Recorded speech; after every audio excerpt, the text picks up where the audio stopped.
overcome it? My clever plan was to have everyone get inside of barrels and then be taken in by traders, which is a fantastic idea. And thankfully, I think we were able to get in successfully. The problem was I wasn't aware that the barrels were also full of pickles at the same time. Wasn't the sort of Briny. pickle I was expecting. Excellent. This is delightful. So we're going to need a roll. How well were you able to, emulate the pickles that you were supposed to be, or how well did this plan work? So you can look through, your skill list and let me know how you kind of want to approach this, and we'll have a roll. So I'm going to go find the DC real quick while you think about Do we want this to be reasonable or do we want this to be ridiculous? that. I'm asking the I think party. that's What that's do you the what do you think? party. What do you think, Barty? Do you want reasonable or do you want ridiculous? When is the answer ever not ridiculous? Cool. I just It's wanted to be true. validated. I'd like to roll deception because I feel like there was someone who probably opened a barrel and I want to lie to them to Yeah. say that I'm a pickle inspector.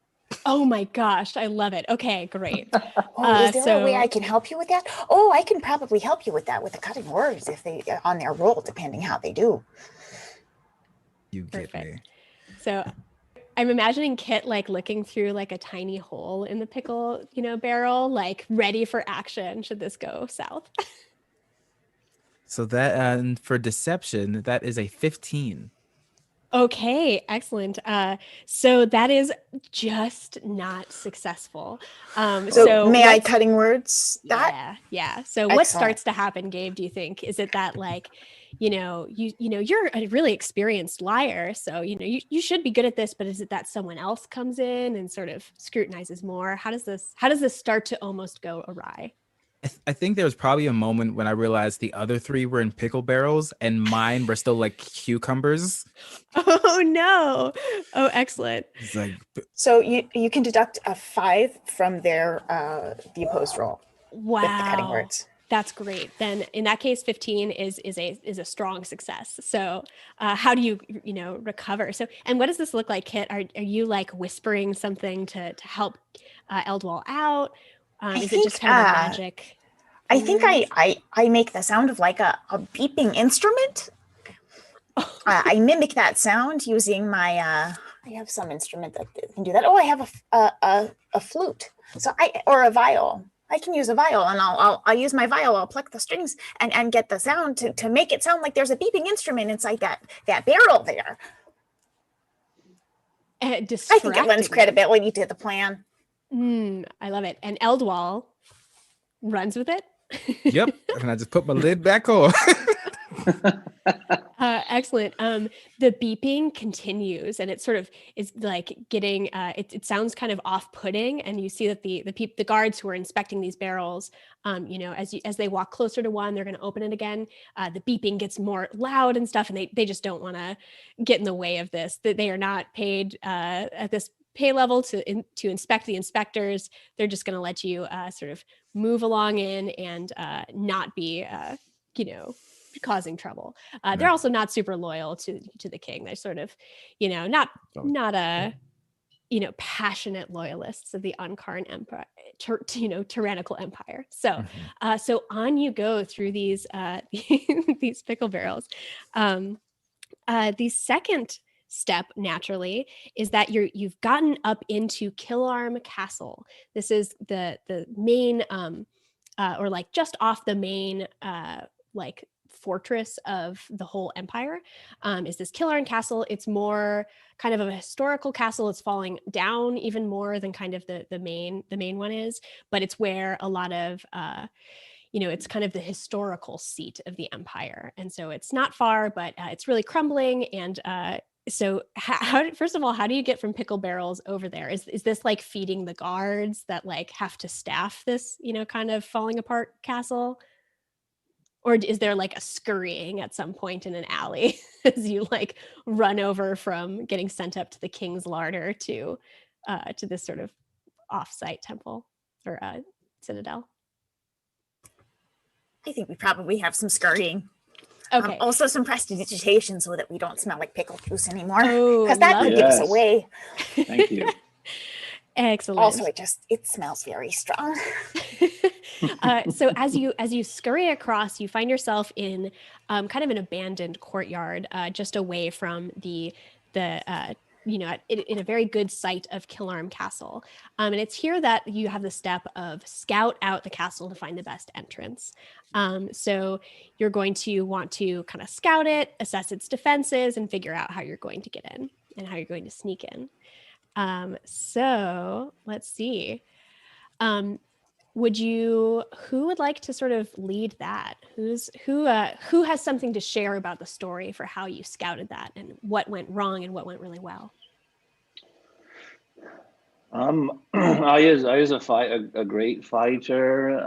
I've known many a battlefield, not in this realm, not in this world, not in Portsbridge. I just wound up here. I'm just trying to get home, by the way. I didn't want to come here. So Zosha is this is a familiar place for me as well. So I think I could use I didn't look at my sheet and see how low some of these things are for me for my character in advance, but I could perceive +2 for for some sort of entrance into this fortification. Yeah, and should things go wrong, we're sort of vignetting through things. Should things come to a confrontation, I'm happy to sort of make an attack roll that represents like grabbing a guard. I'm sort of willing to abstract this a lot of ways. So thank you. Let's see how your perception goes and if you stumble upon a guard. I am perceiving an 11. Ooh, okay. Might be a little foggy out tonight or something, perhaps. Yeah, so the fog started rolling in. The pickle inspection gag took a little more time than you expected. There was scurrying and guards and and citizens that you had to sort of dive around. You had to prestidigitate yourself to sort of not cause any smell-related alarm, I guess. Lovely. So everything took a little longer, and the fog starts rolling in off the mountains, sort of surrounding this area. And so as that fog does, you find yourself kind of sneaking up to one of the side entrances of this castle that you think might be a good entrance. And you hear 2 steps coming behind you. You notice it just before the guard is kind of on you. And what do you do? Am I here alone? Are you? I think I am here alone. Yeah, I think you are. That sounds great. I slowly stop walking and I stiffen up. Ooh. And I put my hand on my longsword. Oh, I love it. As if to send a message. Oh my goodness, I love it. Would you mind making making a roll that's basically an attack roll, but I'm going to have it represent like you look like someone this person doesn't want to fight. Okay. Yeah. So it's like a sort of like intimidated, ready to action. Exactly. Oh, they're gonna be fine. I rolled a 10. Oh my gosh. So I was gonna have them be a DC of 10 because they're just sort of kind of great. So you there's a moment where I think they maybe come up on you and they start to say something, and then they sort of their gaze keeps going up. Are you like a tall dragonborn, or are you sort of more short and stocky? I'm like 6'5" and very slender. Yeah. So I think the person sees kind of your weapon on the ground and your hands on the pommel, and then sort of just keep sliding up and decides they are going to continue their guard circuit. And you see them kind of they sort of look at you and they look alarmed, and they start to like continue their guard circuit, and then they look behind their shoulder, and you see them say in like a really overt way, like, "Oh, oi boys, I'm going to the pub. You cover for me," and just bolts it and is like watching you to make sure you could still try to grab him or something, but he is trying to assert himself as not a threat. This guy. I'm gonna let him go away, and now I feel a little intimidated by the fact that we've maybe alerted some people that were here. I don't really understand the lay of the land of that, so I don't know how far my gang is right now, but I'm imagining they were kind of like pretty close, like within like shouting distance, not that you'd probably shout, but sort of like basically over I think you're kind of there's like an outlying wall of this castle. Okay. And I think you're inside that and they're just on the other side. Okay, so I'm going to walk back to the area where I can see them, and I'm going to shoot up a little fire out of my nose as long as I don't expend it, before short rest. Yeah. And just so they can see my fingers, and I'm just like, Oh, dang. Excellent. So now as you're telling this story, the king is, which of you is more, which of you is kind of the people person of the group, would you say? Kit. Yeah. That would be me. So Kit, what you notice is that the king is really, the advisors are really like focused on like, every time that, you missed the perception check, right? The guard got the drop on you. Some of these advisors are like, oh, these guys, these schmoes, they're not good. They're sort of really focused on like what you're telling them as to like, did you guys succeed or failed? Are you telling a really aggrandized story or being honest with them?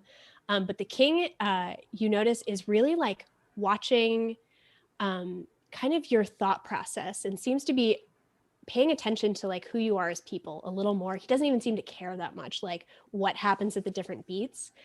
You get the sense that he's trying to get a read on you more so than even caring about how the heist went. So Can just a heads I up. get any sort of, based on what I know about the kingdom, any sort of vibe of what he might be looking for?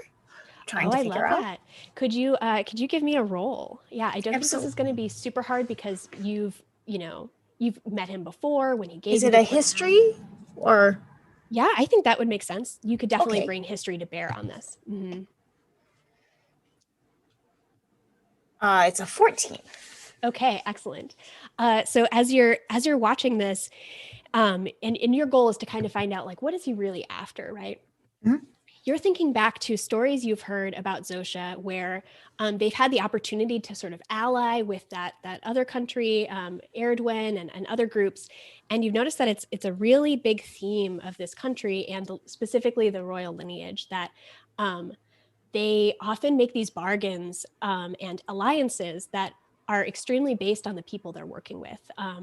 There have been marriages called off because, someone was, caught doing something kind of immoral, it was like stealing or being a jerk, like really valuable, politically good things have been called off because this, king or queen had noticed that like, the people they're working with are kind of being less than honest and less than sort of morally upstanding. So you think that that's what he's really trying to figure out about you guys is. So I'd like to just say directly to him because this is part of what I do.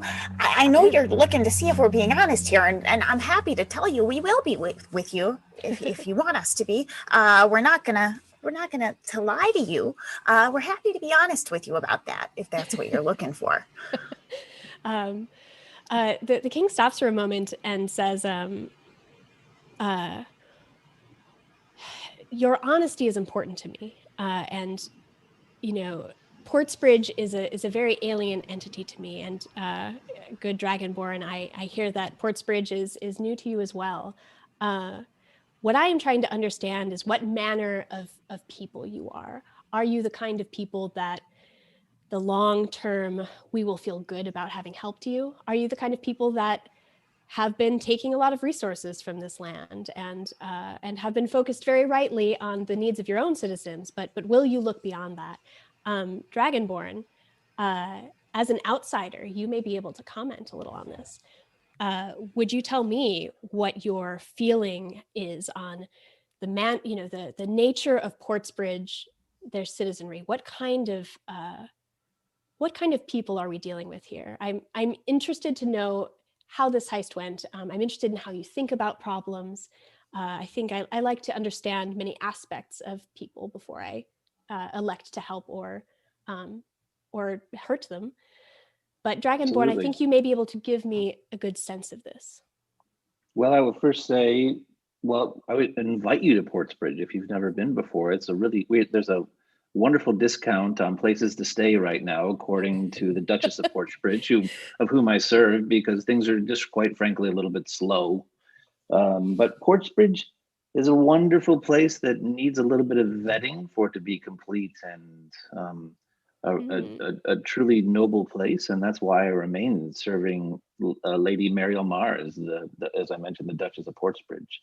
So these people stand to serve for that goodness and are amazing, commendable people as a result, because they've remained in Portsbridge and they've not moved outside of Portsbridge, if you know what I'm saying. So they love their city. They stay true to their city, and it's a sign of honor. And I'm proud to serve. I've only been here for 1 year. I am looking, however, to get home. If you can help me get home. You see the king look over toward kind of a small gaggle of what look like spellcasters. They've got, strange pouches of, crystals and things sort of dangling. They've just got the look of someone using magic about them. And you see that they've noticed this request and start whispering to each other. And the king says, I noticed that, and I say, I would like. I look at them and I say, I am loyal to her and therefore to the city of Portsbridge, though, and only when the Duchess of Portsbridge says it so, then I will leave. And I wave to them. Oh, I love it. They sort of quiet down as they consider this this quite strong statement of loyalty for someone so new to Portsbridge. So you can see that you've piqued the interest in who this Duchess is and getting to know Portsbridge a little better. The king says, the king nods for a moment and points to the cleric, our lovely Crane. My eyes and ears, you'll forgive me for having sent along some measure of assurance that you are doing what you said you are doing, although you've been nothing but honest with me. Cleric, my eyes and ears said that you had a hand in sneaking across the castle grounds and infiltrating the stables gate on the east side, which is sort of where you've identified that best entrance. My spies were not able to see how you accomplished that more deeply. Our sort of intel ran out once you were beyond the castle walls. Cleric, could you tell me how did that step go? How did you get in the stables so successfully?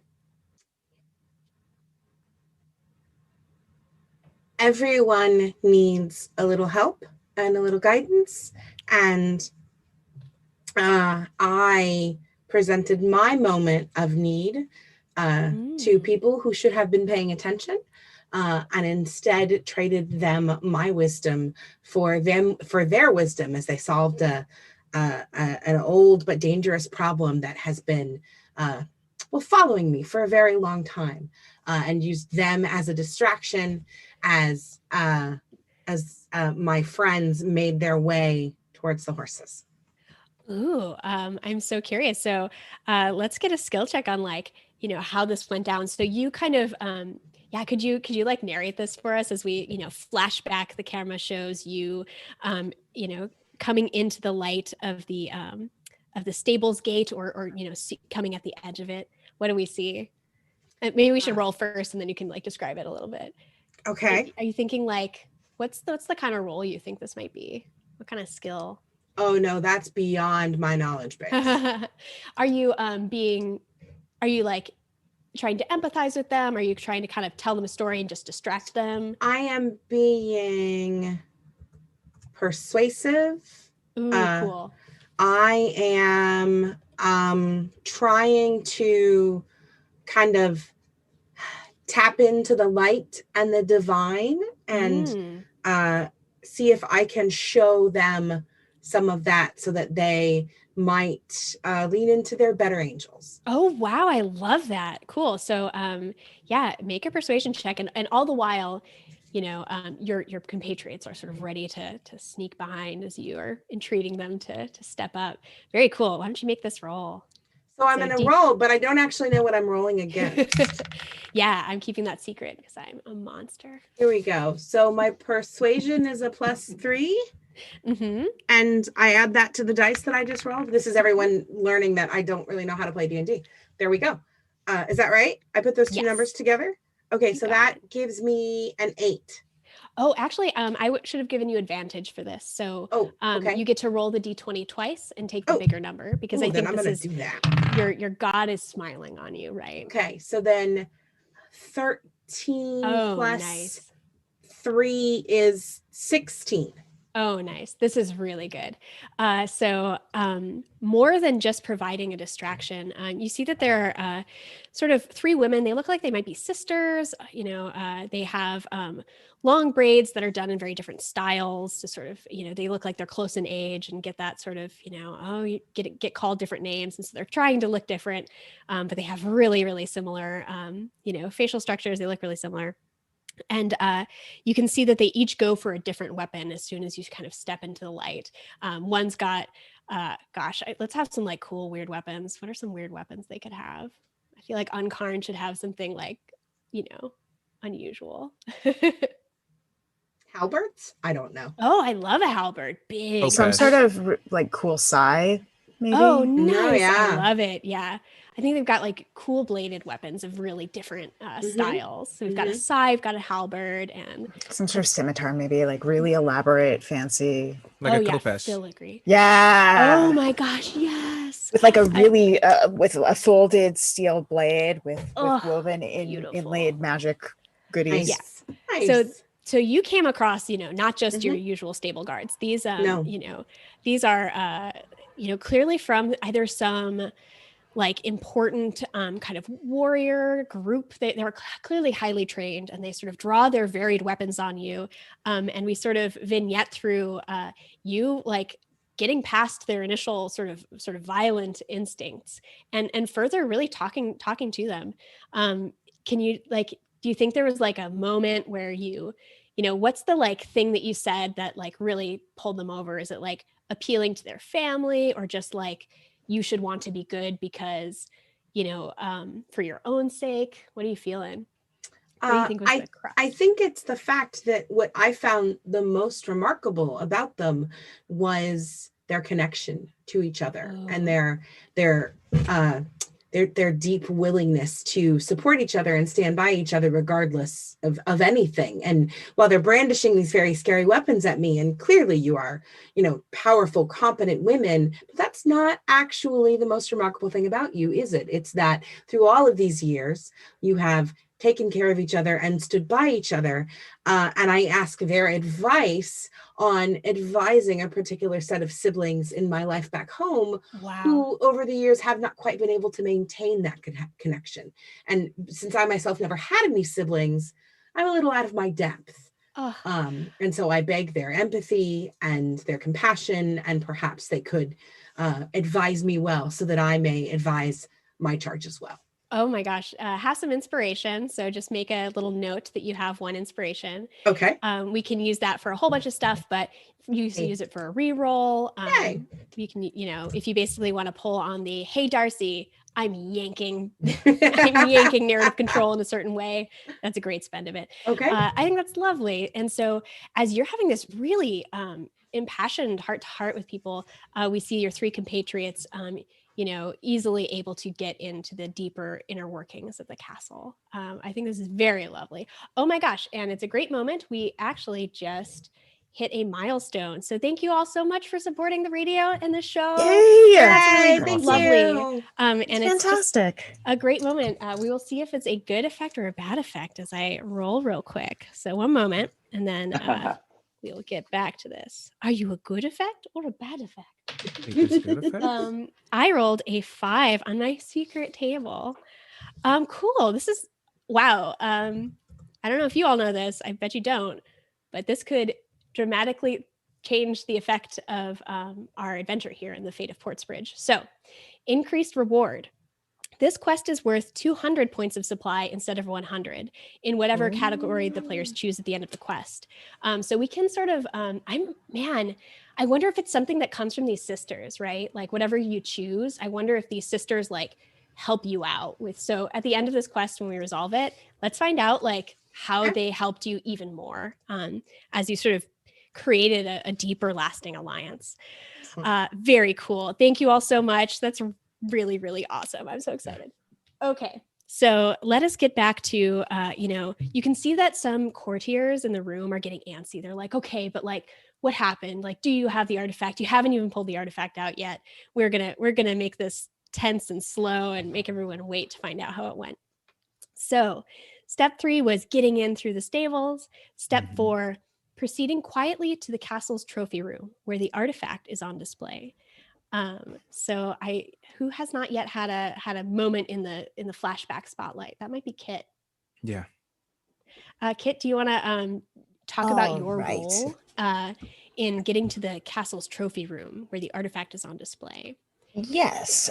So getting to the trophy room, I think there's a long hallway, and there are a couple of different rooms off to each side, and I can sneak into each one as I go. If I really, really need to, I have an invisibility that I can throw on myself, but I'd rather save that if I can. But ahead of us, I think there's a guard. And my hope is to distract them, because if I can keep them busy with something entertaining, like a puzzle or a book, maybe a coloring book, and some crayons or markers, something to do with their time, then I can get in there. So I think I will Excellent. have one of those just sort of slide it very quietly along the floor over to where they are, just out of sight, kind of over near the one of the other rooms. And then I'm going to use my dancing lights to distract them. And so they notice things that are over there. Might go investigate it. So I think they went off to go take a look at that. Oh my gosh, that's delightful. Why don't you make me a roll of some kind? This could be, it could be a spell. It's one of your like a spell attack roll, in case you want to say it's more the spell effect that you're sort of aiming that helps distract them off to that exciting sort of pastime. Well, so dancing lights is a cantrip, so there's no roll on that one. But I suppose I could do a deception, or I could do an arcana. Yeah, either of those sound good to me. Or a performance. It could definitely be a performance too. Yeah, I would say your choice, and we'll see how the roll goes. They're all the same for me, so let's go with an arcana. So this guard has like really worn armor. Like I said, this castle is kind of falling apart. It's the old seat of the empire. It's not really as highly valued. And so there's a guard here in front of the trophy room, but it's not a super high position of honor. This guard has like really, really broad shoulders, and kind of like a very beautiful feminine face, and like just maybe like family armor that's been handed down. So it's like well loved, but it's falling apart. And so what did you roll? So I really wasn't paying attention, and there was a little puddle of water, and I slipped in it as I was trying to slide the book across. I rolled an 8. Oh no. Okay, so the guard definitely notices you before you've set up this wonderful experience for them. So oh no. Sorry, I was just coming to bring this to you. I thought you might be bored at your post. This guard stands up, and they look like really relieved and excited that like something's happened on duty. And so you see that they are like just really gearing up to like get ready to kind of fight you or drag you off. They look like they're ready to shake you down and be like, yeah, I'm guarding today. Dang it. So what happens? Do you any of are you offering, like, you trying to like find your way out of it? Oh, that's very charming. Do you want to make another roll of some kind? Sure. Like, I will give, maybe this is I'll give a little bit of a performance here, I think. Cool. Yeah. Oh, that's a lot better. That's a 22. Oh my gosh. Tell me how this goes. That is an extreme success. Maybe you even get something better out of it. I think I even, I hand it off to them, and as I do, I sort of slip again to try and send them back where I had originally intended for them to go, and sort of push the pens and the coloring book off that way. And so maybe they're going to follow it. Excellent. Yeah, and some of the pens and stuff, they like catch the dim lamplight in this sort of darker hallway, and it looks really like something valuable. They think like, oh my gosh. And so, and you're not like decked out with weapons, right? You're sort of a little disarming, let's say. And Excellent. And so the guard does go check out, like, what have you put on the floor? And your push is like really expert, right? It like goes way down the hallway, kind of knocks into something and goes around a corner. So they're taking these big, heavy armored steps over there to try to check it out. Don't Awesome. you move a muscle, but it totally has their back to you. Awesome. I'm going to sneak into the room. Oh, excellent. And I think you've basically created enough of a distraction that your compatriots who are waiting in the wings are popping in as well. Assuming you all want to be there, unless some of you are hanging back. I don't know. Has the cleric still talking to the sisters, or have you gotten away? Oh, muted. I'm sure that if I were, as I'm inclined to do, stay and talk a little too long, one of my friends has given me all of the signs so that I make my excuses and take my leave. Oh, that's perfect. Good. And I'm seeing people in chat getting some cool adventure packs and the lore books. So very excited that prizes are going out. Thank you all so much. For other folks, buying merch will get us to that next milestone. We can give out some more prizes and roll on the Darcy table.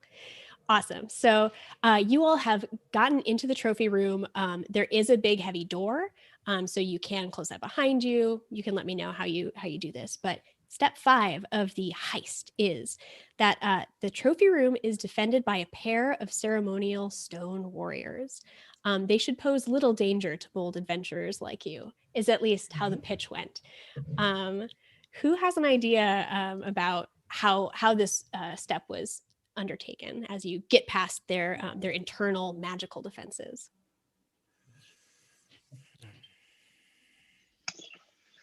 Was it stealthy? Was it arcana-y? Was it who?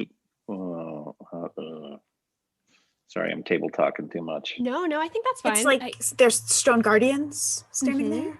Yeah, they're when you snuck into the room, it's sort of this dilapidated throne room or trophy room. There's some sort of tall shaft that's bringing kind of mirrored light down and sort of lighting it by foggy moonlight. But you can see and did know that the artifact you want is sort of in a little vault behind these 2 tall humanoid stone warriors that have not moved yet when you first entered. So, but you know that they will get set off when you try to get the artifact. And they're competent fighters, but you could overwhelm them. You could try to disable the magic trap that sort of triggers them. A lot of options. Does it seem to be based on sight, or I can take the time potentially to cast detect magic as a ritual? Oh, cool. Yeah. What do you do to I support that. Yeah. Use a spell slot. Let's see, how do I do this? I think this is sort of the way you examine a campsite.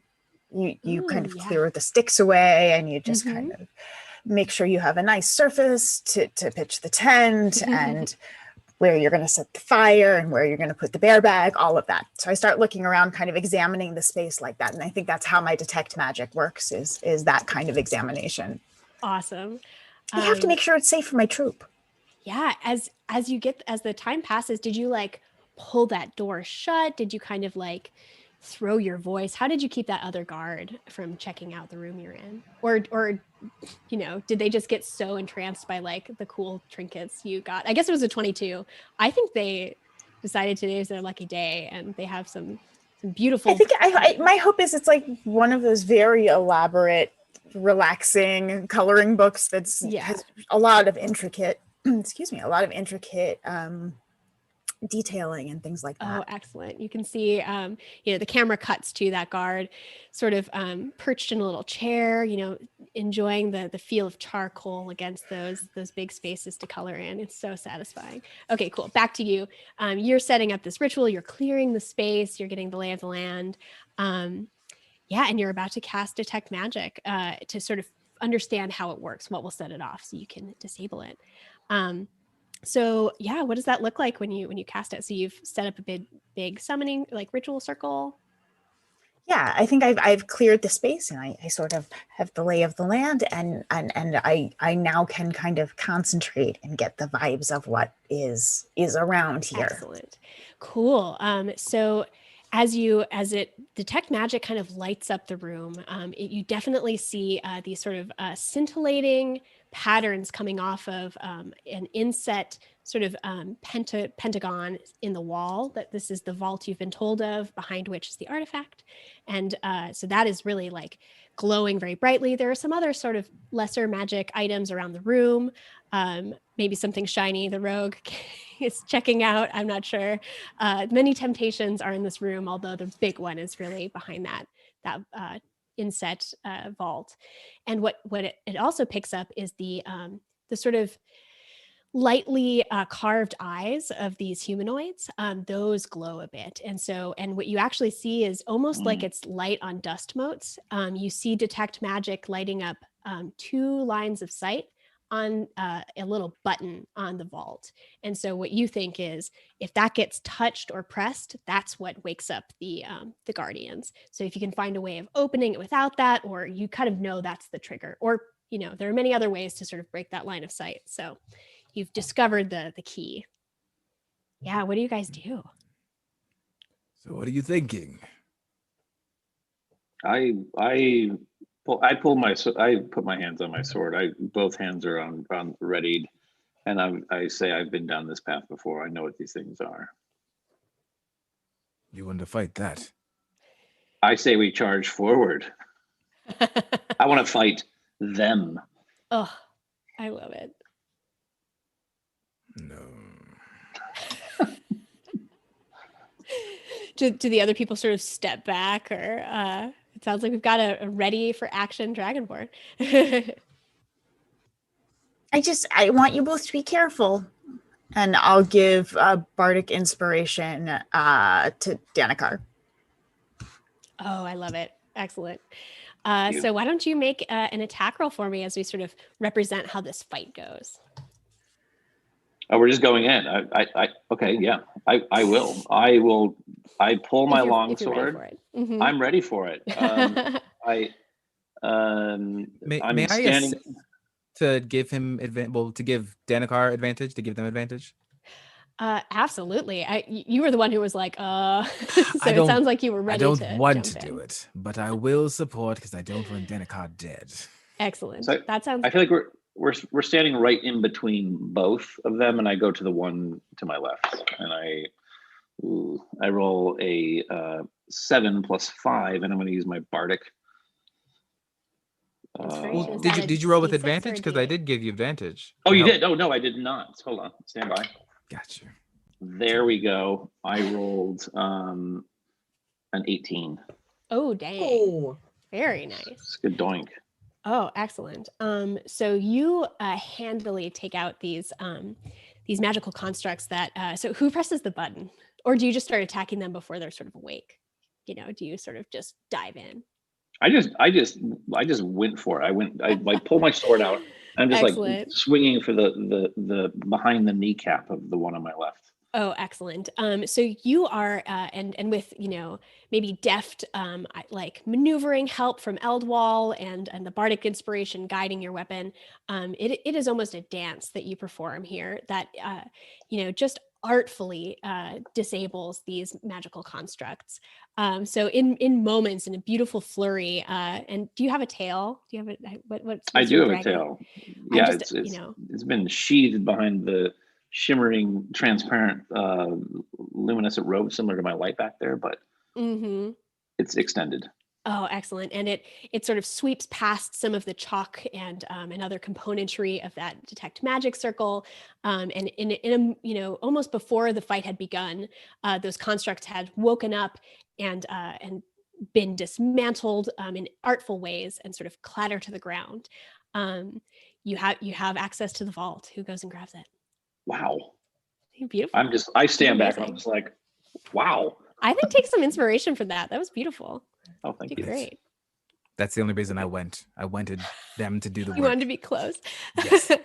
Excellent. So you touch the button, it opens up, and we get that kind of all, you know, the camera shot is all of your faces with like gold light sort of lighting them up.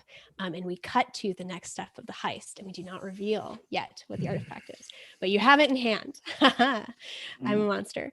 So the next step is ensuring the artifact is kept in good condition. Basically, now that you have it, don't break it on your way back. So pack it carefully for transport out of the castle and across the countryside. I give it the crane. Yeah. Crane, help. The last time we've had to keep things from breaking, like our bones, we've turned to you. Yes. I will keep it safe. Wonderful. Excellent. I would not. Yeah, what do? Do you, you know, so I guess, you know, let's say it's smaller than a bread box. It's sort of, I don't know, like this big, kind of spherical in volume. I'm going to ask you to describe what this artifact is at the end as you reveal it in the court. But for now, how are you keeping it safe? Do you have a box? Do you have some bandages? What are you doing? Oh, muted, I think. I have a satchel, and someone who I think is very wise advised that perhaps if I was going to leave the house of the order and walk through the world, that I should have clothes. And so I did that, but I still have my robes in my bag because, cool. Well, because you can't leave your robes behind. Yeah. And so I spread them out and I placed them in the middle, and I roll them up and wrap them up tight in my robes. And then I place them in my satchel and then put the other things on top of them so that it is secure and it can't fall out and it's protected. And hopefully we'll make it safe. Oh, that sounds great. So I think this is setting you up for real success as you're, you know, even as you're sort of bouncing and ducking through different corridors to get out of this castle, to get out of this realm and sort of get back on the road toward the blighted dunes of where Portsbridge has landed. Why don't you make me one survival check? So a D20 plus your survival, which I think is 4. And this is just to kind of reflect, like, do you come across any, you know, hazards along the way that start to threaten the safety of the artifact? I have 15. Okay. I think there are, you know, there are definitely hazards, but you know, packed it really well and you all work together really well. So you handle it gracefully. What do you think it is? Was it a creature or like a sand trap or something? What do you think you ran into? Oh no, someone has to be better qualified for this than me. Anybody want to help me? Can hop in. I like the idea of an obnoxious bird that is like stealing things and then it just sees like, oh, yes, shiny. Like a real big magpie is going for your belt buckles, going for all the shinies on you. Poor Kit has lots of fun things, I think, on their person. On her person. My nemesis. Do you like shout it away, or how do you get around it?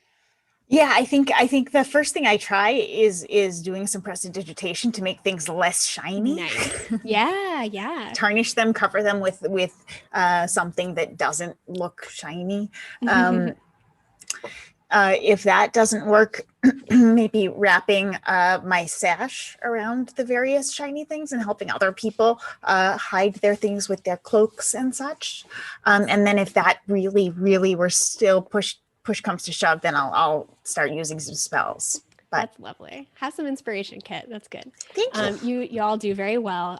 The last challenge is, and the king is sort of nodding. You know, you can tell that he's pleased by these moments where you're helping each other out, where you're putting yourself in danger potentially to sort of make sure each other is safe. He's definitely warming to you. The final step is that there is as you're exiting the kingdom of Uncarn and getting onto the dunes proper to sort of make your way back to Portsbridge, there's sort of a rough, rocky cliffside, and that's just sort of challenging, not even to the artifact at this point, because it's so well, you know, cared for, but more to your bodies. It's just a challenging sort of scale down. It's always harder to go down those kinds of things than it is to go up. You know, it's more dangerous this route. How did you handle that? Who can tell me about a thing they did on that step? I would have tried to bite the magpie. I'm just gonna say it. You're gonna invite the magpie? No, it's like biting it, like getting back at it for like plucking one of its things before. Oh, excellent. So that magpie, although it's leaving you alone, is sort of circling your descent in the cliffside, angered but also afraid. So you've got one of its feathers taken. Yeah. So who wants to make me a roll as you get down this final hurdle? I could try with acrobatics, maybe. Ooh, I like that. Yeah, I feel like acrobatics, and someone brought a bunch of rope, I'm sure. But getting that rope maybe secured, that's great. Oh, that's actually not bad. It's 19. Oh my Oh gosh. yeah. Yeah. So yeah, tell the king how you gracefully got us all down. I think I'm singing the 98% of accidents occur on the way down. Oh my gosh. Very good. Trying to get everybody to join in. Do you join in, or do you? Yeah. Okay. The dragonborn looks like they are I joining did in. that and then stopped. I'm like, what am I doing? There's no way that's statistic. Excellent. Now you have to join in and sing loud and hearty. There we go. Excellent. The halls echo with your beautiful singing voices, a little hoarse from yelling at birds and doing various other hard things. So it's the final moment. The king says, the plan went, I will say, very well. I am grateful for your assistance in returning the artifact. May I see it? So our cleric is holding it, has bundled it up all nice. Who has an idea about what this might look like? What is this, important magical artifact that the king would want back? Any ideas? I'm also willing to listen to chat if they have any. I like the idea that somehow it's something that has to have a counterpart from Erdwin. Oh my gosh. To unify the kingdoms, that I they have to love work that. together to use their artifacts. Yes. That's really good. That's Cool. Are you imagining, I'm kind of imagining like, maybe it's like a seeing stone kind of thing. And it's one half of it, and it's allows instant communication, but it's got this jagged, these facets shining out of it that sort of need the other piece to Like a three-dimensional friendship necklace. Oh yes, Yeah. It is. Oh my gosh, it is. Yeah, I did that. We made that. Good job, folks. But an ancient artifact version. Yeah, and you can see that there's ancient scripts sort of swirling through it, but they start to get degraded as they reach the sort of fractured part of it. The king looks really relieved to see it in good, relatively complete form. He looks over at it, and I think he didn't know that the other piece was still in Erdwin's hands. He wasn't sure if Unkarn had been able to get both. So he looks at it and with sort of a bittersweet satisfaction. You've done well. I appreciate learning more about you and the ways of your people. I will hold up my end of this bargain, and I will assist Portsbridge in whatever you may need. We will grant you a boon, and we hope that whatever your city decides, it will be for the good of all of your people. And he sort of holds out his hands. Do you give him the artifact, or are you gonna pull any shenanigans? Crane, you have it. Are you gonna bring it up, or is there any final grace note you want in this moment, I guess, before he concludes the adventure? I just want to thank the king for his generosity, and assure him that there is no finer place than Portsbridge, and that whatever great magic might live in the stone, that perhaps he will bless us with some of its great abilities. Oh, well put. That's lovely. I do look back over to the clerics and you're gonna help me get home, and like I don't, it's pretty good here, but I want to go. You find on your way out that something lands in. Does your robe have a pocket, or what do you have that's kind of a pouch something could land in? My robe? Mm-hmm. No, it's completely a garment. It's super sheer. It's like a luminescent cool rainbow robe. It's not functional. It's fashion. Gotcha. No Then pockets. as you're sort of exiting the chamber, you feel sort of plopped into your hand. You know, if your hands are sort of by your side, just sort of touching on your fingers, and instinct has you grab it. It's a coin with the sigil of the Order of Magicians so it's the call me. It's the I'm giving you my number. You know, we'll talk later. So you have that, and yeah, as you all you know, as we sort of decide what reward you want for this quest, you have two choices. You can choose to add to arsenal or components, and importantly, you get double the rewards. And everything is really close with this situation with Portsbridge. So, excuse me, we really needed components, right? Right. That was something we were really short on. So I think if we're really short on that, we're getting double. This might be a really good time to do that. I agree. Makes sense. All right, yeah, components. I'm imagining that you know, Portsbridge is getting sort of is somehow getting sort of a delivery of important knowledge or scrolls or, you know, components for magic, you know, can represent all these different ways. But also the three sisters send their own sort of letter by a hawk over to you, the cleric, and send some of their own resources in thanks for, you know, all that you've given them, and in hopes that you will return to your siblings and share the kind of bond that they have. So how nice. Wonderful. How nice. I love it. So this is, I think, a great point to call for a little break. We will come back after we all get to have a little bio break. Everyone, you can still go to levelleader.com, find out some more details about this. We are now 200 components up, which is really exciting.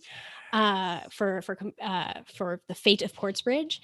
And yeah, if you go buy the adventures we're playing or the awesome, really beautiful art-filled lore book of Portsbridge, you can help out the wonderful Lumpen radio station and Public Media Institute. And also we will unlock more codes to give away prizes for people.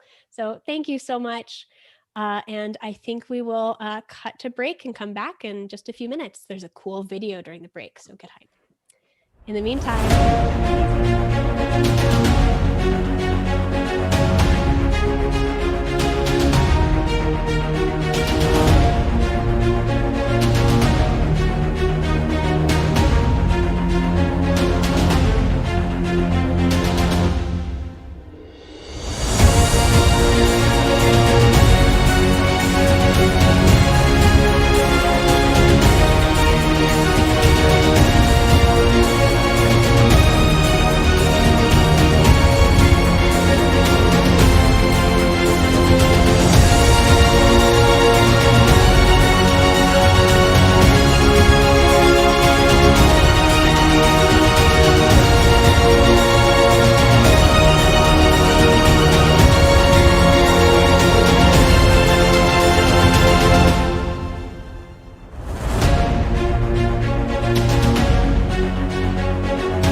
And I'm told we're live. Hello, everyone.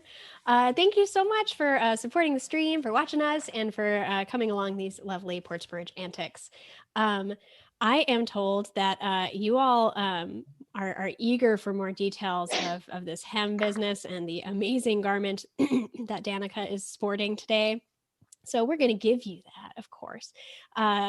Now, before we jump right back in, remember, there's the Level Leader store. That's where you can go and check out the cool merch and adventures and lore book and dice. Let's not forget the awesome dice that we're all getting to use tonight.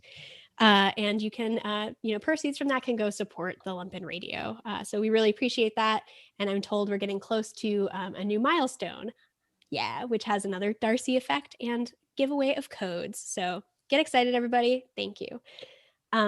So without further ado, we're going to come in on the lovely adventurers sort of mid-route to their next quest. So were you folks feeling on our little quest menu? You know, we really amped up our components now, so we're in a much better spot than we were. I think more spell components are always good for getting Portsbridge where we want it, but other things are valuable too.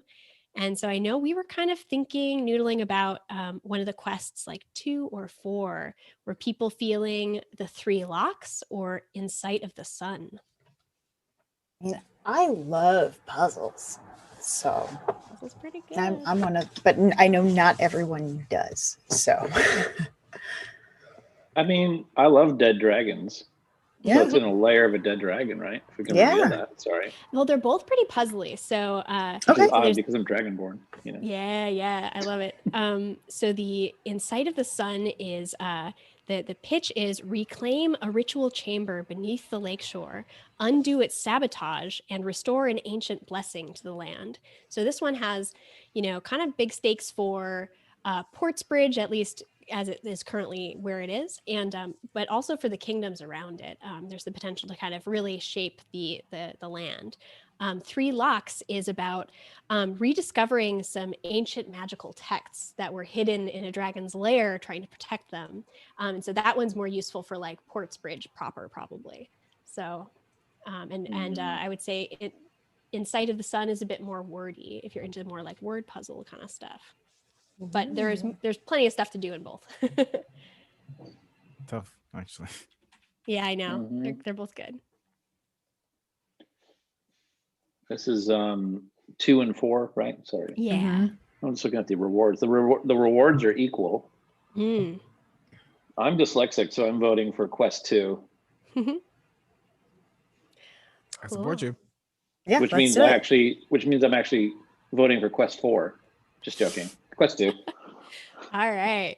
Let's jump in. I'm excited. So you are going to be, so Quest 2 takes you over to, just so I'm looking at our map, a cool, like really far off cavern in the Erdwin territory. So I think we come up, we're going to start on a kind of a campfire scene just to get more info about your characters and where they're feeling in the should I stay or should I go Portsbridge situation. So as you traverse across the dunes of Portsbridge, you are over in Zosha, you kind of go across the whole map for this quest. I'm sure having plenty of adventures along the way, getting other resources and useful things. But we have you camping in the rolling hills and gentle prairies, although kind of also blighted, of Erdwin. Crops really aren't growing, but this place is still a place of very, wondrous beauty. And we catch you on kind of a bright moonlit night in this prairie area. And as we catch you in this campsite, I think we're going to need some descriptions of some clothing on our Dragonborn. Chat is very hungry for it. But I kind of just want to know, what do each of you do in your downtime? And in particular, are any of you having conversations or leanings on, an attachment to this land or a desire to leave it? Are you missing home? So what do we see you folks doing?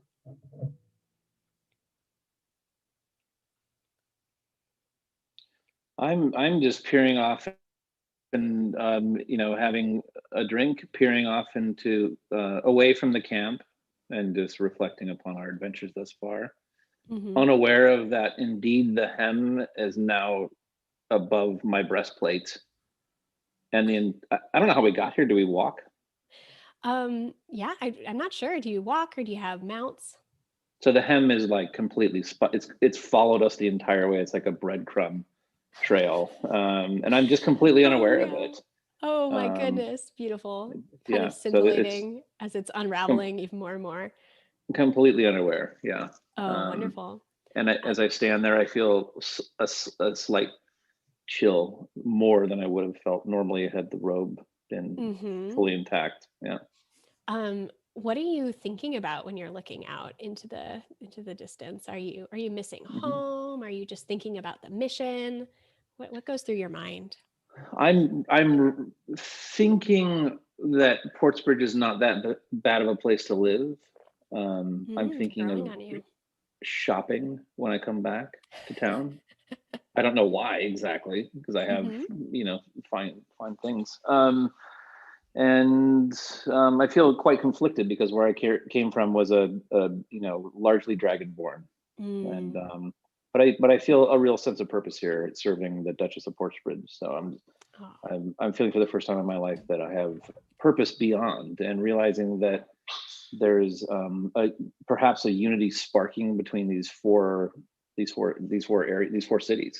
these four regions, and I'm intrigued by the possibilities of unification and fame. Oh, interesting. But that coin in your pocket is still, or that coin in wherever you kept it, not your pocket, is sort of that parachute option too, that trying to get back to your home. So the door is still open, but you're finding your leanings. Very cool. I love that. Folks should go check out Jen's Twitter, actually, Dreamwisp. There's an amazing piece of art that has already been generated from these beautiful shenanigans. We have badges now. Jen, do you want to? Kit is just distributing merit badges for the achievements we've unlocked as we've been going. So we have earned the Pickle Pro badge. We have earned a Diplomacy badge. We have earned the Better Angels badge. And we have earned the Best Friends badge. Oh my gosh. So there is art on my Twitter of what I have been doodling on this index card for part 1. And we'll see what else we get. Absolutely. And we're ready a second index card. Oh, I'm so excited. Best friends. Beautiful. So Kit has made and distributed these beautiful badges. Kit, what do we find you doing by the camps, as you have broken for camp? I think there's sort of the checklist that you go through when you set up a camp and make sure that we've got everything ready. And once that's all ready, I think I'm going to take out my dulcimer and we'll start playing and have some campfire songs. Oh, that's fantastic. You're in an area that's kind of close to the main hub of Erdwin. It's really pretty safe here, and you can really enjoy have a little moment that isn't beset upon by danger and dire need. It's a beautiful song. Are folks singing along, or just sort of tapping their toes? What are people feeling? Exactly that. Perfect. My tail's swaying to the beat. Each of your third beat, the hem unravels further. Amazing. Like toilet paper on your foot. Yeah. Oh, Danica, you got a little bit of a. It just sort of keeps going there, doesn't it? The song is so beautiful. I know not what you speak. All right. If you get chilly, you might want to put on another sweater. What are you talking about? I feel fine. You're fine. Okay. Continue. I love your song. I love and I start on the next song. Crane, what do we see you up to? Enjoying the music very much. Going to kind of hopefully without notice, cast mending on my friend's robe there, and see if I can help pull it together and it's such a beautiful garment. It should definitely be in better shape. And Crane is also plotting a little bit. Crane's never seen a dragonborn before, so always wants to get closer to Danikar and talk to them. And really, Crane thinks it's just a really good idea for there to be a dragonborn in Portsbridge. And so, wants to both ease Danikar's heart about being homesick, but also wants to encourage them to stay. And then also is kind of plotting about how to talk to Eldwall about his sticky fingers, because he understands that it can be fun, but they that's not really a long-term plan for a life. And so but Crane's also just a tiny little bit afraid of Eldwall, so trying to size up the crew and make sure everyone's feeling okay and figure out how to get done what they want to get done. Checking on everybody. So Danikar's amazing, sort of shimmering robe is slowly reconstituting itself as they're looking pensively in the distance. We've got singing around the campfire. Eldwall, what are you up to? What's he doing tonight? How's he feeling? He's definitely stealing. But in the sense that he's taking things to put them in other people's pockets. So he's not keeping any of it. Distributing. I really mainly cute. just want to see chaos. If you think that stealing isn't a long-term plan, you're not stealing the right things. Oh my gosh. Extremely good. Oh, this ring. Oh. Do you have inspiration yet? Because if not, you should. I do not, but I will gladly. You do now. Okay, good. Beautiful. I'm so excited. So what are we all thinking about this going home situation? What are the different factors we have on the pros and the cons? Oh, I've just arrived here. I don't feel I can speak for Portsbridge. I've been in servitude to the Duchess of Portsbridge, and I know her feelings on it. I can't tell you though. Why? Because I served Lady Mars. I can't tell you. I can't give you a briefing of what happens on a day-to-day of what she ultimately wants. If she wants to, I will say this, that she will bow to the will of the people. She is a wonderful person, a wonderful leader, a wonderful, wonderful Duchess. Are you in love with her? I am in love with no one. I only love my robe. Is your robe named after her? My robe is just merely a robe, and it is fashion, and I love fashion. And I reach my hand down to stroke my robe, and for the first time I realize it's actually gone. But it's slowly being mended, I believe, or yeah, but it's like I've realized for the first time, I'm just like so above it all and so sucked with vanity that I didn't realize it was ever not on my body. Oh. And I look back at you all like slightly embarrassed, and this doesn't matter. Very good. Yeah. Well, anyone? I think there's so many people still that we haven't met, places we haven't been. I think there's so much to do here, and there's such a difference we can make here. This is. There's been terrifying things here, but it's a remarkable place, and I think staying here might be a wonderful thing to do. What would you like to do, Kit? I think we should stay. Right now, unless something else changes my mind. Meh, and I'll just lay down. I like your spirit of adventure, Kit, but I think that the truth of Portsbridge lies in its people and its heart, and that where it actually is doesn't really matter that much, not to me, certainly. I've been here my whole life. I can't think of a finer place to be. And while I do long for some adventure, I fully intend to return to Portsbridge's home wherever it may be. So I'll just see what happens and be standing in the center of town waiting. As night falls and the embers die low, you all take your final rest before you reach, your quest area the next day toward the arcane vault that you've been sent to go uncover some magical text from. The night sky is beautiful and bright. You had just yesterday received this mission from the King and Queen of Erdwin. They've been very kind and open with you in Portsbridge, and they trust that you will actually succeed where some of their own citizens have failed in trying to bring back these arcane texts.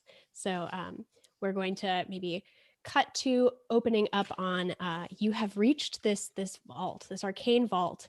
The story you had been told is that long ago there were these ancient magical texts that were very powerful, and various people had keys to open the vault, and you needed at least 3 to open it at a certain time.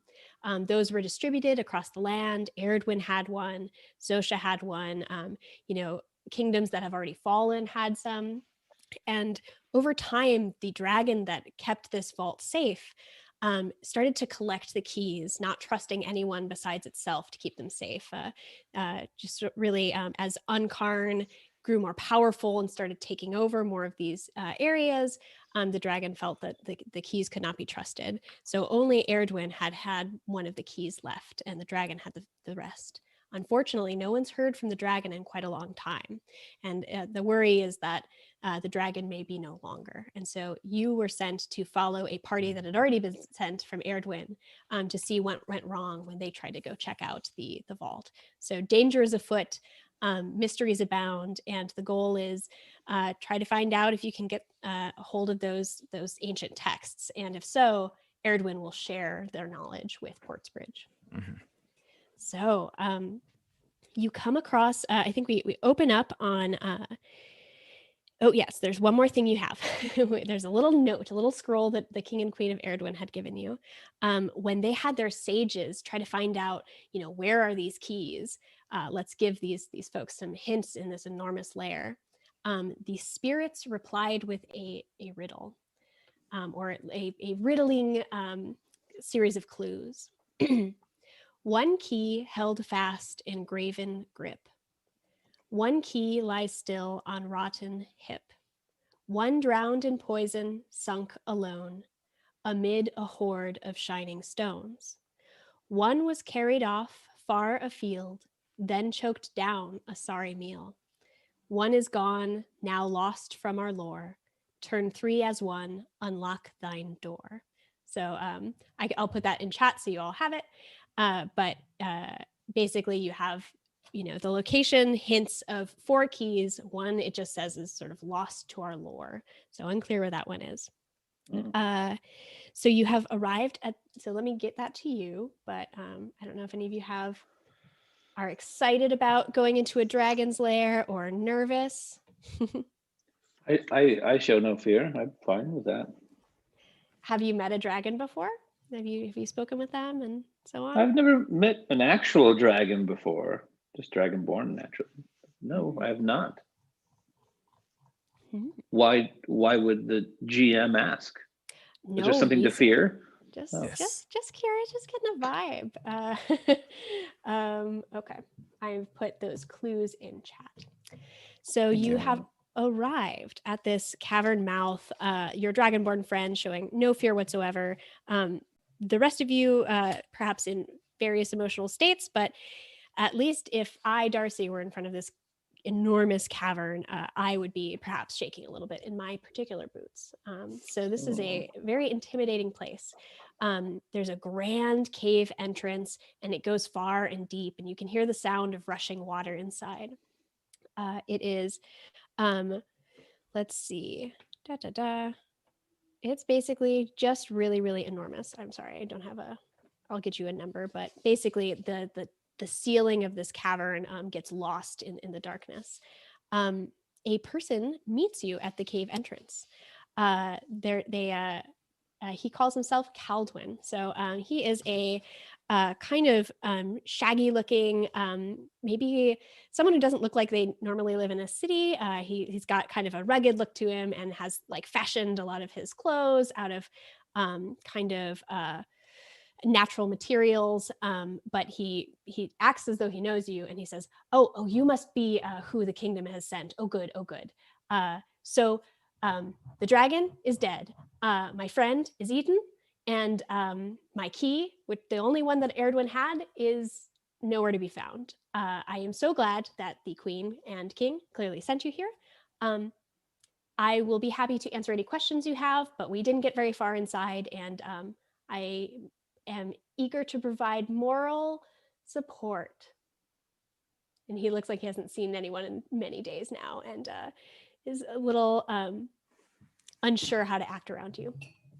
But you come bearing like the seal of the queen, and I think they sent like a letter ahead, so he knows you're coming, but he's very nervous. This is Caldwin. Oh, Caldwin.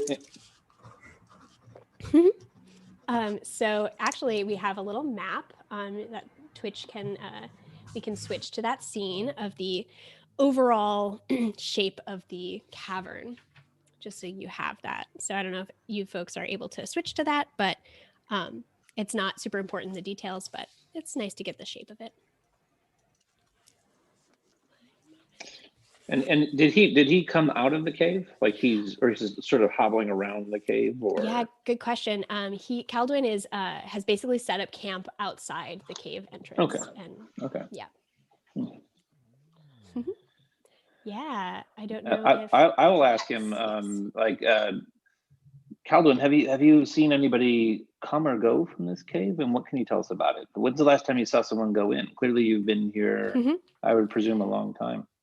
Yeah. So the map is live over at Twitch, so you can see. He says that, as far as we can tell, the last people in here, although they were here before we came, was some Unkarn raiders, and they seem to have felled the dragon, or perhaps the dragon had passed away ahead of time, but they have clearly been through here and tried to get at the vault, and generally made a mess of things, but it seems like they weren't able to deface it in any way.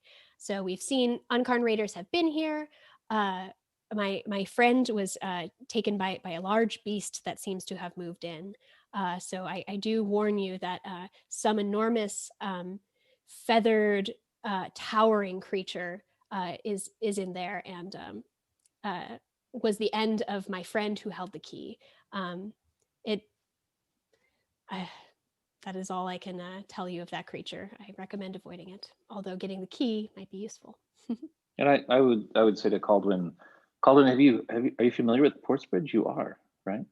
I'm told that a town came to live in the dunes, which sounds like a terrible place to have landed. And yet you live here. I live in the dunes at the hills of Erdwin. Yes, we've had our troubles, but Erdwin is ruled by a kind rulers, and the lands I'm very attached to. I love it here. The land is great, even if the situations are not. Yeah, fair enough. One day you'll join us in Portsbridge. Oh, very nice. I welcome the invitation. So he does sort of map out what little he knows of the maps of the cave's layout. So if you look on Twitch, you can see that, basically several of you have dark vision. You could look pretty deep into the cave and get a sense of it. It's sort of a long, it goes deep and back far, and there are little kind of pockets coming out of it. That sort of northwest like darkened area is actually a huge waterfall that's coming into the cave and landing in a large pool back there. That black square in the center is the vault. This is enormous. It's 50 foot on a side. This huge black, maybe stone, kind of hard to tell, cube that has that Caldwin tells you that's where the keys go. Those are where the tomes are held. And it seems to be unaffected, although we weren't able to check it out for very long before, unfortunately, we were pursued by a creature. So he doesn't have any like Arcana intel into like who made it No. or anything. Okay. Yeah, he's happy to tell you what he can, but it sounds like he can't really tell you a lot.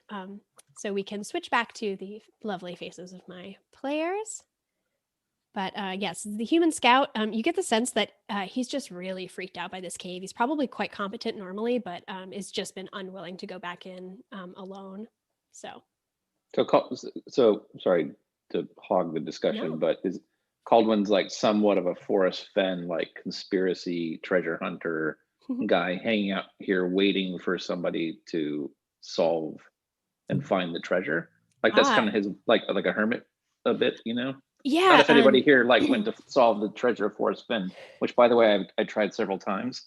That you know are that person, but yeah, he the queen had said that there were 2 people that were sent there to check out the cave before, and he was one of them because he has kind of local knowledge. And the other person was someone from Erdwen's capital, and that's the person who had the key and unfortunately perished inside. So he's here on orders. He's here on orders, yes, and he's wants to be helpful, but is fearing for his life too much to be particularly actionable about it, and perhaps fairly. One person may not be enough to face this. Got it. Okay. Yeah, you can, once you were told about that waterfall and you heard the rushing water, you notice that the mist is so powerful coming out of that cave that it's even sort of hitting you even at the entrance. So, yeah. I'm sorry, the mist is the shadowy part, right? Yes. The waterfall? You got it. Okay. Mm-hmm. Great. Yeah. And the black is the vault. Yep. And the rest, I think you'll have to explore. We'll have to explore for the rest of it. Okay. And we're at the bottom, correct? We're at the mouth of the cave? Yes, you're at 1. Yep. You're at the south. Let's see. So, is there you said there's a feathered creature. Where is that in here? Caldwin gives a bit of a shiver. And kind of sketches out this map for you and is going to mark where they got to. Well, I can't say where the creature is now. It seems to move about the cavern. However, let me find really quick. Oh, and I'm so sorry. We took a long rest, right? Yes, all your spells are back. HP and such are back. Yeah, he says that the owl bear attack happened basically midway between here and the vault, so kind of a third into the cave. And it seemed to come from one of the directions, and it's a little hard to tell, so it's probably off either to the east or the west, but before you get to the vault. So maybe about 200 feet in.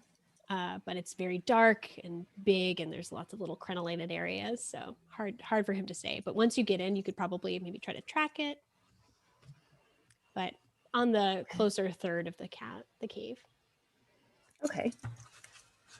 I have a spell that will destroy fog. Will that work on this mist that we can't see That's through? a great idea. There is no reason it would not. Yeah, that's great. Okay, that's good to know. So everybody knows that. We'll tuck that away. Oh, very cool. So you're ready to make this a lot easier to sort of see. 2 of you, at least, I believe, have dark vision, and so it's a lot easier to see farther in here. But the mist definitely obscures things it makes it just generally kind of tougher to see. Good. It sounds like people are very excited for the owl bear and tracking it. And let's I'm gonna throw on detect magic. Yeah. I'll do that as a ritual so that I have that kind of on and pinging as we go through. Oh, that's wonderful. Yeah. I start looking around and examining things because yeah, that's how I do it. So as you come in, you definitely notice that. Sorry, I'm just trying to get all my pages correct. Are you going in a marching order? Like, who's leading this exploration, I guess? Who's like looking out in front? Or are you all just kind of spreading out like a... We're all scouts. But yeah. We have one particular scout who's a scout of a scout. Scout and a scout. Do you want a scout? You will never let me live this down. No, I won't. That's fine. I accept this. I will gladly go first. So Excellent. I'll start leading ahead and then I'm looking around as well. Excellent. So as you're walking forth, you get kind of past this initial like corridor that is oh, we got a code. I'm excited. Okay, I'm going to tell you what you first see, and then I'm going to roll on the table. So as you get to where the cavern really opens up and you start getting a better like wider view of everything around you, can you make me a perception check real quick? Absolutely. Or investigation could work too, sort of, or even survival, something to be like, what do I detect near here? Let's go survival. Ooh, that's a 21. Oh my gosh, lovely. Very, very cool. So you have found I think maybe it's like a tiny bit of down. And you catch it even amidst all this rubble, but your eyes absolutely spot the bit of organic material amidst all these rocks and moss and lichen and sort of grime, and that leads you off in a direction. So you actually are going to come upon the owl bear itself, and you're going to see that it's a big old owl bear. I'm going to roll on this table as we find that, just in case that impacts the owl bear scene. So thank you all so much for supporting Lumpen Radio and this stream and getting some really cool Level Leader merch. We're really happy that you're supporting us in this way, and some codes for free adventures and lore books are going out in the chat now. So I'm going to roll a D8 real quick, find out what we are going to experience in this cave additionally. Haha. Where is my Darcy notes? Okay. Doing a bad job at finding them. Okay, I don't know where my Darcy notes are. One of them is inspiration. So at some point in this, actually at this moment, 1d4 adventurers will have an advantage that they can use later in the adventure. So you're gonna like store basically a reroll. 4 of you do. So all 4 of you. Hey. The D4 can confirm rolls well. I'm going to tell, I feel like this is not a particularly inspiring moment. So maybe we have the inspiring moment happen a moment after. As you come upon the owl bear, and unfortunately the remains of the second person that Erdwin had sent here, you notice that the owl bear itself is also has perished. So you are basically off a little bit to the west. Mm-hmm. And sorry, folks. Okay. You are a little bit to the west, and you see that there's like markings on the floor, like the owl bear was kind of trying to sort of eat its prey and sort of digging in here.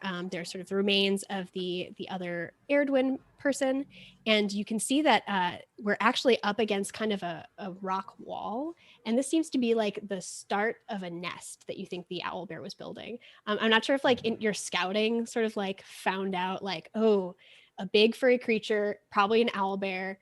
I feel like you made several leaps of logic in your like super good knowledge of sort of scout-based things. Yeah. And so you absolutely discover this owl bear. Unfortunately, the owl bear is dead, and you'll have to, there's no clear reason why it is unless you want to look closer. But you rolled really well. So what I think you also find is this nest that's starting to be built. There are like little shinies kind of sequestered in it, and that like owl bears classically, collect little shinies and weave them into their little homes. And so you're like, I bet I know where that key is. I bet you it's in the nest. And so you pull open a beautiful long silver key with lots of intricate kind of magical markings on it, straight from the nest. Well, that was more convenient than I thought. Nice. Did very well. So it's sort of a somber scene. You have this, majestic creature that seems to have perished rather recently, and sort of the unfortunately perished human as well near it. So while it's not strictly appropriate within the teachings, Crane's going to say a prayer for the owlbear because it's such a majestic beast, and I've never seen one before. Cool. Is there singing? Is it just something you speak? What does a prayer of your healers look like? For this particular creature, because not human, and that's kind of not how it works. It's just a simple blessing and trying to a kind of encouraging to the light, if that's a thing that owlbears can do. And Crane's just going to kind of cross their fingers and hope that it is a thing that they can do. I think that is the inspiring moment, as all four of you have kind of a moment of kind of compassion for this creature that you couldn't even speak to and has, killed a sentient creature. It has a nest too, and it's trying to survive. So you have a moment of inspiration. So each of you will have a chance to re-roll a roll, or I would also allow you to do something kind of weird if you want to be like, Darcy, I would like to do a weird thing. I would like to cash in this narrative currency. So I'm about it. While you're having this moment, the detect magic starts to ping in kind of a northwest direction. So you're basically off just like hugging the east wall of this map. And you can tell that there's several strong magical signatures coming just northwest of you. Okay, then if we go that way, there's some magic there. Ooh. Yeah. Magic is I think it's not a bad call to try and find something there. Magic is good. Not always. No, it's all magic good. is magic. Magic. Are we not concerned about the fact that the owlbear is dead? What can kill an owlbear? A knife, or magic. Is there, if I take a look at it and do adventurers. some investigation, is there any indication of what could have killed it? Please give me an investigation roll. Okay. There's definitely something. Something killed it. Okay, excellent. So what you immediately see is that there's no kind of external wounds on this creature. The other piece of information you kind of know is that it seems to have the sort of steps that it had taken most recently. It had actually eaten a bunch, and then it had walked away and come back. That's probably our poison we're looking for. I'm guessing that. Potentially. We know that one of the keys drowned in poison sunk alone, so maybe we retrace those steps first. Very cool. Yeah, they lead you basically straight north, kind of by that waterfall area, as you sort of follow these adorable owlbear steps. I'm so sad I don't have a live owlbear to play with right now. I know they're big and dangerous, but I love them. So you can see that the steps take you far north, and that pinging detect magic keeps happening off to your west. So you sort of know where that is. If we want to flip back to the map, the hex map briefly, if my wonderful Twitch friends can help us switch back to that, it seems to be coming from that series of little dots off on the west side of the map. Okay. But do you want to follow this sort of poison lead right now and let the magic sort of sit for a second? It's up to everybody. Yeah, what are you feeling? Well, is there a possibility that the owlbear ate the key and then it's inside of it right now? It's entirely possible. One was choked down a sorry meal, but it says, so we got the one that was amid the hoard of shining stones, right? Yes. So we have one key held fast in graven grip, one key lay still on rotting hip, one drowned in poison sunk alone amid a hoard of shining stones. Yeah, choked down a sorry meal. That was carried off far afield. So wasn't there a dead person near the owlbear? Did we see if he had a key? When he held fast in graven grip, when key lies still on rotting hip, it seems like either one of those would be an option. Yeah. So the map is showing right now. So you can see that there's that little hex that has a bunch of dots in it off to the west. That's where the magic is coming from. The poison, what seems to be like poisoned or possibly choked owlbear trail seems to be coming from the waterfall straight north of where you're at. So just west of the vault square. So we can switch away from the hex map. And so you're thinking about some different options. You will say that as you look at the owlbear nest, it's not really shiny stones. There's like, it's more like a belt buckle and this key. It seems more like, Shiny treasures, shiny not shiny leaves. stones. Yeah, you're not really seeing a lot of stones in there, basically. A lot of the stones nearby would be kind of river stones and not really gems. Okay. Although there was a dragon horde here, so presumably there are some shiny stones to be had somewhere. But the owlbear did not seem to take them, if so. Okay, so this is not the shiny stones one. This is I the just- choke down Asari meal, maybe. Do owlbears fly? They don't really, do they? They don't. Didn't he don't say that his fly. friend was picked up by? I mean, could there be two feathered beasts? Dragons or Dragons Colt don't have feathers. Yeah, don't have feathers normally, but maybe. I don't know. I haven't seen a lot of dragons. I haven't either. An angel and so many feathered things. So did we check the corpse of the person? Was there one there? Yeah, I won't call for a roll. There was no key on that person's, Okay. anywhere.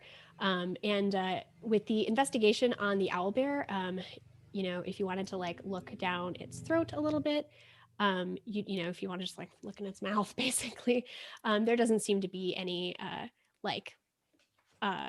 there's no key immediately. That's like it seems to have swallowed. It just seems like it. You feel better about the poison theory, is what I'm trying to say. Okay. Okay. Mm. So that seems to be the poison one. Hmm. Okay. So this is the poison one. We've got it. So do you want to head in the direction? Do you want to kind of follow that to the waterfall, or do you want to go check out? Like, do you want to investigate the I think waterfall? the magic area, because if the poison leads to the waterfall, that's probably something we don't Yes. need. That makes sense. Cool. So as you go north and head toward where the detect magic is sort of drawing you, you can see that there are especially those with like dark vision are having an easier time noticing that there are like large stones there that seem to loom kind of tall and kind of thin, like statues. And as you get closer and get a better look, you notice that there are sort of tails coming off of these statues. And the Dragonborn is, I think, the first to notice that these are, let's see. I'm sorry. These are 4 statues of ancient Dragonborn knights. Oh, Yeah. I got this. Right. I got it. Yeah. So let's see. Yep. There's like moss and lichen overgrowing these, but there's 4 ancient Dragonborn knights, and there is a statue also of the long dead dragon that lived here as sort of a shrine to support that dragon. Does anyone? So that's like what you can immediately see because they're like big and they're dragon and dragonborn statues. Can I get a perception check from some people who wants to go take a look at something? What sort of magic is coming off of it? Yeah, good question. There seems to be magic not actually from the statues, but from something behind them, like set into the wall. The detect magic is leading you to go take a closer look at the wall behind them. Set into the wall. Very nosy. I'll perceive something. Mm-hmm. I'll also try. Will as too. well if I may. Oh Cool. my god! I rolled a 1, Exciting. so 3. Inspiration? I You roll. could- yeah. Sure, I would use it. I feel like Nice. because it's draconic, I should have advantage. To I be agree. totally honest, Yeah, that but- makes sense. Okay, cool. So I rolled a 20, unnatural 20. Yeah. Who else got above like a 15? I got a 14. Okay. 23. Wow. Oh my goodness. A 15. Okay. Shazam! Gotcha. So the Dragonborn notices that let's see. Just a lot of the detail here, right? Like, do you want to give me some details of like what do these knights and the statue of the dragon like say about who lived here? Like what, do you want to tell me a little bit about what you can gather from this? Basically build some world building of this unfortunately long dead creature, or not that long dead. What do you see in their visage? What does this read to you?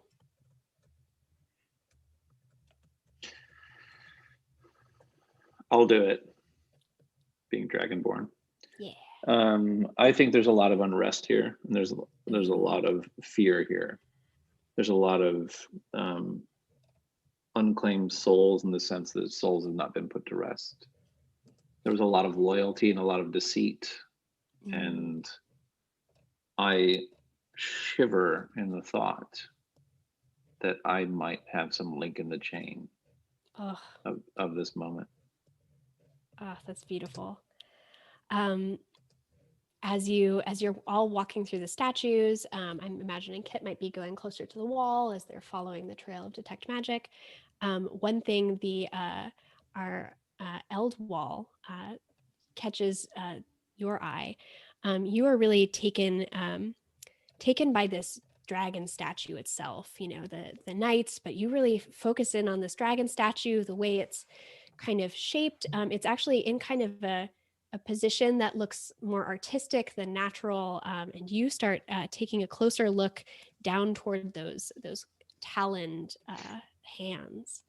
And what you find down there is a key under the dragon statue's carved stone tongue. The sort of the like claw is sort of over its mouth, but you like sort of start weaseling in there and you find the second key. This is engraven grip, the grip being the tongue, not the hand. Interesting. Other things you are finding, Kit, is that there used to be magical sconces here. So there used to be something like really important about what was done here at the shrine.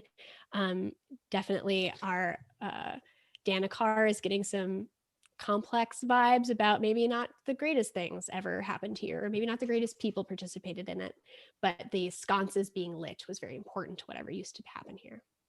But the key is actually yours. So you have two out of 3 keys, which is exciting. Yeah, is there anything else you want to do here? Do you feel it's definitely has a strange vibe? You feel uncomfortable. I think the cleric too, Crane, I feel like as someone who works in the magical arts and the healing arts, you get the sense that there's something about life force here. And maybe it's the fact that the life force it was dedicated to has passed away, leaves it feeling empty or somehow unfulfilled. But you're getting some strange feelings about this place. Interesting. Nope, no thank you. And I just we'll walk out of this room. Excellent. What does this key look like, do you think? I like the idea that it's almost got like scales on it, since it was like Yeah. a kind of key, like scales Like on it. forming the tines of the key are the Lovely. Exactly. It's almost like a claw where the knobs at the end are. Oh, very cool. Maybe this is the one the original like dragon always held on to. Yeah. Very cool. Perhaps it's bright or looks like it shines light, even though there is no light for it to shine. Oh my reflect. gosh, I love it, especially now that it's out of its maybe that's why it was kept in such a like compartmentalized area. Yep. As soon as it what gets color any light- dragons? Ooh, good question. Let's see. So because they're stone, it isn't apparent by but I guess the scales. What color are the scales? The key would be the wonderful. the key is the key. The key is the key. I love it. I believe it is silver, but I want to make sure. We love a silver dragon. Yeah, one moment. I believe it's silver. I'm going to go with that. Excellent. I love it. With the bomb. No apologies that necessary. is one of the things about running many quests. Sometimes I don't have all the info. Great. Yeah, so silver scales show on you. And of course, silver dragons have very common, close relationships with, the humans who might have been nearby. So very lovely. The sound of the waterfall is really almost deafening now. And it's starting to, do you folks use some kind of light, I assume? Or do you have torches when you're looking around? We can cast a dancing lights if we need that. Cool. They can fly out ahead of us. Yeah, the dancing lights then are probably not really buffeted by the wind currents coming in through there, but your hair and your garments are definitely kind of flowing in some of these currents built by just the sheer force of that waterfall coming down. So very cool. So there's still, you're actually pretty close to that vault. It's that huge black, sort of blacker than black, right? Like just hard even for your eyes to get a good focus on. Almost, some strange substance, this 50-foot by 50-foot cube, really dominating the center of this cavern. Over east, you can see that there's, kind of far off, you get a good look at it now. There's another little alcove that seems to have more statues and stuff in it.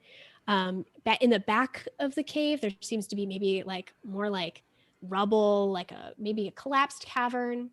And something you're noticing is like when you go into a dragon horde, dragon's like lair, you expect to see like all the cool treasure they got. And there's definitely like no big pile of treasure that you can see yet. And I think that's something that's a little out of place that you might notice. Now, I feel like it would be a lot for people to carry all of that off. So kind of unclear if it's hidden or what, but definitely something you notice. You need at least one more key. So which keys do you think you have now that you have two? So we have the poison one and the one held fast in graven grip. Yeah. So we have rotting hip, shining stones, sorry meal, the lost key. And yeah, I wonder if we can do this with two since one is lost. Oh. The little poem said that turn 3 as 1, unlock thine door. But if one is lost, is it possible to count that as a key? Because it is one of the keys, but it's lost to lore. I don't know. You could go up to the vault and go check it out. I don't want to. And how many keyholes are at the vault? We should. I think that's brilliant. Like how many holes are in the vault? Like turn 3 is 1. Do they all fit together? Can we try to fit these 2? Do they seem to fit together?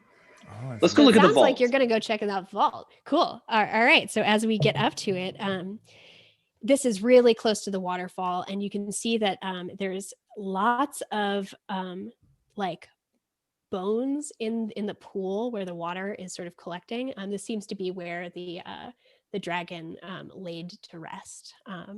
There's also, it seems like there's lots of coins and gems way far down there, but it seems to no one's really gotten a lot of treasure out, or at least it wasn't scattered around. So it seems like the hoard you can see gleaming down in that pool. But that's just because you're basically right next to it at the vault where it was sort of protecting this most sacred area of the cave. And you can see that as you walk near the walls, there seems to be no writing, no marking, it's just like perfectly flat until you get about within 15 feet of it, and you see that on the wall that you're currently facing, the tiniest little keyhole starts to open with every step that you get closer. And whoever's holding the keys is starting to feel them get a bit warm in their hands. So it seems like the keyholes are presenting themselves as you get near the It's awkward because I put them down my shirt. Oh, it feels, you feel that now. So I don't like being, not a fan of standing near the door, if I'm being entirely honest. Oh, I love it. So you have 2 keys. Who's gonna do what? What are you gonna try? Are there 3 distinct keyholes or just one? As you check out the first face of the vault, only one keyhole shows up there. But as you kind of I assume you take a circle around it and just check out the vault generally. As you go to each side, a new keyhole appears, and it looks like they're the same. They don't look like they're tied to a specific key. It looks like the same a generic keyhole will appear as long as a key is near for each facet of the cube. So yeah, so you would probably need 2 different people to try the 2 key turn situation, and you would need 3 different people for 3. But for, it's if you had turn 3 keys. 3 is 1, so I wonder if by turning 2 and Lost from the Lore. If we do this wrong, is there a chance that it will make it so that we can't do it right? Unclear. You haven't seen anything that suggests that necessarily. No one warned you that like it's trapped if you try to mess with it. Nobody's really messed around with it in a long time, so hard to say that it's like completely safe. But your instructions were turn 3 is 1, and they didn't really say what would happen if you tried to. But we did have some help from Vipe Edmore Lumpen. Go to the Northeast Cave. Is that coming from the chat? That's coming from chat. What's the chat saying? Let's holler at the Chat's chat. Very puzzle. Excited. Yeah. Let's chat it up. Well, I think if we don't know what happens if we try to use a lost key, we should go find a third one. Okay. I think I'm using a philosophical approach that is not accurate. I approve. I heartily approve. I love the concept of like less. It's like 3, right? It's trebling. So it's like let's not treble. Let's go 2. Like I'm into it. I was so down with what you're into it. Totally. Like, try something. No, so it's Lost from the Lore. I wonder if there's something we could use to indicate that it's missing, that it's absent. That you're presenting an absence. Yeah. Like maybe it's taking the 2 and leaving the space and just turning it as if it were like holding it from the top instead of, I don't know. Well, if it's lost from the lore, it means that we are accepting, we are believing in its existence and its history. Then it's not lost. So maybe you just need faith. I hand a key to Kit, and I hand a key to Danikar, and then I'm going to pull out my thieves' tools and go to the 3rd lock hole. Okay. I love it.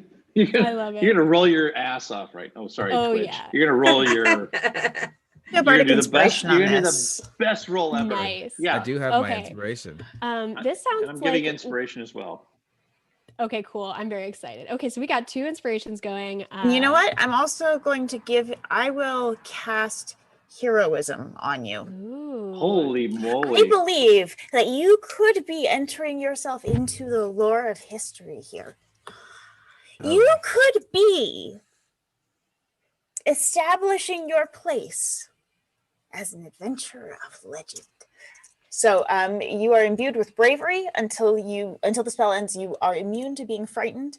You gain temporary HP equal to my spellcasting ability modifier, which is +3 at the start of each of your turns. At the end of the spell, you'll lose all of those temporary HP. I feel like we just bought stock not in GameStop but in AMC actually. Like somehow, like like what's happening? I'm gonna stand next to Eldwall and pray and believe. Oh, I love it. Okay, cool. So the 2 people with keys who are going to turn them are not going to need any rolls from them, and they seem to be putting their efforts into our friend Eldwall here. So Eldwall, so you are prepared, ready at one of the faces of this vault. One of the problems is that this avalanche of water is making it really hard to kind of coordinate, hearing each other as you try to turn as one. So that's the only like trick. And I don't know if you want to try to do something about that or create a system or Actually, I'm going to ask Danica, I'm going to ask Crane if they'll like be the one to like stand like almost like equidistance from the 3 of us. Ooh. And Danica to count down. I have a spell that makes water go away. Yeah. Maybe I can cast it long enough to get the waterfall to just kind of stop for a minute. Perfect. Long enough that we can. Yeah, that's perfect. We can pull it off. Actually, you could like be the triggering time, like when you cast that and then you tell us to like twist, Crane. Oh. Yeah. Perfect. This is a good visual. I am about this. So I do want to roll, but we're throwing a lot of stuff at it. So I think Eldwall is the one who needs to roll. You're getting fine. bardic inspiration. You're getting is Danikar lending their some type of inspiration or just your like reroll ability inspiration? I threw an inspiration period. Okay, cool. I just got really fired up. So I don't know if that's like even legal to like throw in double inspiration. I like to be able to pass that currency around, so it's legal. Okay, fair. Yeah. Says who? Yeah. Okay, Eldwall, let's do this. So we're getting up to the moment. Everybody's ready at the wall. Crane. You have imagination. Ready, go. Yes. Always remember, this is the day. Only in Dungeons and Dragons, friends. Yes. So it starts with Crane. Yes. Yeah. Okay. Crane, tell me what it looks like when you cast your spell. A deep breath, touching the water, cupping it to my face, speaking words. And if it works, then the cave will go silent because the waterfall will stop. There will not be enough water for it to fall, but it's not going to last for very long. So once you hear the silence, 1, 2, 3. Perfect. Eldwall, what do we see? So I rolled with advantage. Yeah. And I rolled the same number on both of them for a total of 21. Okay, awesome. All right, yeah. We're throwing weird stuff at this. You've cast a spell and are praying next to them. All of you are, really believing in your ability to, get around this magical puzzle. This is you're speaking the language of magic, and I'm sure if the dragon were here, it would be delighted to see what you're doing here. So what does it look like as you we sort of shoot the camera at one key turning silver filigree, one key turning sort of silver scales, and what do we see you doing with the are you using your thieves tools? What happens? It's putting the thieves tools in and then just a grin on his face. Whatever's in here, I want it. Keys are for smarter people than I. Excellent. It's almost pushing against you at first. You can't quite get it, and then exactly as you say that, it finally turns, and 3 keys, one lost to lore, turn as one, and the vault starts to all 4 of the outside faces and the top face start to separate a little bit away from each other in this eerie, silent move. All of a sudden, the sound of the waterfall comes back as the water, begins shooting down behind you. But you can see that on the inside of the vault doors, you see these really wild key-themed art, keys of all different shapes and sizes. But at the top, as you see sort of the ceiling inside the vault now, you see that one is made, there's like one giant kind of mural made in the shape of a key. And the 4 of you are found in that mural. What do you each look like? What's the representation of you? It could just be, it could be yourself. It could be an emblem of you. What do we see that represents you in this mural? Wow. I'm in this. Oh, go ahead. I was just going to say that Crane only sees it long enough just to realize that it is them and just immediately drops to their knees and prays.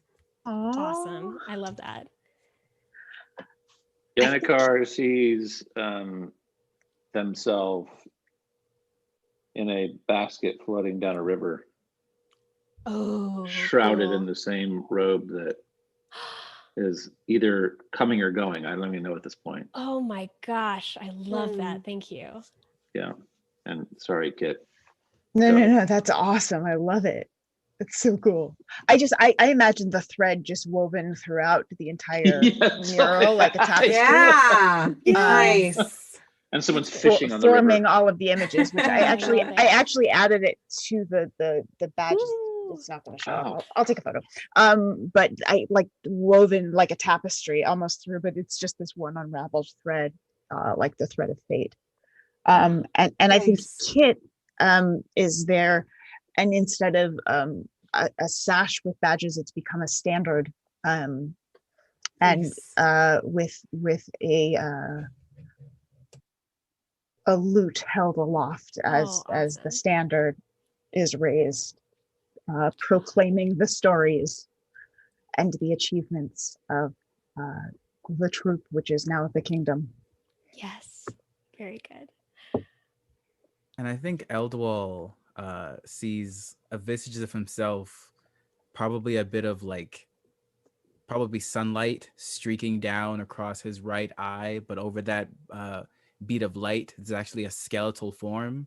And instead of an Ooh. eyeball, there's like a gold coin with a face looking out. The face has a smirk on it. Oh my gosh. We're gonna need some backstory for all of you folks in the prequel that we run to this. I'm so curious. That's great.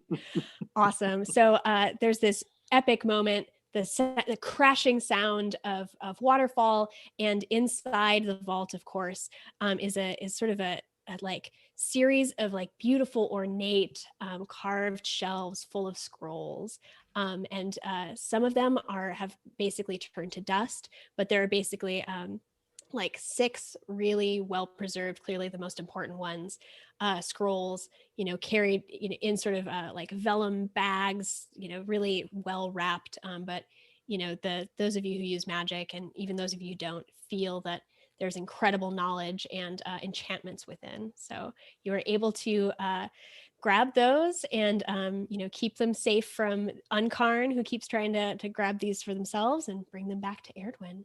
And as well, the knowledge to Portsbridge. Very cool. Unkarn needs to learn to share. Yes. Yeah. So we're, this is it. So you have, these were your last chances to get, some final resources for Portsbridge. And I think I want to ask, what's the message you folks are going to decide to bring back to the Portsbridge Council, as you're walking back across the river, across the land of Erdwin, into the dunes. You see Portsbridge, awkwardly plopped into this dunes where it's slightly more settled in now that it's been a year. What is the message you're going to bring? And you don't have to be unanimous in it, but you feeling stay, you feeling go. I'll stay. I'd like to see it through. Awesome. What about you, Crane?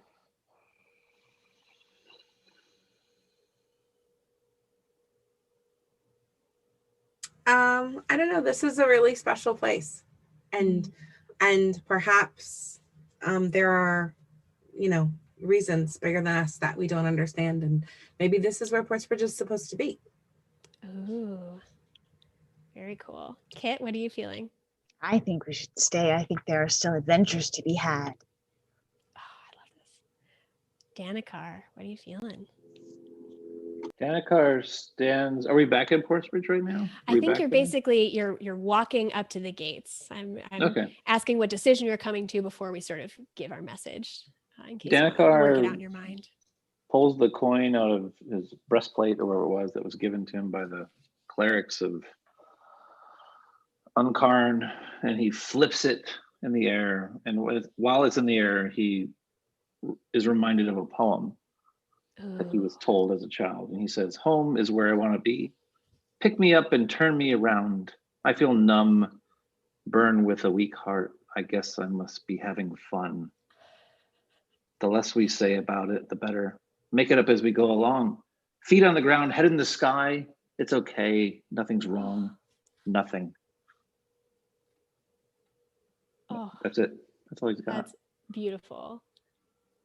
Oh man, I'm gonna have to. That's awesome. That's beautiful. Thank you. That's the Talking Heads, guys. It by the is. way. I can't take Yes, it okay. is. Yeah. But it just sounds so beautiful, just as poetry. Like it's it gorgeous. Does. Excellent. Cool. So what is so the votes have been tallied. I will hopefully be corrected if I'm wrong, but I believe the extra components that you got from the first quest, and you were planning on doing this for components for the second quest as well. My understanding is I that think so. pushed an outcome over the edge. So you changed the Oh, fate of Portsbridge. Things were so close. It seems like people were really split on whether we should stay or go. So I'm going to foreshadow a bit what the overall decision was. As you enter the streets of Portsbridge, coming to some measure of home, you see that there's a flurry in the city as wizards and clerics and sorcerers and seers are busy at work. They're painting sigils on buildings and magic words on the streets. They're hanging banners and flags to catch the tides and winds of wizardry. There are, lanterns glowing, work around the clock. It looks like the city is preparing to activate that transport mechanism again. So you're going to go talk to the council. It sounds like many of you are eager to stay, but it sounds like as they took in all the word from different adventurers, the choice was made that even weighing yours, it was slightly in the direction of heading out. So, however, because we have enough components, I believe. Will says go with your heart. Excellent. So you basically have made it just in time that the scrolls that Erdwin let you take to Portsbridge, the components from the three sisters of Unkarn, and the myriad spell components that the king of Zoshar had given you, are gratefully received by the people starting to start the enchantment, and immediately add to the power of the ritual as it's being cast, which is very exciting. So I'm going to read a little thing about it. So perhaps your work helping the other kingdoms causes, so actually, yes. So you had talked to both kingdoms and Unkarn. You see that there are people from both those kingdoms helping your city as you have helped them. So there's lots of people here. And the ritual for everybody who has weighed in on this series of adventures. The magic moving through Portsbridge becomes visceral, like vertigo. You can feel it in your guts. Your ears pop. Temples and towers, cobbles and tiles all stay solid, but it's like their colors moray and shake. The sky vibrates. All weather rolls out in double time, and all the blues drain from the heavens, so only stars and stellar clouds remains. For too long, the city feels like it is falling or rising in the heavens again on an invisible sea. And I guess I should ask, this is, the ritual is about to be cast, but you each have a choice as to whether you are staying with Portsbridge, wherever it may go, or whether you are staying behind and letting Portsbridge go on without you. So I suppose I want to know the answer to that before we reveal what happens to Portsbridge. You have the opportunity to go or stay, although Portsbridge is going. What do each of you do? I'll see what's next for Portsbridge. All right. Excellent. I'm staying with Portsbridge. Portsbridge is my home. Yeah.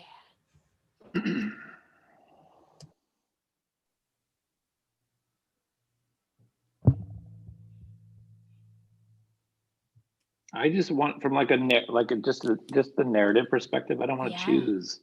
I just want to have some naive melody while flipping that coin, thinking about while leaving, where just being like totally divided between two places.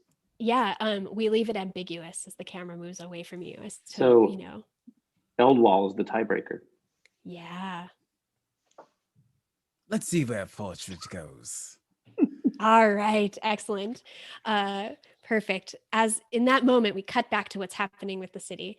The sky for a moment is many colors, and then it resolves, streaking like ink into a bright pink dawn.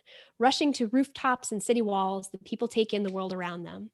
The smell of a recent rain on lush grasses, the sound of rushing water from a wide cascading waterfall nearby. Huge birds flock out of a brilliant, almost blue forest in nearby glen, then fly over the city in murmurations. Above them, fading in the dawn, are two moons, strangers in the sky. The land is beautiful, but it is not home. So you have, those of you who have gone with Portsbridge have traveled with it to some new place with blue forests, huge birds, two moons. And we'll have to wait till next year to find out more about this strange new land. Thank you so much. Oh, this is such a delight. That's so awesome. I had a great time. Yay. Thank you. Yeah. Yeah. Thank That's you. amazing. Your characters were lovely. Thank you all so much, chat. We were able to raise, I think, like $500 for Lumpen Radio tonight, which is really great. Thank you for supporting the cool merch and the cool creators who make this, all these beautiful works of art, the adventures, the actual art and the maps. This is just a really, the videos. I always love how beautiful and thoughtful and just sort of soaked through with creative energy this event is, and thank you for supporting that. I would love to hear how any of you play the adventures at home and what your characters do differently. I'm excited that people can go play in these adventures on their own. So yeah, I think I will wrap up at the end with thanking some of the people who made this happen, but first I want to thank you wonderful players. You were amazing, and thank you so much for joining us in this. Thank you for having us. Yeah. Thank you so Thank much you. for having us. That was absolutely amazing. And thanks For to people who- Darcy. Oh. Yay, Darcy. Yeah, Darcy is here for Darcy. the DM. Very nice. Yeah. So where can people find you as they definitely want to follow you after getting to get a taste of your work here or have followed you from your previous places? Why don't we start with Jen, if that's okay? Sure. My name is Jen Kretschmer. I am a producer, writer, actor, creator. I'm also one of the writers on the newest D&D hardcover, Candlekeep Mysteries. Yeah. And I'm also the creator of the Accessibility in Gaming Toolkit, which you can find on my pinned tweet on Twitter at DreamWisp. I also stream on Twitch as at DreamWispGen. That's about it. I'm always around doing stuff. This was a blast. I love this event, and thank you all so much for an amazing game. That was so much fun. Oh, and thank you for your sketches. Oh, I'm so excited to see the other badges this crew accrued over part 2 of the adventure. I'm gonna go clockwise. So Gabe, would you tell people where they can go find more about you and your amazing work? Yeah, absolutely. So you can find me at Gabe James Games across the internet. I do cosplay, voice acting, game design. I'm an in-house game designer for Roll20. I work for MCDM. I've actually gotten to work with Darcy on something. So I stay pretty busy, but I love doing this stuff. Awesome. Yes. Look out for Ukatoa, which had your design chops on it. A very Nice. cool game coming out in March from Darrington Press. Gabe does amazing work. I'm so lucky to have you at my table. I'm so lucky for this whole table. You're all amazing. Chris, why don't you tell people where they can find you? Yeah, you can go to the IGs and find me at Mr. Chris Funk. I play music. I used to play music before the war. That was pretty cool. In a rock and roll band called the Decemberists, but I don't do that anymore much these days. We're going to do some streaming coming up, so stay tuned to the Decemberist.com. I've heard like Huckin products and stuff. I'm putting out a record in a couple weeks too. Oh my And gosh. And I'm not cool enough to have a website, but you can just go to like Instagram or Twitter or whatever. It's like a weird record I made here, actually near that player's handbook sign with all my droids talking to me and all this AI. It's like a modular synth record, and I like games. Games are cool. I'm working on games sometimes, and I'm very thankful to be here. Thanks to Will Heinmark and Level Eater and Darcy, and shout out. And you guys are awesome. I love Dungeons and Dragons and RPGs and all you nerds watching us tonight. So shout out. Yes. Passing the baton. Yeah. Nice. Big thanks to the chat. Ariel, please tell people where they can go find more of your goodness. I am allegedly at Ariel Contessa on Twitter, although I have a fitful relationship with Twitter. I'm the new director of Contessa, which hopefully one day again will be creating spaces for traditionally underrepresented and marginalized peoples at cons to run and play games and learn how to navigate the world of gaming so that they too can be creators. If you like my t-shirt, go to blackheroesmatter.biz and support artists and creators of color. And thank you all so very much. And yeah, this has been a real thrill, and the chat has been great, and you all were fun, and I cannot believe that this is my life and I get to do this. It's a good day. It's a good day to be a nerd. Thank you all so much. there are a lot of people who made this whole event happen. And so I'd like to go through and make sure to call out some of those. So special thanks to all the DMs who were running games, virtually all over the place, who've run tables in support of Level Leader, past and present. I think it's a really special event to be a part of. Several of you have, been to Level Leaders before, and I think, it's a really lovely community, and thank you to all the DMs who have helped make it happen before. Our appreciation expands to every plane of existence. Thank you to all the artists who appeared in the video and the merch. Your vision fuels our imaginations. Thank you to everyone at the Buddy Shop for getting adventures and treasures to the players. Thank you for, helping us give away some of these in chat tonight. I think that was really special and something we're extremely happy to do. Deep thanks to Logan Bay and Ruben Kincaid from the Public Media Institute.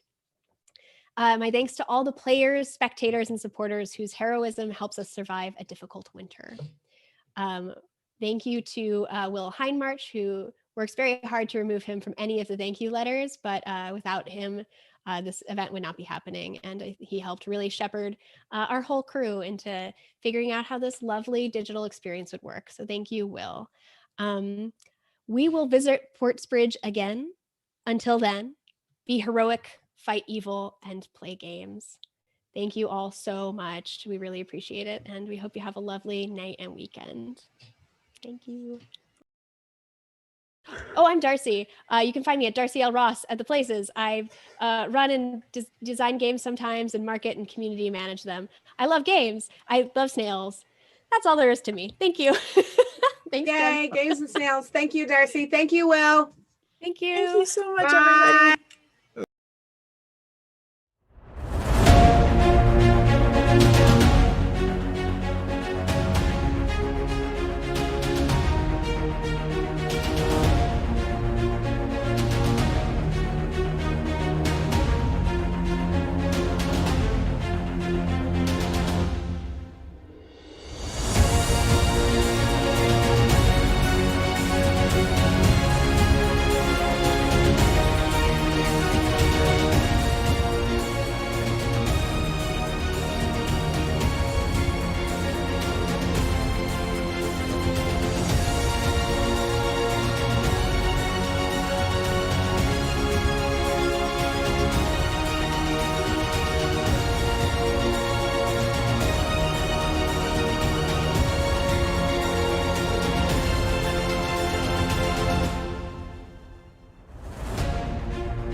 Hey there, my name's Ed Marzuski. I'm the director of Public Media Institute, and I'm also one of the co-founders of Mars Community Brewing, Maria's, and Kimski.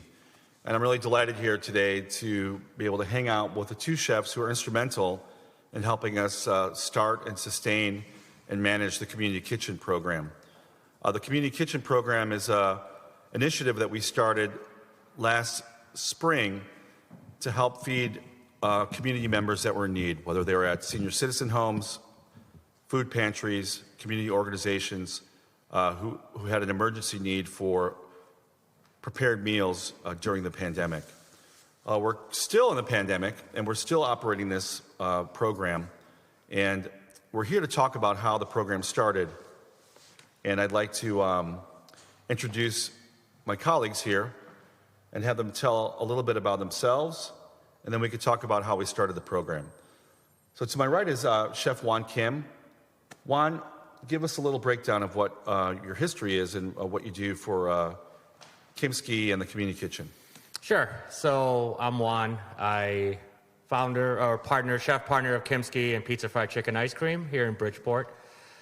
Met Ed and the family doing beer events here at Co-Prosperity Sphere a while back.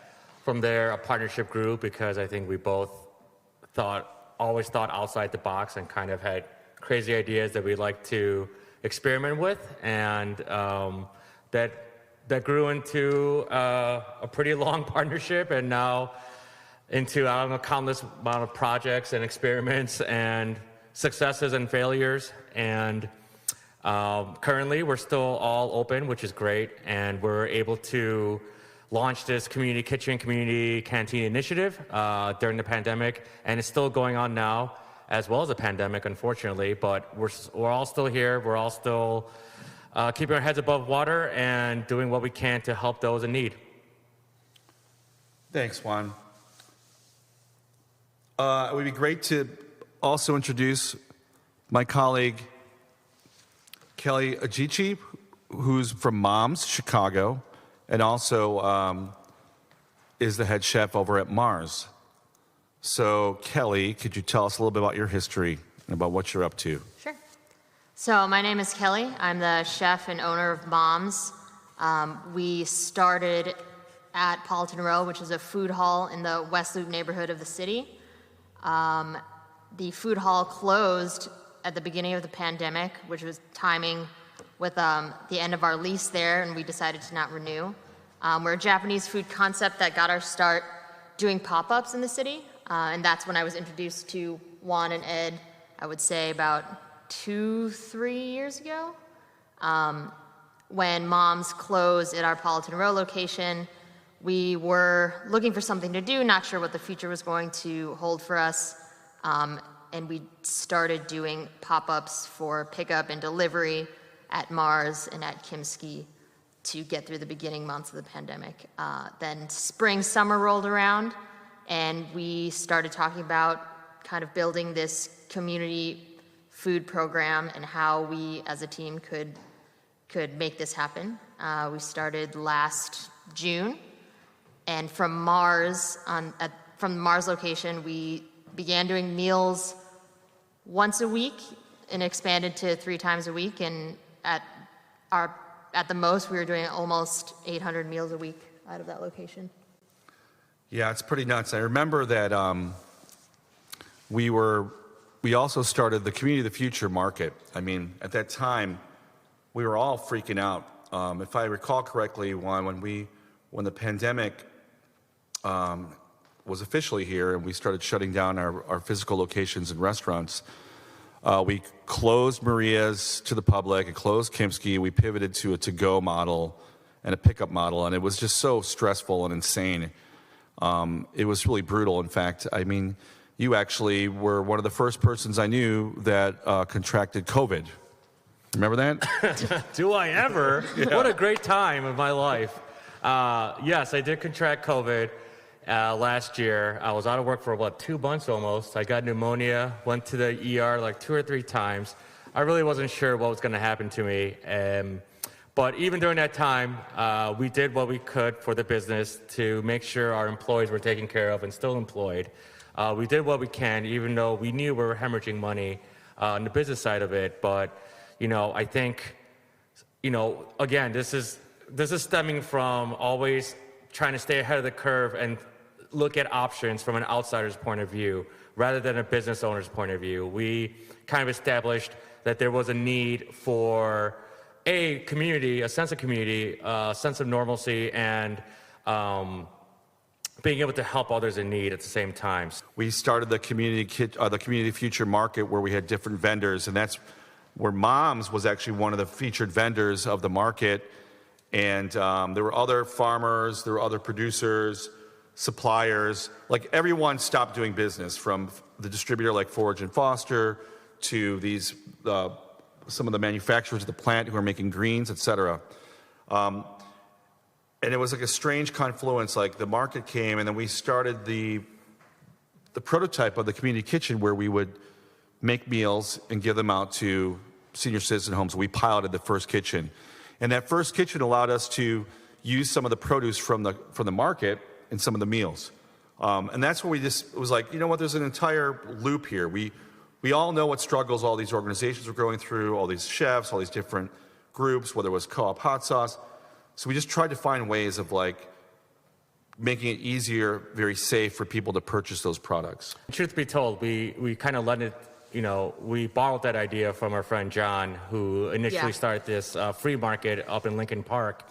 And we thought, well, every neighborhood should be doing this for their vendors and for their residents, outdoor markets where it's free for people to help each other and to get really good produce that restaurants only had access to back then. Mm-hmm. But now it's open to the public. So that's when I asked Kelly, this kind of stemmed off from hey, there's a crazy free market. You guys should come down and do your donuts. You guys will crush it. And they did. We sold out of donuts the first 2 weeks in an hour. It was and then I called Ed. I was like, hey, there's a crazy free market. They're selling beer here. Bring your beer. And then, and it's all about, it's this weird cyclical thing that we do where we just help each other out. And then it's not really stealing ideas per se. It's just again, we saw a need for that to happen in Bridgeport here because Lincoln Park's a very, there's so many communities, so many neighborhoods in this city. So it's well, if we could have some kind of system like that in Bridgeport, why wouldn't we do it? Why wouldn't we even try to do it? We all had extra time on our hands, when I wasn't dying. So it was nice to be able to implement that. And I think Ed and I we have this motto where it's just if it sucks, we won't do it again. But if it's great, let's just keep doing it until it sucks. You know, and it didn't suck. So we kept with it, and then we get new ideas from that kind of stuff, and and to have moms on board after that and have run the kitchen even. I would say that that's a win-win for everybody. Yeah. Well, the cool thing about this program too, as it was implemented, is that we decided that it was really important for us to make sure that because the kitchens were closed, because no one was working full time, because it was just insane at that time, we wanted to make sure that we paid people pretty good wages, right? It was really unique. It's oh my gosh, we're frontline workers. We're at the most at risk. We're the people making food for organizations or groups or the public. So it was important for us to pay a really good wage, which was 20 or $25 an hour for people to work, part-time. I'm wondering, A, is that a good thing to do? B, could we have done it for cheaper? Or what do you think would have been the best way of doing something like this? Was that important for the program? I mean, I think it's an integral part of the start of all of this. It's not just paying the chefs that are out of work right now. It's paying for us to be able to use local ingredients from local farms, local ranchers, ingredients that wouldn't necessarily be available to these communities that we're feeding otherwise. I feel like that increased wage is absolutely a big part of this that was necessary and warranted. I also see it as extra incentive for people that maybe were kind of on the line about still leaving their apartment and going out to the public to even in an enclosed space that was safe and following all the COVID protocols. It made them want to be part of something. And you know what? If they came out just because of extra money, then that's great. That means we got them out of the house. We got them comfortable enough to want to help the community. And I think the $25 an hour thing is that's almost like what white collar jobs make. You know what I mean? Sometimes. So it's like paying them, and because it was part time, we're able to pay those kind of wages because it was part time. It was never meant to be a full time program because that's really not our jobs to begin with, to be able to feed those in need full time.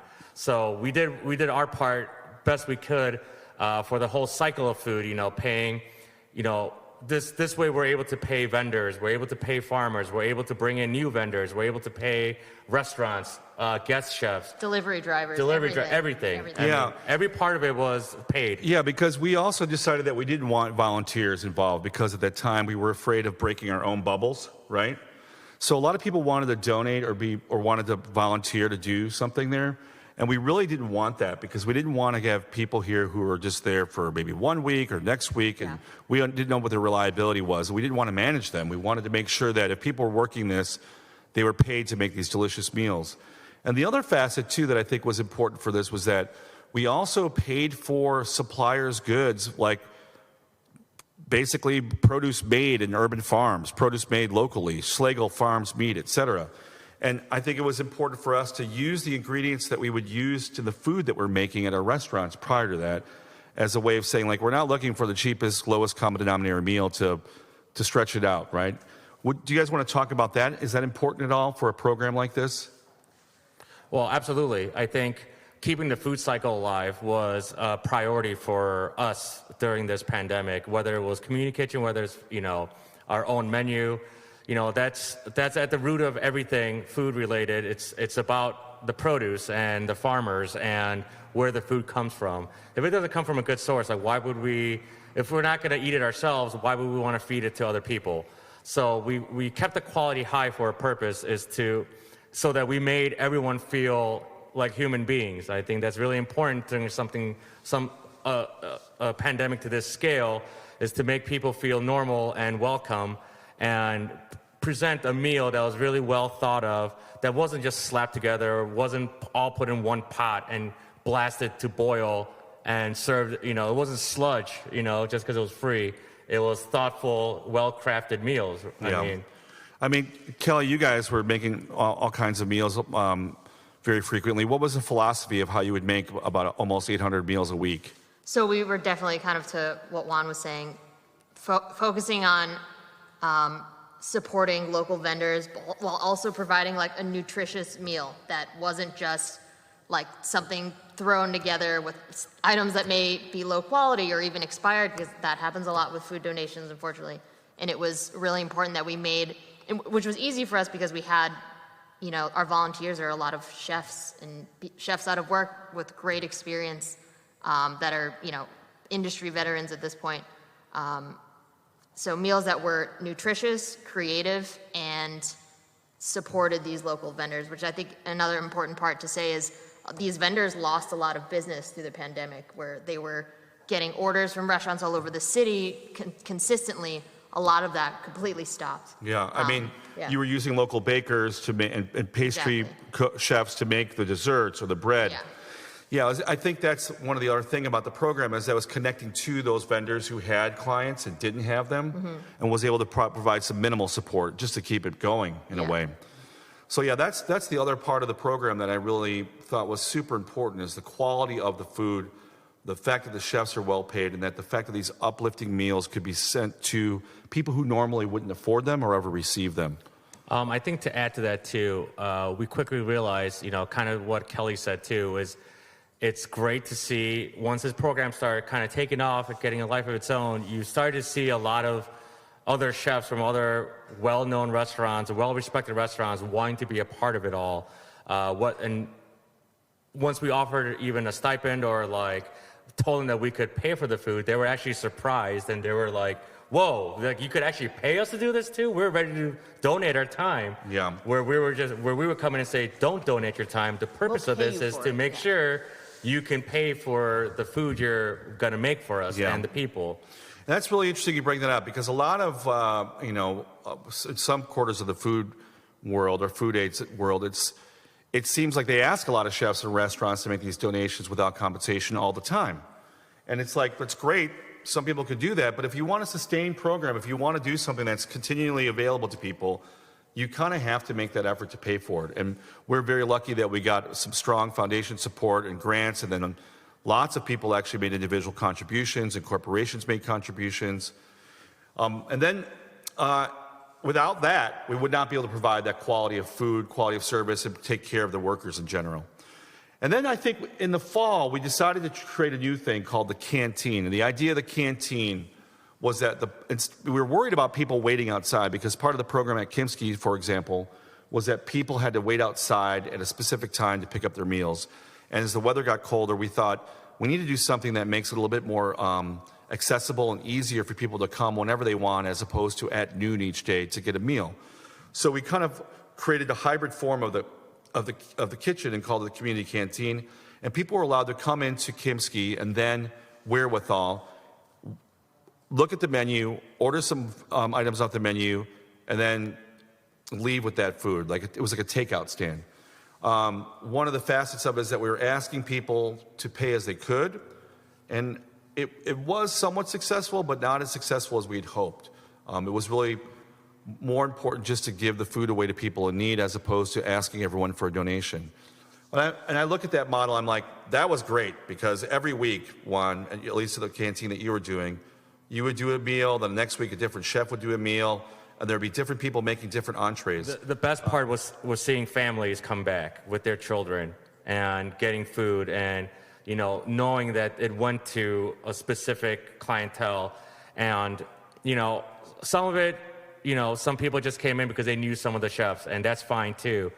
There was no judgment involved. We really just, we treated everyone like customers, like we would. We were polite.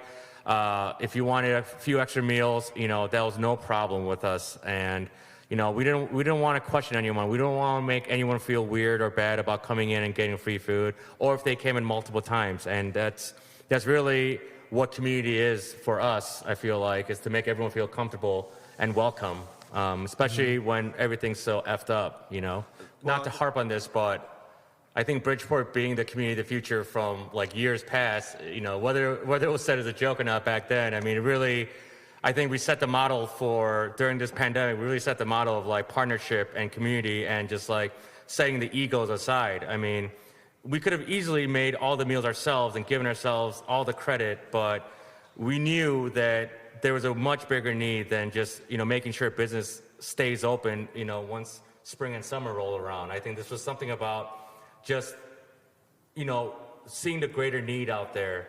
And, once you set your ego aside, and once you just kind of set up something and just go for it, with the idea of helping others in mind, I think only good could come out of it. And if it's genuine, then yeah, individually, I think we all know that, there's this need, that there's always going to be people that need help. And, even through art, through our individual things, the breweries, the individual pop-ups, I think that's something we all can always just work towards, and always just have in the back of our minds. I mean, even the soup events, people love soup. I mean, that's an easy sell, and you can always attach something to it to like help out. Even if it's $10, that's $10 that organization didn't have before. We gotta look in terms of that. Like, it's not about donating 15 grand. It's about just doing what you can, and I think that's important. I think that should always be in the back of our minds as business owners, and just decent human beings at this point, whether it was a pandemic or not. Yeah. I think it's like, and not even like donating money, like anything you're good at. Everyone's good at something. If you're an artist, if you have a car and you can drive and help in that way, if you're super organized, and like anything, any type of skill can be used. Yeah. So, obviously, as the pandemic happened and people were experiencing the changes in our businesses and our lives, We were pivoting, our businesses were shut down. Do you want to talk about how that affected you guys? Yeah, I think it's a similar experience for everyone around the globe in that every week was different. Every day was different. Every hour for a while there was different. And here in Chicago was no exception. The restaurant industry was no exception. Rules changed. What could happen changed. How much lettuce should I buy today? Mm-hmm. You know, am I going to be able to sell it? Mm-hmm. Am I going to be able to, you know, should I buy any chicken this week, or am I going to be able to pay staff? You know, that was the fundamental. Like, can you continue doing business? And then adapting. You know, as everyone has, or some have. Well, I know that you guys were pivoting and doing everything you could, just like we were. And I remember in the summer, I mean, we're actually at the anniversary of the death of George Floyd and the protests and the movement that arose shortly after. And I remember seeing you guys going to one of the protests in Chicago and feeding people. What brought you? What made you want to do that? Well, it's a couple things. I mean, one, we had the food. We wanted to give it to people. Mm-hmm. We're struggling for some social application, I guess, for it, or to do something. You know, everybody wanted to do something. And it's invaluable to get groceries and fresh produce and shelf-stable goods, but it's also really nice to get a meal that's cooked or ready to be cooked, heated, I should say. And it's really, really important. The pantry stuff has been stable for food insecurity, you know, and it's a great thing to do. I just think what our supplement is helps as well. Mm-hmm. It helps also with that time of just, you don't always have meal prep. You're running around to grab, the kids are going to this spot or working 2 different jobs, and a lot of people just said it was nice to have one meal that was just taken care of. Yeah. They didn't have to worry about that one. Yeah. You know? That's one of the things we discovered is like these meals are somewhat uplifting in a way, right? Like it's a prepared, delicious meal that they normally wouldn't have been able to get, or they're not stopping by Donor Man and doing a pickup or whatever. And that's the thing that I love most about it, is that you guys were making amazing meals. You're making hundreds of them at a time, but you're used to that as a food truck. Was it difficult to do this, or was it just like, oh yeah, we got this? We wanted to change a little bit after a while. First it was hot meals, when we were doing the food pickups and in the summer, and then as it moved to the fall, realized almost everybody was taking it home and eating it later. So we changed the prep to be cold. Reheatable. Yeah, we hand it to them cold so that it's going to be safe to take home if they don't make it home right away. And then when they heat it, it's going to be at its best possible state. So you're going to cook differently. If you know somebody's going to heat something, you know, you're basically par cooking it. I mean, we've done, I don't know, 700 meals in a day out of the food truck before. Not very often, but so you can do 200 meals if you want to. Right. Yeah. So for us, we were lucky because we were able to adapt to that, and we're used to that high volume. Yeah, I mean, that's one of the things that I love most about working with everyone and working with friends of friends is that everyone gets it. They figured it out. They're able to produce these meals as if it's a giant catering meal. But of course, whether it's hot or to be prepared later is always a decision made based on the constituents receiving it.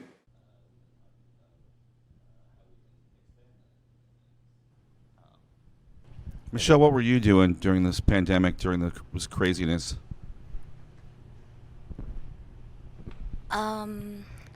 I mean, mostly working, but then before Community Kitchen, I was using, under Banana Phone, I was using like leftover produce donated by farms to like make ice or like sorbets and like sherbets, and then all the proceeds were, you know, going to charity and stuff like that too. So that's kind of like the model of like what we've been trying to do with Banana Phone. That's awesome. And Rhea, what were you guys doing at Winer Beer Co. or at Four Letter Word during this? I mean, most businesses shut down, the staff was cut, people were completely lost their gigs or were on unemployment or looking for side hustles, etc.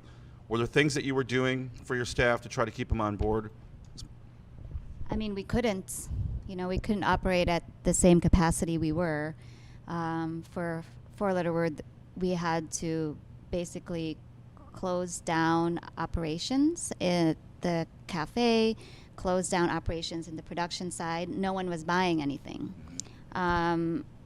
So I had to let some people go, and same with Weiner, unfortunately. And production, there was no production. No bars were open, so no one was buying beer.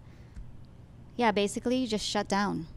I mean, that's all we did. Shut down for maybe 3 months or so, and then just started doing beer deliveries, which really kind of helped keep us afloat. I mean, thank you for drinking beer.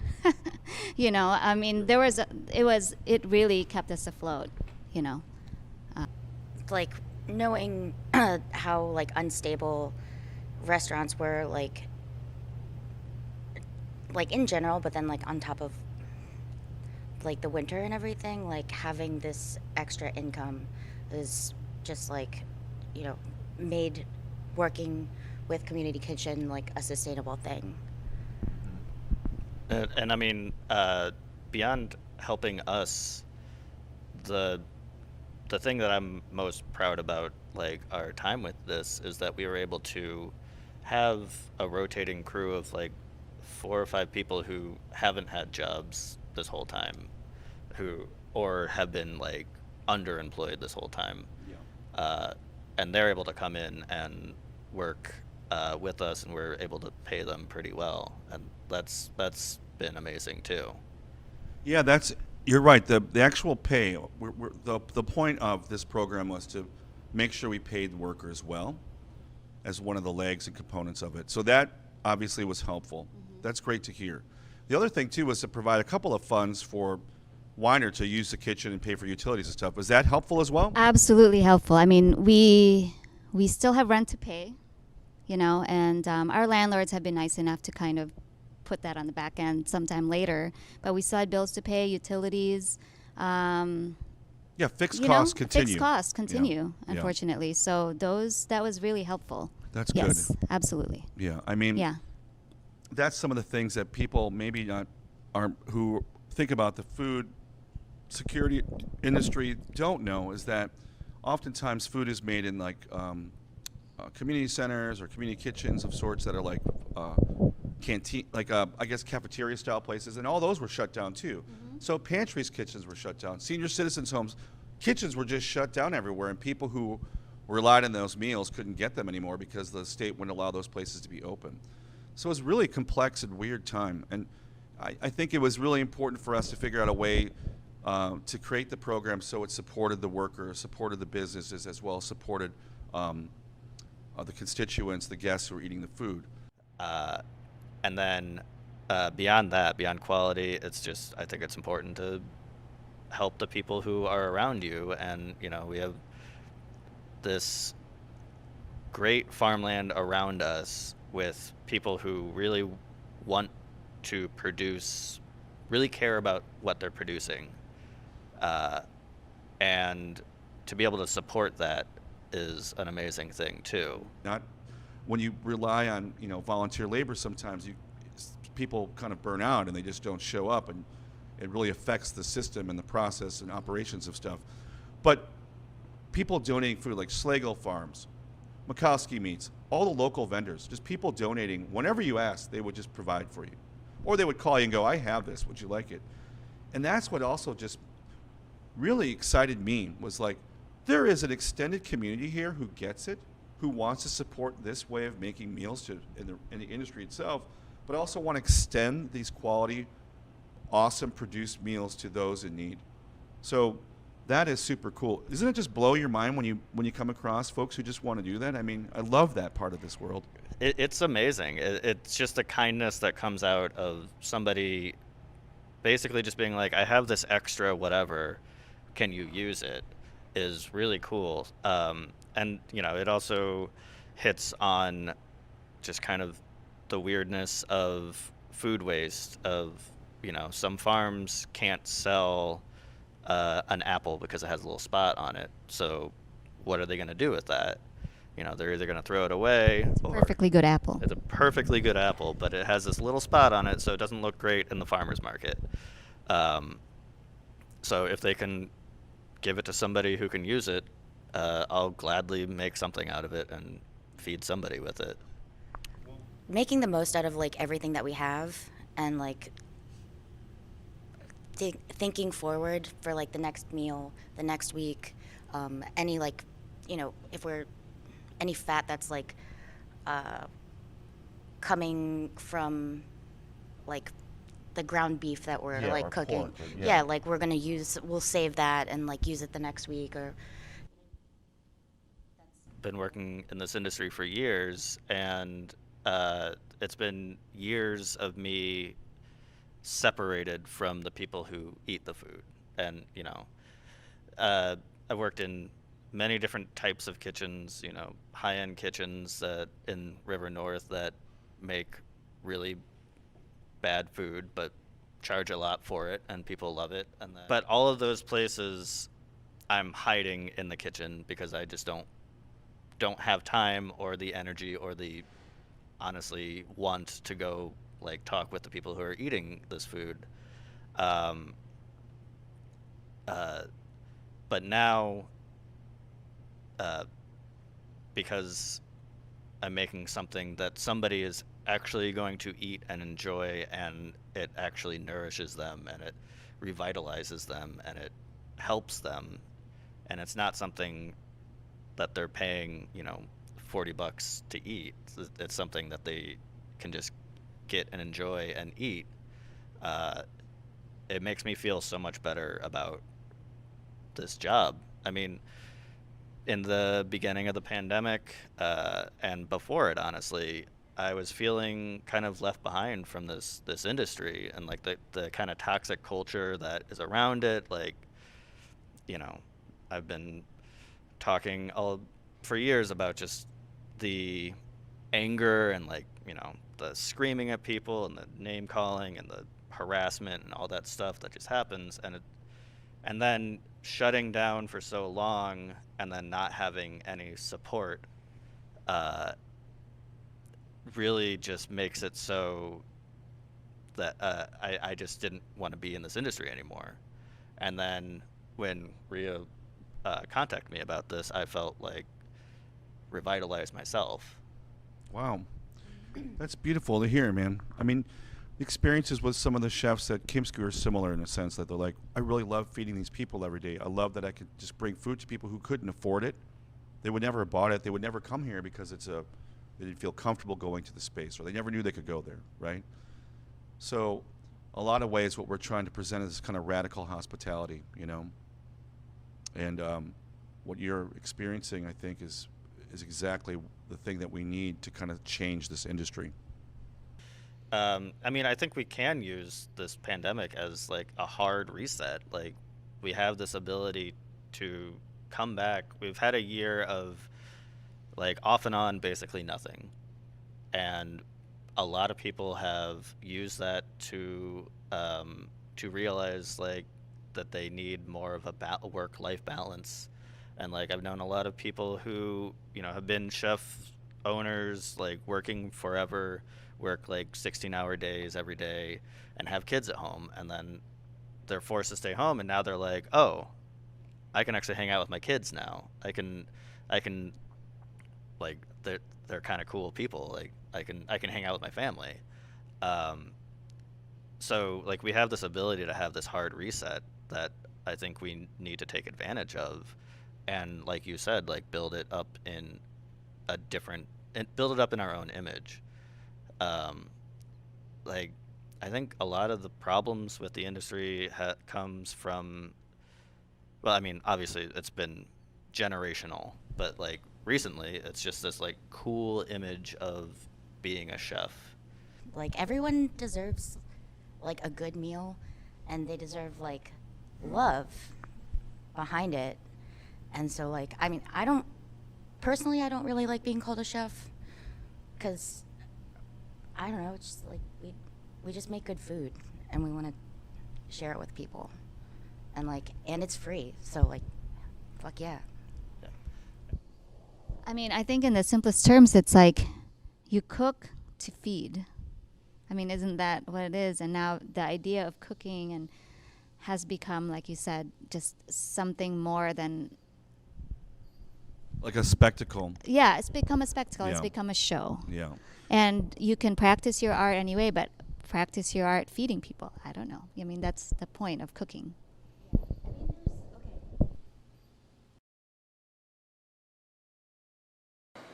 Yeah, I mean, the sad reality is a lot of these organizations and groups rely on pure volunteer labor to supplement the couple of people paid to organize everything. And then that time, people's interest is a sine wave of interest, and they're there some days, there's other days, and just a lot of work goes into distributing and handing out meals to people. It's not easy, right? Mm-hmm. It takes several people to be involved in this, or someone who knows what they're doing. But yeah, I mean, the whole thing it's all very precarious. It's all just, it's really depressing, in fact, how precarious the entire state of food aid is in Chicagoland, probably everywhere in the goddamn country. So yeah, we did experience that in many locations. We had we had just basic things like we would bring meals 3 times a week to a senior citizen's home. 2 months in, we get calls that they weren't even getting their meals some days.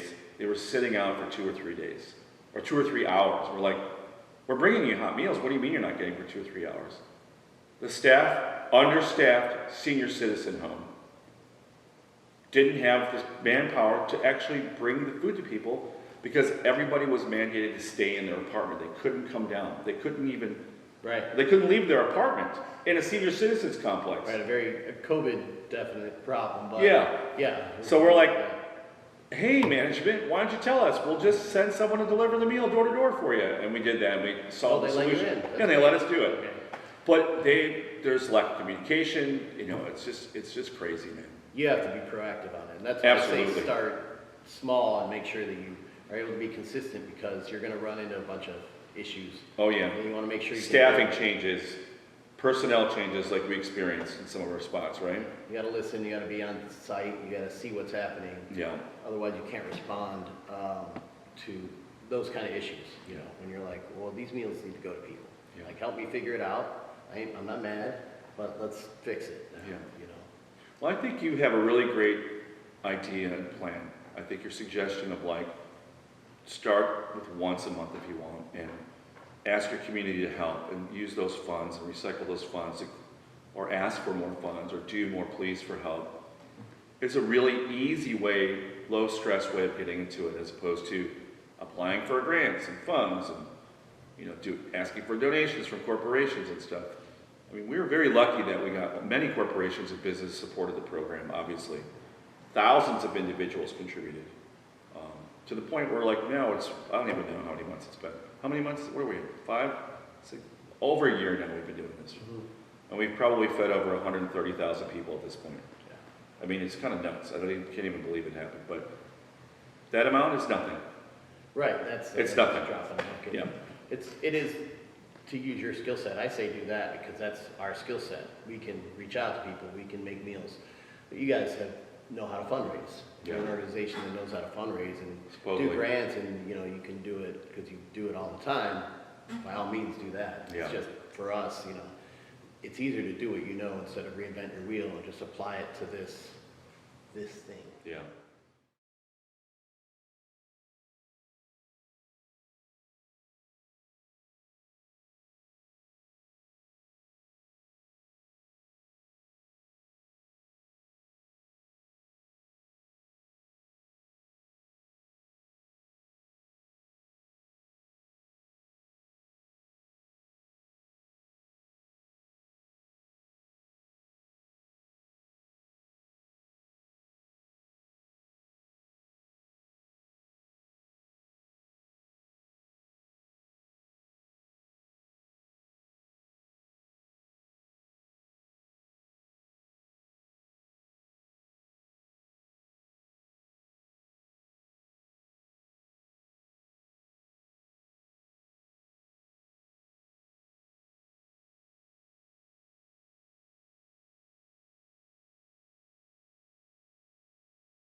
On behalf of the Smart Museum and also on behalf of our curator, Abigail Renograd, we are delighted to have you joining us today in person and virtually.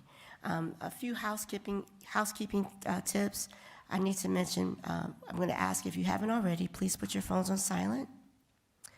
And secondly, there are no bathrooms on this floor.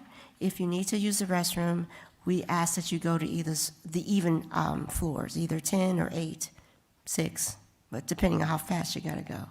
But we would ask that you would use the even floored rooms for the restrooms. We are thrilled to be co-presenting this conference in conjunction with the exhibition Toward Common Cause, Art, Social Change, and the MacArthur Fellows at 40.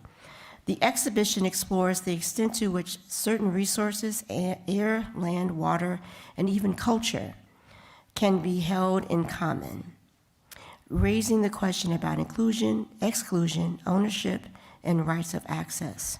The exhibition considers art's vital role in society as a call to vigilance, a way to bear witness, and a potential act of resistance.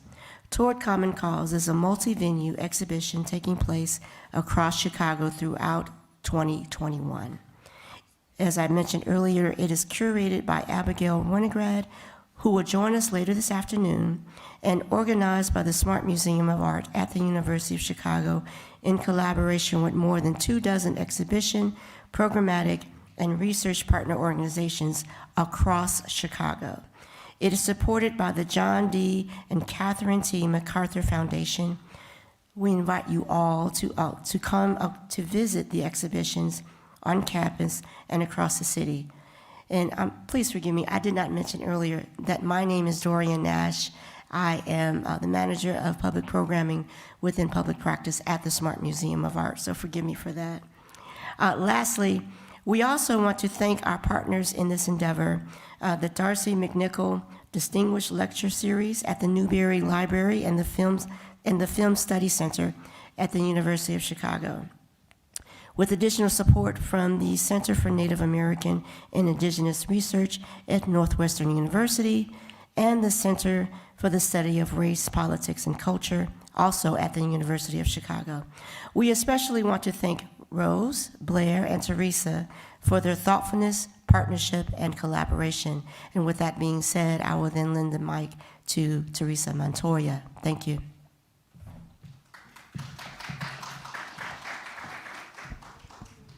Okay, I'm going to do this as well.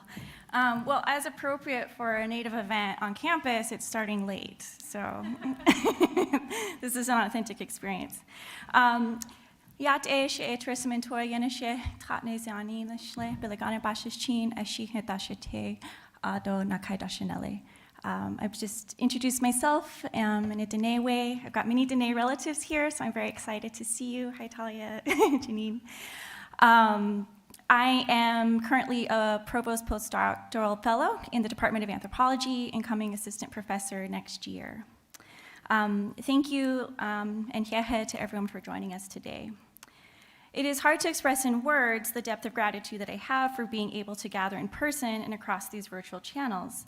Things are different for us all this year, not just in terms of how we socialize, maintain connection, or offer care to mourning friends and relatives in the midst of this still existing global pandemic, but also in how we envision ourselves as a part of a larger collective in relation to our environments, our non-human relatives, and each other.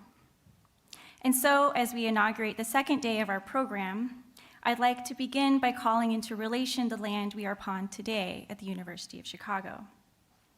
The broader city of Chicago, named for the Algonquian name for the river whose shores are lined by wild leeks, was and continues to be an indigenous place.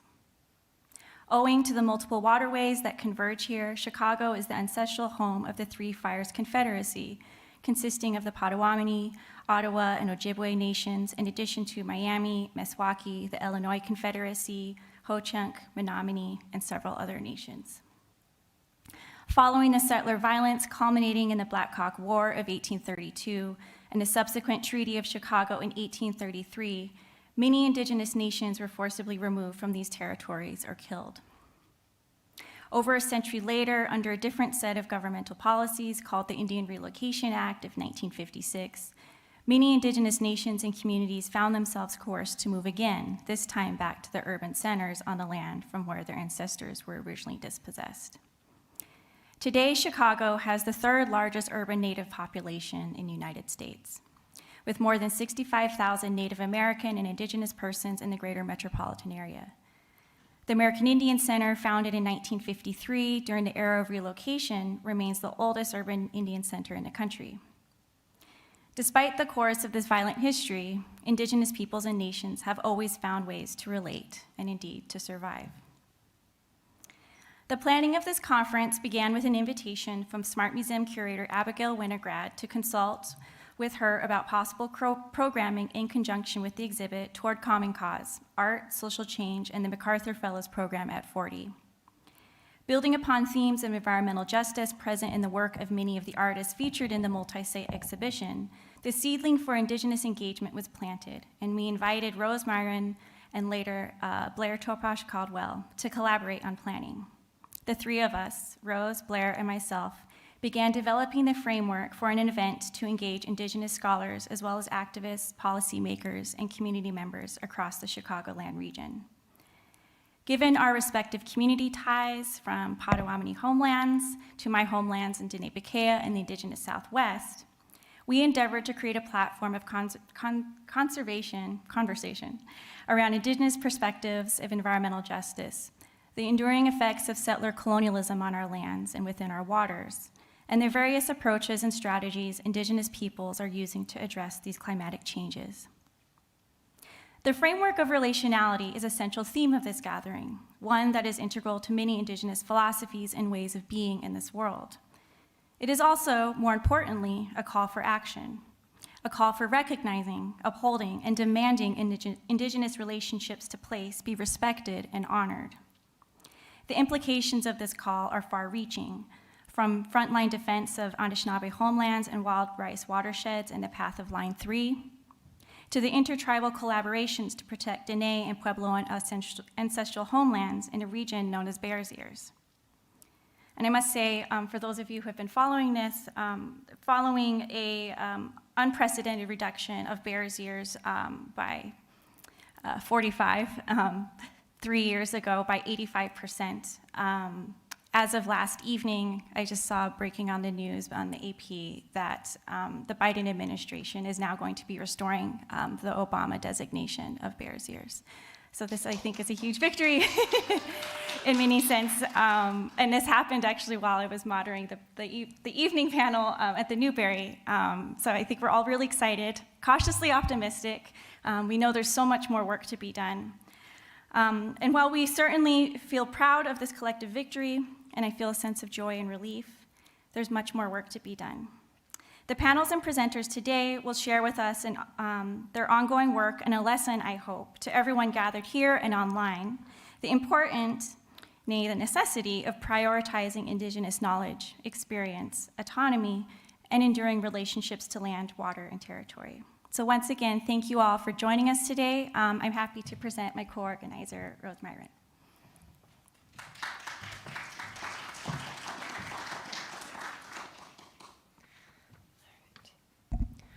Thank you, Teresa. Hi, everybody. My name is Rose Myron. I am the director of the Darcy McNichol Center for American Indian and Indigenous Studies at the Newberry Library. I want to start by just thanking Blair and Teresa especially. It's been a real joy to organize this symposium with you both, and I'm really excited for the conversations that we're going to have today.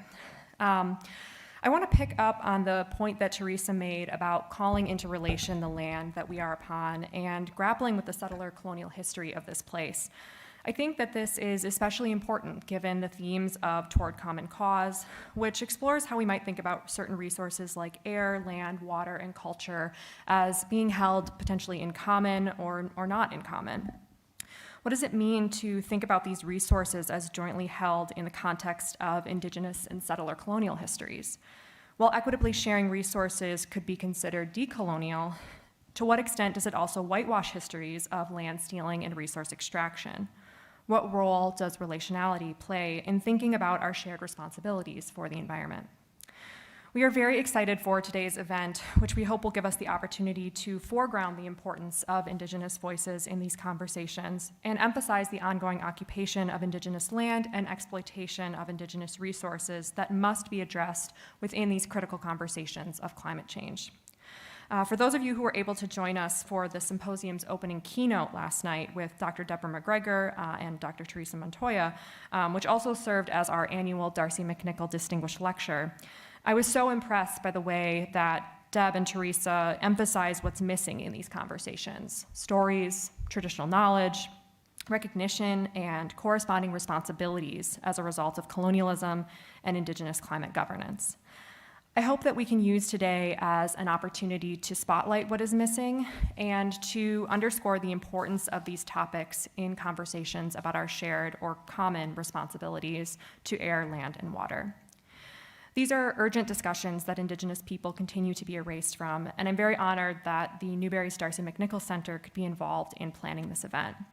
The McNichol Center was founded in 1972 by Métis author and activist Darcy McNichol, and the center was founded with several goals, one of which is creating a meeting ground and a place for conversation among all of those who are interested in Indigenous studies. The concept of a meeting ground has certainly changed in the pandemic, but I am still thrilled that we have been able to share both virtual and physical space with all of you over these few days and think together about these important concepts. So again, thank you for joining us, and I'm going to pass it along to my colleague Blair.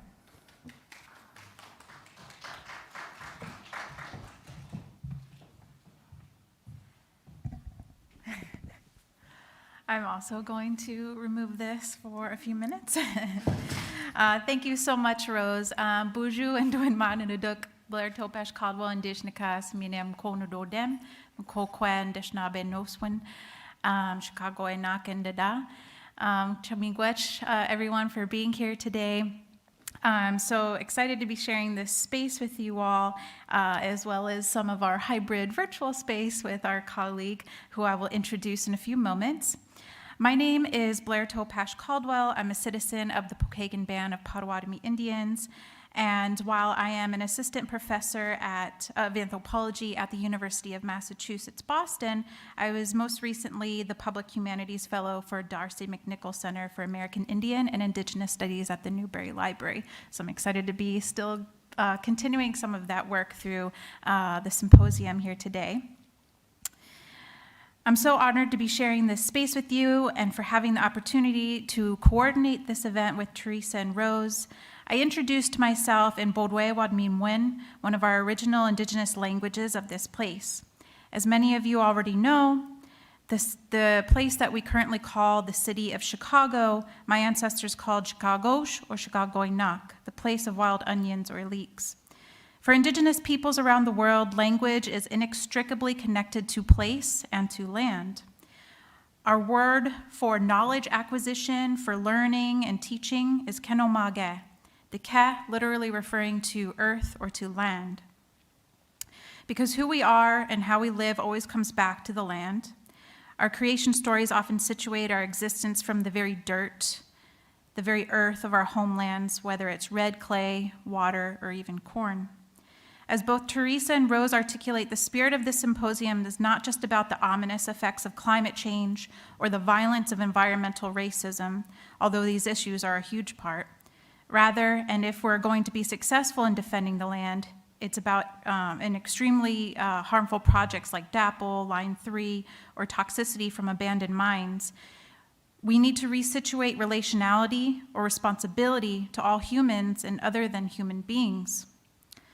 Although Indigenous peoples have been at the forefront of many environmental movements around the world, this is not just our responsibility. From community efforts to revitalize lake sturgeon and wild rice in the Great Lakes region, to protecting sacred sites in the Southwest and in Hawaii, it is our belief that recognizing our kinship relations to the land, other living creatures, and even for some of us, spirit beings, that we can begin to more effectively undo the violent alienation we experience as a product of capitalism. It's on that note that I would like to invite my panelists up to the front here, who I will introduce after a brief intro remark / prayer from Roger Labine. Thank you.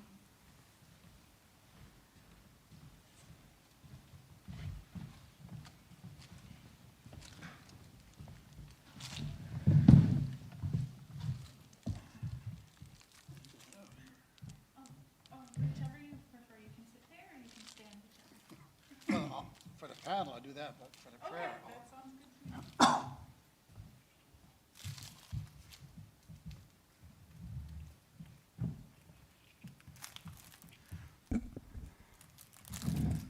Bonjour. I've been given some tobacco to open this meeting or this symposium today, so I will be doing that. Oh, Gishimanadu, Matikwanambe Indigenicans, Gigu Duadem, Wajibwe Anishinaabe and Dao, KK Gitaganang and Nunjiba, Nindewe Mahagani Duk. Creator, forgive me for speaking this language today, but in light of where I am today and that the participants to hear this, I speak this language, so forgive me. Creator, oh, thank you for this wonderful, wonderful day. Thank you for guiding us and gathering here today. And I ask you to join us. I ask you to join us, to be with us, to give us that strength and that courage, to give those words so that these people who have that curiosity or are seeking this knowledge are finding a way and what to do and how they can help. I thank you for all that you've given in this time of harvest. And as Mother Earth gets prepared to take her evening nap and rest, please, and gets that sleep, and so that our communities can get together in those long nights and still share that traditional environmental knowledge, especially of these things that are in danger from the climate change, from pollution, and a lot of other things that affect those gifts of Mother Earth. And as we are here in the heart of Turtle Island and the lifeblood of a lot of communities around here, please help us, find us that way, point us that direction. Give us that wisdom so that we can protect what we have. And as you put us here, and our intent was to tend for our Mother Earth, give us that knowledge, give us that courage to maintain so that that 7th generation and 7 generations thereafter will still be able to receive those gifts of Mother Earth. And Grandfather, thank you for giving us this day. Oh, miigwech. Miigwech, Roger. So again, I'm honored to be opening up this symposium with the topic of environmental justice in the Indigenous Midwest. This panel will start off with some brief presentations or introductory remarks by our panelists, and we'll have a moderated discussion, and finally we'll open it up to audience Q&A thereafter. And I'll go ahead and you can read the panel abstract in the official program, so to save time, I'll skip that, but I'd like to introduce our panelists today. Roger Labine is an enrolled member of the Lockview Desert Band of Lake Superior, Chippewa. He is currently employed in the Environmental Department as a water resource technician. He is appointed tribal delegate on the Michigan Wild Rice Initiative and co-chairs the Education and Outreach Subcommittee, as well as the Michigan Wild Rice Coalition.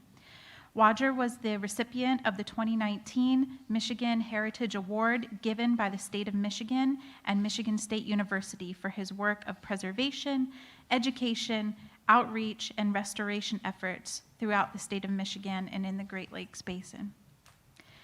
Next, Michael Wasagijic Price is a member of the Wickamong First Nation and currently holds the position of Traditional Ecological Knowledge Specialist at Great Lakes Indian Fish and Wildlife Commission. He was formerly Executive Director of the Native Youth Alliance of Minnesota, founding President of the Red Lake Nation College, Academic Dean and NASA Project Director at White Earth Tribal and Community College, and Adjunct Science Faculty at Leak Lake Tribal College. He had published and presented background on indigenous science and ethnobotany, wild rice cultivation, and Anishinaabe star knowledge. Finally, DeAndre Smiles, who's joining us through Zoom today, is an assistant professor in the Department of Geography at University of Victoria in BC, Canada, with research interests in indigenous geographies, epistemologies, science, and technology studies, and tribal cultural resource preservation and protection. He currently serves as the chair of the Indigenous Peoples Specialty Group of the American Association of Geographers, as well as a member of the editorial board of the journal Native American and Indigenous Studies, and serving on the board of trustees of Leak Lake Tribal College. He is a citizen of the Leak Lake Band of Ojibwe and is originally from the occupied Dakota Territories of Minneapolis. If we could just give the panelists a round of applause and welcome them. And so you're welcome to go in whichever order you please, but I have Roger as going first. Bonjour, Manawabin, Matikwana Bay Indigenicas, Gigu Duodem, Ojibwa Anishinaabe and Dao, Keke Gittiganing and Nujiba. What I said was greetings, hello, and good morning.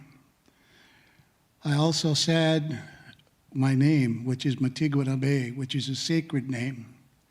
It's that spirit of that tree or spirit of the forest. I'm from the fish clan, I'm from the sturgeon clan.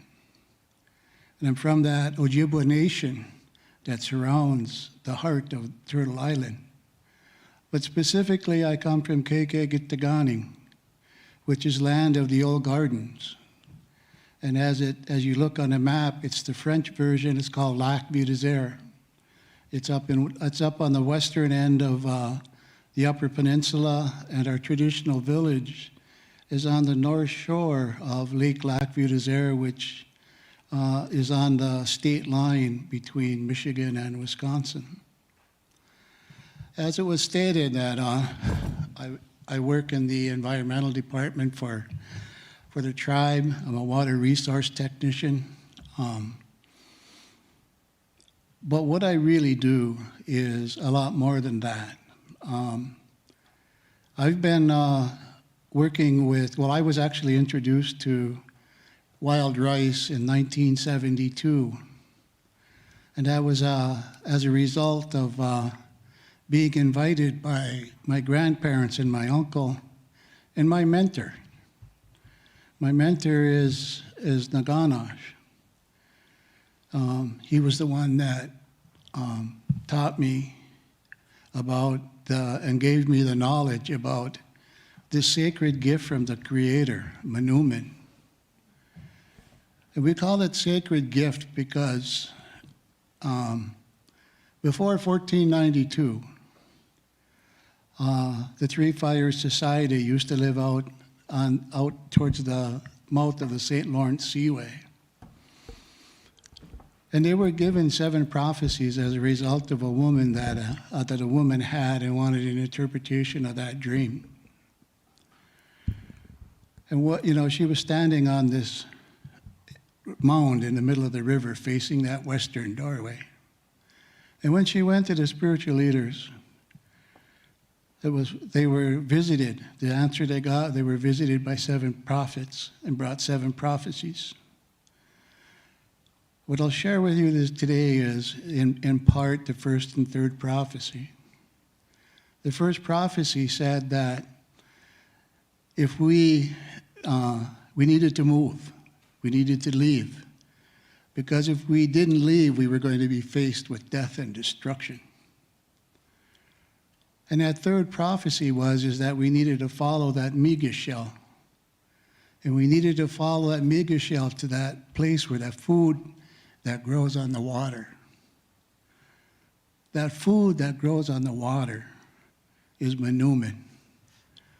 And the members of the Three Fires Society are still at home today at the heartland of Mother Earth, or Turtle Island. And so we were gifted that.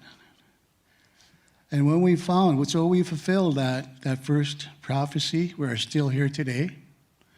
The third prophecy is that, we are still here. We found our home. And so the sacred gift, it's high esteem in our communities. And one of the things that we really encountered, as it was mentioned earlier about IRA, the Indian Reorganization Act, and the attempt to civilize and assimilate the indigenous people into their social counters, to accept their religions. And that's one of the things that, our community and a lot of other communities suffer from. Because one of the things we just did was on September 30th, we celebrated those survivors of those boarding schools. And those boarding schools were taking our youth from our communities. They were put into these schools, and they were forbidden to practice their language, to speak their language. They had their hair cut, they were abused, and you can even have the atrocities like in Canada. We're looking into that into the States today. And along with that, in my generation, or that generation in my community, I have aunties and uncles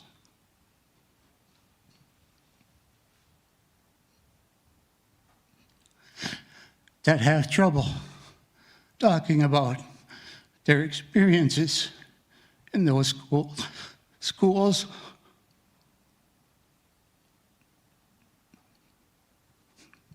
And unfortunately, the elders are supposed to have that traditional knowledge.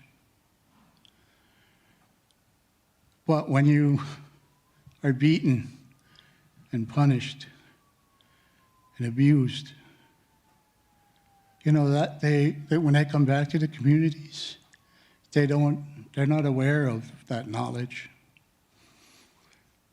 I was blessed with the fact that my grandparents and my uncle taught me what I know about this sacred gift. And I took the responsibility when my uncle and my mentor, Naganaj, informed me that he was ill, that he had throat cancer, and that the fact that he wasn't going to do and accept the poisoning and the burning of chemo and radiation. And he asked me, he called upon me, he asked me, he says, "Raj, do you know somebody that I can ask to take on this work?" I said, "I don't know, Uncle." I said, let me think about it. I went home, and that was the longest night. I couldn't find anybody. So I returned to him the next day. I said, "Uncle," I said, "I would be willing if you're willing to teach me." And so he did. And my parents told me about this place that was ready for me. This place was the Medewan Lodge, the Medicine Lodge. He brought me to that Medicine Lodge. And I got all the teachings, not only about our spirituality. So now I'm Medewan.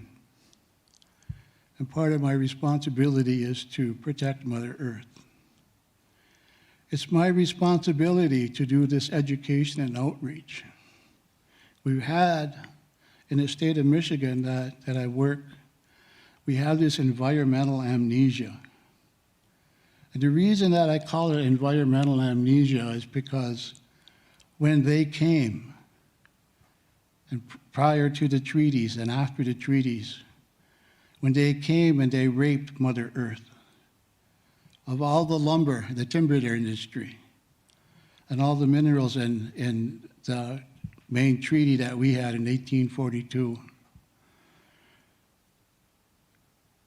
If we would have known now, then, we probably wouldn't have signed those treaties. Because one of the most sacred gifts that we had, and what was a staple of our lives and part of our identity, Lumpen, was totally, almost eradicated out of Michigan. As I started doing my work throughout Michigan, I had a lot of difficulty in the tribal communities across the state of Michigan that had any knowledge. And there were some communities that said, no, there was no wild rice here. So it's been my task, or what my passion is to bring this wild rice back and available to the tribal communities in the state of Michigan. And we count on our brothers to the west in Wisconsin and Minnesota to help us accomplish this. And the Michigan Wild Rice Initiative is one of those things that up until 3 years ago, there was nothing. It wasn't even recognized as a resource. There was no management plan. There was no regulations regarding it. Well, there was really no rice in the state of Michigan to do it. But now, wild rice, every tribe in the state of Michigan, federally recognized tribe in the state of Michigan, has a restoration project to bring this Lumpen spirit back to their communities, to make them proud, to make them do it. And so my work isn't finished, but it is just a prime example. There are a lot of other issues out there.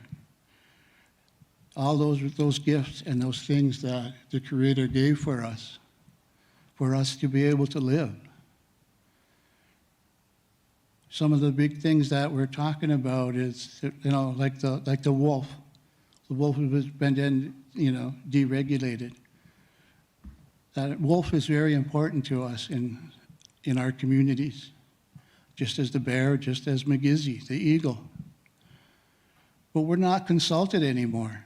But I can say there's a slight ray of hope because the current administration has opened up the doors for consultation and approaching the tribes to meet some of these things. The tribes are beginning to sit at the table when it comes to the resources of Mother Earth. In our teachings, we do not own Mother Earth. We were here to tend it, to take care of it, to protect it, to preserve it. We did not own it. That's a totally different thing.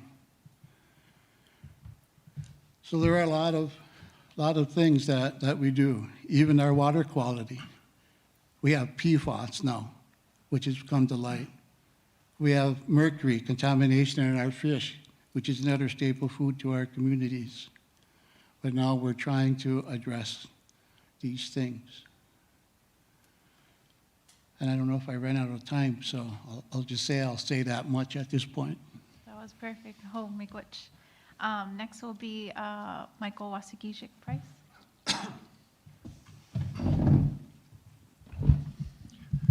Ahau, bonjour. Bonjour, Gakanhawia. Bonjour, Anishinaabe Dogoma. Michael Wasagijik Indigenous Cause Makwa Nindodem. Glyphwick Nindanokioma. Glyphwick Ejinakadik. Nimin Windom Igo Ejiayayan. Good morning, everyone. My name is Michael Price Wasagijik. I am Bear Clan, and I am a member of the Wikwemikong First Nations in Manitoulin Island, Ontario. And it's a pleasure to be with you all. Thank you for everyone that helped to organize this event. I wanted to tell you a little bit about what I do at Glyphwick. But before that, most of my career has been in the tribal colleges in northern Minnesota. I've spent the majority of my career working at Leech Lake Tribal College and at Red Lake Nation College and at White Earth Tribal and Community College, all in Minnesota. And it was a unique opportunity for me to be able to teach science. That's my academic background, is in forestry.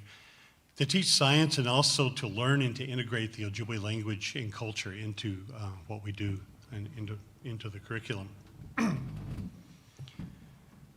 And so today, I am the Traditional Ecological Knowledge Specialist of the Great Lakes Indian Fish and Wildlife Commission. And what I do is that I integrate our language and our cultural ways into the work that we do, into managing fish and wildlife, and to managing the resources in the ceded territories of 1842, 1837, 1854, and parts of the 1836 territory. So to give you an example of what I do, let me tell you this short story. I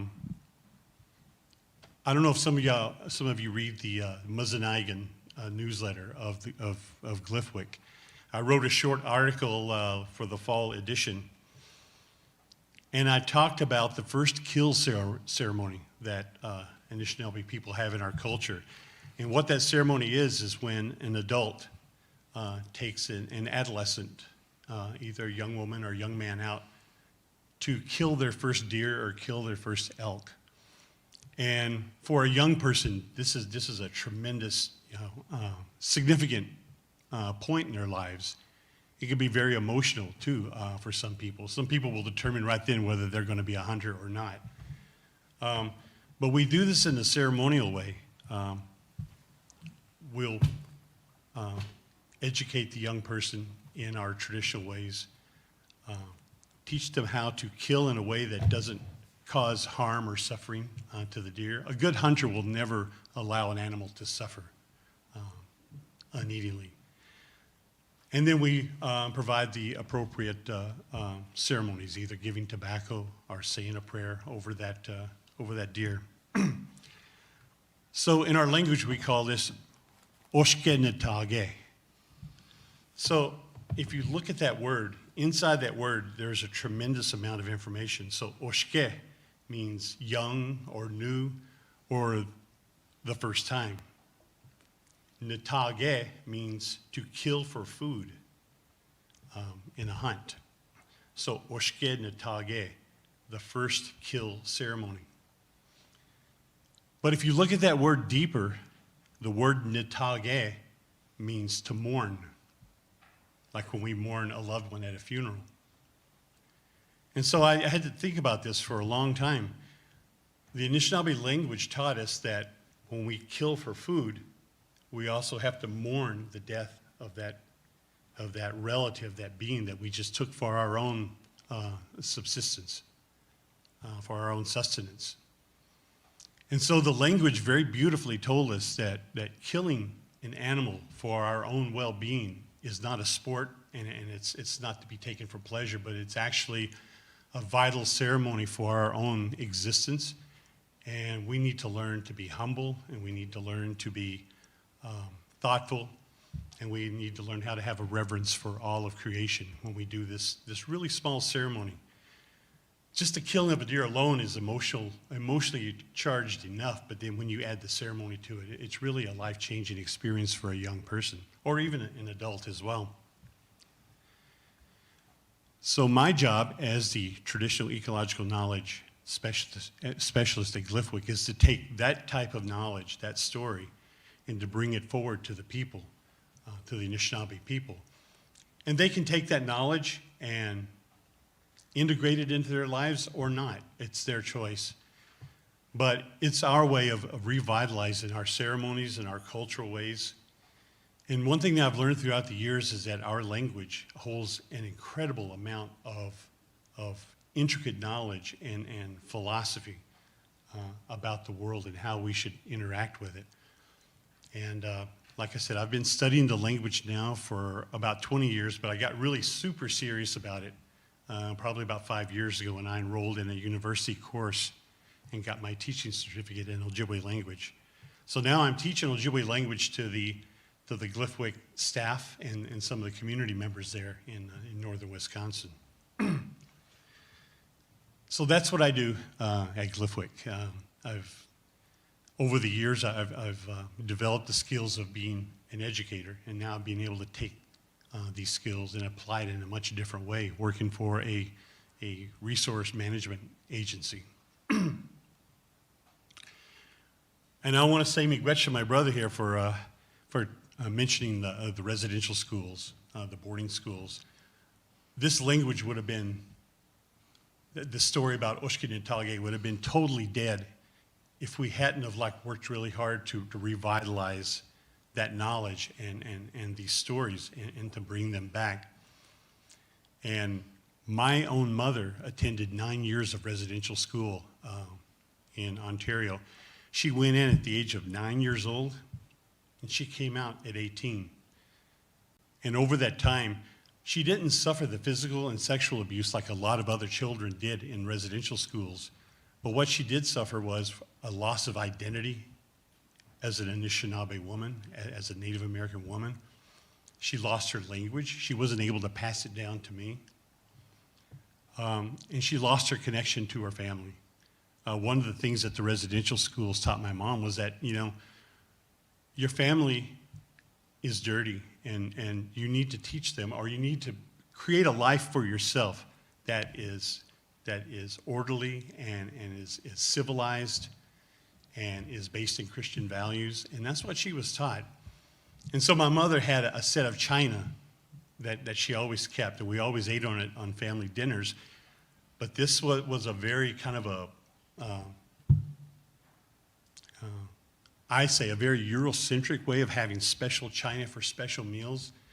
And anyway, that was one of the things that she was taught, and she was very diligent about it. So when I finally became aware that I had a language and a culture that I didn't have access to, I began to go out and pursue that knowledge.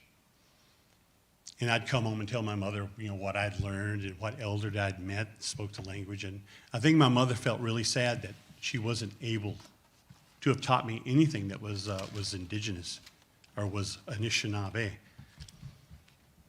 And so I see that my mother suffered as a child for speaking her native language.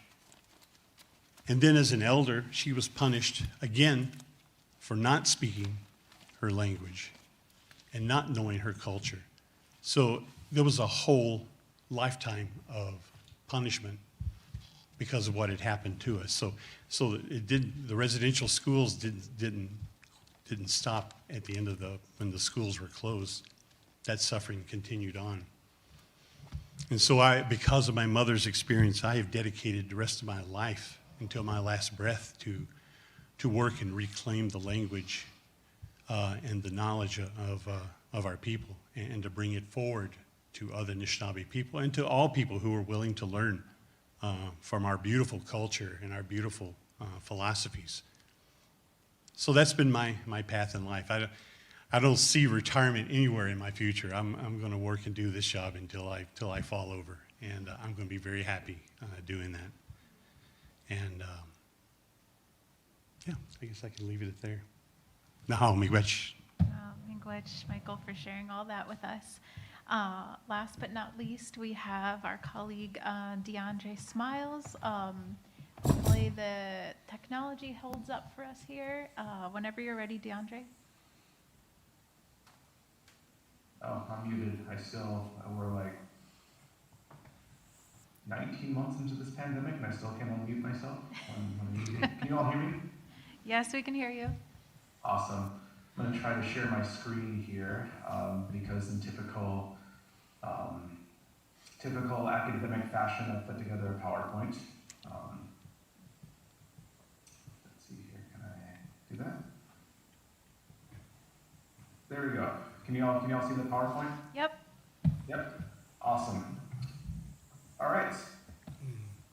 So, bonjour, Hanin, DeAndre Smiles and Disney Cause, Ojibwe and Da, Wazisin Nudem, Agazagaspa, Jimikado, Jibalag, Indino Magana.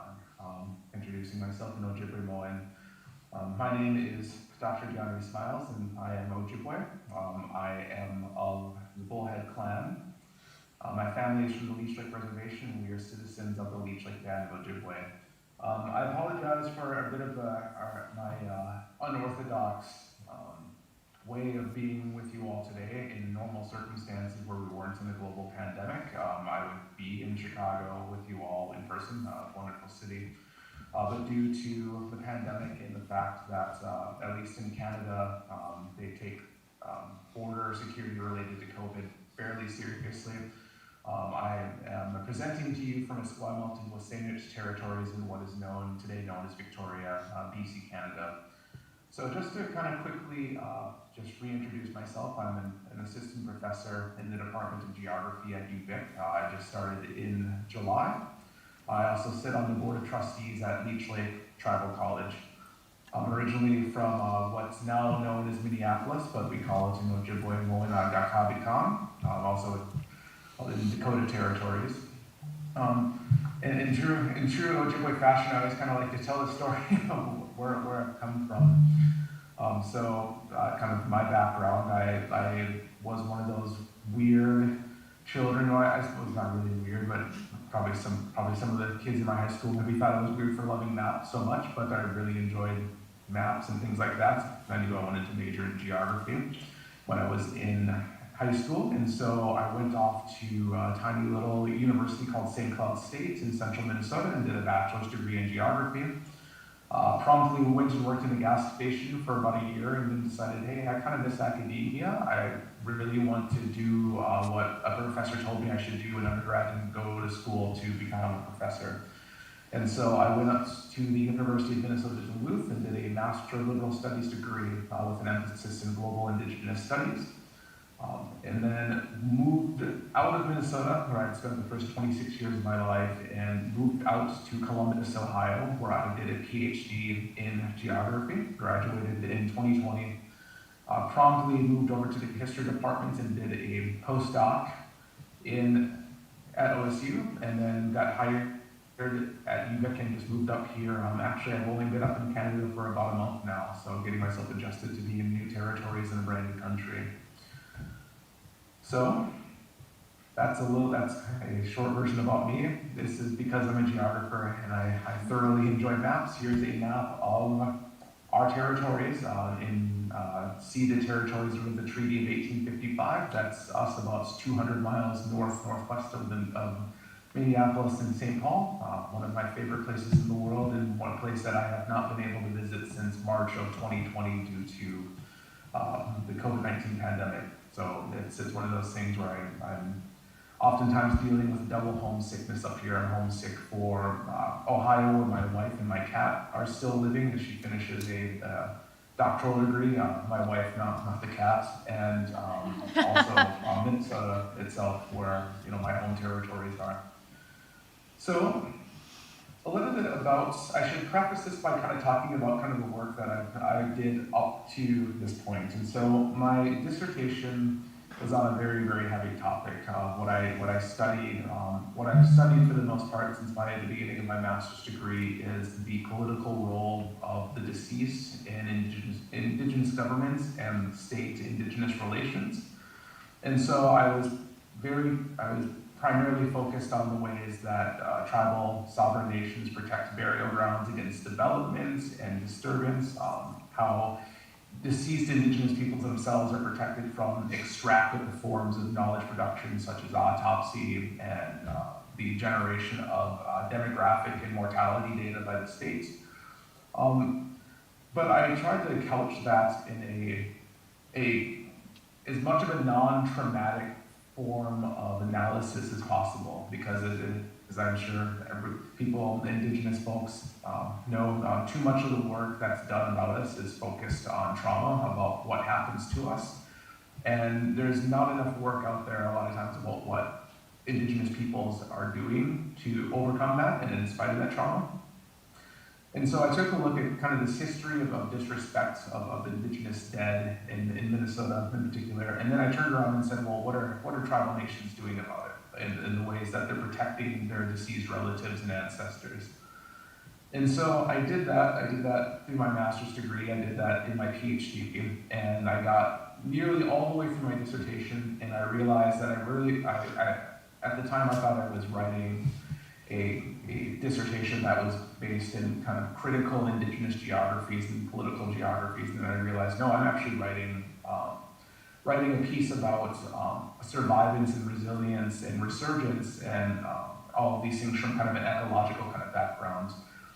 Some of the tribal nations that I worked with told me, well, we have these processes in place to protect burial grounds and sacred spaces, and so these disturbances don't happen here, but because those disturbances don't happen here, we're actually able to focus more broadly on the ways that we can apply these lessons to protecting the living environment. And so my ongoing and kind of really nascent research agenda that's getting going again because COVID shut down research in a lot of these communities for a year and a half, is an exploration of the ways that tribes can protect cultural resources such as burial grounds, plants, animals, water, and what that means for tribal, political, and cultural sovereignty in an era of climate crisis. Climate crisis is, or the Anthropocene, or the various different ways that settler science uses to refer to it. It's a really big topic in academia, especially in the earth and environmental sciences. And settler science says, well, what can we do about this, right? You take a look at popular culture. I remember in 2012 when people were saying it was going to be the end of the world, there was all this, there were movies and all these TV shows and stories about, well, how do we deal with an apocalypse? And you take a look at scholars such as Kyle White, a personal hero of mine. He and other indigenous thinkers and community members say, well, we've already survived the apocalypse, right? Colonization has already visited this apocalypse upon us, and we're still here, and we're still thriving in spite of it. And so I really want to kind of take that lesson and really kind of apply that to this analysis around protection of cultural resources and what this means and what it can teach broader society about how to deal with this climate crisis that we seem to be hurdling ourselves towards. So to that end, obviously I'm developing coursework up here at UVic for that. I have the kind of pleasure and honor, as well as the kind of daunting task of being the first ever tenure track Indigenous professor in my department. And so I'm really kind of trying to take the lead in developing more Indigenous focused curriculum. Also developing a lab. If any of you in the audience follow me on Twitter, you'll often see me talk about something called the GIF Lab. That's short for the Geographic Indigenous Features Lab, and that's going to be an Indigenous geography lab that really focuses on these topics and questions. All right, I'll keep moving. So my work in this regard focuses on in particular on the characterization of resistance and resurgence. And so when people think about environmental topics and Indigenous peoples, they oftentimes think about acts of resistance and protests. Protests surrounding, the different pictures here, such as in the lower left-hand corner, anti-DAPL protests.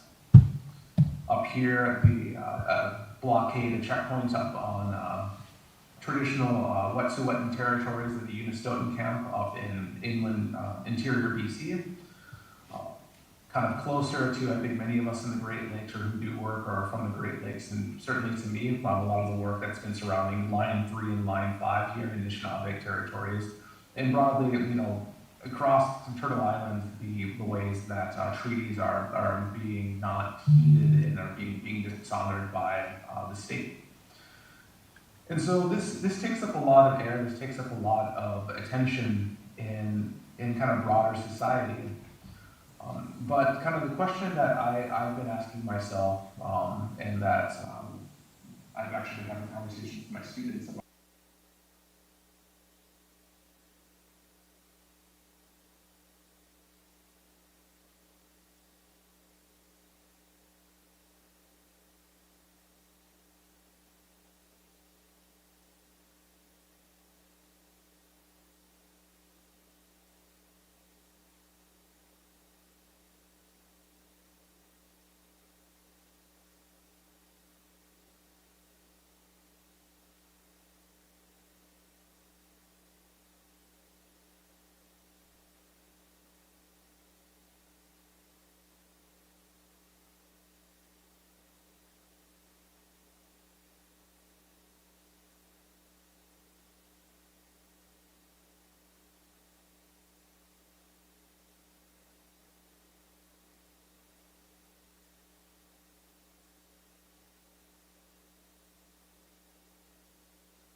I usually like to talk a little bit about kind of the interdisciplinarity and interdisciplinarity, which are really big words that get tossed around in academia a lot. But really what I'm talking about is that, as a geographer, I need to, and as an Indigenous geographer, I'm more than happy and usually find myself in conversation in communities with different people. So in my own work, I actually found out that, well, there's probably a small part of me that's like an archaeologist, right, or an anthropologist, because I talk with archaeologists, and I've worked with archaeologists before in my work. I also worked with biologists and geneticists and rhetoricians.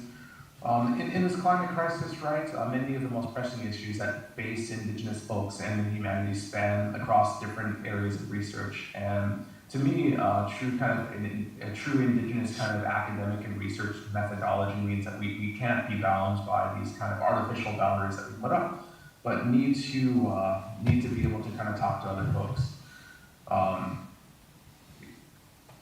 This is me kind of geeking out a bit. So, I mean, I take a look at Blair and Michael, and I'm like, I kind of want to do what we both are doing one day, right? It's like, that's kind of my long-term career aspiration is what if I, I don't want to do the academic thing forever, right? I'd rather be in my home territories, actually doing work on the ground, in a more sustained way than academic research kind of provides for us sometimes with Anishinaabe folks. So there we go. I think I'm out of time, so I'll stop there. Miigwech. Miigwech, DeAndre. To your last point about doing the work with community on the land, just reminds me the first time I met Roger was Wild Rice Camp at middle school. They were mostly non-native kids in Grand Rapids, and you were teaching them that importance. And it touches upon something that I think was present in all of your presentations. This idea of what DeAndre calls settler science, which I hadn't really heard of before. We say science with a capital S as opposed to traditional ecological knowledge or native science, but really it is settler science, and then what we have, which is much more encompassing, right? Attuned to these webs of relationships. And I'm going to channel my inner Deb McGregor and think about her keynote last night where she was talking about how often our other than human relations bail us out in our stories. She was talking about the eagle having traveled around the world, trying to find Anishinaabe still living the way they were instructed to live, and how it's not always human beings bailing ourselves out or figuring it out, it's our other than human relatives. So I wanted to see in this light how your work, if you could speak a little bit more to relationality, especially with either spirit beings or other than human beings, and how that plays out in your work and your philosophy of the work that you do. And feel free to go in whichever order you please. Well, I guess I've been silent too long. Here, that's very, very true. As a matter of fact, I'm conducting several projects right now. I just completed one. I worked with several other tribes in the state of Michigan in working with as you were saying, those other beings. And our belief is living in balance. And that's, emotionally, spiritually, mentally, and physically. And so a lot of these things I was talking about earlier about, those gifts of Mother Earth, because Mother Earth provides for us. And one of those things in this climate change, I just did a 3-year project with Great Lakes Intertribal Council. And one of those things that we were studying about is what of those resources have been impacted by climate change. We needed to identify them. And so first, the first thing that we did is we looked at the canopy for all those trees. We started looking at the white birch. What's happening to the white birch? The umbra ash borer, the black spruce, the cedar, the dewatering, in the state of Michigan. All these resources that my ancestors did, made their things and made a living at. The second thing that we looked at was all living beings, like the fish, like the rabbit. What are those things that were important to our communities? The third thing that we did over on the third year of our project was looking at the understory, and all those medicinal plants. And so between the 5 tribes, we put together a study on the impact. And so now that we had something that we could prepare, we could share with those partners that we needed to work with, whether it be the U.S. Forest Service, whether it be the U.S. Fish and Wildlife, whoever we needed to that had a voice or, quote, had a way of saying that they had control over it. I'm also working with in a research study with the University of Minnesota, and that's across the region. That's in Michigan, Wisconsin, and Minnesota. And what we're looking at is we're collecting data from all these wild rice bodies of water and trying to put this data together because, as you said, and what I call Western science is there's a big conflict between Western science and TEK. Because even when I try to find some funding to do something that I believe and that I know is right, I always come into that, they say, you gotta have data. You gotta have data before you'll fund it. And I mean, that's the other thing is right now I'm in a 5-year research study with the U.S. Army Corps of Engineers because we're looking at the impacts of this climate change and trying to identify why these things are in decline. Why are they disappearing? And what do we have to do to bring them back? And all those things, as I said in my prayer, I invited all those spirits, all those beings here today to help us share with you what you need to know about environmental injustice. Because we need to live in harmony. And we have to honor and respect, like Mike said, even with that deer. I mean, in our ways, before we even go out, we put that tobacco down and ask that Creator to put that being in our path that's going to give it to us. After we slay it, we put it down there. We put our tobacco down and we say thank you to the Creator and to that being for providing for us. Because in the creation story, at one point, all those beings could talk with the Anishinaabe people. They do no longer do that. The Anishinaabe people, or we, are the spokesperson for every one of those beings, whether it be the water, whether it be the wind, whether it be the blueberry, whether it be the black ash, whether it be the white birch, whether it be a fish. We are those spokesmen for it. We need to assume that responsibility and step up and protect Mother Earth. I'll get off there before I get going too much.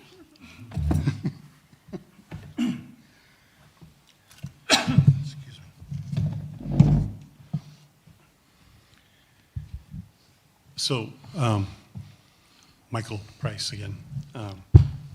So when I think of the word relationality, I think about our connection to the wolves, Anishinaabe people. And we have this teaching in our community, in our language, that says, Aninago ejue bzid maingan, mige ejue bzid Anishinaabe midash. Aninago ejue bzid Anishinaabe mige ejue bzid maingan. And what that says is that whatever happens to the wolf happens to Anishinaabe people. And whatever happens to Anishinaabe people happens to the wolf. And this is a piece of wisdom that is about 400 years old. This narrative began in the colonial days when European settlers first came over. But even before the beginning of the formation of this country, they came over and settled, and they brought their fears with them of the wolf because they had wolves in Europe, and they nearly exterminated all of them. And then when they came to the quote-unquote the New World, their new world, they encountered wolves again. And so there was a fear of the wolves. There was also a fear of the strange-looking humans that they had encountered, which was the indigenous peoples of the North American continent. And so as that fear grew, and as the desire to develop colonies, there was violence perpetuated on the wolves, and there was violence perpetuated on the indigenous peoples. And as the settlers moved across the land, I'm really paraphrasing this in very broad terms because it's a very complex history between the indigenous peoples and the settlers. But as the settlers began to colonize farther and farther west, the wolves became more and more of a threat, and also too the native people became more and more of a threat. One of the longest wars I think that this country was ever in was with what they call, quote unquote, the Indian Wars. But towards the end of the 1800s, the wolves were nearly exterminated from all lower 48 states. And at the same time, there was a war that was initiated onto the native people to abrogate the treaties, the Dawes Act, to be able to take lands that these treaties had guaranteed that they would protect. The Indian Wars ended about 1878, and that was the time that the boarding schools began. We're going to take your children and we're going to erase the culture and the spirituality out of you. And so the assault did not stop on both the wolves and the humans, or until the Anishinaabe, the indigenous peoples, until the early 20th century. By 1920, there was only approximately 250,000 American Indians, indigenous peoples left in the country. And the wolves were nearly completely exterminated from all of the lower 48 states, with the exception of the northeastern Minnesota and parts of the upper peninsula of Michigan. And the wolves had retreated into the deep boreal forest where colonization had not taken root yet. So again, Aninago Ejwebzid Maingan, Miga Ejwebzid Anishinaabe, whatever happened to the wolf happened to the Anishinaabe people. And that continued on until about the late 50s and 1960s. And now there was, the people who are in charge now were the children of the oppressors, and now they realize that we've done great damage in the world. And a new consciousness had arisen in this country. Rachel Carson wrote her book, Silent Spring, which brought people's attention to pesticides in the country. Civil Rights Act was passed in 1964. And also, too, and I've just recently added this to the story, in 1968, I believe with Apollo 8, when they made that first orbit around the moon, and for the first time we were able to see the Earth from a distance, and we've seen this beautiful marble-colored planet in this vast ocean of darkness, and we realized that our space here is finite, that our lands do not go forever and ever and ever. And so a new consciousness arose in the 60s. So if you look at the legislation that was passed that supported Native people, we had and I may get some of the dates here wrong, in 1968, the American Indian Civil Rights Act was passed. 1975 was the Self-Determination Act, American Indian Self-Determination Act, which supported the independence and self-determination of tribal governments. 1978 was the American Indian Religious Freedom Act, which protected Native people in the practice of their ceremonies. Before 1978, it was illegal for Native people to practice ceremonies in this country. People were being arrested for practicing the peyote religion. Sun dances were discouraged by the community at large. So all these acts were passed to support to support Native people who had been just beaten down. And at the same time, in 1973, the Endangered Species Act was passed. And the reason why that was passed, because Americans had realized that we've nearly pushed the wolf to extinction. And now we need to give federal protection to the wolf. So Endangered Species Act, 1973. In 1974, the wolf was placed, now had federal protection. And so now there was progress was building. Wolf populations were becoming healthier and more numerous. Native people were getting on their feet politically. There was a resurgence in both the wolf community and the Native community. And again, Aninago Ejuebzid Maingan, Mige Ejuebzid Anishinaabe. Whatever happens to the wolf happens to the Anishinaabe. So now we've seen this resurgence. And now the wolves were starting to reach a really prosperous level in Wisconsin, Minnesota, in Montana, out in the West. Until last February, when there was this what many Anishinaabe people call this vicious assault on the wolves in the state of Wisconsin. And I'm not sure if all of you are familiar with that wolf hunt, but after the Trump administration had delisted the wolf, the people that I think were very frustrated that the administration did not win a second term, now this is my opinion, that they took their anger out on the wolf hunt. And it began in February 22nd of this year.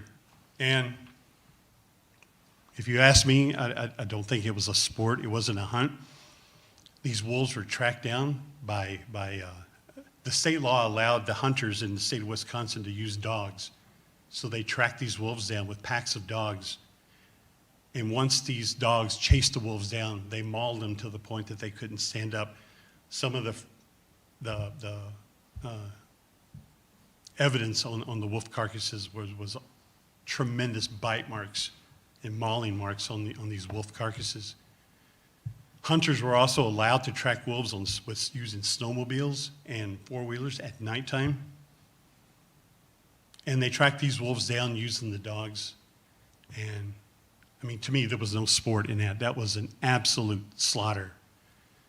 And I believe it was fueled by the last administration that we had and the frustration that many of our fellow Americans had felt. And so there was an imminent assault on the wolves, so we have to look back at our teaching, which could actually also be a prophecy too. Whatever happens to the wolf happens to the Anishinaabe. So now we look at, okay, are we next? The state of Wisconsin had already ignored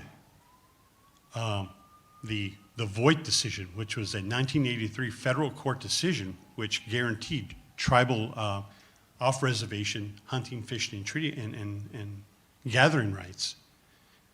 And the Anishinaabe people had a right to a certain quota of those wolves, and of course the Anishinaabe people chose to protect those wolves. Well, they totally ignored that court decision and went forward with the hunt anyways. And now we have another hunt that's scheduled for next month, in which more wolves are going to be allowed to be killed by the state. And so once we see this imminent assault on the wolves, and the ignoring of the court decisions and the treaty rights that Anishinaabe people have, it looks to me like Aninago Ejuebzid Mainga and Mige Ejuebzid Anishinaabe. Whatever happens to the wolf happens to the Anishinaabe people. So this is our relationship with Maingan, that we've learned to be able to see our own well-being and our health in the land around us. We know when the water is sick, we are soon to become sick. We know when the wolf population is under assault, that we could very well be under assault as well. And so that we measure our own health and well-being. And I'm just starting to learn this myself after all these years of learning the stories and the language. I'm starting to see that the world around us was a measure of our own well-being. And we've learned to identify those things just by looking around us, by understanding the life of the wolf. And this is one beautiful thing that I know Deandra mentioned settler science. And but here's one example where science actually supported Anishinaabe beliefs. And this is in looking at the wolf's ability to identify wounded or sick ungulates, ungulates being deer or elk or moose. In Wisconsin, we have a disease called chronic wasting disease, which is a neurodegenerative disease. It's highly contagious and is passed from different ungulates, from deer to deer, from elk to elk. And it's having an impact on people who rely upon hunting, even the sports hunters, you know, driving around on their snowmobiles. They like to hunt deer as well. It's going to have an impact on them. But one thing that Western science has taught us is that the wolves may have a very keen sense of being able to see a deer that may be infected with chronic wasting disease. The deer may be a little disoriented, is not acting normally. The deer can see that, or I'm sorry, the wolves can see that before we can. Any apex predator can tell when there's an easy kill because they want to expend as less energy and not hurt themselves in the kill. So wolves have this now, what scientists are called ecological services, you know, which is the wolf's ability to cull the deer herd of its sick. And therefore, it could be a control, a natural control for chronic wasting disease. Rather than managers going out and say, well, we're going to take charge of this and we're going to show you how to manage. You know, actually, the wolves can do it far better than we can.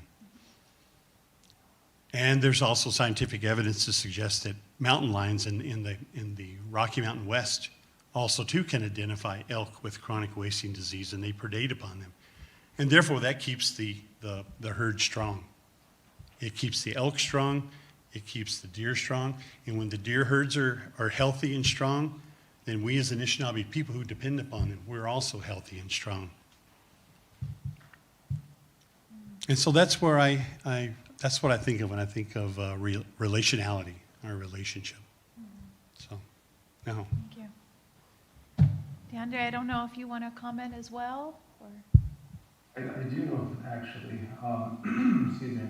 So one of my favorite things to do when I teach, I do it when I give guest lectures. I did it before every single one of my job talks, and it's just one story that just kind of has stuck with me is our Ojibwe creation story, right? The creation of Turtle Island. And I won't tell the story now because we'll be here for a while if I do. But you know, it's a beautiful story, and it talks about how, you know, these animals work together in order to create a new world out of the waters that covered the old world.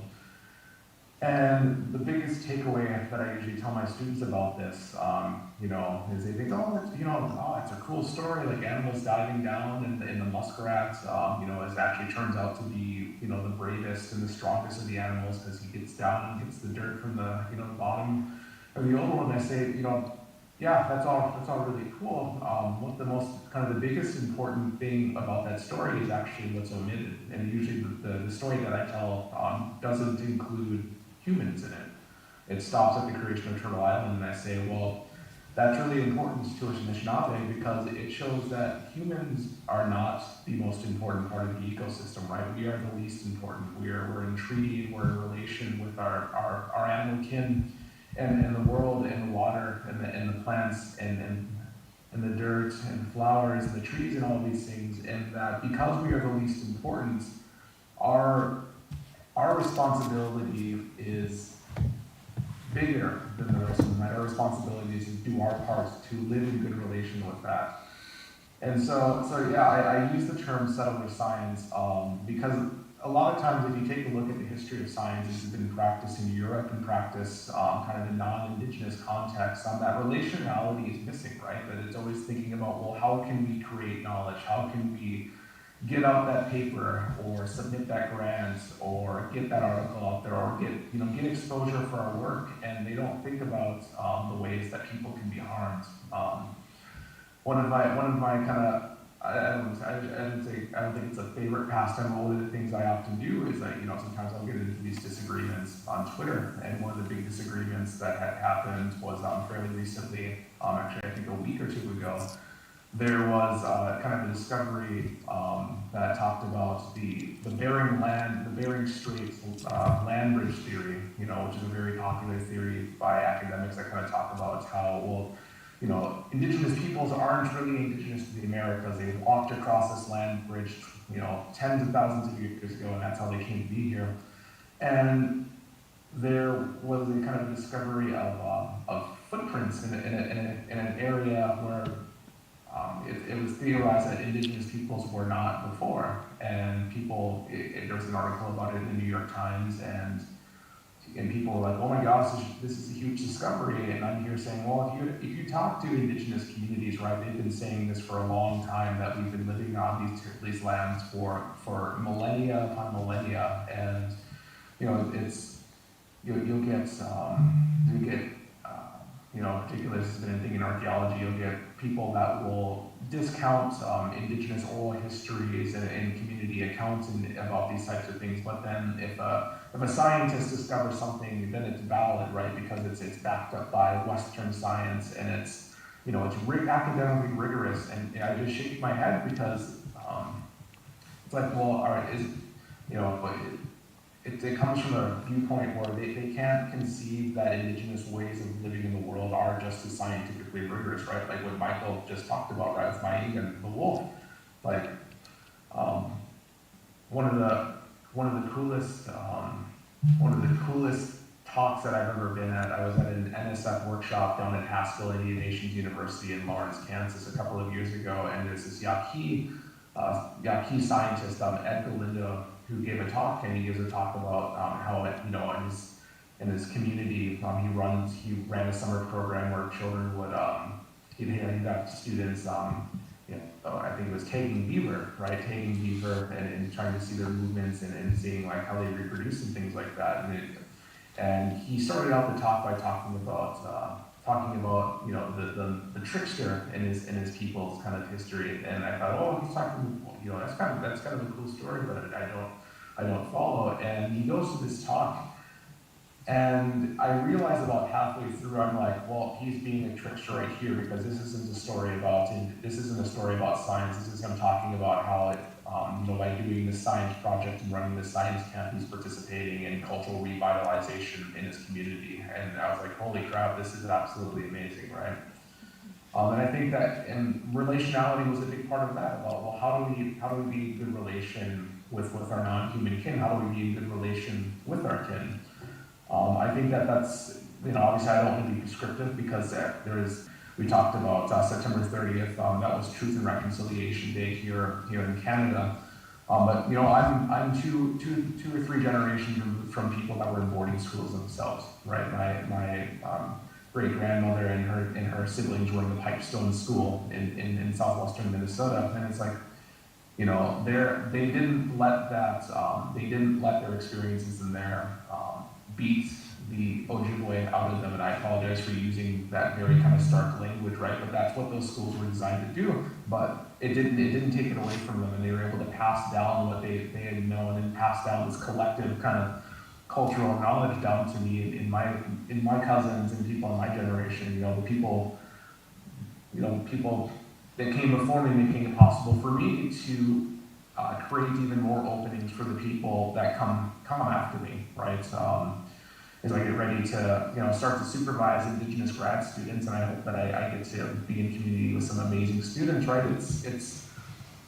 I'm fairly young. I just turned 31, but I'm already at that point in my career where it's not really about me anymore, right? It's about how can I serve people around me and make it possible for the people that come after me in order to do the work that's important for them in their communities. And so, that's really what relationality kind of means to me, right? Like, how can we always be in good relation with the people and the spaces that make it possible for us to do the good work that we're doing today. So I'll leave it at that.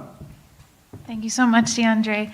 I'll just briefly make one comment and open up questions for the audience, since we have about 20 minutes left. and just comment on the importance of language in all of your work. You already know this, but I'm so happy that we got to have a panel with this focus on Anishinaabe Bodwe Wadmimwen, and Ojibwe Mimwen, which is all very similar language. Of course, there's important differences. But one thing that you all highlight is this sort of archaeological excavation of the true meaning of our words. Because when we translate it to English, it's not exactly the same, right? Manadu or Menedu doesn't mean spirit. It means entity that goes about causing change. And when we say, what's your ethnicity or where are you from? We say Nija Enwayan, which literally is what do you sound like? Because what you sound like is what you are. And embedded in these words and these phrases are instructions, whether that's ceremony or creation story or what have you. And so I just love this idea of pushing back against what we're calling here settler science and this attempt through the Enlightenment to put out things in neat little boxes and categories, and this species belongs here and this belongs over here, and realize that in order for this to be leveraged and deployed and meaningful, it actually needs to be all considered all at once in a very sort of poetic Anishinaabe way. So with that, I'll open it up to the audience, and I think it's a small enough room that we can hear you all, but just in case, I'll take my microphone to whoever wants to ask a question of all the panelists or one person in particular.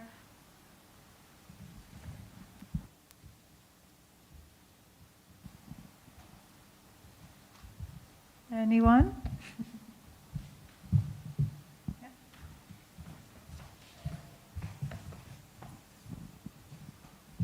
Thank you. I'm Elizabeth. Thank you all for being on this panel, and thank you for speaking your original languages. It's really special to hear, and it makes me want to learn more about each of the languages, and I won't ask you to each teach me a word right now, but I probably might come up to you afterwards and ask you to teach me how to say thank you. For Mr. Smiles, your point about data collection, and when you're putting together grants and needing the money to do what you need to do, and they're asking for data, and I can only assume that that's a lot of that has to do with racism and not trusting the oral tradition, perhaps, that the knowledge that you carry and that you can share is not prized or seen as equal to data. So I was just wondering if you could explain a bit more how you do kind of, do you provide data, or how do you handle that when in grants to get money to do what you need to do, if that question makes sense at all? So that's a really, really great question, right? That is, that's always the catch-22 of doing work in academia. I remember being in a job interview at a large university, which I'll keep nameless, and I was talking a bit about my dissertation work, but I purposely was vague about where I was doing the work, what communities I was doing it with, and I talked about that. I said, you'll notice I'm being really kind of opaque about where I'm doing this and who I'm doing it with, and I explained that, well, I do this because that's the community's wishes, right? That the ethics of doing work with Indigenous communities oftentimes, requires that you have these conversations with the community about, where can you share the work, and even questions of, do you name the community in the type of work that you're doing, and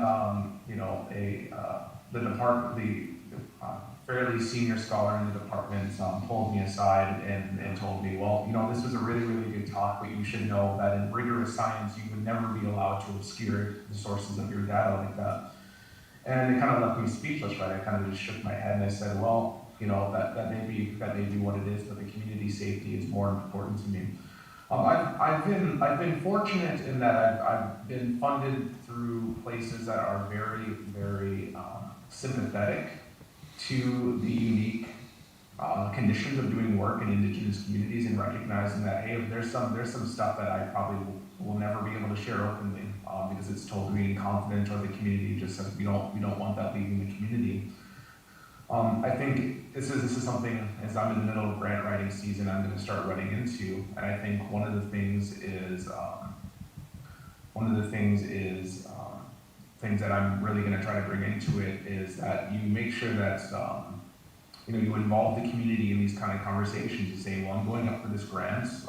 What do you think about, what if there's data that comes out of this? What do you feel comfortable with as far as it being disseminated or things like that? And then you have the conversation with the funding agency. I wish there was a very clear-cut answer where I could be just tell the funding agency that you're not going to share the data and they'll just have to respect that. Some funding agencies will do that. I think it's better now than it was about 5 or 10 years ago. I think as far as them respecting that, some of them might say, well, you can't obscure that kind of data. And then it just becomes a conversation, right? It becomes a conversation between yourself and the community primarily, and then you and the funding agency, kind of based on the conversations you have with the community. But kind of the biggest thing here is that the community always has to kind of come first in this type of things. If they say, hey, if there's data, we don't want that to be shared, then you absolutely don't do that. I know, in academia, funding is everything, but also building, being in good relation is everything as well if you're working with Indigenous communities. And I know for me, there's no research fund big enough for me to be willing to go and betray a community or undercut them in that kind of way. So I think it just really centers around having conversations. And you'd be surprised too through the conversations. I think one of the biggest things is that people, because of questions of research ethics and things like that, people sometimes come up with the fallacy that, well, Indigenous communities are anti-science, right? Like they don't really like doing research, they don't like doing science. And it's like, well, generally speaking, the communities that I've worked with are more than happy to do the research, but they say, they've made clear that, well, you're going to come in a good way if you're doing this research with us.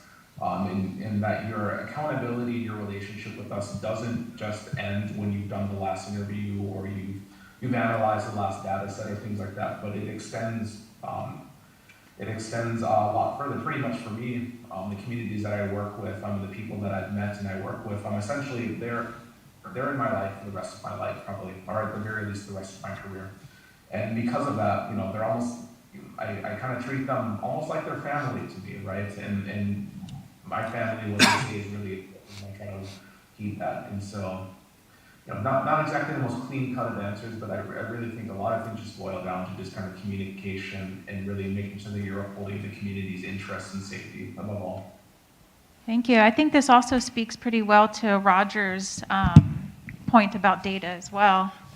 And one of the things is it depends on, like if there's a NOFA, the Notice of Funds Available from like government agencies.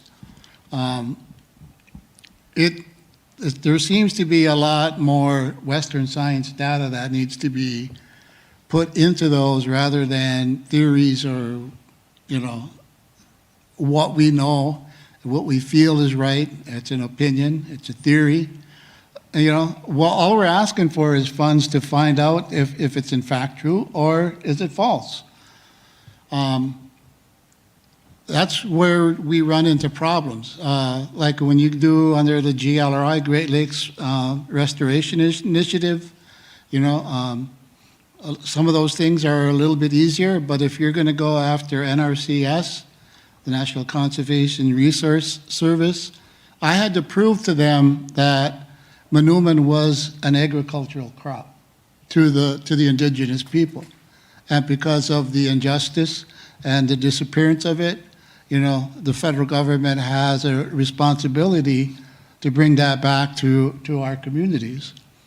And then they put in these things because they, under the Farm Bill and everything else, it's actually done to those farmers who plant that corn or that bean or whatever, and they produce a result in a harvest time at this time of year. But they don't understand that manoomin, the characteristics of manoomin, and I had to educate them that it's an annual plant. It has a 1-year life cycle, just like the corn.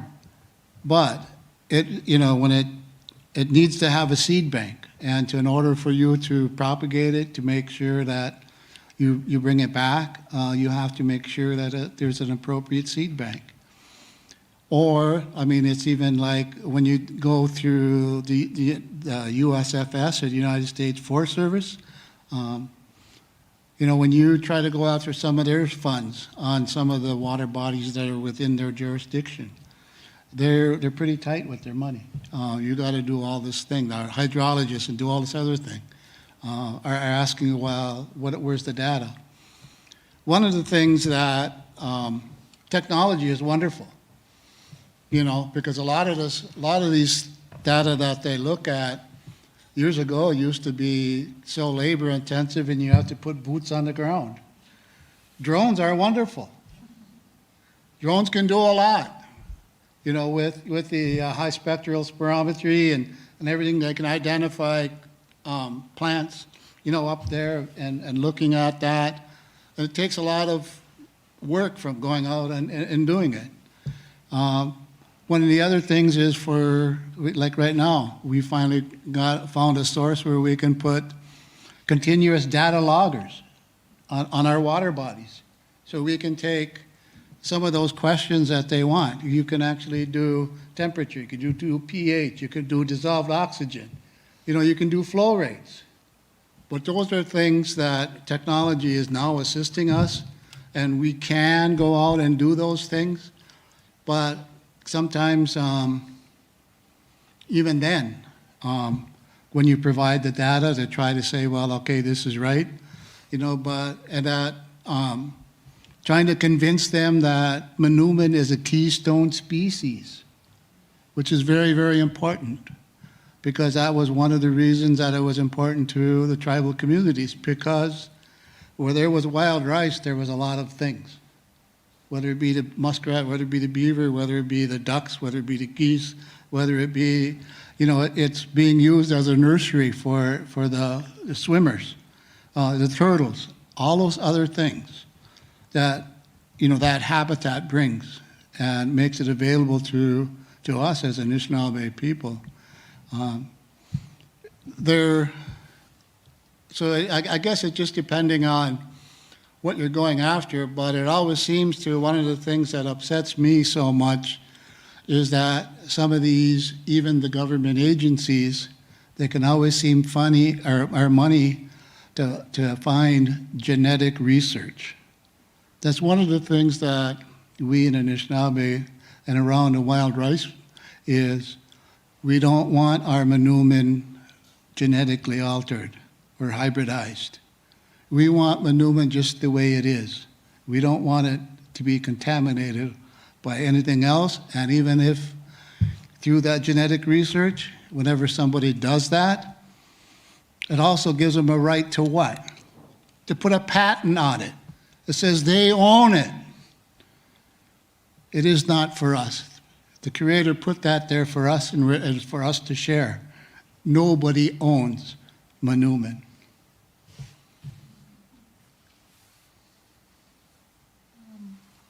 We have time for one more question.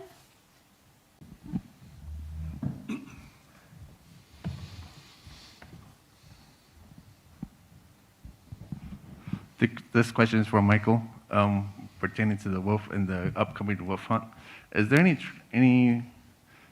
the tribe doing anything to protect the wolves, or are they working with like a grassroots organization, or are you guys using the Native American Religious Freedom Act, which to me doesn't have enough teeth to do anything?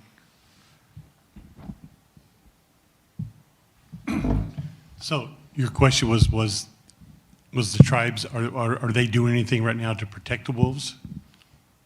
Was that your question? Yeah.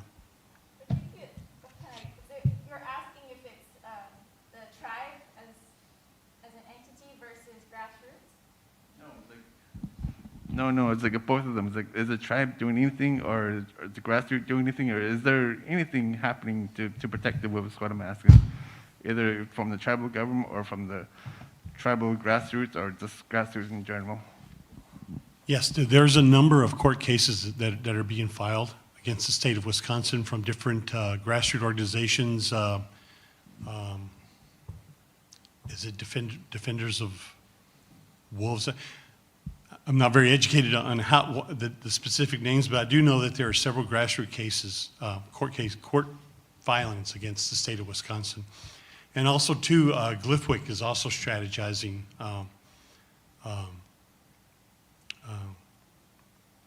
some type of litigation, and I'm not clear on it because I'm not part of the legal office there at Glyphwick. Do you know, Roger? Well, they're actually going after the commissioner and the Wisconsin DNR for not even recognizing the Western science. So they're going after individuals, the board. They're actually suing them right now. So they're looking after, and they're trying to get even an injunction to stop the upcoming and scheduled next hunt. And well, in Michigan, it's the same thing. I used to be on the Wolf Advisory Committee, but as I was preparing for retirement, I gave up my positions, and now Miles at Glyphwick is actually the representative. But yeah, Glyphwick is also speaking on the behalf of the Wolf in Michigan. I'm not sure who's doing it for the Minnesota tribes, but I do know that there is cases that are being filed and who they're being filed against individually or as a group-wise, like the Minnesota Conservation or Natural Resource Department. But yeah, they're going after them and trying to get injunctions and actually suing them because the hunt that Mike was talking about, it ended in 3 days. They got their quota plus the tribal quota plus excess. And that's why the tribes were so upset with the spring is that. And, you know, and when you look at the wolf and the people who actually harvested them, you know, you ask them, well, what did you do with it? And there wasn't a logical answer. It was just for the pure, thought that they could go out and kill it. And, and that's part of what goes on in that Western mentality is, even in the current culture. In your childhood storybooks, who's the person in the Three Little Pigs? Who's the bad person? And Little Red Riding Hood, who's the bad person? So it starts very young. That's why, we as Indigenous people need to tell our young ones the good things about Manoomin, that you don't have to fear them, that they're our brother. And you need to understand that you need to protect them because we are protecting ourselves when we do that. There's only one thing I'll add to that too. Thank you, Roger. Is that there was a very contentious board meeting at the Natural Resources Board of the DNR, which is a governor-appointed advisory board to the DNR, and they basically advise on the decisions. This Natural Resources Board totally overlooked the science, the recommendation from the scientists at DNR, and they also ignored the federal court decision, the Voight decision, on consulting the tribes on management of the wolves. So as a result of that, there was a representative of the United States Fish and Wildlife Service at their meeting. So they're actually being watched right now by the federal agency, U.S. Fish and Wildlife Service. And there is a slight possibility, we hope, that the state of Wisconsin could get their rights to manage the wolves taken away from them by the feds if they do another job like they did last February. That would be our hope. But like I said, the state of Wisconsin right now is being monitored by the feds over this issue. Igwe and everyone in the audience, but also the panelists, this conversation can definitely continue throughout the day in between the other excellent panels we have coming up. And Roger has some materials that I know he's interested in giving away, so. I'll leave these up here since it's lunchtime. Actually, the Masagian is the one that Mike's article is in. You can come up here, and we're talking about some wild rice brochures. Actually, these come from the Glyphwick, the tribes are working with them. One of the other things is I have a little booklet talking about the language and about wild rice, and you're free to come up and take one if you want, if you desire. I'll leave them here. They're giveaway and they're here for you. Thank you so much, everyone.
Well, thank you, everyone. I hope you had a good lunch. So to kick off our second panel, scroll down,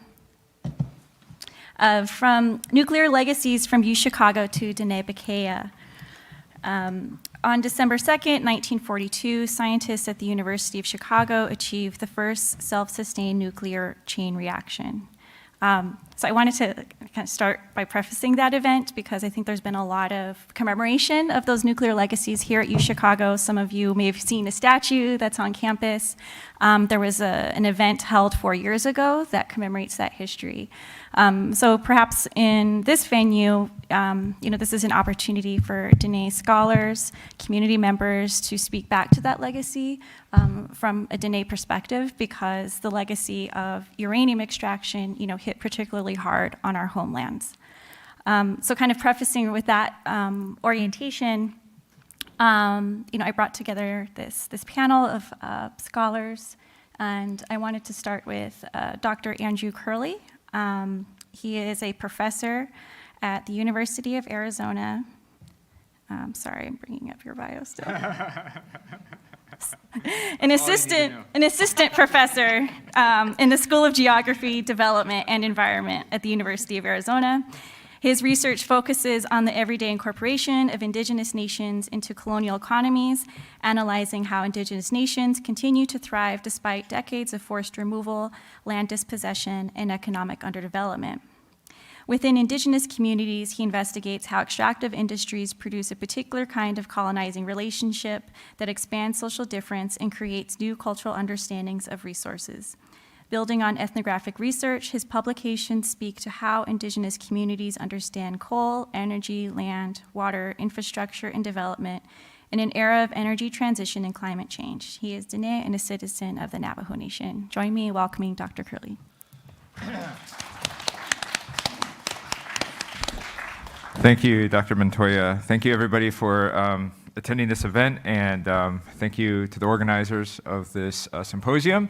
It's been a really good series of presentations, so I'm really happy and honored to be invited to also participate and to share with you some information, some histories and legacies, notorious and sordid as they are, about the history of uranium mining in the Navajo Nation.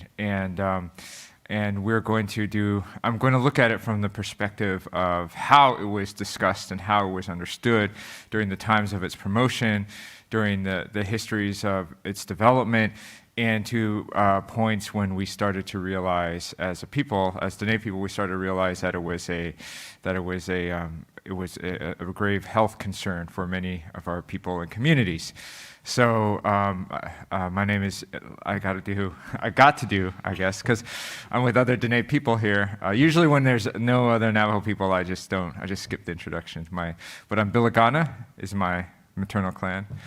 Hanagani is my paternal clan, and Bilagana again, and then Kia'ani. So you all know where you fit within that. Anyway, so some of you don't even realize that we're related based on that. But anyway, so like Dr. Montoya said, I'm coming from Arizona, and I'm in the School of Geography and Development Environment. And so that also informs kind of the approach that I'm taking to this presentation.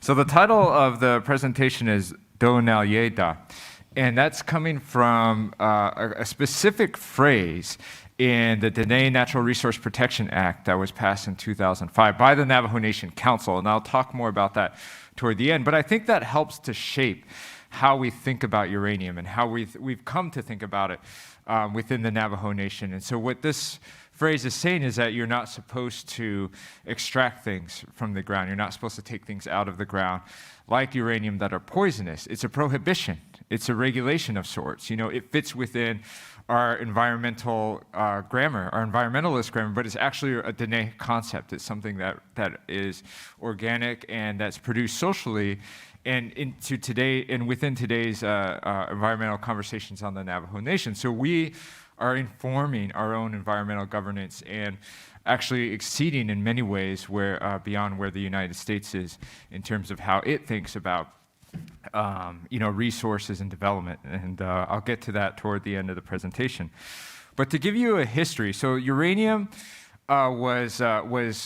became a development objective especially for the United States military in the 1940s and 50s to stockpile nuclear weapons. You know, it was used immediately to destroy whole cities in Japan. You know, during World War II, and in acts of war crimes. You know, we were already in the Southwest complicit in that, with where we were getting uranium and testing uranium, like at the Trinity site. And so, you know, we are immediately incorporated into this industry that takes up after, you know, the dropping of the bombs on Hiroshima and Nagasaki, and that is part of the arms race of the Cold War against the communist bloc and the Soviet Union.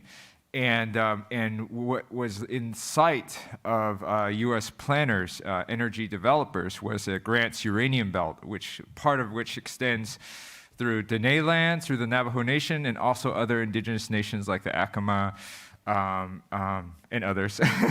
That's a Navajo way of understanding the Southwest. Dene and others. And so, but no, that's, you know, there's many nations that were part of that extractive legacy, that extractive industry. So that's something that I think is important to know, is that it's actually more than just Navajo people, although we were some of the most impacted and affected by it. Hispanic communities too, like in Grants, New Mexico, you know, people who are racially structured in U.S. Racial hierarchies in places of disadvantage. You know, that's who are immediately at risk of contamination by participation in the industry. And how were they at risk? They were at risk by becoming the laborers or workers, the people who went into the mines and dug out its ore, which, you know, you can see in this picture. You know, with little protection and ventilation, you know, being exposed directly to the radioactive material. And even by the 1920s, uranium was known to be to be cancerous to people. You know, there was studies in Czechoslovakia at the time that demonstrated this, and the post-war planning ignored this knowledge in order to develop, you know, this nuclear arsenal. And part of that was the creation of the Atomic Energy Act, the Atomic Energy Commission, the Department of Energy. All of these things were institutions that were created after World War II in the era of development in order to facilitate the expansion of nuclear arms within the United States, especially coming out of the Southwest. When we get to the 1960s, nuclear energy is also starting to seem like an alternative energy technology, and that's where we are today.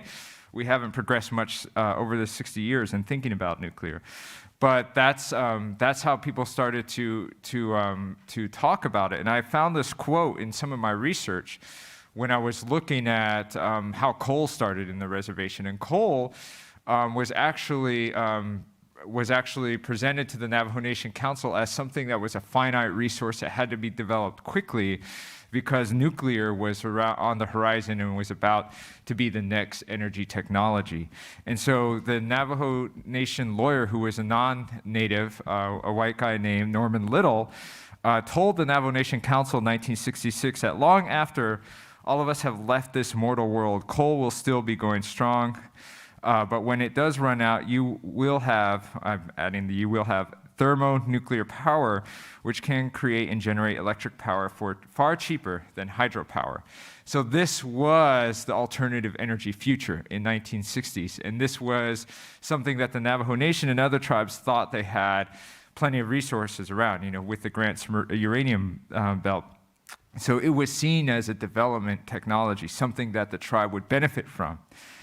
But unknown to Navajo lawmakers, at that same time, the U.S. Congress Subcommittee of Labor were already hearing about reports of high cancer rates among uranium workers in that area. In Utah, in New Mexico, they were starting to see higher rates of cancer among people who worked in this industry. So in that year, 1966, the 3,200 uranium workers, 750 who were indigenous, 60 had already died of lung cancers. So that's when we're celebrating this as an alternative energy technology without these kinds of public health facts at hand. Between 1970 and 1986, when the last uranium mining shut down around the Navajo Nation, that's when we started to see an exacerbation of all of these cancer rates among former uranium workers, reaching their peak in the early 1980s and causing us to finally, after 20 years almost since the industry, more than 20 years since the industry started on the reservation, start to consider some of the health ramifications of participation. The image on the right is a clipping from 1960 that was on the AP wire that I thought was really interesting because it shows how racist the news was at the time. And it was basically, you know, the Navajo Nation was considering uranium development, you know, as a development technology, like I mentioned just before. And they were also considering it with labor laws. Do labor laws, the U.S. labor laws apply in the reservation? And at that time, you know, the way that the white press interpreted it was, you know, using all these racist characterizations and stereotypes that weren't even talking about the issue, right? It was just like starting out by just being racist and then saying, oh, by the way, they're considering whether or not labor laws pertain to the Navajo Nation. So you can see how the kinds of social and racial disadvantages tribal lawmakers were at in that time. You know, this was also a time of termination when the relationship between tribes and the federal government were extinguished unilaterally by the federal government. You know, so these were the kinds of threats that tribal nations faced. So if they resisted coal or uranium or any of these other kinds of development technologies that you know, the Department of Energy and war planners had in mind to develop, you can imagine what kind of ramifications might be in store for those tribal communities that do that. So by the time we get toward the end of the decade, we see people are really working with uranium. Uranium is a booming industry in the Navajo Nation. And here, I took this picture. I didn't take this picture. I wasn't around in '68.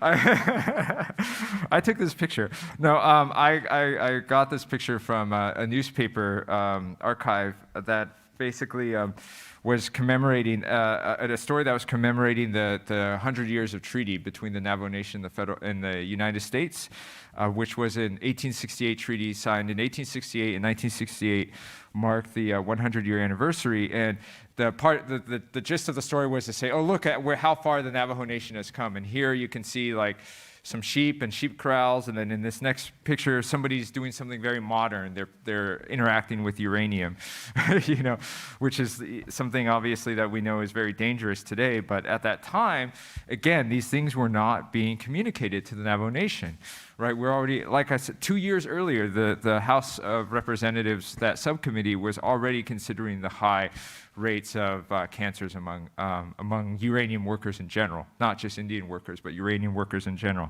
So this is something that is just not being shared with Dene people. So by the time you get to the early 1980s, we really have an acute rate of cancer in the reservation from people who were former participants. And this is an image taken out of the Arizona Republic at the time of a former uranium worker with stricken with cancer from participating in that industry. You know, maybe one of those workers from the first slide who was going into the mine without any protective gear. And at this time, our tribal government starts to respond. We issue a moratorium against uranium mining, against any further uranium mining, in 1983, which was renewed in 1992, and finally codified in Navajo Nation law in 2005 in the Dene Natural Resource Protection Act. And I want to kind of get to that because I think it's important. I kind of want to. That's a terrible phrasing. I want to. I don't kind of want to. I want to get to that. So this was an image I took actually I think it was like the 31st or 33rd March in the legacy of the 1979 uranium spill that happened outside, in Church Rock, outside of well, it really is a reservation, but because of technical land boundaries, they consider it outside enough well, I don't know, we can talk about that when you look at the maps. But anyway, so this was a march that was happening, and it was actually like making connections at this point, as you can see, with some of the nuclear questions that were happening internationally with the Fukushima Daiichi nuclear meltdown of that nuclear power plant in Japan. And so they were making, oh, you know, uranium is good for nobody, is basically the connection that was being made. You know, it started out being a violence against people in Japan, and it continued to be in 2011. And we were also making that connection with a commemoration of a famous uranium spill that happened. But this text on the side is actually coming from the DNRPA. So the image is to reinforce this idea that our ideas about uranium are changing and are starting to come around to thinking about how we critique it and how our histories with that industry inform how we think about development moving forward. So in this DNRPA, the Navajo Nation states, you know, it's referring to itself, and it says, the Navajo Nation Council finds that the wise and sustainable use of natural resources in Navajo Indian country traditionally has been and remains a matter of paramount government interest of the Navajo Nation and fundamental exercise of tribal sovereignty, brings it under to the realm of tribal jurisdiction. And one of the important points that were being discussed at this time, if you go back to the DNRPA, is whether or not we can prohibit both mining and milling. Is that right? Mining and milling. Somebody here knows better than I do. But apparently, I don't know resource law, but apparently, at least I don't, not like a lawyer, but the lawyers that were helping the Navajo Nation Council, the New Mexico Environmental, I think it's called the New Mexico Environmental Defense Fund or something like that, but they're based in Santa Fe. They were saying to the Navajo Nation that there are two different kinds of laws that apply to uranium mining. then they're under different kinds of federal jurisdiction, whether you're talking about mining or milling. And so you have to address both differently. That's what the non-native lawyers were telling Navajo Nation. And the Navajo Nation said, no, we can actually just ban it ourselves according to our own laws. And we're going to put forward this idea of Do Na Yeda, which applies to both. We're going to prohibit both of these things, and we don't care if it falls into a different jurisdiction according to federal law. So it was an act of sovereignty, the way the DNRPA is positioning its response against the history of uranium mining.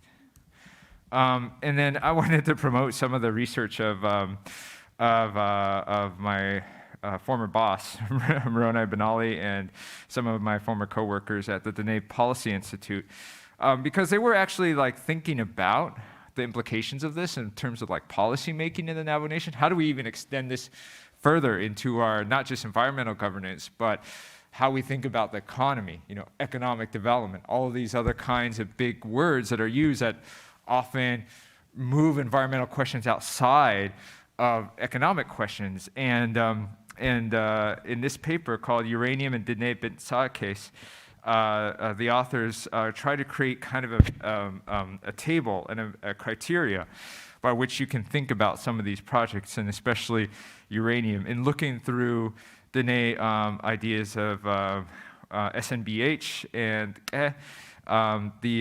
which there's question whether or not you can say out loud, and I err on the conservative side there, but whether or not these kinds of minerals, whether or not uranium, fits within our ideas of air, or how we protect the air, or how we utilize the air, how we think about light and fire, water, earth and pollen, corn pollen. So these are kind of ways that we ground ourselves in a natural law that's referenced. So they're taking these terms out of the DNRPA, and they're using it as a criteria now by which we judge future projects. And so that's a really unique kind of sustainable development model that you don't see anywhere else, that the Dene people put forward already almost 20 years ago. So I think we should give ourselves credit for already thinking through some of these ideas. And, we shouldn't be the ones following other environmental groups and organizations on these questions, but, because of things like the history of uranium mining and coal, which I think we'll talk about in the question and answer, and other kinds of resource-intensive development initiatives throughout the reservation, throughout our recent history in the Navajo Nation, we have kind of the historical experience and the wisdom to respond to those crises and going forward into the future of environmentalism on this continent. So that's it for my presentation, and then I'll turn it over to everyone else. I don't know what to do with that. Thank you, Dr. Curley. I got to pull my mic way down. Too tall. Okay. I'm going to put up a map for our next presentation.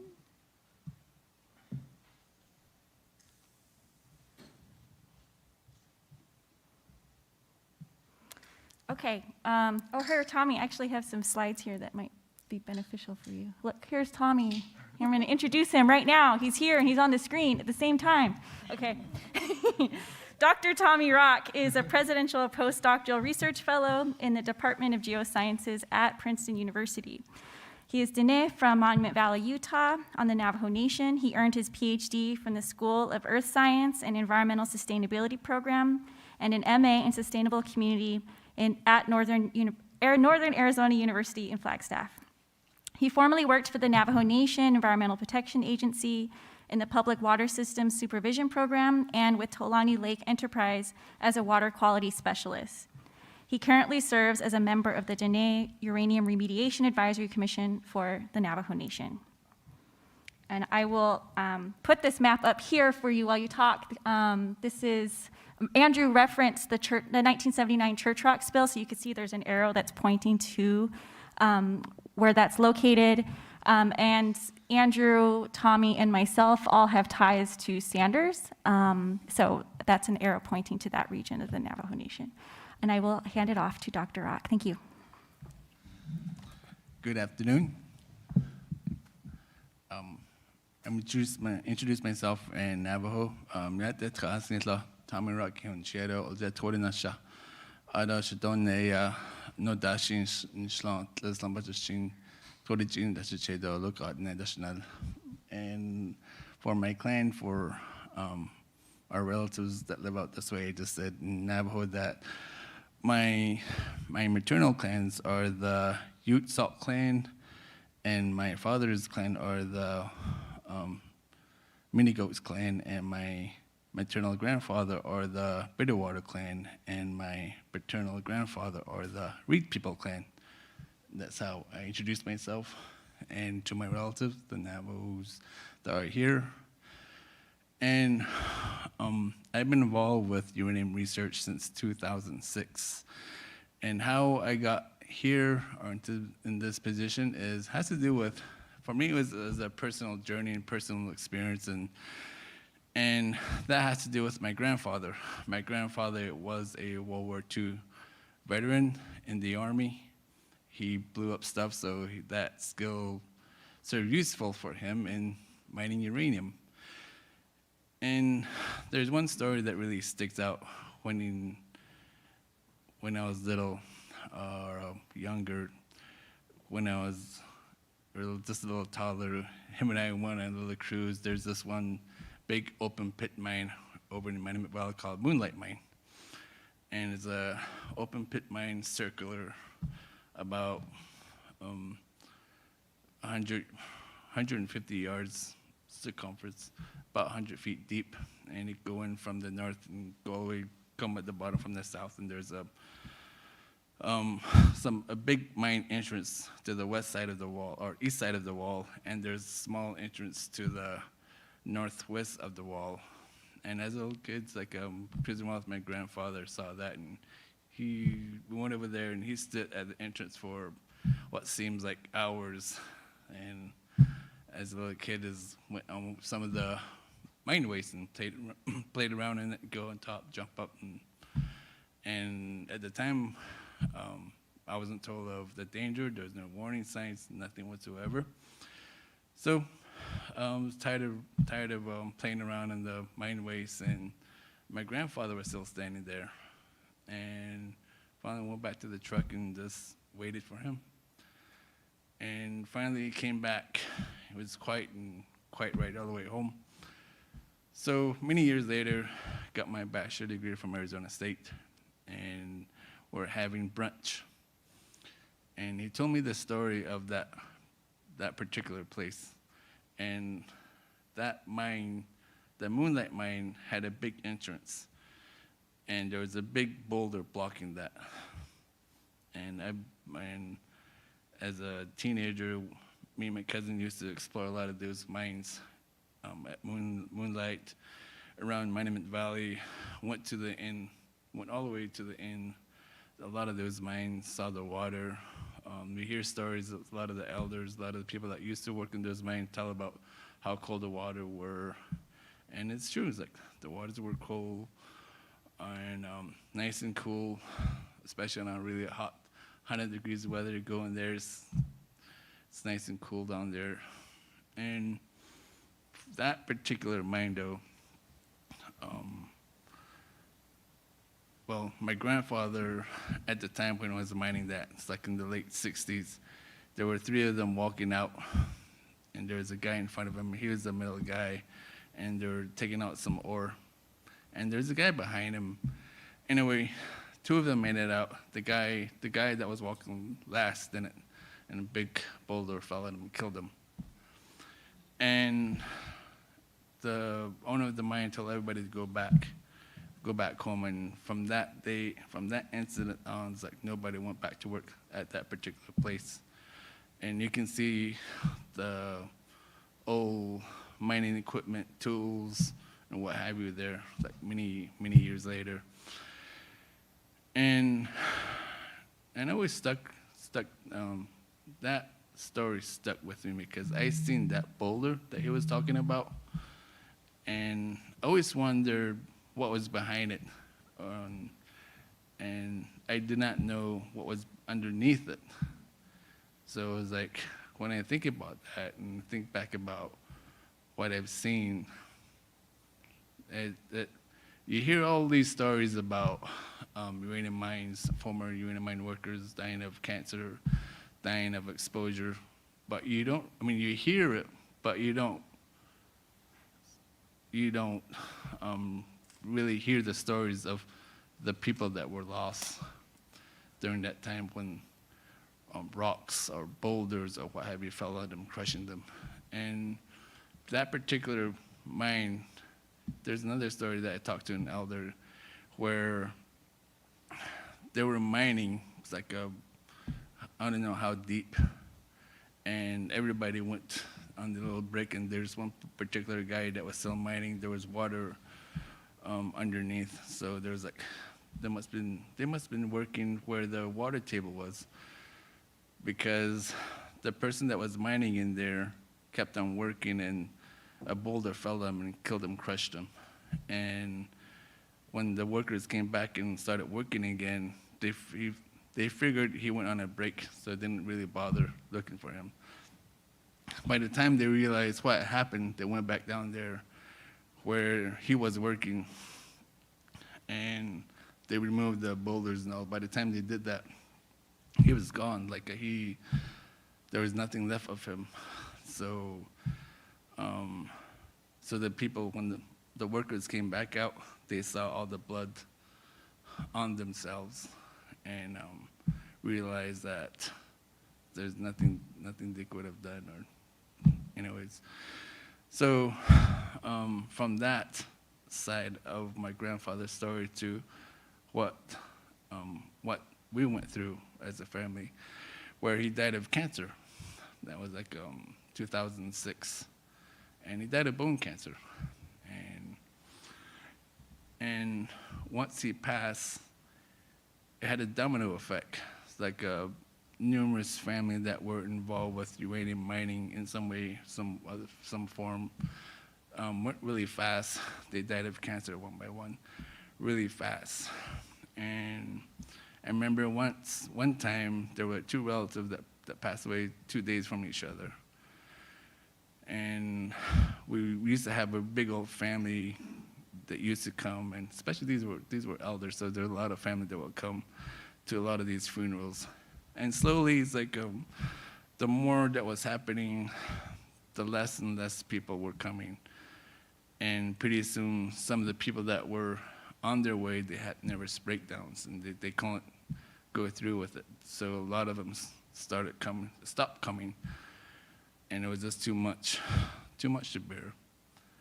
So when I do my research and go to these communities and hear some of the stories from the community side, I know exactly what they're going through. I understand their frustration. I understand their anger, because I hear a lot of that same anger and the frustration that we felt as a family, as a person, for myself as well. So realizing that same environmental justice, that same environmental issues, that concern, not only was coming from my hometown, from my family, but other families as well throughout Navajo Nation. The more I learned, the more I realized it's not just Navajo Nation, it's other tribes that are going through the same thing as we have, like from the Hopi, the Paiute, the Havasu Pai, the Pueblo Nations, like up north, like Wind River, the Sioux Nation, Spokane, and it goes full circle, looking at the whole nuclear chain, from where the extraction happens to where it ends up, the Yucca Mountain.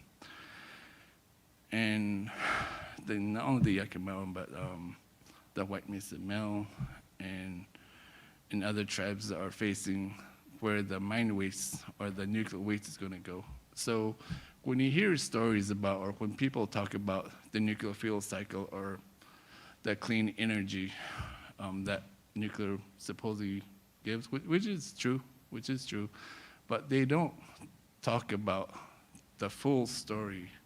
They don't talk about the whole nuclear fuel cycle. They don't talk about the people that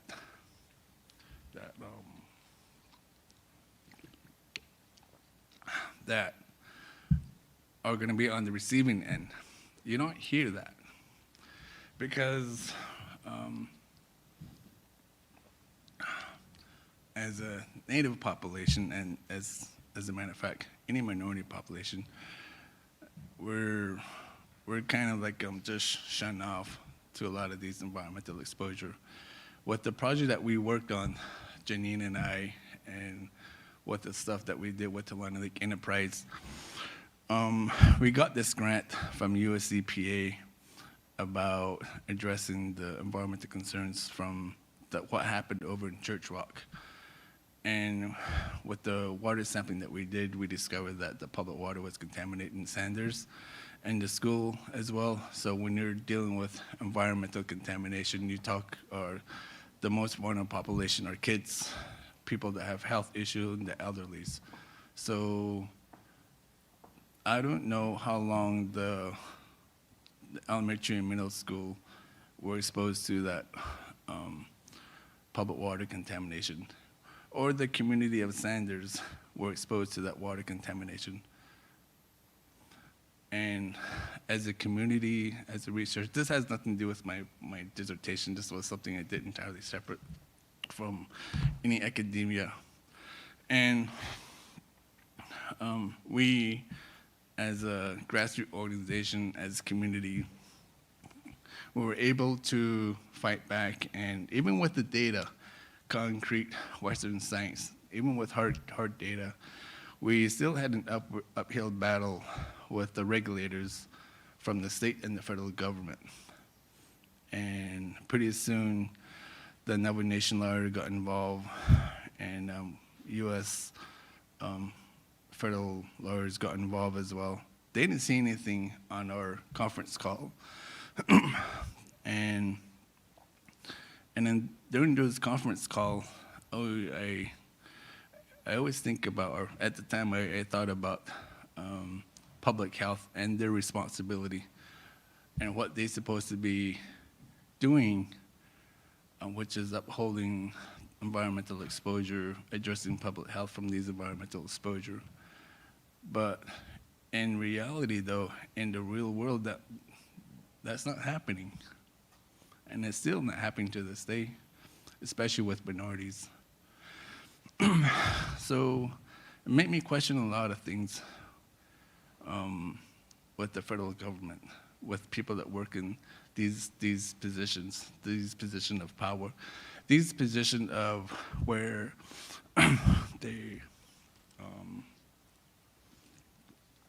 they can do something about these concerns from the community that have been impacted. And a lot of them are dragging their feet. And it's happening in my tribe, in my community, and I know it's happening in many other communities of color as well. And for some time, I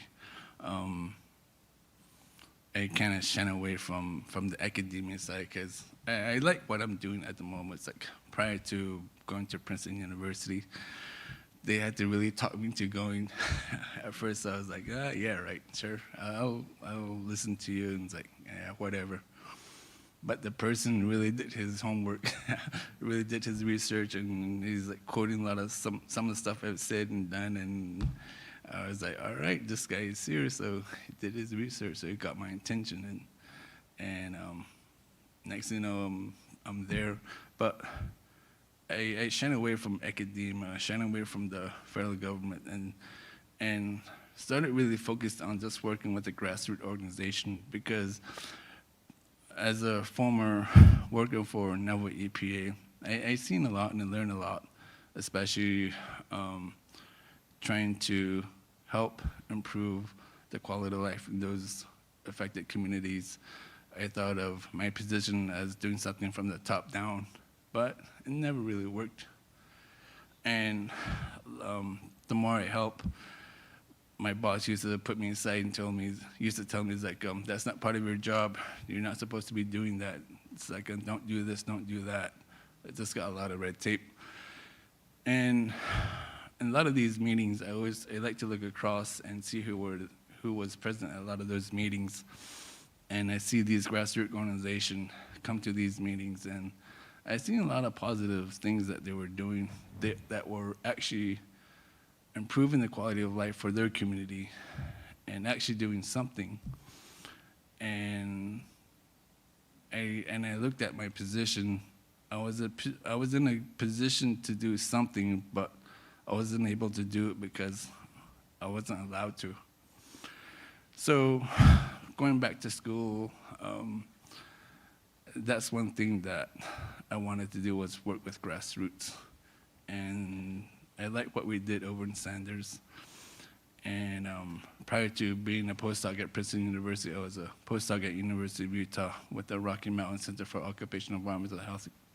Got the chance to work with Northern Arapaho and the Sioux Nation, looking at total petroleum hydrocarbon, sampling the Missouri River, the soil, see how much oil was in the river.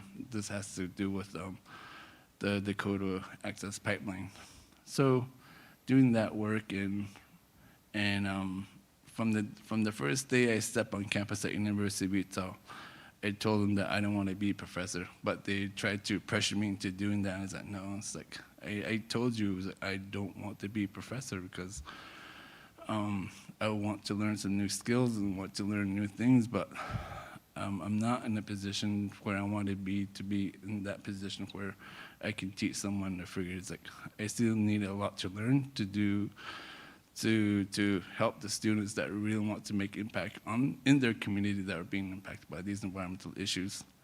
So I left that and I went back home and been working with the grassroots organization, and I like what I was doing, and I want to go back and start doing that again. But when it comes to environmental and abandoned uranium mines, there's still a lot that needs to be done. And I went and wrote this proposal, and I shared that with my friend Janine about, I got this idea with all the stuff that was happening with Dakota Access Pipeline, and how as a tribal nation coming together, they became a lot stronger. And I figured it's like having a proposal about uniting the tribe, addressing environmental concern. I thought that was a great way to address a lot of these environmental issues, and giving the power back to the tribe, giving the power back to the community, and empowering them. I figured that'll be a good way of moving forward, and instead of trying to fight a lot of these environmentals ourselves, either individually, grassroots, or as a tribe. It's like putting our strong points and working together and addressing a lot of these environmental issues. And so going back to the topic of abandoned uranium mine, for me, this has been a personal journey, and it's still a personal journey, and I still hear a lot of those stories. I do have a Sioux grandmother, and she tells me a lot that goes on over in Pine Ridge, over in Cheyenne River, and some of the uranium issues that they're facing as well. And for Navajo Nation, we're a big tribe. We have 524 abandoned uranium mines, which is actually over 1,000, 1,200 abandoned uranium mines on Navajo Nation. And there's 4 Superfund sites, which goes into, like, there's 24 former uranium mill sites across the U.S. 4 of them are on Navajo Nation.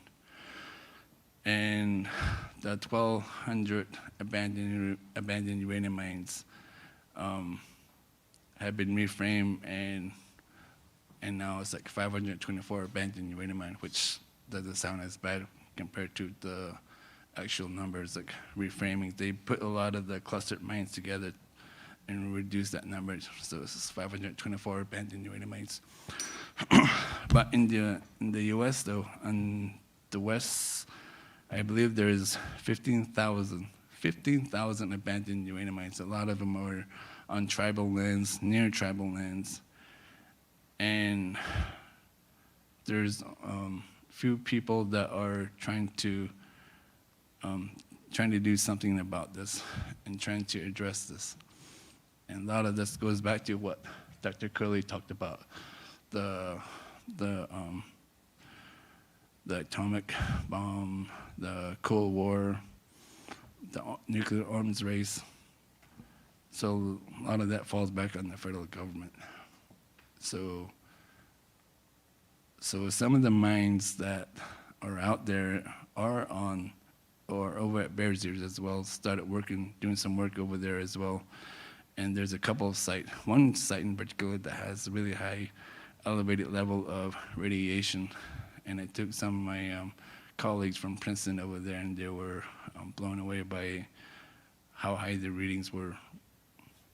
So I haven't shared that with the public that much because I don't want some folks going out there being exposed and when they don't really understand the consequences, like health-wise. And there are other places like that, which I haven't do that yet. And hopefully been working with like some grassroots organization and some other folks that hopefully doing more stuff like this, more public education can help bring more awareness to what's going on in a lot of these tribal nations and how a lot of tribal nations are trying to address these concerns related to natural resource extractions. All right.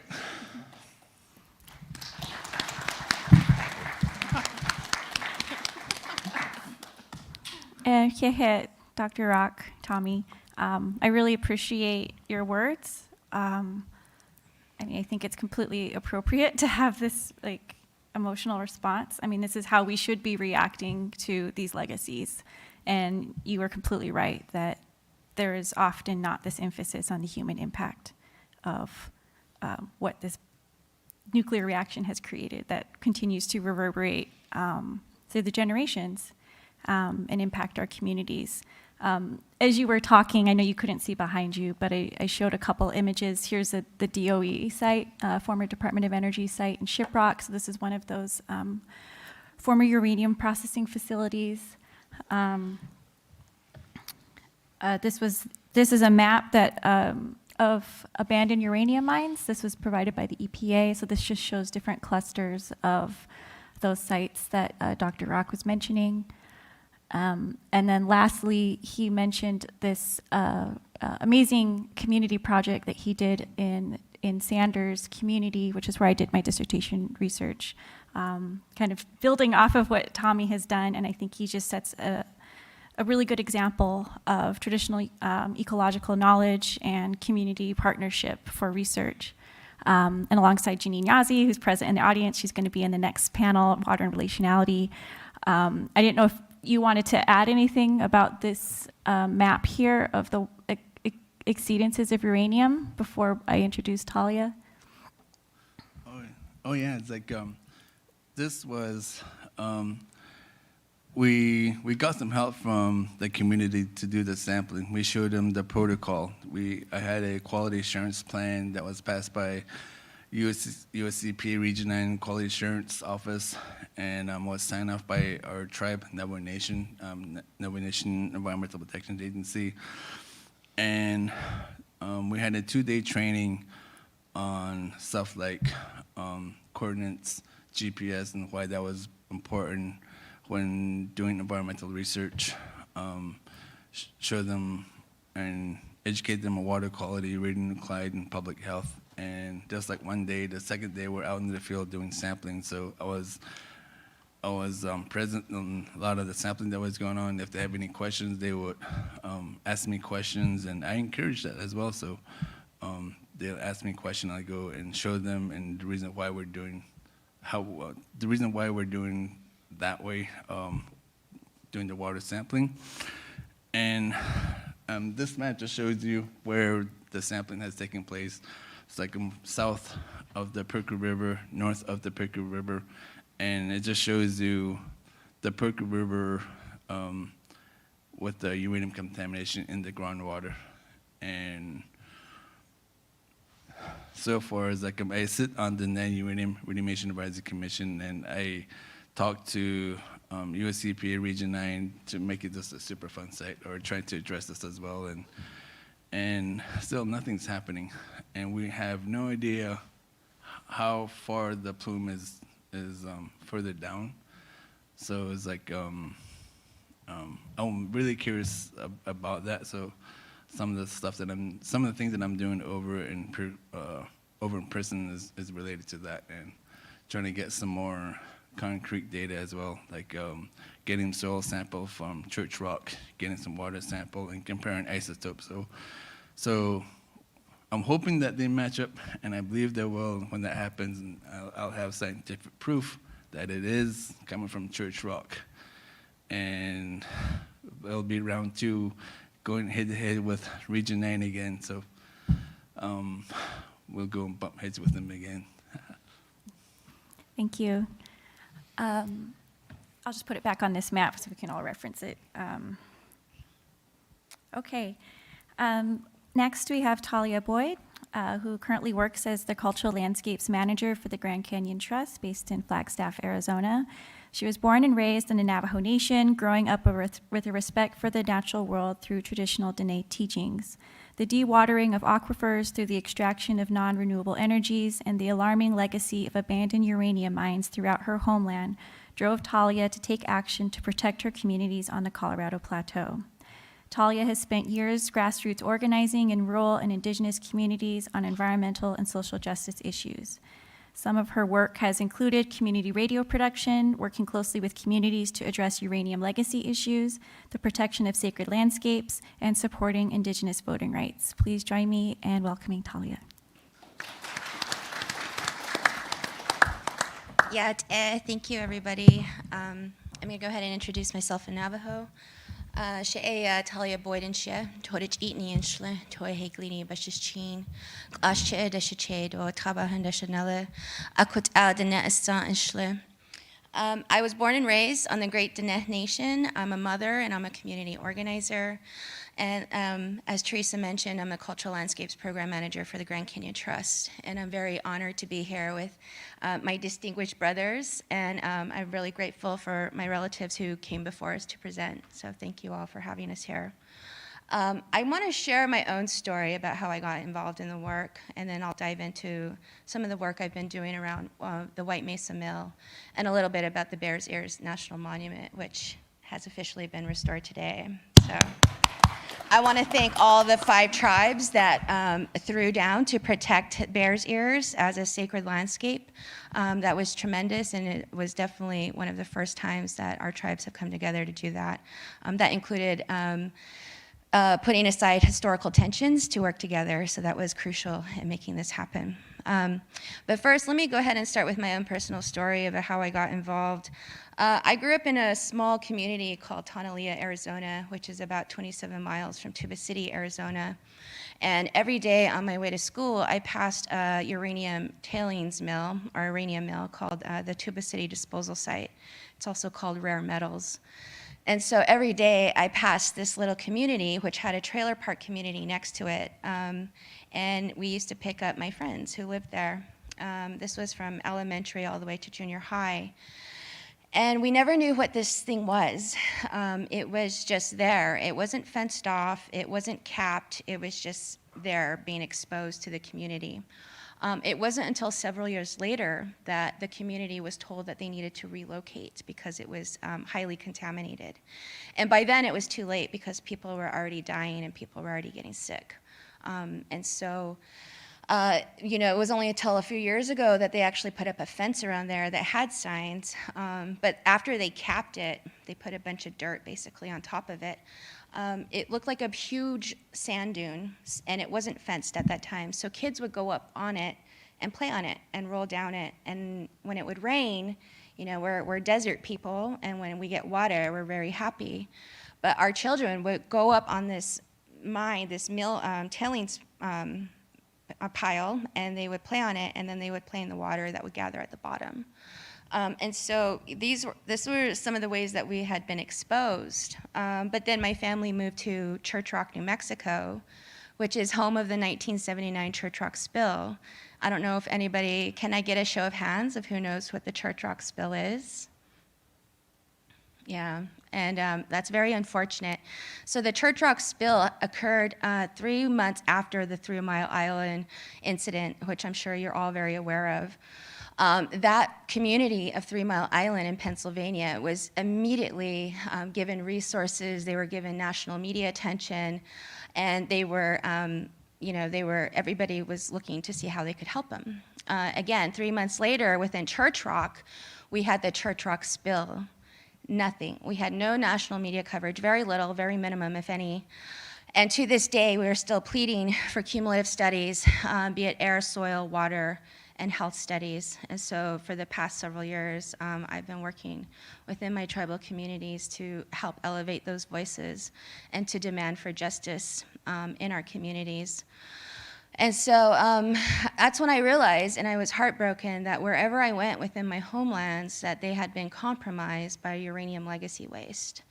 And when I became a mother, of course, that fueled the fire even more. And so I fight the good fight for everybody's children and my own child. And so, I always say this is Native land, and it does not speak the English language. And this is why it's important for Native peoples to lead, because we know this land. We have deep interconnected knowledge of this land, regenerative relationships that have been built since the beginning of time, as some of my relatives have mentioned before. This goes back into our cosmologies.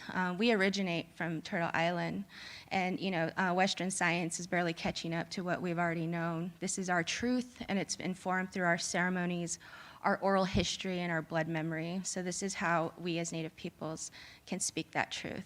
And so, and to lead really in these movements when it comes to social and environmental justice.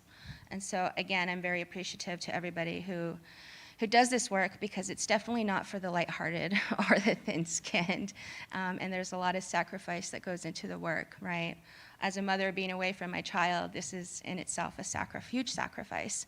And then going to these contaminated sites to take samplings, that's a sacrifice, right? So in many ways, a lot of our tribal communities, we know those struggles and we know that sacrifice as frontline communities. So I just wanted to highlight that for you all. But I really appreciate the space here, especially within the state of Illinois, being that Illinois has the most nuclear reactors in the country, right? I believe you all have 11 nuclear reactors here. That's more than any other state within the US. And so that really kind of, this is why the dialogue really needs to be amplified here as well. And we need to talk about these things and plant those seeds within others' minds. And so, we all have a responsibility within this climate crisis. And I believe, a part of that is really educating each other, taking up space and speaking the truth, right? And so I commend everybody for being here and making time to learn and listen, because there's not a lot of spaces where Indigenous people can share our knowledge and share our experiences. We're constantly being erased on a daily basis, and that's very prevalent. But with a lot of the great movements that have been occurring, such as No DAPL, it's really elevated and put the spotlight on Native peoples and how much we are very much leaders in this space, and how much we have to offer, and how our traditional knowledge systems provide those solutions to the climate crisis. Thank you. So I want to go ahead and segue into the White Mesa Mill. The White Mesa Mill is located 3 miles from the Ute Mountain Ute tribe, which is located in southeastern Utah, right on the front door of the Bears Ears National Monument. It was originally designed to run for 15 years before being closed and cleaned up. But 40 years later, the mill is still running. And community members are very much concerned about public health impacts, the contamination of land, air, and water, as well as the ongoing desecration of cultural and sacred landscapes around the mill. It is the linchpin for America's beleaguered uranium industry. What happens at the mill impacts communities all across the United States. The White Mesa Mill is the last operating conventional uranium mill in the country. So a lot of the waste that we see from all kinds of different facilities gets transported to the White Mesa Mill. And so now they're proposing and importing radioactive waste from the Baltic European nation of Estonia and also Japan and elsewhere. Once that uranium is extracted, the toxic leftovers are buried on site at the mill in what they call impoundments. Across the United States, tribal lands are unduly impacted by uranium mining. That's also globally. Uranium processing, weapons testing, and the storage of radioactive waste. Most uranium ore is mined in the western states. There are about 15,000 abandoned uranium mine locations in 14 western states. 75% of those are on federal and tribal lands, and there are 4,225 defense-related uranium mines with approximately 11% on tribal lands. So that really shows you how, again, Native communities have been impacted very much by the nuclear fuel chain. And as my brother Tommy mentioned earlier, we have nations across Turtle Island, like our relatives in Dakota Nation with the Black Hills, our Spokane relatives dealing with the Midnight Mine up in Washington State, also the Hanford site, our Western Shoshone relatives who are dealing with the Yucca Mountain repository. So we could go on and on about how our indigenous communities are being impacted by the nuclear fuel chain. Again, we are often on the front lines of defending our territories, our sacred landscapes, our resources, and our rights from extractive projects and corporate and outside interests. I want to talk a little bit about something called the offsite rule. There's a part of the Superfund law, and it's called the offsite rule. So when the EPA is cleaning up Superfund sites, they will often need to figure out where they need to relocate this hazardous material. In this case, it would be low-level radioactive waste going to the White Mesa Mill. The White Mesa Mill is the destination for most of those wastes, again, and it comes from a variety of other waste streams. Its primary business is the receipt of low-level radioactive waste, which they run through the mill to meet a regulatory requirement, which changes the definition of the material. Some of it, they do extract less than 1% of uranium and vanadium from that material, and whatever is left is, again, stored on site in those impoundments. And so a lot of it is really just waste that they're taking in. They like to call it, quote unquote, recycling, low-level nuclear waste, but again, it's really just extracting less than 1% of uranium or vanadium from that material and then putting the rest of the waste on site. And so that's their main driver for their business, is they're basically getting paid to take this waste from other places. Some of these wastes are generated in perpetuity. So the company that owns the White Mesa Mill is called Energy Fuels Resources. And if they approve, and also the regulators, they're basically acknowledging that the White Mesa Mill is the preferred destination for these wastes forever. And so, again, those wastes will be generated in perpetuity. Along the way, it has transitioned into a short-term. It was at first a short-term ore processing facility, but now it's a long-term designation for the world's low-level radioactive waste. Again, bringing in waste from Estonia and also Japan. The thing here is that nobody has ever done NEPA on any of that. And, a part of NEPA is really asking what are the long-term environmental effects from this, coming from this facility, especially since it morphed into what it is now from what it was originally permitted to do to what it's doing today and what it may be doing moving forward. Part of the offsite rule is that the facility needs to determine the facility needs to be determined to be eligible to receive that. So the EPA periodically does an inspection, or they review the documents to see if anything has changed. What we have observed, along with the Ute Mountain Ute tribe, who does their own observations is that things are changing around the mill, including the groundwater. So underneath the mill is a shallow aquifer, and underneath, which is already being contaminated. And under that shallow aquifer lies a bigger aquifer, the Navajo aquifer. And that aquifer is used by both Ute, Mountain Ute, and Navajo. So if that aquifer is compromised, then it impacts both tribes. And so we have deep concerns about that.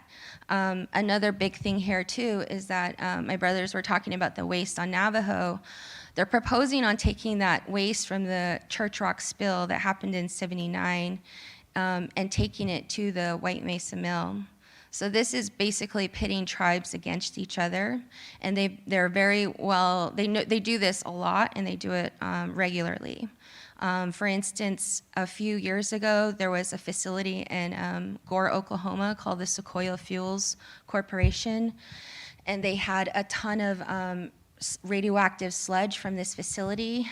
I could tell you some horrendous stories about that facility. They were using radioactive waste to treat hay for cattle, and then they were feeding the cattle this contaminated hay, and then they were selling the cattle on the market, to the open market. So there's a lot of ridiculous things that are going on like that within the tribal communities that we absolutely do not hear about, and that the companies don't want us to hear about, right? And that goes back to even the former uranium miners and how we have lost a lot of our former uranium miners. A lot of them aren't here, and the company really relies on that. They don't want anybody to know the truth, and so it's really sad how much of our Navajo people have been displaced and exploited by this industry. And so going back to the White Mesa Mill, again, we observed that there are definitely changes happening, especially within the groundwater.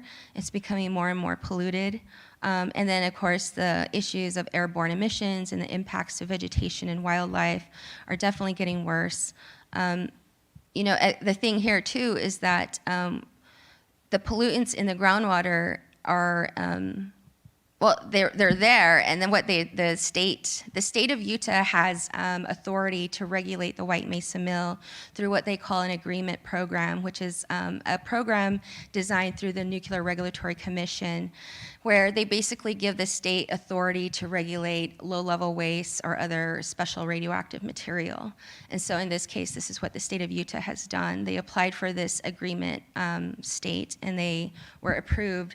And so this is how the state of Utah is able to regulate what's going on within the White Mesa Mill. But through that, they also are working with the EPA, and what happens there is that once the groundwater gets contaminated, what the EPA does is kind of just lift those standards, right? They up the standards so that it falls in compliance with what's happening at the mill. And as it's getting more and more contaminated, all they do is kind of raise those standards higher and higher. So it's just, you know, kind of them just sweeping it under the rug.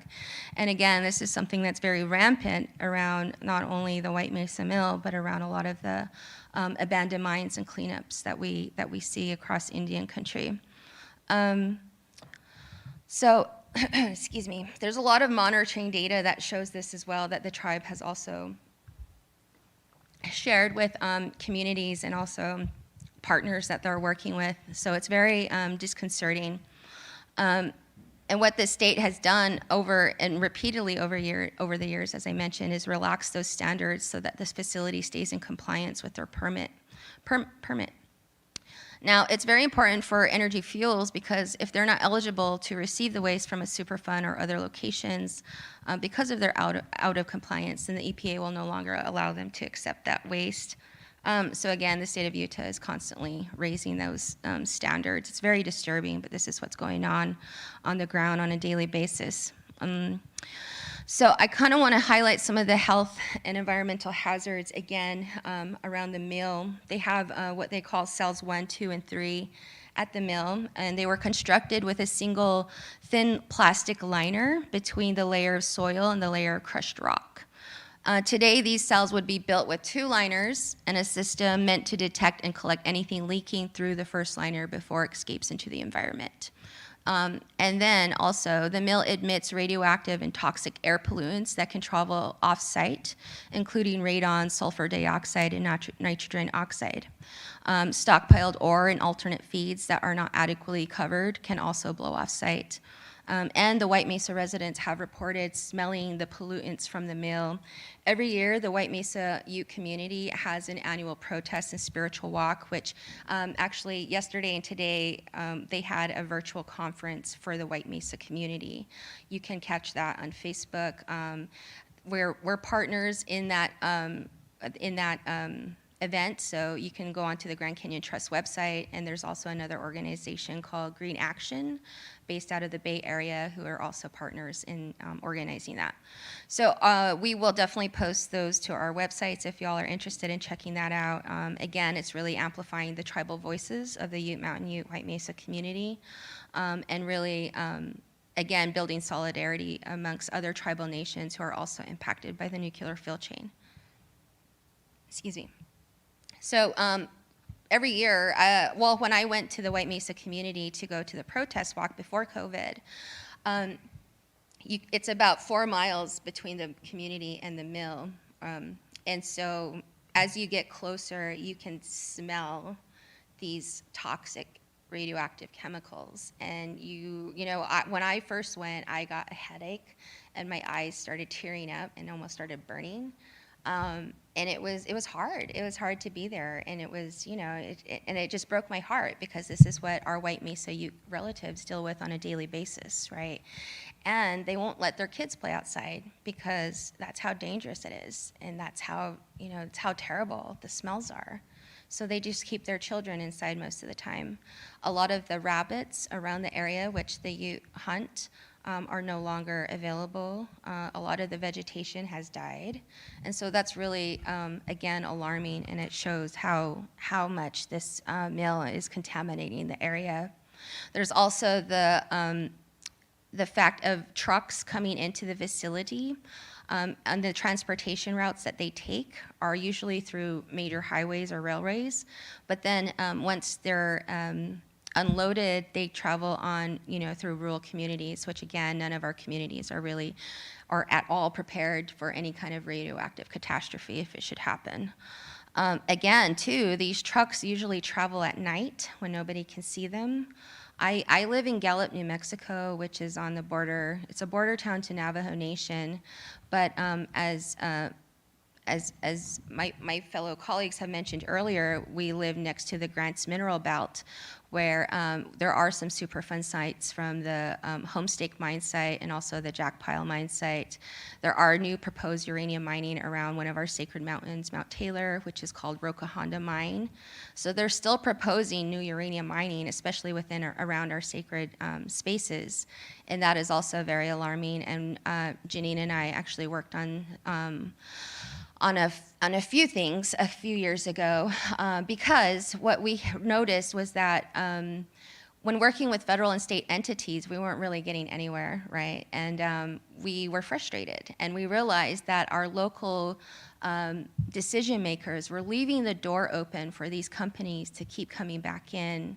And so what we decided to do was to challenge our county commissioners and push on them to put a temporary moratorium on all uranium mining within McKinley County.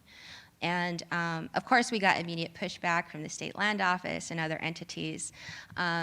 But what they did, they backpedaled, and what they did promise us was that they were going to put together a uranium task force to start looking at the cumulative impacts of what was going on around the McKinley County communities. And again, we were just really asking for space for our communities to kind of breathe and step back and really assess how much we had been impacted by the nuclear fuel chain. That's something our communities had never had, right? And so we didn't think it was a whole lot to ask for, but again, we got pushback. We pushed on them as much as we could. We started meeting with the county commissioners monthly. We filled up the county commission meetings. We had people sharing testimonies. We were writing letters letters to the editor, op-eds to the Gallup Independent.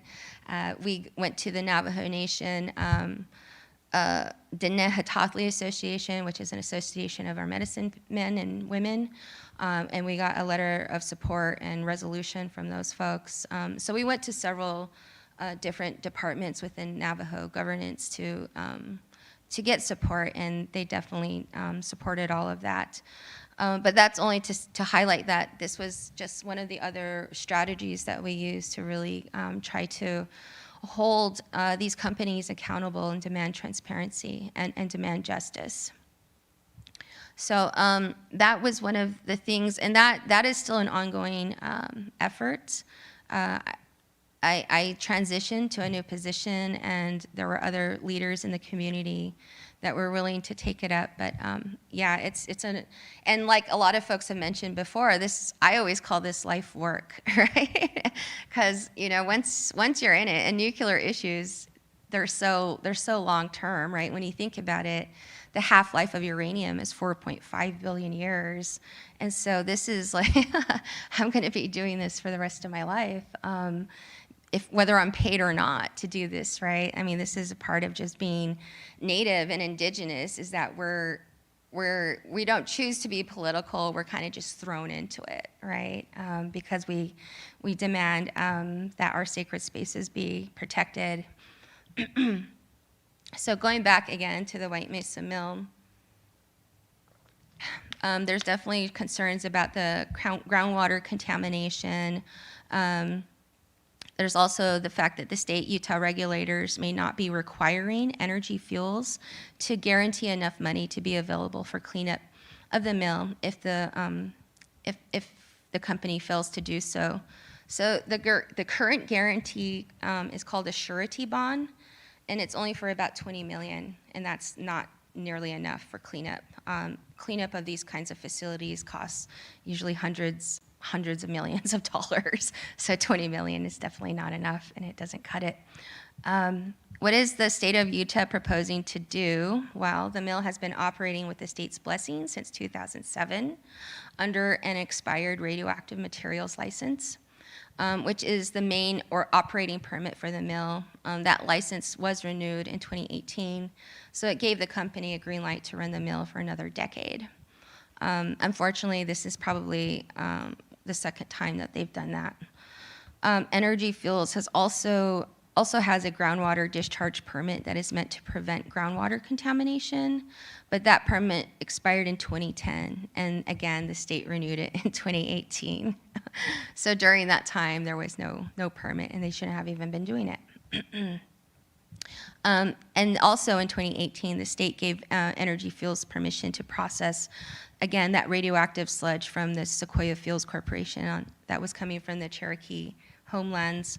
And that definitely, again, pitted tribes against each other, right? Because waste was coming from one tribal nation to another, and that really is very divisive for tribes. And we're still trying to heal from a lot of the environmental degradation that we have experienced.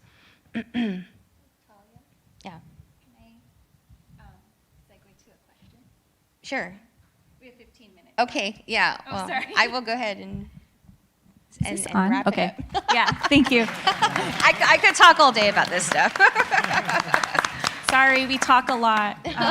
No worries. Well, hehe, all of you for providing so much important context for the nuclear legacies in the Southwest. I'm certain that most people do not know these connections. And I really appreciate how you highlighted how the state of Illinois has the most nuclear facilities. I did not know that. So in lieu of time, I'm going to ask one question, which is addressed to all of you. And then we'll, with whatever time is remaining, I'll open it up to the audience to ask perhaps one or two questions. So what I wanted to ask is, so with today's announcement about the restoration of Bears Ears, how does this change the trajectory of energy development and or radioactive waste disposal in the region, such as White Mesa Uranium Mill? And in particular, to what extent will the National Monument restoration, in your view, actually protect Indigenous communities from potential uranium reactivation in the region? And I'll start with Andrew. Me? Sorry. You can speak about what is coal. Bears Ears? I'm going to pass in the interest of time. Sorry. Are you really okay? Yeah, Oh, okay. I thought Okay, you were just Tommy playing. and Talia. Okay. Yeah, well, it's tremendous. Bears Ears being restored is actually, when the Trump administration shrunk Bears Ears, they did it by 85%, right? And it broke it into 2 little units. A lot of the land that was taken out of the protection of the National Monument was land that was very rich with uranium resources. And so this was a part of the strategy as far as uranium lobbyists and the uranium companies, because they did lobby the Trump administration, pushing for them to shrink the National Monument, which is why they did it, because they wanted to get to those uranium reserves. But with the monument being redesignated, it definitely protects those lands that were previously cut from the Trump administration. So these uranium companies won't be able to do what they want to do as far as taking uranium out of the ground. And then around the White Mesa Mill, it definitely, again, will help shut down the proposed uranium extraction that they want to do within the National Monument. But it also will help the surrounding tribal communities to, again, continue to work on the issues around the legacy waste that's coming off of Navajo and legacy waste that's coming off from other tribal communities, and to really help build that solidarity amongst our nations, but to also educate everybody around the issues and how we're experiencing those frontline, as frontline communities, how we're addressing those issues as well. Thank you. And Tommy, kind of building upon that question, I'm also curious about your position on the Dene Remediation Advisory Commission, and what potential or any conversations that you're having within that capacity about uranium reactivation in the region.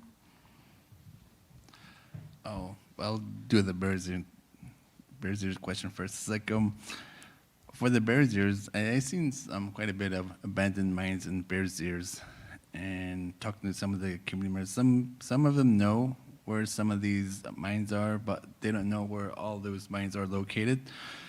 And going on the BLM website, it just mentions that there are mines out there and they're hazardous. That's about it. Nothing related to what's out there, like uranium or radiation, and the health consequences related to that. And there's a national monument there, the National Bridges National Monument. They're same things, like talks about the hazard of these open mines, but nothing in relation to uranium mines or being exposed to it. And I've seen signs up from the Bureau of Land Management that they're going to do some reclamation, or not reclamation of them, but remediation. And I don't know how much they're having input from the tribal nation, the 5 tribes, and how they are going to work with TEK, Traditional Ecological Knowledge, or if they're going to do that. San Juan County in the city of Utah, from my experience coming from Utah, is that they don't have a really good reputation of working with tribe, especially with San Juan County. It's like, I know that San Juan County, we had a big old fight just redistricting our area to make it more, the tribe more representative in terms of being represented in elections and all. So it'll be interesting to see that. And going back to the Uranium Remediation Advisory Commission, I know that we've had this conversation within the Uranium Commission that we are against it. And the discussion that we need to have is where to put the cell of where, like regional cells where these minor waste can go. And well, we haven't had that conversation yet. And it's something that we need to have, and it's something that needs to be done to help speed up the process of cleaning up these abandoned uranium mines on Navajo Nation. So far, it seems like we've been going in circles with the federal government, with our, with Navajo EPA as well. And it's like every meeting that we've had since we've since I've been on. Anyways, we mostly talk about regional mines and what the work is, where the work is at, what needs to be done, and everything's been redundant ever since. So it's been really frustrating, and I don't know if I'm going to be still on this uranium commission, but we'll see what happens. But yeah, it's just been really frustrating just being there. And the other things, we have no teeth is like, we're just a advisory commission, and we can advise them, but with now with EPA and the federal government, they can choose to ignore us as well. It's like, I don't know what to say about that. It's just, yeah, it's just frustrating. I'd Oh, like to go add ahead. to that, if I could. There is the Bears Ears Intertribal Coalition, which is the 5 tribes, excuse me. They're currently working on their own land management plan. And so this, with the redesignation of the monument, it's really going to allow them more space and time to implement that plan.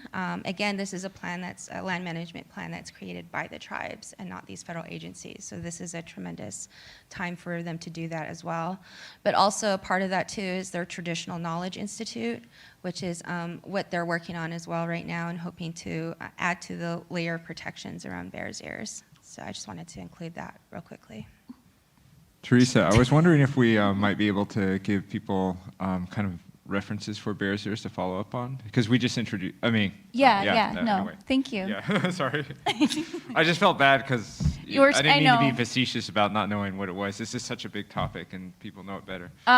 So one resource is, of course, Talia's organization, Grand Canyon Trust. Also, Utah Dene Bikea, which is an organization based in Salt Lake, but it's an indigenous-led coalition who has been working alongside the Intertribal Coalition in this campaign to protect Bears Ears. Angelo Baca, who's seated in the back, works with Utah Dene Bikea. So he'll be speaking on behalf of those Bears issues tonight as part of our film, Public Trust. Any other resources that are relevant that I'm missing? The Bears Ears Intertribal Coalition website is a good one to go to. What else? Let's see. A book? Oh yeah, there's a book. Oh, well, we can talk about that later. What's the book called? It's called Bears Ears. Edge of Morning. It's a small book, Edge of Morning. There's a lot of different indigenous contributors. I think that's put out by Torrey House Press and edited by Jacqueline Keeler. With the 5 minutes that we have left. I do have one more resource to throw out go there. ahead. It's called a small documentary. It's called Half-Life, and it's around the White Mesa Mill. So it's it breaks it down in 15, 20 minutes. It's a good little short doc. Again, it's called Half-Life. Thank you. Does anybody have a question? Yes.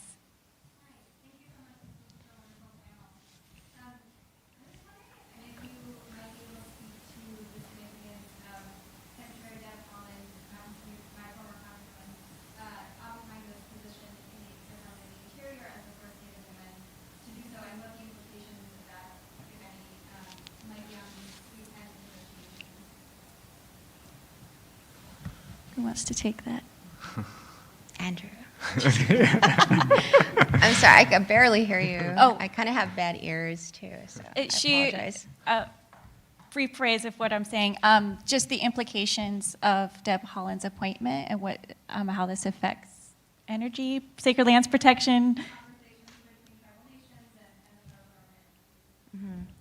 Yeah, well, I think Auntie Deb is doing really great as far as the tribal consultation, which I think Biden administration has really pushed for more tribal consultation with Native nations, but also his commitment to environmental justice, I think, is also another great way for both the Department of Interior and the Biden administration to continue to meet and consult with tribal nations. I will just note that consultation is not consent, though, and this concept of free, prior, and informed consent is something that within Indian country we're definitely talking about and wanting to implement more, especially within our decision-making processes. So I think this was definitely, having anti-Deb in this position is definitely carving out more space for Native peoples to have those conversations and to plant those seeds and to continue to bolster those dialogues. My Marxist geography response is to say, not to be cynical, but to say that we still work within structures of power. So even when you replace certain people with, indigenous people, even if you were to put like environmental activists into that position, Winona LaDuke as Secretary of Interior, I still think you would have the same kind of power dynamic. It wouldn't be, the same kind of policy, obviously, as like a Trump administration or a Republican administration. But when you're basing your laws off the doctrine of discovery, off plenary power of Congress, off of these kinds of colonial laws that are still part of everyday practices of the federal government with tribes, you're limited by law with what you can do. And so that's, those are some of these older colonial ideas that need to be replaced, not just the people, but the laws themselves. Yeah.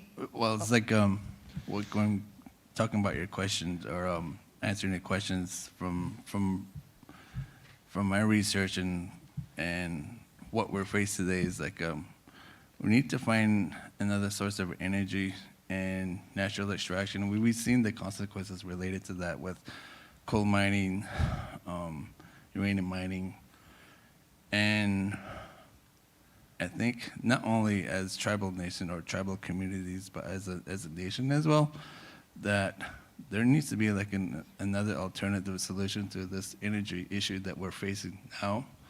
So I think it won't be an easy answer or a quick answer, but it's going to be an ongoing discussion within tribal communities and tribal nation as well. So even now, when she's in power in the U.S., we're beginning to have this conversation of alternative energy, where that energy going to come from. As the researchers, I know there's research looking at thorium reactors as a source or as a solution to the energy issue.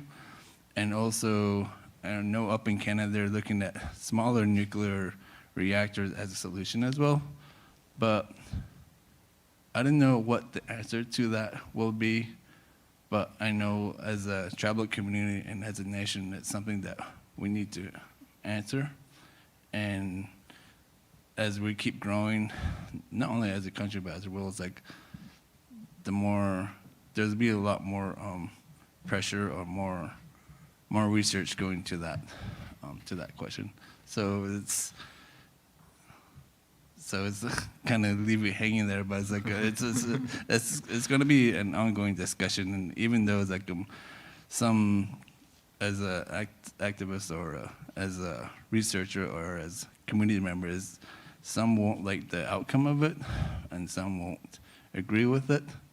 But we have to find whatever that energy source will be, though.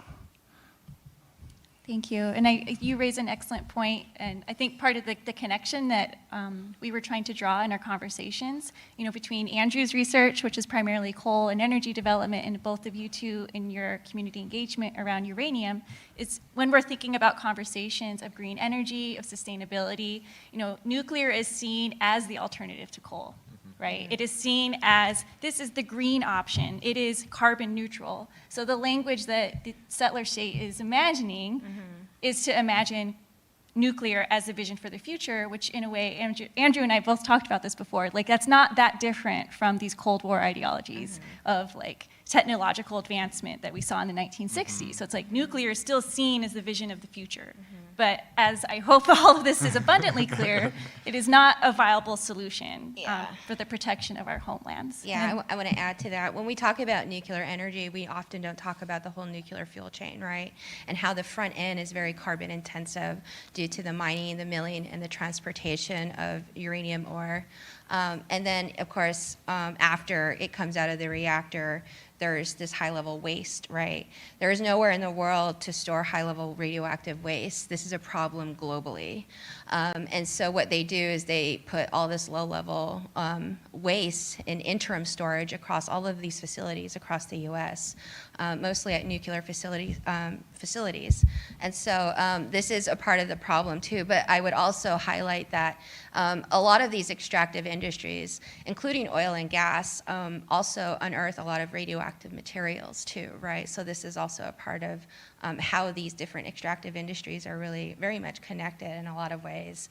When they're fracking for oil and gas, they're also, again, unleashing some radioactive materials underground. But that's also that's not heard of very often, right? So it's important to include that in the dialogue, but to also highlight how, again, the nuclear fuel chain is not green, it's not clean, because it's very carbon intensive, and then, of course, the high-level waste that comes out at the end. Well, thank you, everyone. I hope we can have more dialogues like this. Please join us for our third and final panel.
in them, but who knows how to pronounce them.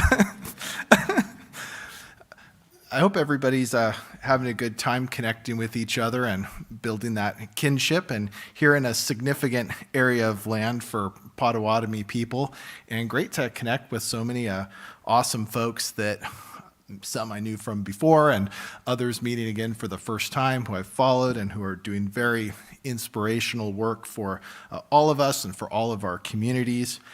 And our panel for right now, which I have the honor of moderating, is on water security and water relationality.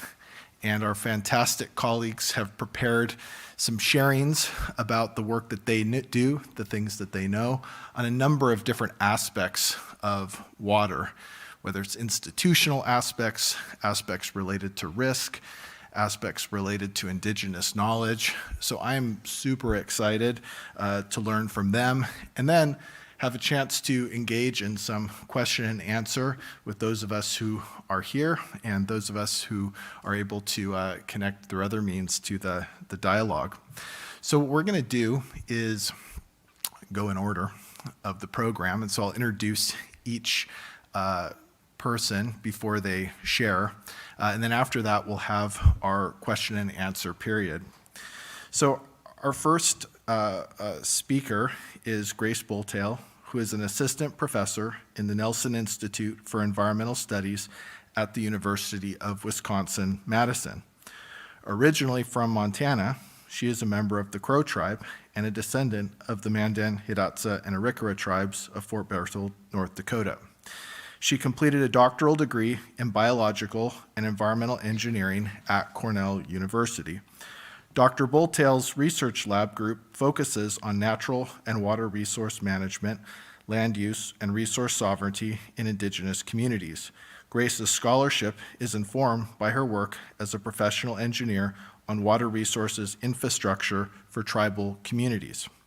Grace is currently a member of the American Indian Science and Engineering Society Board of Directors and is a professional engineer licensed in the state of California. Hey, thanks for making the big trip down this way. Grace?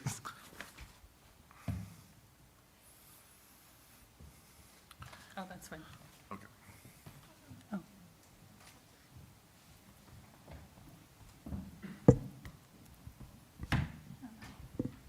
Is it logged off?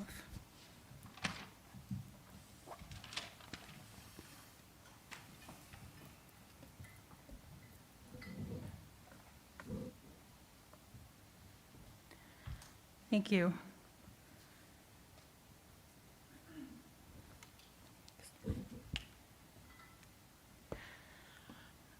So as mentioned, I'm originally from Montana. I'm from the Crow tribe and the 3 affiliated tribes in North Dakota. And I've always been really cognizant of the challenges that have faced our communities. Both of my tribal communities are very resource rich and therefore extractive communities. So the Crow tribe is in Montana in the Powder River Basin, which supplies 40% of the domestic production of coal. And the 3 affiliated tribes in the Bakken Formation in North Dakota, which are now experiencing a large amount of oil development, specifically hydrofracking for shale oil.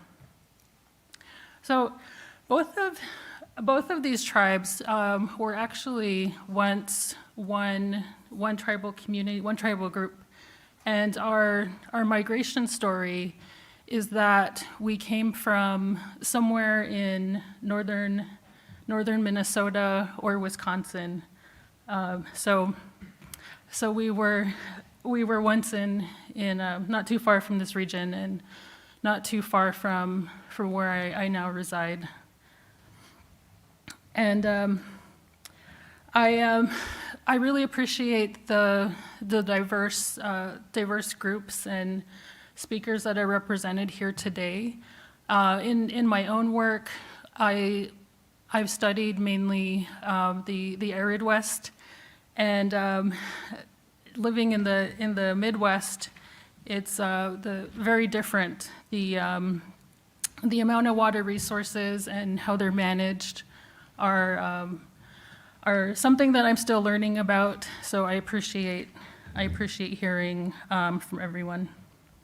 So I'm gonna talk a little bit about the work that I'm doing now, my experience being an educator. So I'm teaching a graduate course that covers Indigenous communities' experience with infrastructure and water resources. So in doing so, of course, I speak about the impacts of dams, such as the Pick-Sloan Plan on tribes in the Missouri River Basin. And both of those tribes, both the tribes I'm from, have been impacted by those dams that our communities didn't want, that we've resisted, and resulted in the theft of our lands and water resources due to the different federal agencies, the Bureau of Reclamation, the Army Corps of Engineers.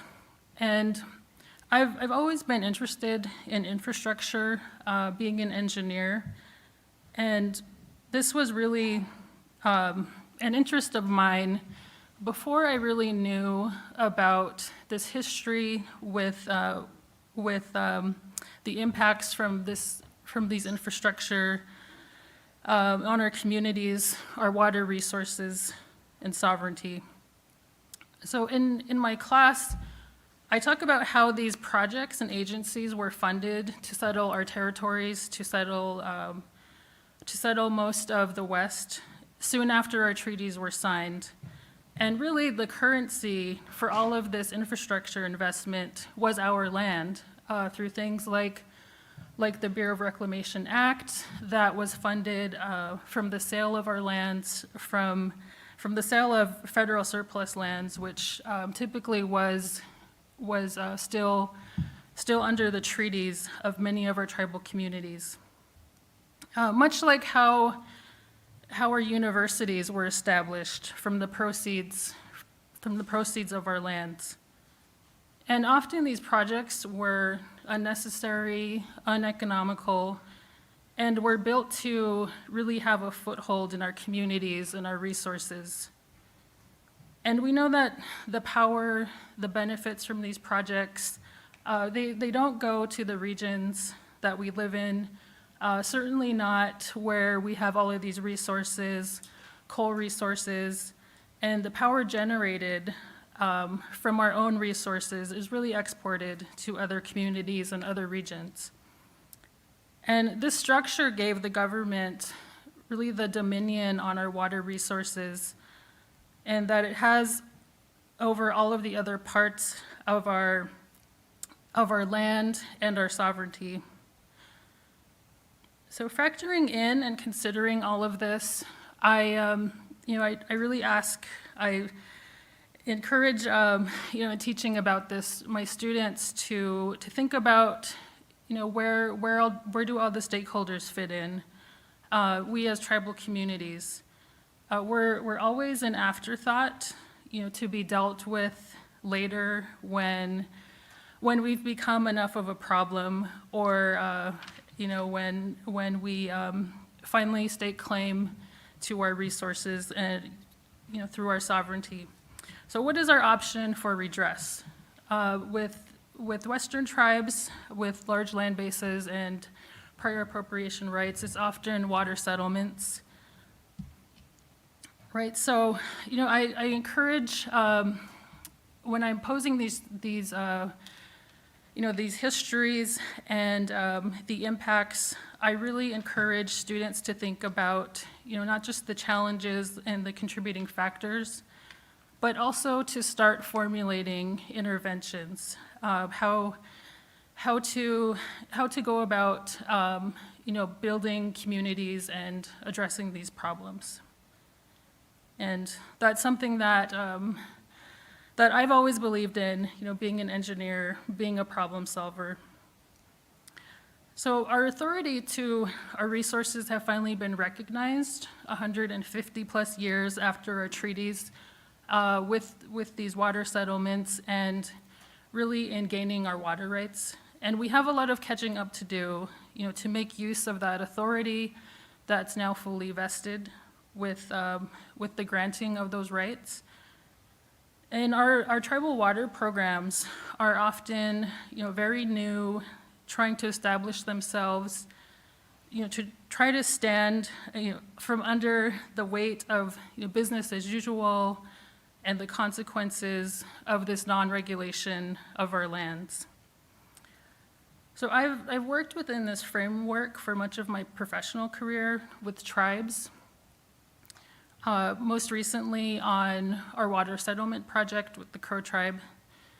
And I've really seen the need for the tribes to have the technical capacity to be able to fully represent our interests when we're at the table with, all of the federal agencies, the BOR, and all of the agencies that are under the Department of Interior. And, this unequal relationship, it often leads to a very patronizing situation.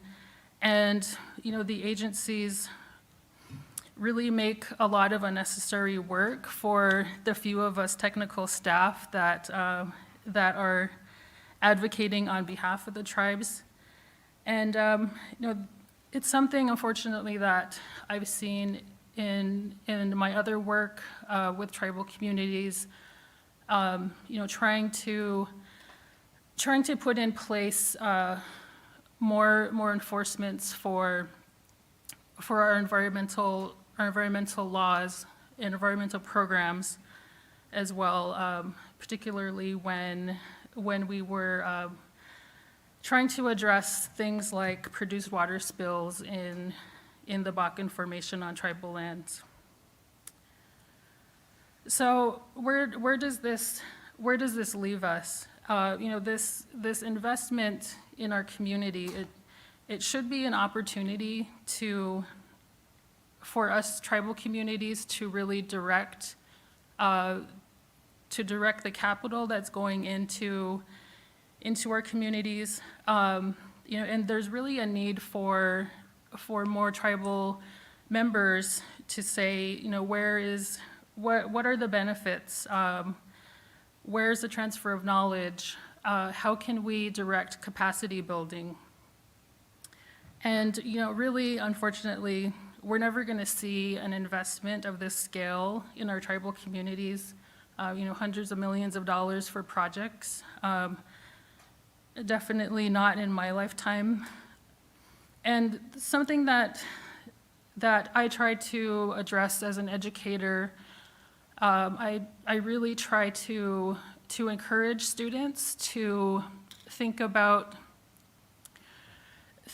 how to focus their studies on projects under my support that really would be beneficial to the tribal communities that they want to work with. I have a lot of Indigenous students that I see that are not supported in the pursuit of their graduate programs, unfortunately. And I also know how that feels, and that's why I'm really interested in supporting organizations such as ACES that myself and a lot of my peers have been supported. And in my own research work, I formed a working group with several of my peers that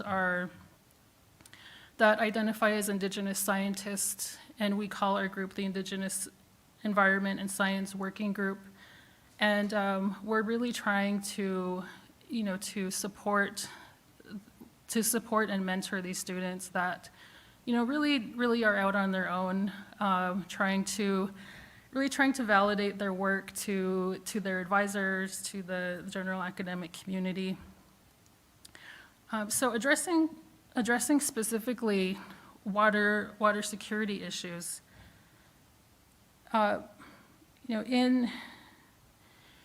in these projects for building drinking water supply, usually there's only one source of water that can support this large-scale development, and it usually is some type of surface water reservoir, in the case of communities that have experienced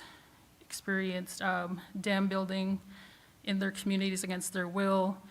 And these projects will be built off of that one source. In the case of the Crow Tribe, it's the Bighorn River. And, they're often very contested bodies of water, where our tribes have lost many battles. And, given us cases like the Montana, which is often referred to as the Montana test, and his environmental statute on how to work with tribes, or how to best work with tribes and uphold that statute.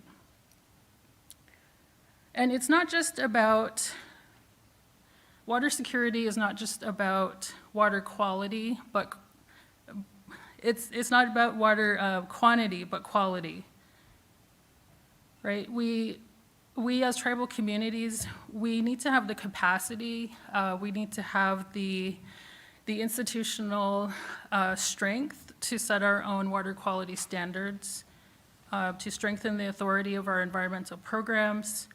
And, you know, really this will be key to make full use of our sovereignty. And, you know, unfortunately, in my own experience with working with my own tribal community, you know, even after, like, we're 10 years now after our official settlement, you know, we still do not have these programs in place. And improving water security is not just about conserving water resources by protecting them, but it's by protecting them. So protecting them against development, the extraction of mineral resources. The last slide I had a diagram of all of the resources. This diagram shows the hydraulic basins and where tribal lands are located, as well as an explanation of the precipitation received. And as you can see, most of the tribal lands are located in very, very arid regions. You know, in Wisconsin, we probably, you know, there's at least 3 or 4 times more precipitation than most of the lands that I've worked on. So I'll wrap up here quickly. So, you know, protecting against development, and once our watersheds are disturbed, once that hydrologic connection is gone, is removed, it's irreparable. And that land is taken out of the cycle and can therefore only damage all the other water resources around it, groundwater and surface water. So to conclude, you know, we really need to remain vigilant about our resources, about our water resources, and our land. And I can talk more about a project that I'm working on with Waters of the U.S., so I'll conclude there.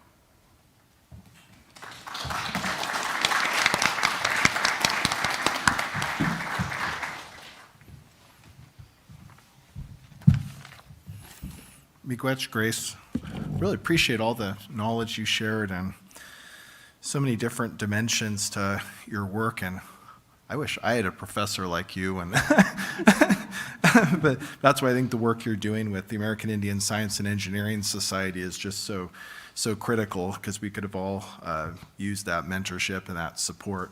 Thanks for all that you do.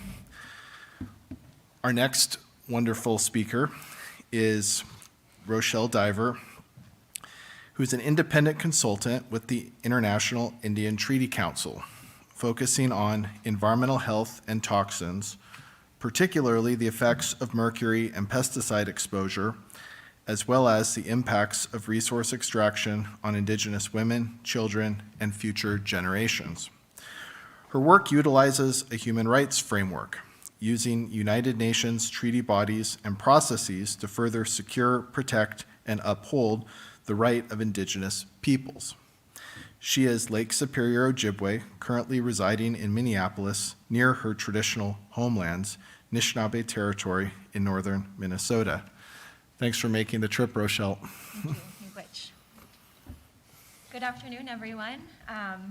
Very happy to be here with you today and to share, and I'm just going to stay in my seat if that's okay. I'm hoping to start a dialogue right now that we could possibly continue on later on today and into tomorrow. So I'm just going to give a little background of the organization that I work for, just to set the stage of how the work that I execute is done, and really the history behind it that gives us the mandate to do what we're doing. So just one small clarification, I'm actually the Environmental Health Program Coordinator with the International Indian Treaty Council. I've been with them almost 10 years, And the International Indian Treaty Council is an organization of Indigenous peoples for Indigenous peoples that was founded in 1974 in Standing Rock, South Dakota, with over 99 Indigenous nations present from North Central South America, the Caribbean, and the Pacific. This conference, this gathering that took place, was held alongside the American Indian movement and the growing, increased frustrations that Native people were feeling from the thefts of our lands and territories, the constant violation of our rights, and really the system that was, the overarching system that was, at the end of the day, telling us where we could live and if we were Indigenous or not with the federal recognition system. At this, in this space, it was determined that there's no good faith consultations left with the governments that have colonized us. And as treaty signers, under international law, we are recognized as sovereigns. So it is out of that meeting that in 1977, the first delegation of American Indian and Alaskan Natives traveled to Geneva, to the United Nations, banged on the front door and demanded to be heard as such, as Indigenous peoples, as sovereigns, as treaty signers, not as subsidiaries of the governments that colonized them. So 1977 started the long negotiations of the UN Declaration on the Rights of Indigenous Peoples. 30 years shows you what a threat this declaration was to the states around the world, or they wouldn't have spent so much time fighting it. You hear peoples, which might sound a little awkward sometimes. That S on peoples took 9 years to negotiate in Geneva. The states were very threatened by this S. It signifies the collective unit of Indigenous peoples, that we will never make decisions from an individualistic point of view for ourselves. It's all about the collective, and it's all to protect our next 7 generations. So just to set some context of who Treaty Council is and really pay honor and respect to those who paved this path that I have the honor to attempt to carry on in the best way that I can. And I feel a tremendous amount of responsibility to do that, a tremendous weight on my shoulders in the most beautiful way possible. My work under environmental health really focuses on Indigenous women's environmental and reproductive health. When people think about reproductive health, most of the times we think about access to health care, access to contraceptives. It's a very particular understanding that's out there, and we're setting to change that narrative, to reframe the way that that's talked about and the way that that's looked at, because women's reproductive health is impacted by harmful chemicals, by toxins, by heavy metals. These are chemicals and toxins that we pass on to our babies in utero, also through our breast milk. In particular, POPs, or persistent organic pollutants. One was mentioned earlier, PFAS. PFAS and PFOA are probably the 2 that are becoming most known these days. But previously, these pesticides that originated with what was called the Dirty Dozen kind of flew under the radar, right? It didn't hit mainstream media. They don't want you to know what's in your food, especially here in the United States. Even restaurants such as McDonald's, we would say a Big Mac here in the United States has 56 ingredients. In the UK, it has 8. Why here? What's the difference? So the corporate takeover of our food system is part of the reason that we're talking about that. The corporate takeover by extractive industry companies on our lands is impacting us daily. So the work that we do, it amplifies the grassroots voices, those who are impacted most on the ground, and brings it up to the international level. There are a number of conventions there that can help support the work that we have on the ground, trying to fight, work with the EPA and the State Department to ensure that the regulations that they're setting are not in constant motion, that was referenced earlier, and just continuing to go up to suit their needs, but that they're based on human health.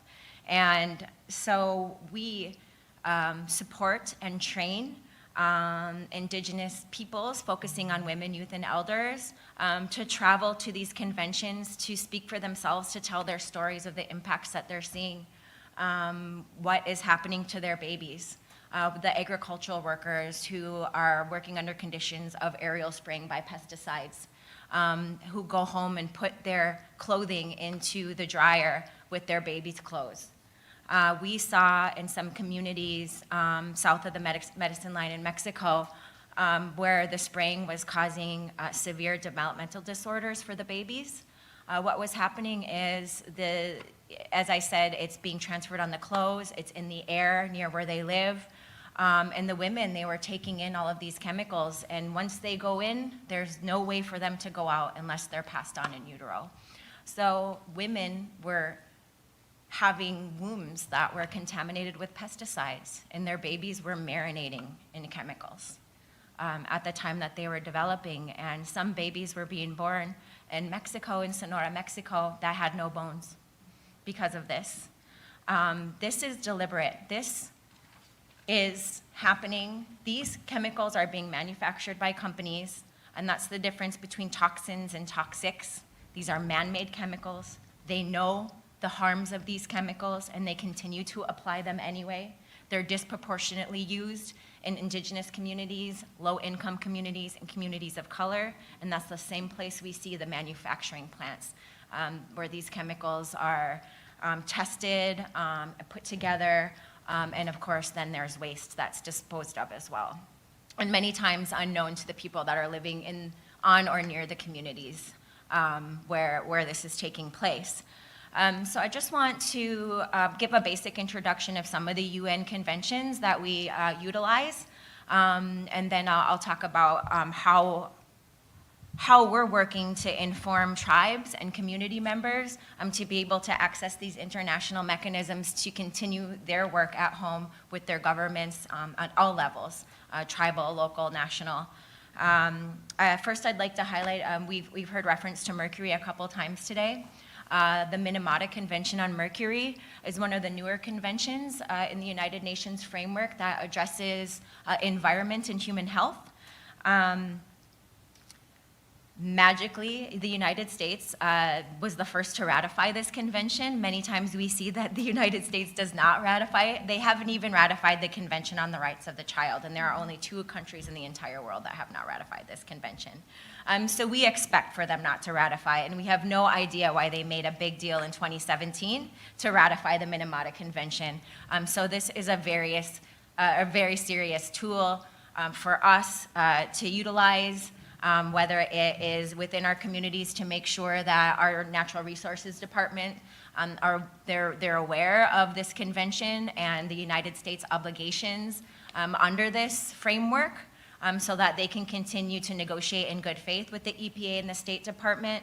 My nation, Fond du Lac, I'm a citizen of Fond du Lac Band of Lake Superior, Ojibwe, and we use these international standards when we're negotiating water quality standards. And just to back up a little bit, I grew up in Duluth, Minnesota. My nation, Naga Ichiwanong Ada Wigmeg, it means far end of the lake.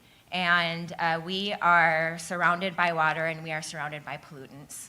North of us is the Iron Range, which is iron ore mining, coal-fired power plants to the north. Their chemicals have been saturating our lands and waters for decades, filling our fish with mercury, suffocating our wild rice, with absolutely no repercussions, because the Minnesota Pollution Control Agency continues to support their findings. They bring in their own scientists to tell us what safe levels are. At the end of the day, there are no safe levels, not for any of us, especially for our women and our children. So just setting that stage of where I'm from and all of these different sources of mercury that are coming in through the air, through the land, through the water, and from our dentists. from Indian Health Services. Does anyone have silver fillings in their mouth? They're over 51% mercury. They are used disproportionately Native American people, 71% as opposed to 54% in Caucasian mouths. Same in low-income communities, subsidized health centers. That's who's still giving out dental amalgams. Many dentists will not use them. They will only use the white composites. So why is Indian Health Service allowing our people to continue to be poisoned? So that's where we come in. That's what we can do. When we are able to cite these conventions, whether it's with our tribal leaders, the decision makers, or it's with our health clinics. Let's get some pamphlets out there so people understand the choices that they have when they go to the dentist, that they can choose not to have mercury put into their mouths, that they understand what those dangers are. Mercury causes severe impacts to the brain. That's not just human health. That is the ability to retain our language, our stories, our histories, and to be able to continue to pass those oral traditions and stories to our next generations. The impacts on Indigenous peoples are endless, and it's a reason that Indigenous women in particular are disproportionately impacted, and why our voice is so crucial at these international mechanisms. Okay, I'm going to start wrapping up here. I also want to mention one more convention, which is the Stockholm Convention on Persistent Organic Pollutants that regulates pesticides and POPs. POPs are what you maybe have heard of as forever chemicals. Once they're put out there, there is nowhere for them to go. With global warming, we're seeing lots of POPs that settled in the Arctic being re-released into the environment. Traditional subsistence practices, fishing practices in Alaska and in the Arctic, they're pulling in traditional food source, their whales that are completely filled with POPs. They have to choose to continue their cultural ways of life. They have to choose what's more important, that or their health. And in many cases, they don't have a choice. That is the food that they have for the winter. They don't have a grocery store to walk to. They don't have alternatives, nor should they have to choose at the end of the day.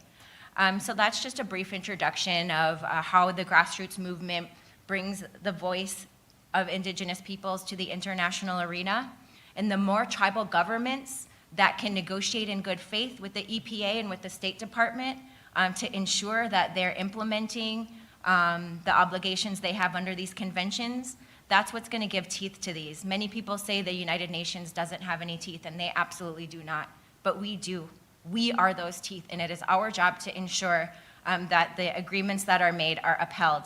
And the way that we can do that is getting our tribal leaders, our tribal councils behind us, embedding these things in our own constitutions, citing them in any court case.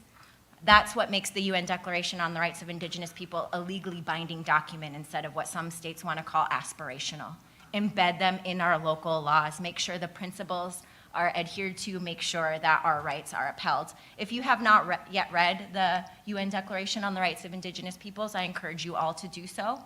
It is the floor and not the ceiling for our rights. It is the minimum standard that we will accept when we are negotiating our rights. And I'm going to go ahead and I'm going to end my presentation here by reading you Article 29 because it's so relevant to so many of the presentations that we heard today. Article 29 states, Article 29.2, states shall, which is a legally binding term, take effective measures to ensure that no storage or disposal of hazardous materials shall take place in the lands or territories of Indigenous peoples without their free, prior, and informed consent. I can't think of an example where this is being upheld, but this is something that we need to be citing in all of our advocacy and everything that we're doing, and just continuing to push it until we see results. So miigwech for listening today, and also miigwech for sharing.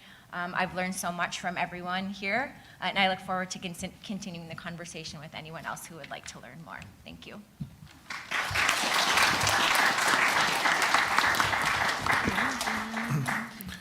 Miigwech, Rochelle, and Yeah, that was powerful when you started out just describing the tremendous inheritance of the work that you do and the Native folks that really did something completely different by taking leadership on the international stage. And we just respect the sacrifices you're making, doing the double duty of both learning how these mechanisms and instruments work and what the leverage points are, but then also communicating to us what we can do locally in our communities to make change.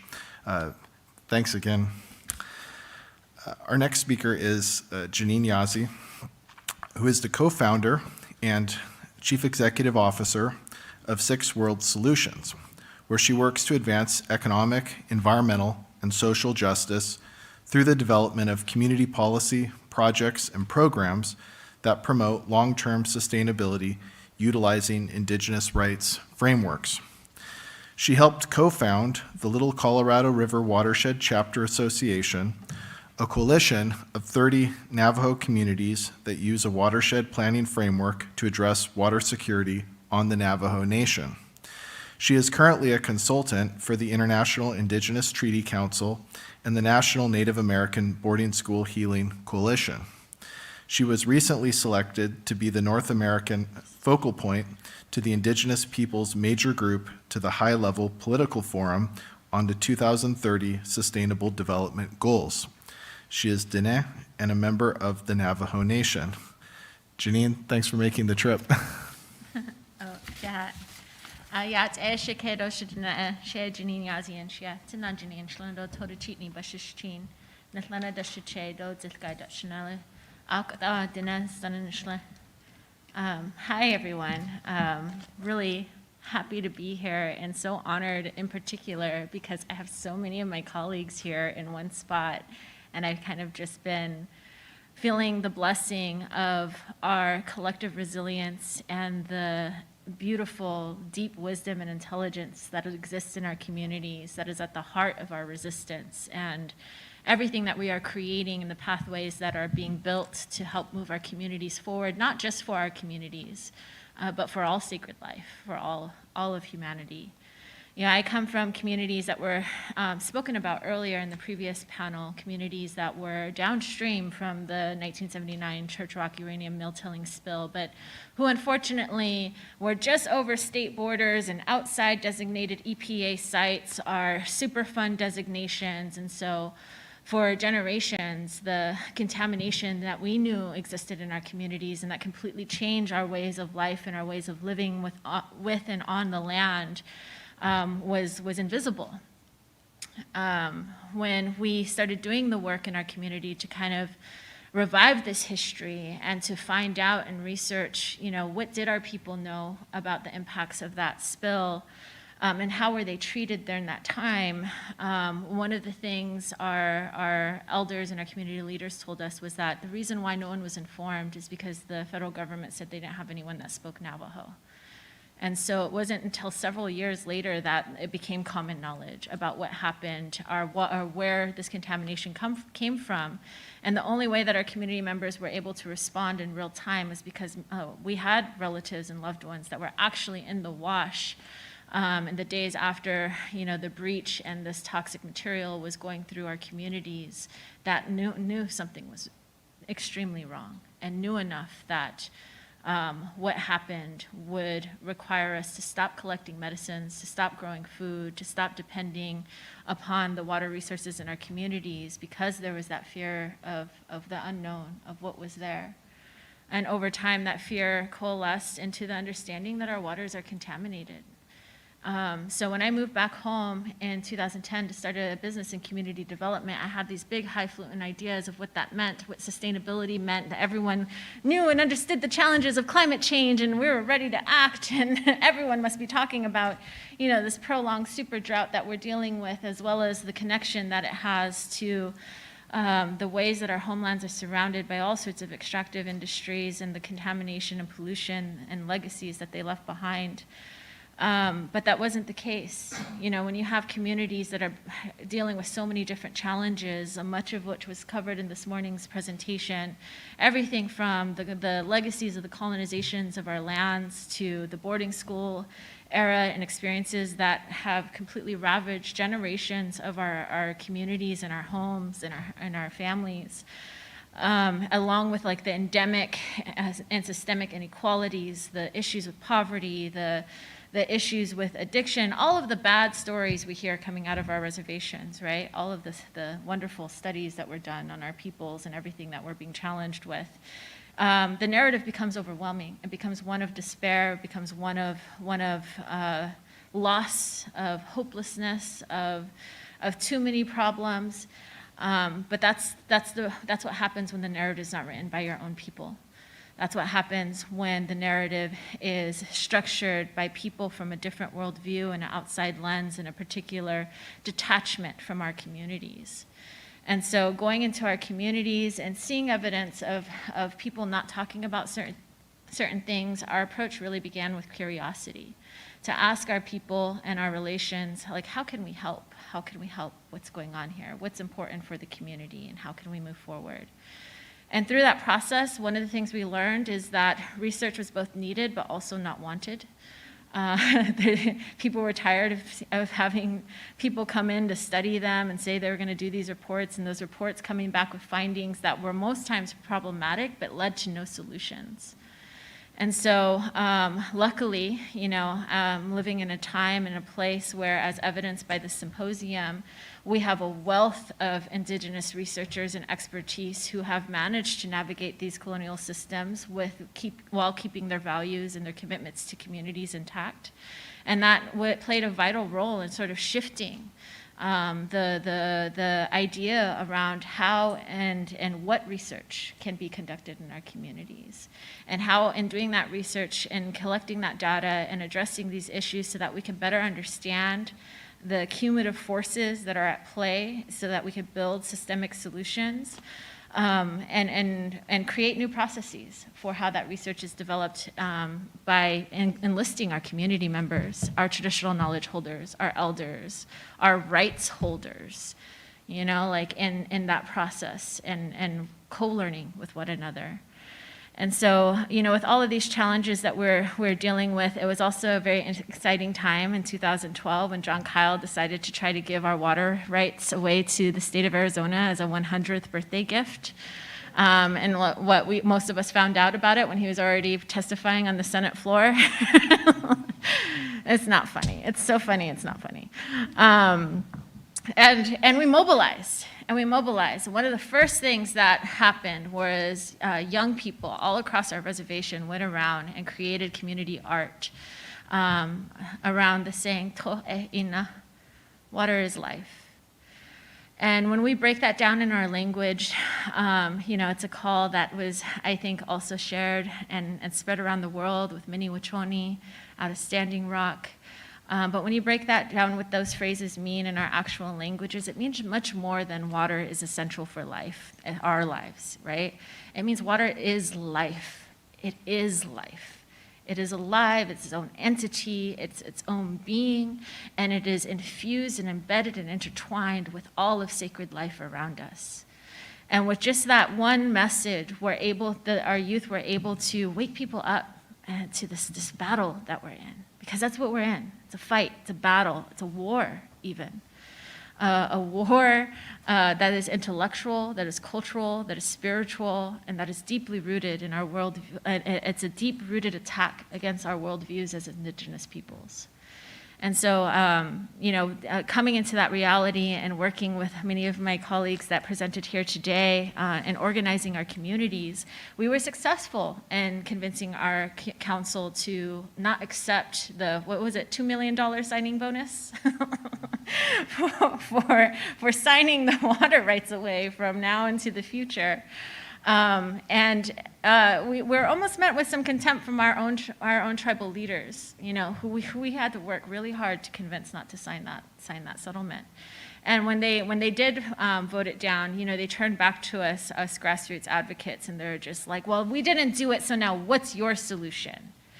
And it was meant to be kind of like a pushback, like you don't know what the right solution is or the right pathway is, but we took it as a challenge and we're like, we need to think about this. Like, what is our solution? What do we need to do? How would we approach this as sovereign, indigenous peoples who have a deep investment and vision for our lands and our communities and our future generations? What does it look like to take back our governance structure, our decision-making processes, or recreate it if need be? So that we can create a better way of restoring our relationship to our waters. And so that was the foundation of the Little Colorado River Watershed Chapters Association. The chapters are subgovernmental units across the Navajo Nation who were given certain local authorities through our Navajo Nation Code. And one significant part of those authorities is the right to manage our local natural resources, but it was never exercised.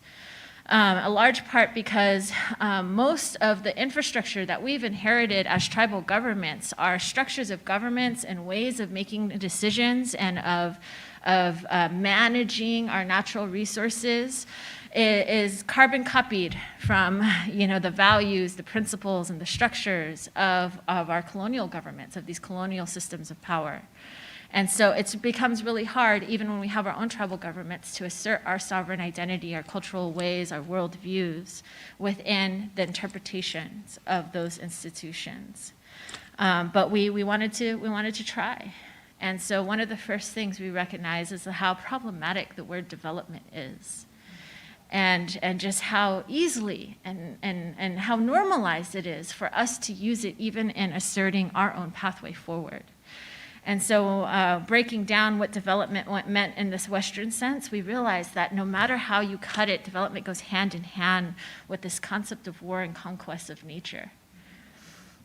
And, it's built on that idea that nature is something for extraction, it's something for ownership and exploitation, of using these resources, like just the whole way it devalues and takes away the life out of all the things around us. And makes it something to be used and exploited for human need and desire. But not everyone's human need, right? Not collective human need, but a type of human need defined by a power structure that's rooted in the idea of conquest and ownership of nature as ordained by a God that privileges the rule of white heteronormative men. And so in holding all these big terms, right, which becomes difficult when we are in community meetings and you're talking about heteronormative patriarchy to our elders. We had to then, we had to go through all of us, every single person had to go through our process of deconstructing, relearning, breaking down, questioning, challenging, the way we use these terms to get to the root and heart of what it is that binds us and connects us. Through that work, we came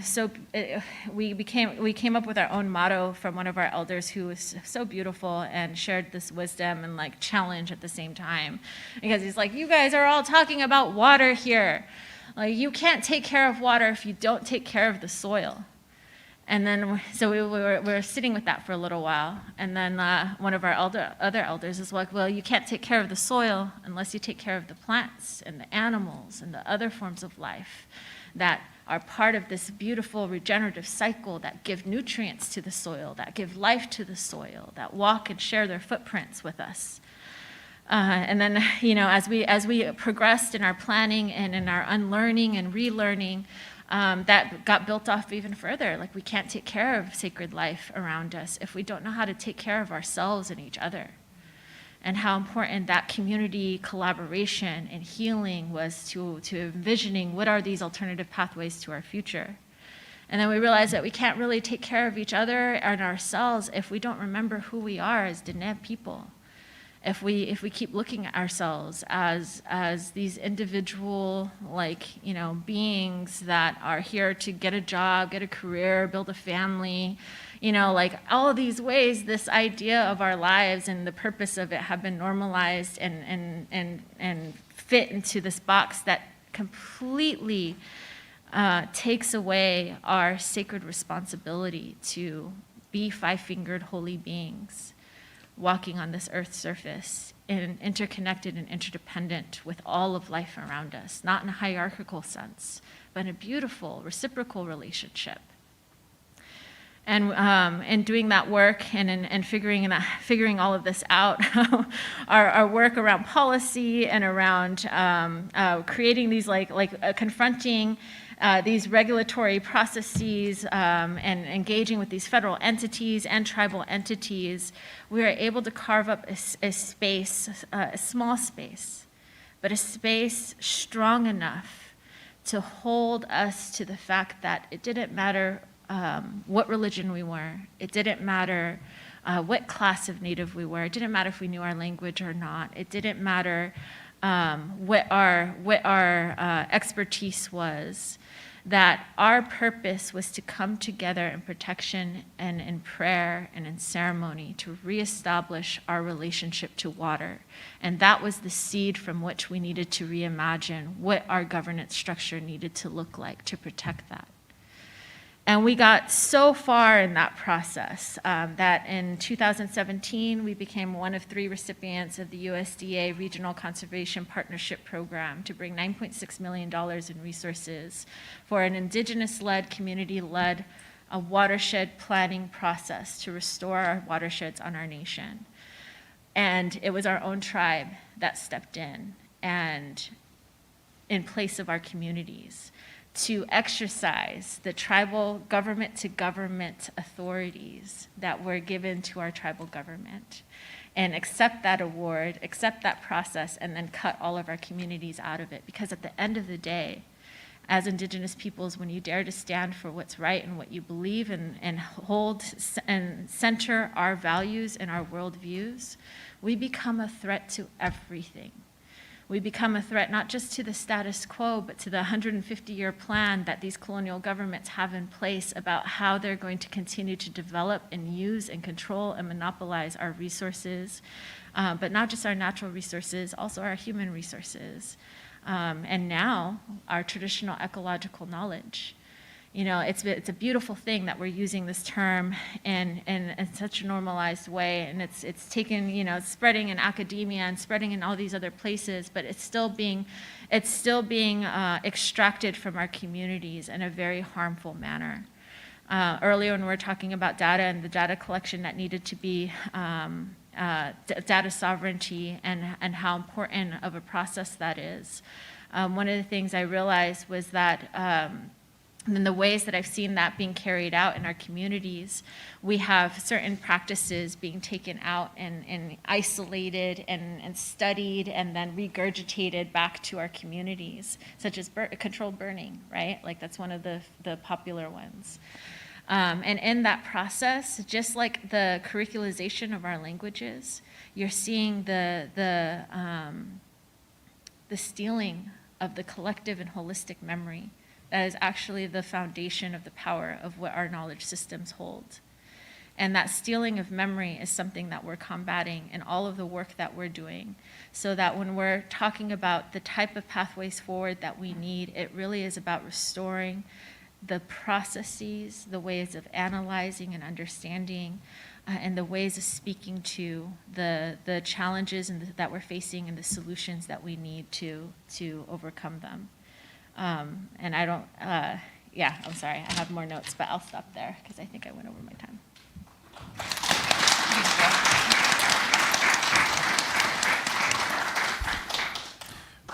Miigwech, Janine. Yeah, that was big for me, just hearing about you start your own organizations from the bottom up, and just it was amazing to hear about the process aspects of all that you do and the dedication it takes to have processes that are community-based but also end up in achieving policy outcomes and achieving change and transformation. So we appreciate very much all that you're doing on behalf for our communities and our well-being, and also fantastic to hear about those embodied philosophies, those memories, that knowledge, those narrative traditions. So we have some time with our colleagues, Grace, Rochelle, and Janine, and I think we'll definitely switch for the Q&A to a first name basis. And I know some of our colleagues also mentioned that they probably have more to share as well. So I'm hoping that some of the questions from our colleagues in the audience might elicit some of those other things that folks might have been planning on sharing. So I think I'll do is I'll hang up, or I'll hang out up here and a little bit down there between the different questions, and maybe each person would have a chance if they wanted to respond to one of the questions from our audience. We can just do it that way on a voluntary basis. So yeah, do colleagues say, oh, geez, already? Yeah, so I was going to open it up for questions. And for folks asking a question, if you could just let us know who you are super briefly. But I see we've got a colleague here with a question. Hello, my sisters. The question is this. You exist in a society that is dismantling our society that we've known since the beginning of time. We've died into society that we exist in. And our societies are being dismantled and destroyed, both physically, psychologically, emotionally, and spiritually. You talk about mercury being in our waters, but I just want to share something, and I wonder your response as well is fluoride is constantly used in everything, and we use it in our day-to-day lives, and it's constantly being put into our bodies.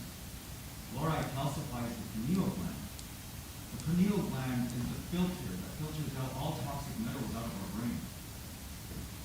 Once you calcify the pineal gland and you introduce mercury, the mercury is going to make its way into your brain. And what is the other chemical that is toxic to that's toxic with mercury in the brain? That's aluminum. A lot of our people, we have dollar stores, Dollar General, Dollar Tree, all these dollar stores, all their products, just about every single one of them contains aluminum. So our people are contaminating their brains, and these chemicals are in our brains, destroying our mind slowly, killing all of the neurons, destroying them constantly. This is something that I feel is very important for us all to understand, that this is a danger to us as a human species.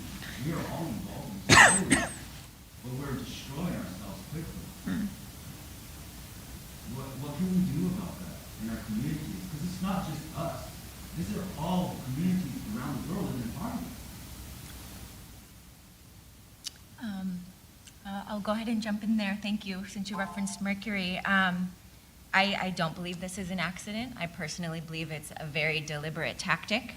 We're bogged down by chemicals. Our brains are bogged down by chemicals. We're not as agile. We're not as ready to fight because we're constantly reacting to human health impacts or other things, especially Indigenous peoples. We live a very reactive lifestyle because we're constantly trying to combat threats instead of having the time and space to look into the future on how we're going to organize.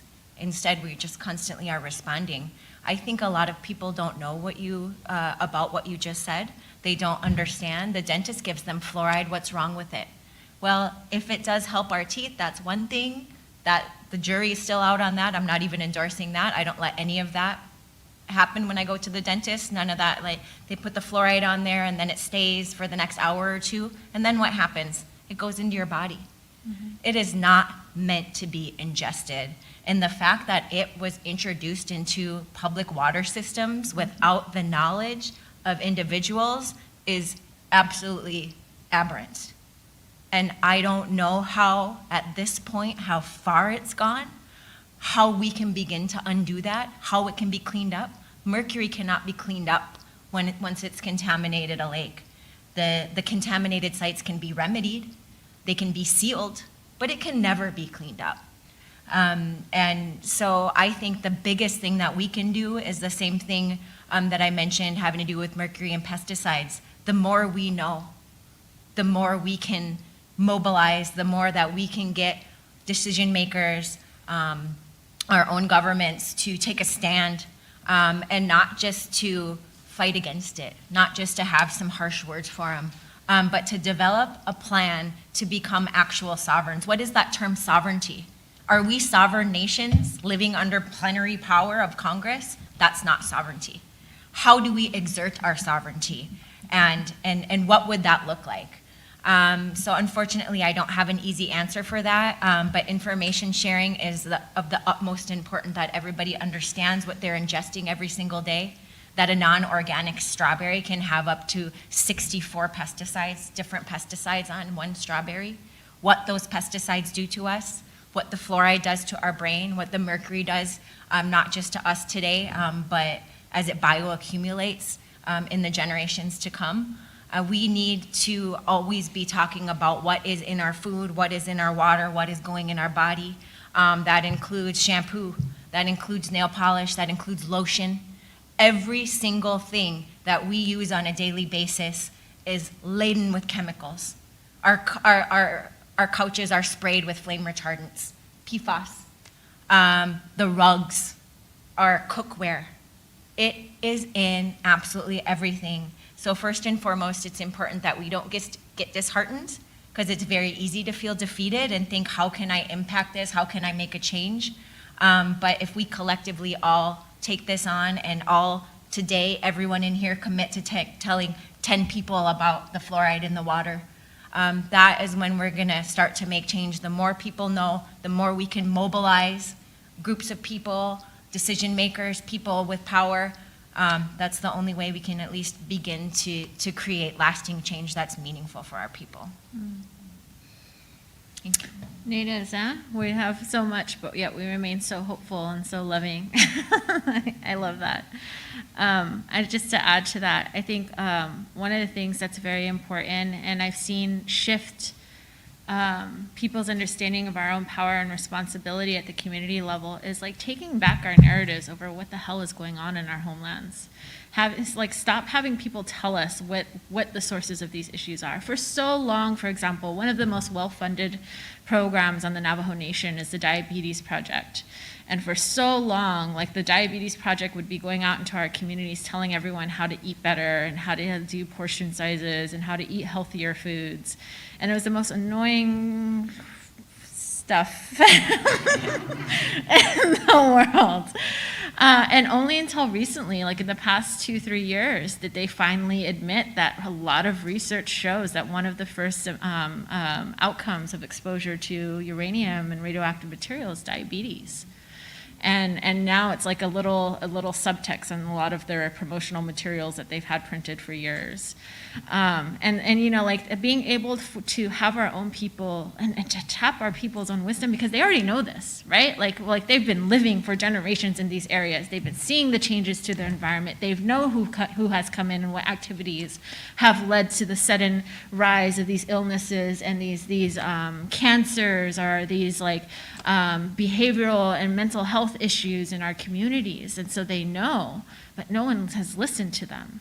And I think that we need to stop waiting for someone to come from the outside to listen to them, and we need to listen to each other and organize in those ways, because a lot of times just having the information and knowing you're not freaking crazy is empowering in itself. And that's how a lot of our people felt, especially when we talk about the communities impacted by uranium mining and seeing the prevalence of cancers and being like, this has never existed before. And having all these Western doctors and researchers being like, no, it always has, it probably just wasn't documented by them, right?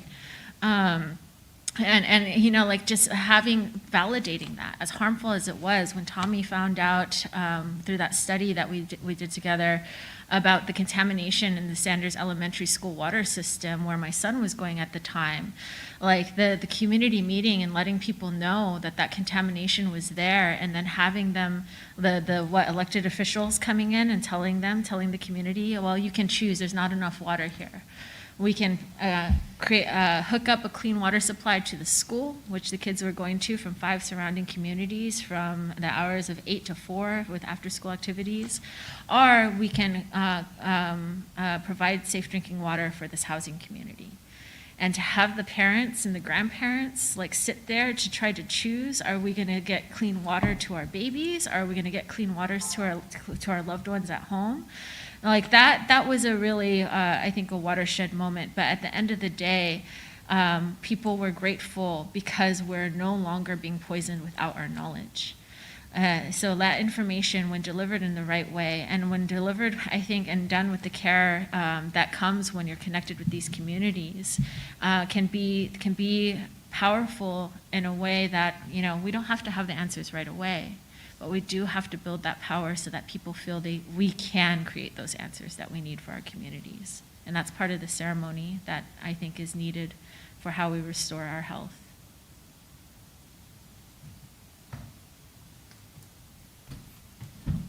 Yeah, really important responses. Grace, did you want to respond further, or should we move on to the next question? Well, I just had a response to what you said about the metal fillings. Like often we don't have a choice, right? Like that's our only source of health care is going to the IHS, and we have to live with the dental work for the rest of our lives. Or until we have the resources, we have the insurance, we have a flexible spending account to cover all of that. And being able to choose, the products like our furniture that uses natural wood and doesn't have any of these other toxins. It's really just, unfortunately for a lot of us, a matter of just having those resources and having that choice. We're appreciative of all the sharing. Does another colleague have a question they'd like to ask?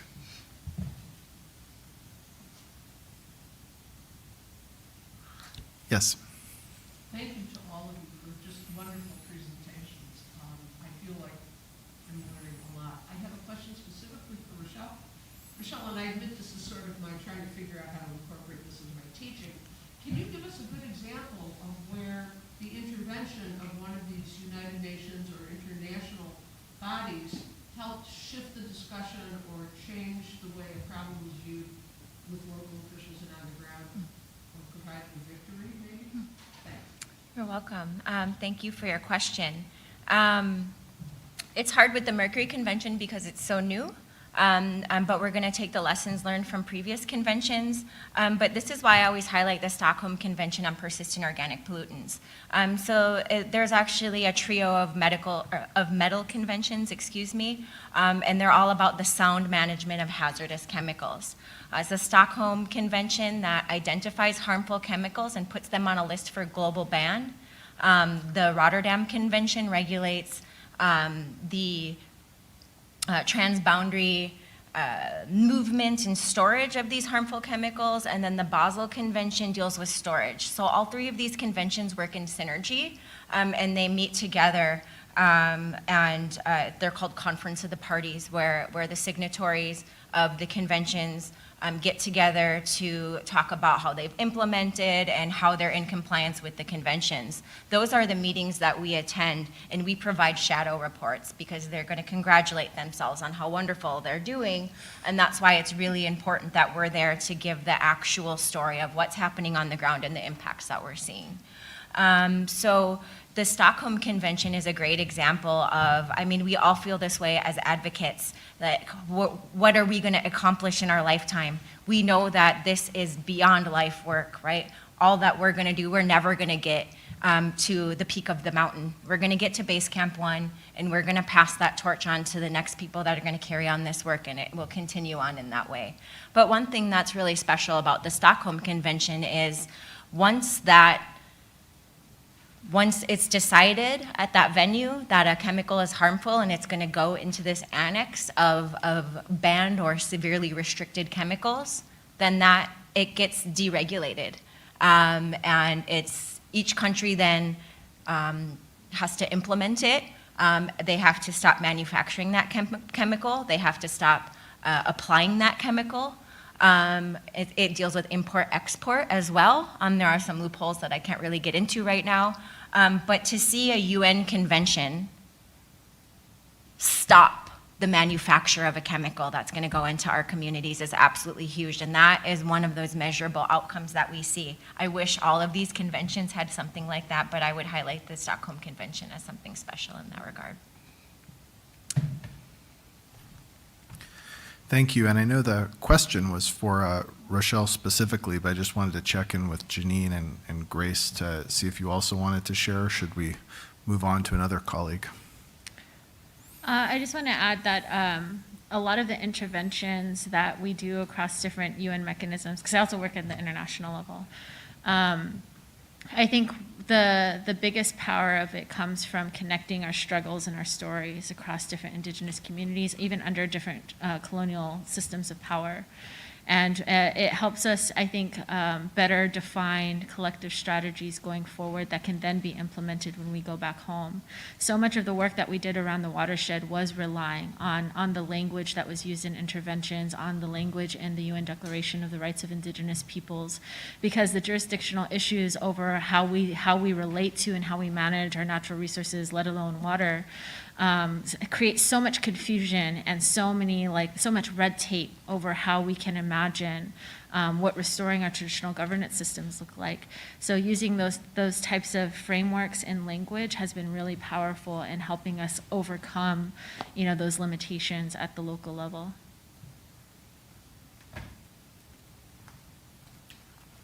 Grace, did you want to follow up, or should we move on?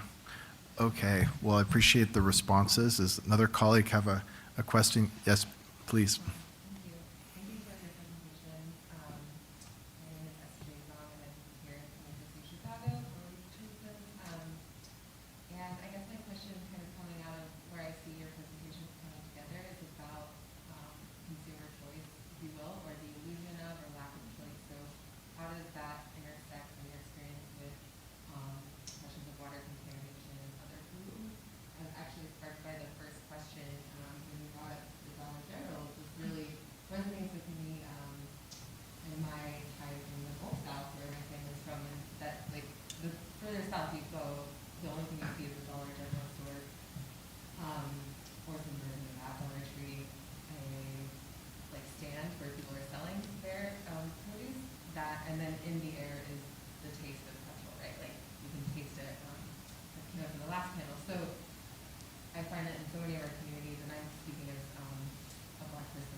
There is this, the closer you get to the community, the more and more lately, right, and this is a change that people can observe in their own lifetimes, there's just Dollar General. And so I think about that as an intentional thing that's been going on by corporate powers from above, and so I'm wondering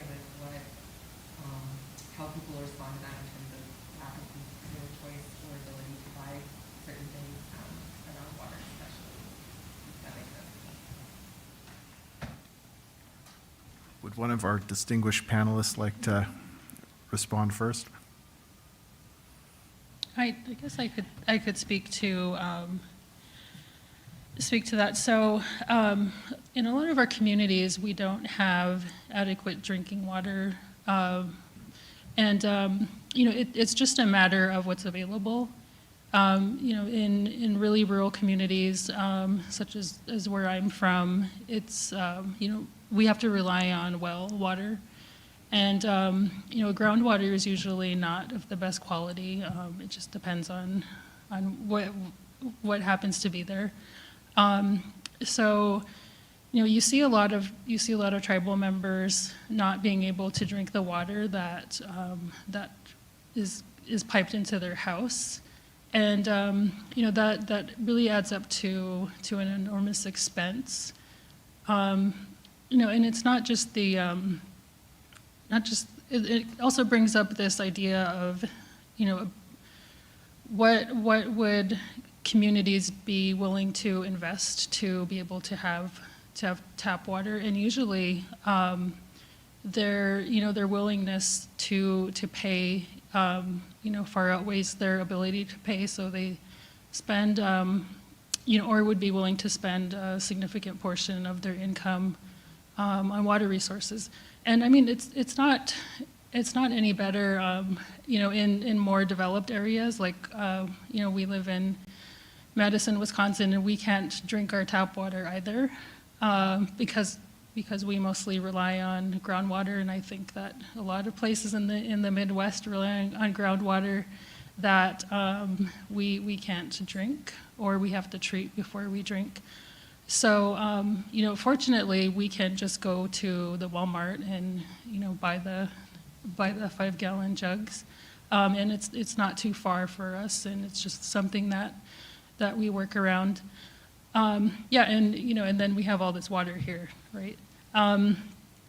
Yeah, so it really just depends on, in the terms of water, what's available, and what people are willing to accept and be used to. But yeah, unfortunately, a lot of our tribal communities have those disproportionate impacts of having to travel long distances, and really having to make a choice of, are we going to have clean water, or are we going to have, more gas to travel? So.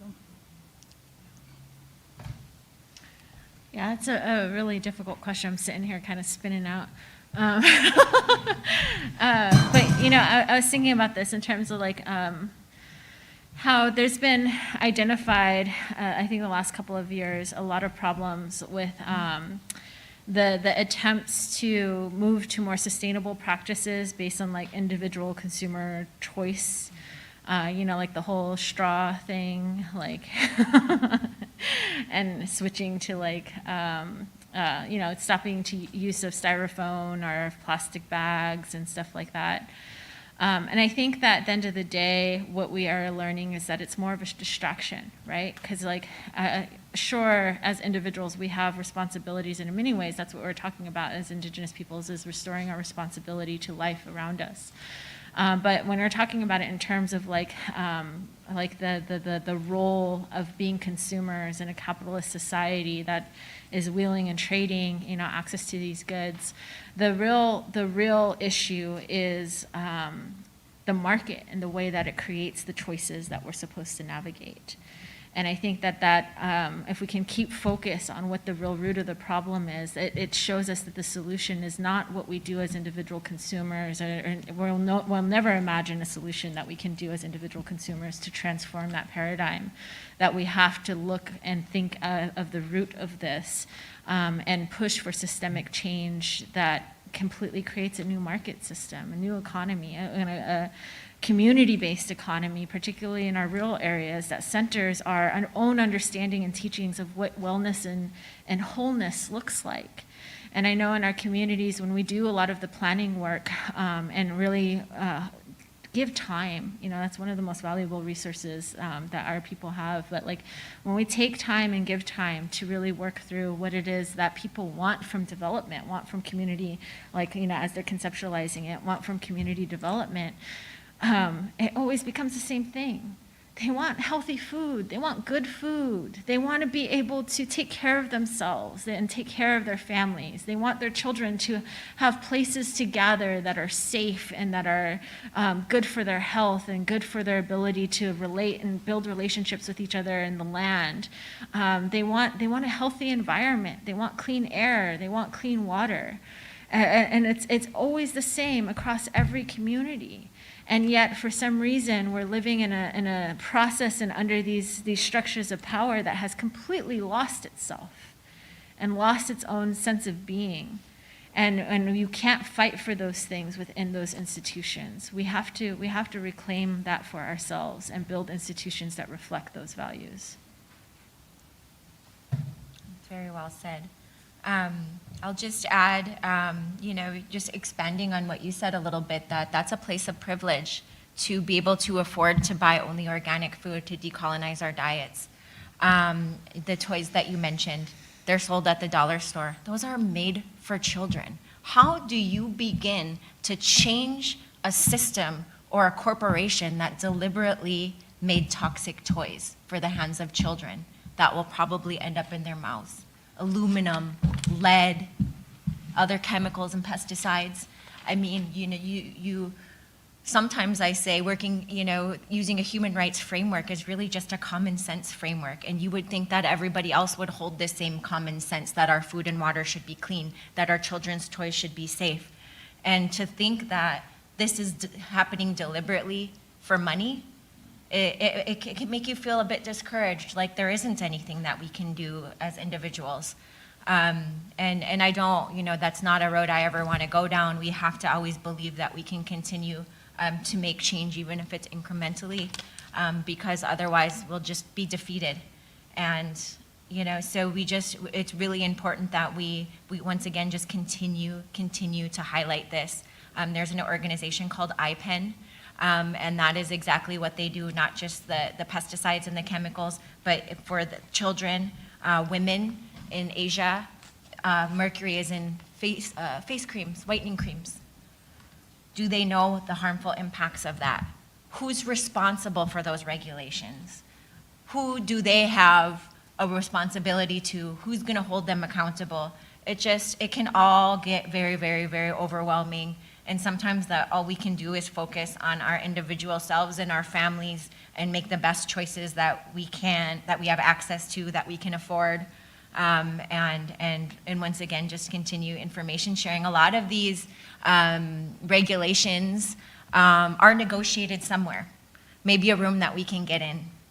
And that's just quickly one other benefit of accessing these international mechanisms is we go there as Indigenous peoples, and the first day that we're there, we demand to meet with the State Department so that we understand what their goals are, what their policies are, and how are they upholding federal trust responsibility to tribes?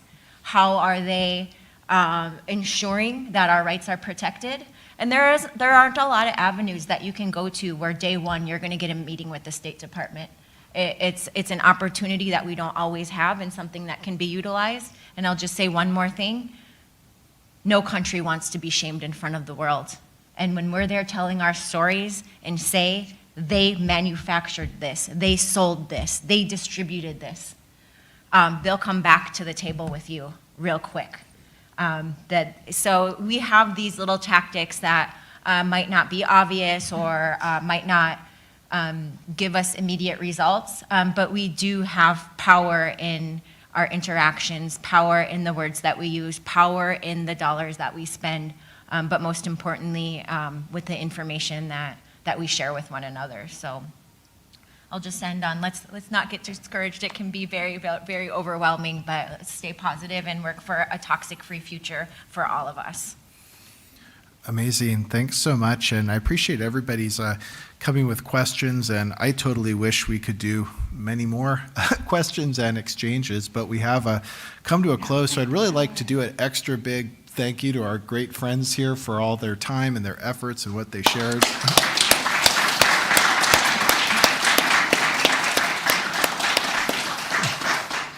And I will return the podium to Professor Montoya.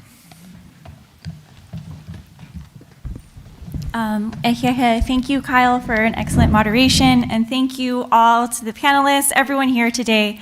Like in the words of my sister Janine, I am so truly heartened to see so many friends and relatives in this room. As someone who's originally, from the Southwest, to have my Dene colleagues here with me is actually, I feel like I'm gonna cry. And having all my friends here in Chicago, like it's really bringing together so many people in my life. So it's really a beautiful reunion. And this really kind of gets to the heart of the purpose of the symposium that Rose and Blair and I were imagining, which is bringing together these different relationships, different communities from the Indigenous Southwest to the Indigenous Midwest. When we had initially imagined a much larger gathering, COVID interrupted that. So I know there's a lot of people online who are watching us. So thank you everyone present here and also online for coming today. We are going to be breaking for a couple of hours. I know some people are going to be returning home, but we have one final event this evening, our film panel, which is called Public Trust, a dialogue on sacred lands, outdoor recreation, and Indigenous stewardship. So I invite all of you who still have energy to come back here. This will be in the Logan Center for the Arts, this building, in the film screening room at 7 o'clock. Thank you.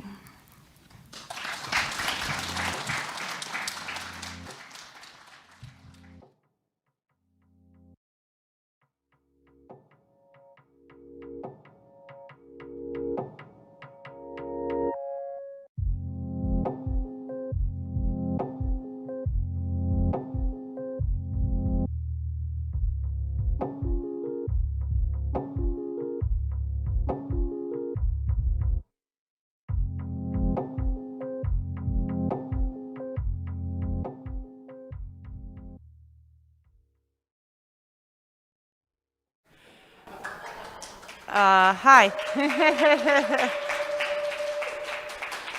Thank you again to Josh Rios for that lovely essay, conversation, and then the documentation of your time at the garden that you brought. Thank you for that.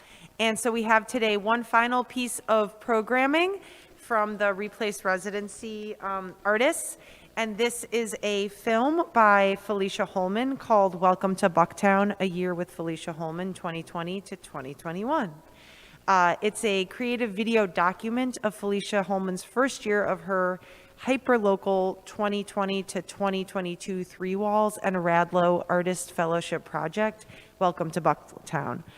As Holman strictly adhered to quarantine's distance protocols, the video centers on her solo hula hoop practice as the narrative core, the hoop serving as the centering tool for both wellness and creativity during the disorienting early pandemic era.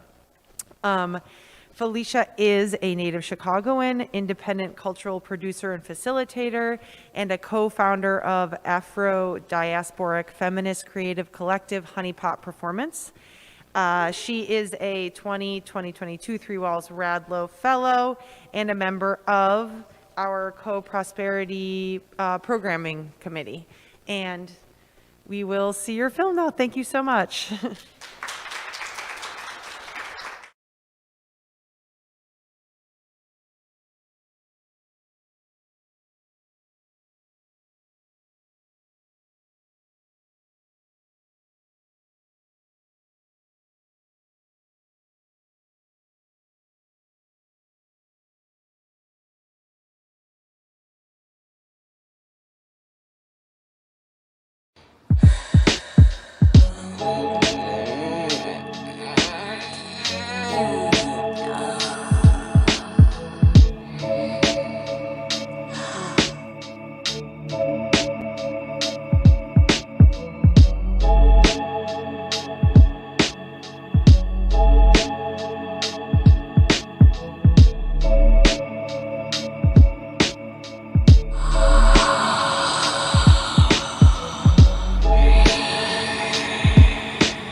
So thanks again, public media and Replace and Buddy and everybody at CoPro and y'all for being here. I was just saying, like, it's wild. I feel like a total tourist. Like, I haven't been in this building in so long, and so, you know, to be here today and to have this project, it's just, yeah, surreal right now. But my Three Walls Fellowship is a 2-year program, and so it's hyper-local, based in my neighborhood, Bucktown, for my respective project. And essentially what my overall project is a sort of segregation intervention through a decolonial curatorial cultural production approach. So basically building, or in my case, in this neighborhood, rebuilding a FUBU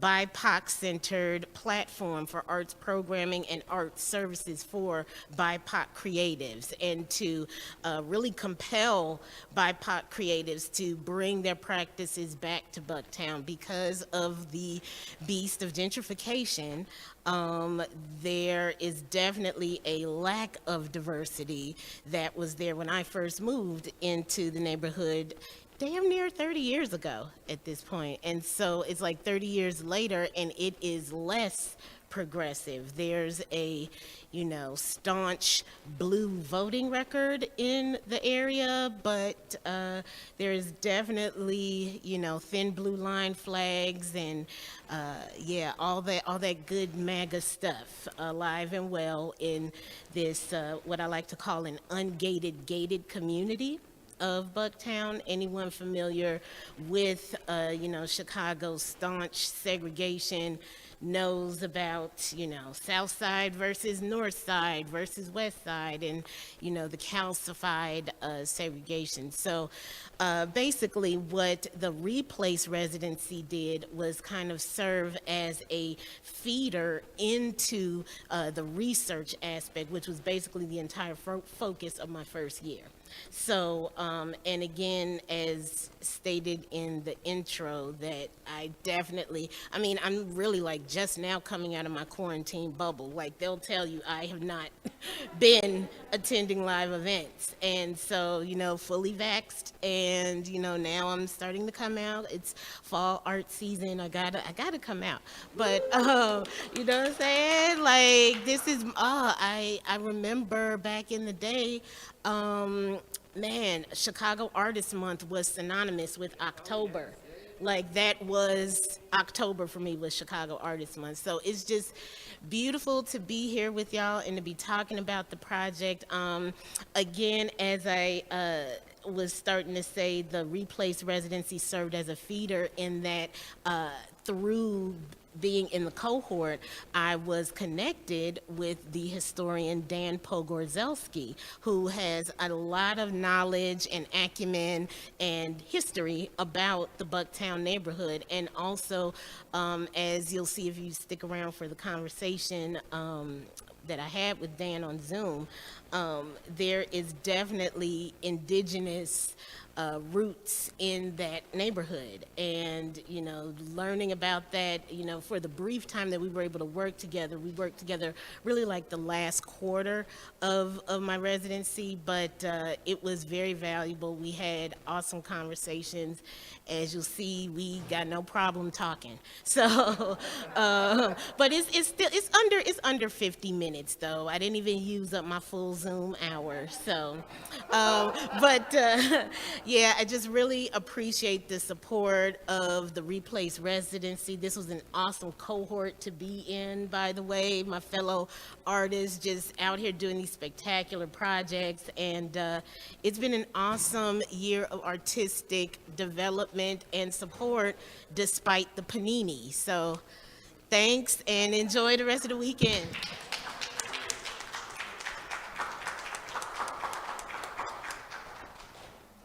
And I will say, just a warning, they start to try to kick people out of this building at 4:45, even though it's open till 5. So we'll stay as long as we can.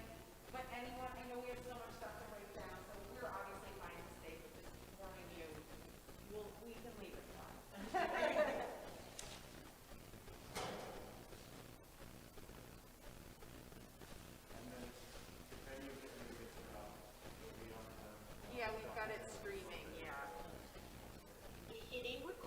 hitting record.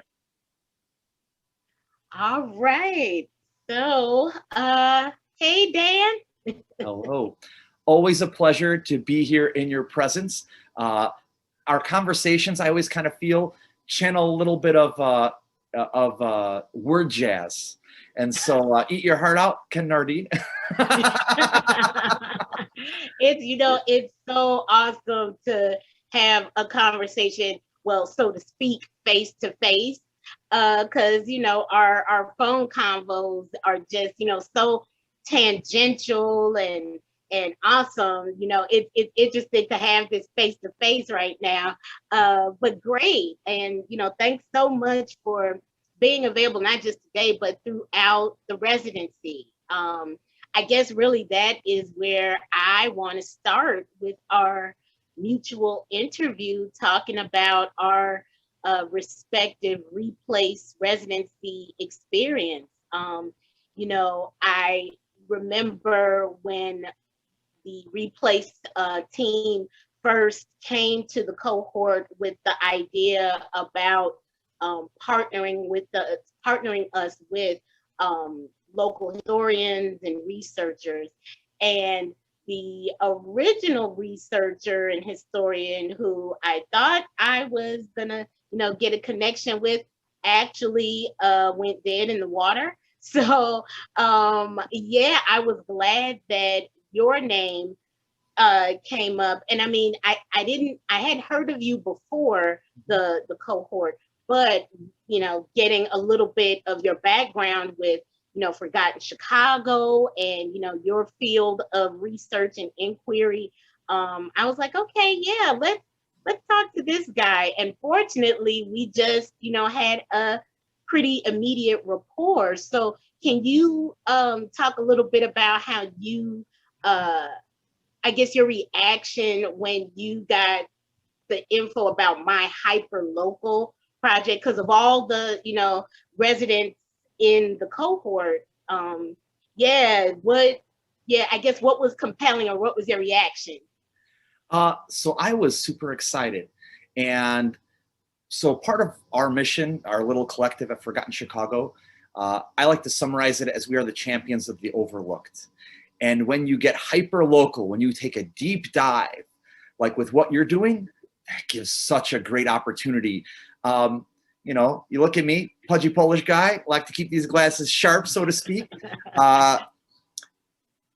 All of this comes out of that human need, that human reaction, maybe actually is a better way to put it, where we come across something and we're like, huh, that's weird, that's interesting, but not the things that are most interesting, right? As a person that's coined a term called Chicago nationalism, I'm all about the loop and its luster, but it's well researched. When you're talking about the neighborhoods, ethnic perspectives, industry, manufacturing, things that are not as compelling for so many people, that is where I'm very, very, very interested. And so this was for me a golden opportunity. So I have a thick, wide resume when it comes to local history, having co-authored 4 books, being involved in documentaries, but I'm also a big fan of the arts. I'd say I more dabble in it. Yeah, sure, I play guitar, I doodle, but I'm not someone whose education, who has poured their heart and soul into it. So for me, it's like, oh, in so many levels where I have the opportunity to connect with someone who can inform me, who can show me all these things that I'm interested in the arts. And I have something to offer in the conversation with talking about the place where I've put my field of study. So I was like, wow, this is such a great opportunity to satiate all of these different things that I really like. Oh man, I really appreciate that. I didn't realize how much the like the interdisciplinary artistic practice was a big draw for you. I actually was thinking that it would have been like, because it was like you were saying, like neighborhood focused, specifically Bucktown focused, and where you have a lot of knowledge and also access points. Can you talk a bit about, the touchstones from your own work and life in the Bucktown Wicker Park area, and how working with my Welcome to Bucktown project has, I don't know, maybe deepened the rabbit hole for you in Bucktown as well? I guess I'll begin it with 3 numerals, 100, because it's 100% that I agree with you. So interested in many different areas of Chicago, but as somebody that's lived in different areas of the Northwest Side, Bucktown, Wicker Park, the near Northwest Side are areas that have been connected to, whether it's been through friends, family, the fact that I myself have a long alphabet soup Polish last name. So since I've been a kid, when people are intimidated by saying it, they see P followed by what seems like 27 different consonants, and then ski, they're like, Polski Dan, right? And these neighborhoods have this, deep history connected with the Polish community. One thing I do know is that Chicago, I don't know if it's still the case anymore, but Chicago used to have the title of the largest Polish population outside of Warsaw, Poland. I don't know if that's still true.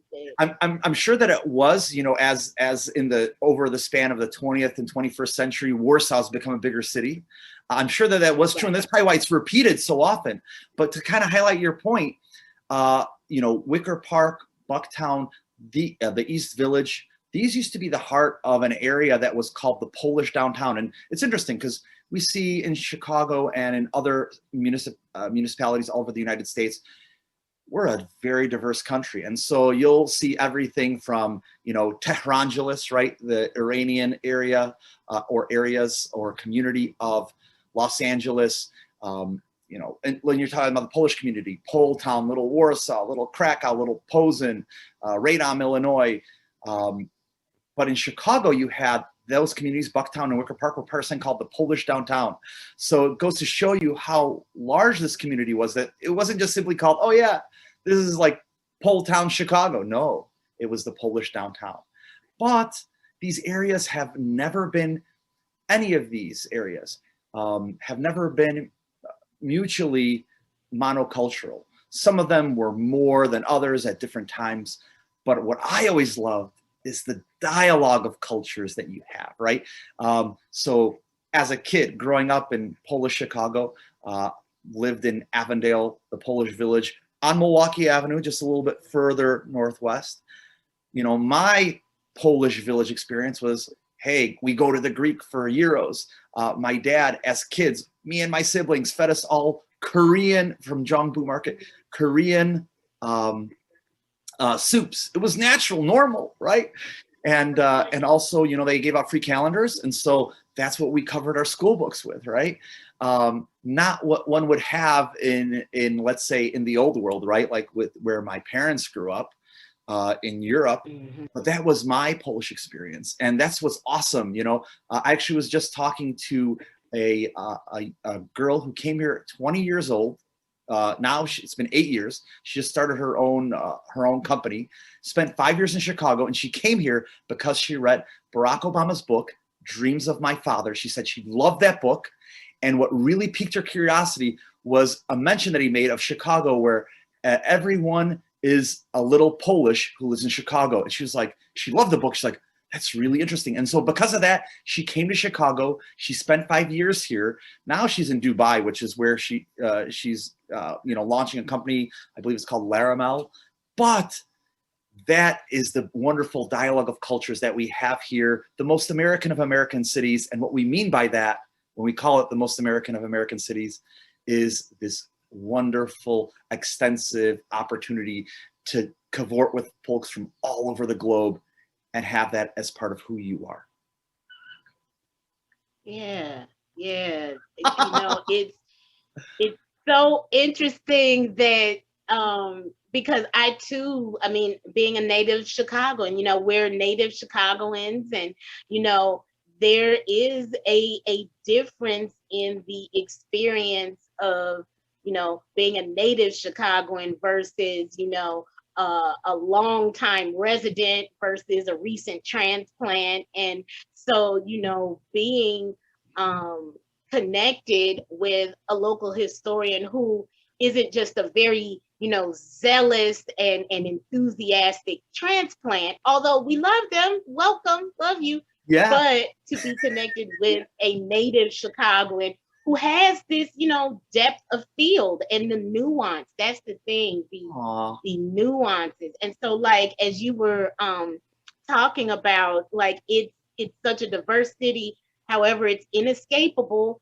We are also one of the most, if not the most, segregated northern city in the United States. And, you know, the poster child for practices like redlining and restrictive covenants and all forms of, you know, mandated legal segregation practices. And so, you know, as we've been having our conversation, kind of digging into really what has been influential design of Bucktown, you know, spatially, topographically, but also politically and culturally. One of the most, one of the most impactful nuggets that you offered me during this time we worked together is how much of an influence the 43rd Ward has had on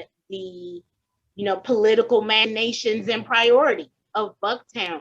Can you tell the people a bit about that history? Sure, yeah. So in Chicago, actually Tip O'Neill said it, right? All politics is local. And in Chicago, one of those rare places where local politics achieves the level of national politics, right? It's a synonym, both good and bad, right? When people use the term Chicago politics. And we're the city where a mayor, right, who was the running mayor, Mayor Blandick, was, you know, the heir to Richard J. Daley. This guy lost his mayoralty because of the fact that he did not deliver city services. And even the people... Specifically the snow removal. Let's get it clear. That's right. Let's call it by what it is, right? And he was, you know, both he and his wife, you know, very handsome and erudite, but you couldn't deliver that and you were gone. And even the most establishment people that you would think of coming out of central casting, right, for the stereotype of what a Chicago alderman would look like, right? That was part of the what they would call back in the day the regular Democrats, right? Even they were very, very attuned to city services and all these things. And so one of the interesting things that I really enjoyed highlighting is that oftentimes people will just say, oh, well, change has been a constant. And sure, change is a constant, but there are still unique seismic changes. And in exploring the term hypergentrification, where, for example, in terms of class, Bucktown today, it's an adjective that's charged with a very positive meaning. Oh, of course you'd love to live in Bucktown, right? You know, we talked about how people in other neighborhoods try to make it North Bucktown, West Bucktown, because the fact that now this is something that you definitely want to highlight that this is connected to. This came out of something that was pejorative, talking about the working class, originally the neighborhood with a strong Polish and Central and Eastern European working class neighborhood. It changed ethnically, right, where you had people of color, whether they were Latinos, even indigenous Americans, people who are African Americans who came and lived in this neighborhood, right? But it still continued in terms of class. And it's only when you had first gentrification and then hypergentrification that began to change. And that is also connected with the political structures that you had in the ward, right? So the 43rd ward that you had mentioned, that used to be Chicago's independent ward. You've seen how that ward and its politics have shifted from being at the cusp of the progressive anti-machine independence fight, right? The independent precinct organization. There's an organization called the IVIPO, which is the heir to Dick Simpson's IPO from the 43rd Ward. And now what we've seen is that the 43rd Ward has become an area which is much more conservative as the wealthier have moved in there. And we start to see here in Bucktown, right? This is one of the first conversations that we've had, how that really, and I don't say this in a bad way, a rowdy, right? Where we have folks who are independent minded and they make no bones and are unapologetic about it, right? Tapping into that Nelson Algren-esque spirit that is in the near Northwest side. And that's been supplanted as we've seen a change in class that's been happening in Bucktown. And so it's important to highlight that. And that's why I like the term hypergentrification, because it talks about how it's all gentrification is not equal. And we see it reaching certain levels, which have had an effect in terms of the quality of life and conflicts between people that have called this neighborhood home and not being able to live in the neighborhood in which they've placed their roots down for so many years. Yeah, my personal experience, as we've discussed and, you learned about working with me, I have been living in the Bucktown neighborhood nearly 30 years. And I have definitely been here in the pre-gentrification era, or I should say the pre-hyper gentrification area. I started visiting the area in the late 80s, early 90s, pretty much when I was in high school. And, culturally, it was way more diverse, not just in terms of the residents, but also in the cultural programming and amenities and, the types of artistic practices that were supported in this Wicker Park, Bucktown area. Bucktown, proper, of course, has always been, well, at least as long as I've been living here, a, residential, zoning area primarily. So thinking about like cultural landmarks, for me as an artist, looking specifically at like the BIPOC cultural legacy and places and spaces and events that have basically been erased because of hypergentrification. Trying to chart that as we have, collaborated. Really, you have set the framework for the Google map, the cultural map that I'm building out to accompany my Welcome to Bucktown project.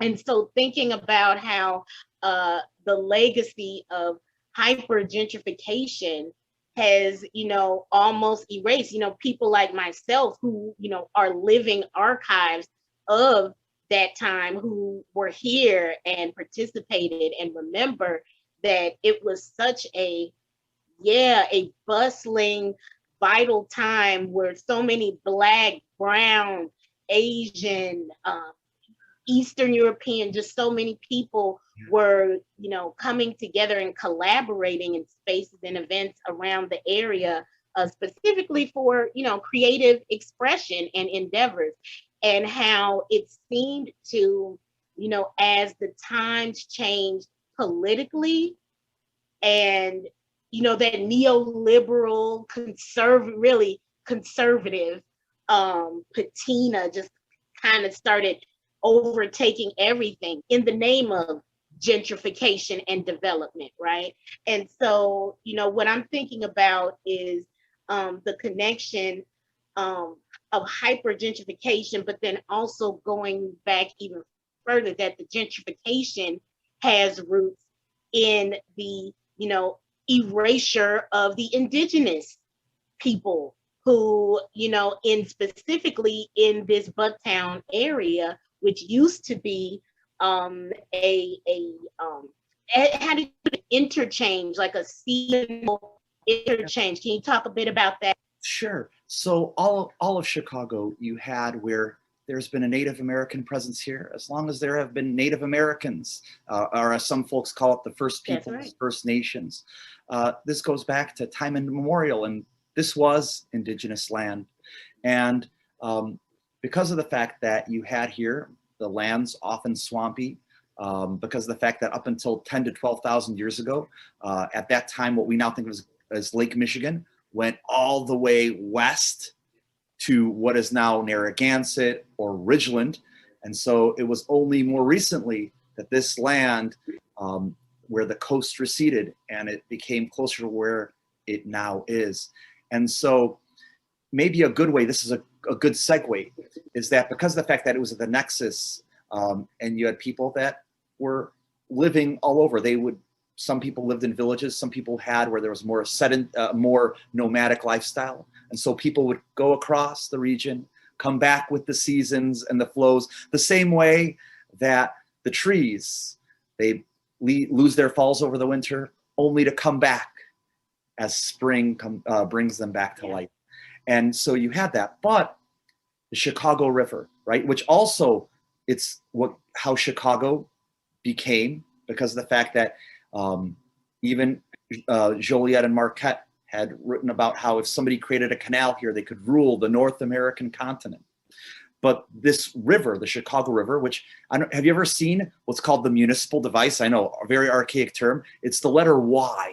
For example, when you look at the Chicago Theater, you'll see a Y. That symbol, that's the symbol that shows the river on the north side and the river of the south side, right? The south branch and the branch, and then they come together. Our aspiration, right, which at the same time shows how there's division, but we aspire, we fail, but we aspire, right? Like that ideal is to connect. But the river that symbolizes has gone from being a risk. It was at one point an open air sewer.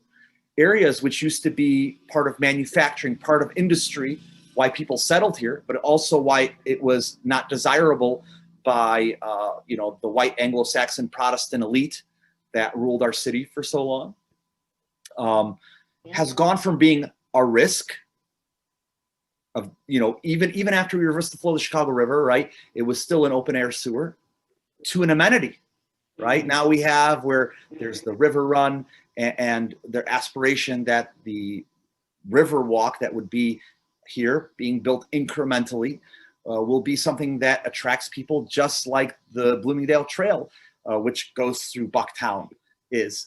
And how do we navigate to allow, and it shouldn't be, right? This should be a given. It shouldn't be allow. How do we make it so that the people that live here can continue to live here? That is our challenge, because we do not have the best of records when it comes to that. I wish it were different, but I think that we have to be frank in saying that it's great to be welcoming, right? Like the term Chicago nationalism, I call it the most inclusive nationalism there is, because to just be a Chicagoan, all it means is that you want to be here more than anywhere else, right? Doesn't matter if you're from Uruguay. By the way, it's one of those things that's brought together by a traumatic experience, and this traumatic experience is called winter. When you're shoveling 5 times in January, you and your neighbor, it doesn't matter where they're from in the world, you're looking at each other like, I feel your pain. I feel your pain, my friend, right? It's that. You're also looking to find out what are they using for dips. Yeah, right. It's like, ooh, I wasn't expecting that before, right? Give yourselves a little chuckle, right, with your neighbor from across the street.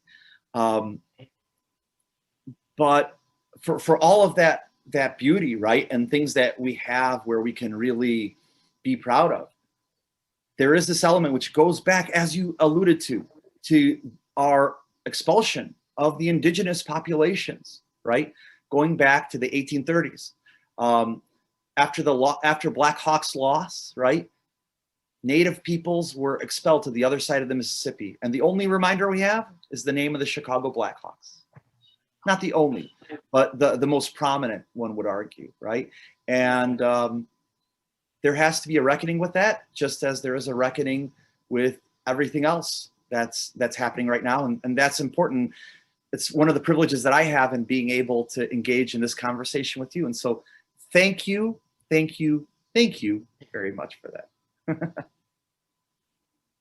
Oh man, thank you so much, Dan. Once again, it has been a real pleasure, particularly, as we continue to navigate the ever changing, ever dynamic pandemic. I guess that's gonna really be my last question is, well, kind of my last question. uh how has the pandemic influenced how you approach, history and research? But then also, uh how has the pandemic approached how you, well, not even just the pandemic, but I guess this experience within the pandemic of working with an artist in this, dynamic, interdisciplinary way? How has this, experience, um, I guess, what was the best part of it or the most memorable part that you'll be taking away from, doing this type of work in this pandemic? Well, the most memorable part has been the constant conversation, where when you have good conversation with someone who's knowledgeable, someone part of your artistic education has been contemplating, looking at the world, reflecting, and having the opportunity to have thoughtful conversation with someone who's had a completely different lived experience, someone who's reflected a lot and thought about that. That is great. I mean, that's what makes dialogue rewarding. Someone who understands things. It reminds me, Daniel Johnston, right? The musician. One of the best parts of his work was that he would have these childlike reflections that would just be ultimately profound. To understand and to be understood is to be free. And there is in our conversations, there is understanding, right? Because we are both Chicagoans. But at the same time, there are so many Chicagos. There's as many Chicagos as there are Chicagoans. And right. There's over 2.5 million of us, right? And each one is valid. Each one has its own beauty. Each one has the things that it would prefer not to show the world, right? The things that, as we all are, the things that make us feel uncomfortable. But that's okay. There is that captivating allure in all of it, in the mess, in the thick of it. And so that's been rewarding, is looking forward to these conversations. And for example, if I have a reflection, then hearing something that I might have never connected, right? I mean, that's part of the beauty of any art, is a painting is not just about showing things realistically. It's about highlighting connections that are not evident or that only exist in the eye of the beholder. And that is what's rewarding. And in conversation, there's a repartee that's in that, right? It's not the same as like when you meet someone in person, right? That there's a three-dimensionality to it. But that doesn't mean that a two-dimensional painting or a bas-relief, right, which kind of blurs the lines between those two, doesn't have its own allure. And so I guess that has been the thing that I've looked forward to, has been that conversation, hearing, everyone loves to hear their own voice speak, but I love hearing back your reflection where it's like, Dan, that's interesting. Have you ever thought about this? And then I'll be like, I haven't. That's brilliant. and thinking about it, right? Sometimes coming back to it a few weeks later. And even when you have the opportunity to engage in conversation, sometimes you're able to distill things. Like you have a thought, you don't know how to say it, and whether you'll say it, whether you'll distill it, or because I have to think about it, I'll distill it. That's a wonderful reward. For sure, the conversations, the connection and the exchange, it literally starts with a conversation. And something that has been frustrating as a creative of color, as a Black woman artist, a working class Black woman artist, originally from the South Side of Chicago, and has been essentially living under the radar socially in Bucktown for nearly 30 years. And in this moment of so much,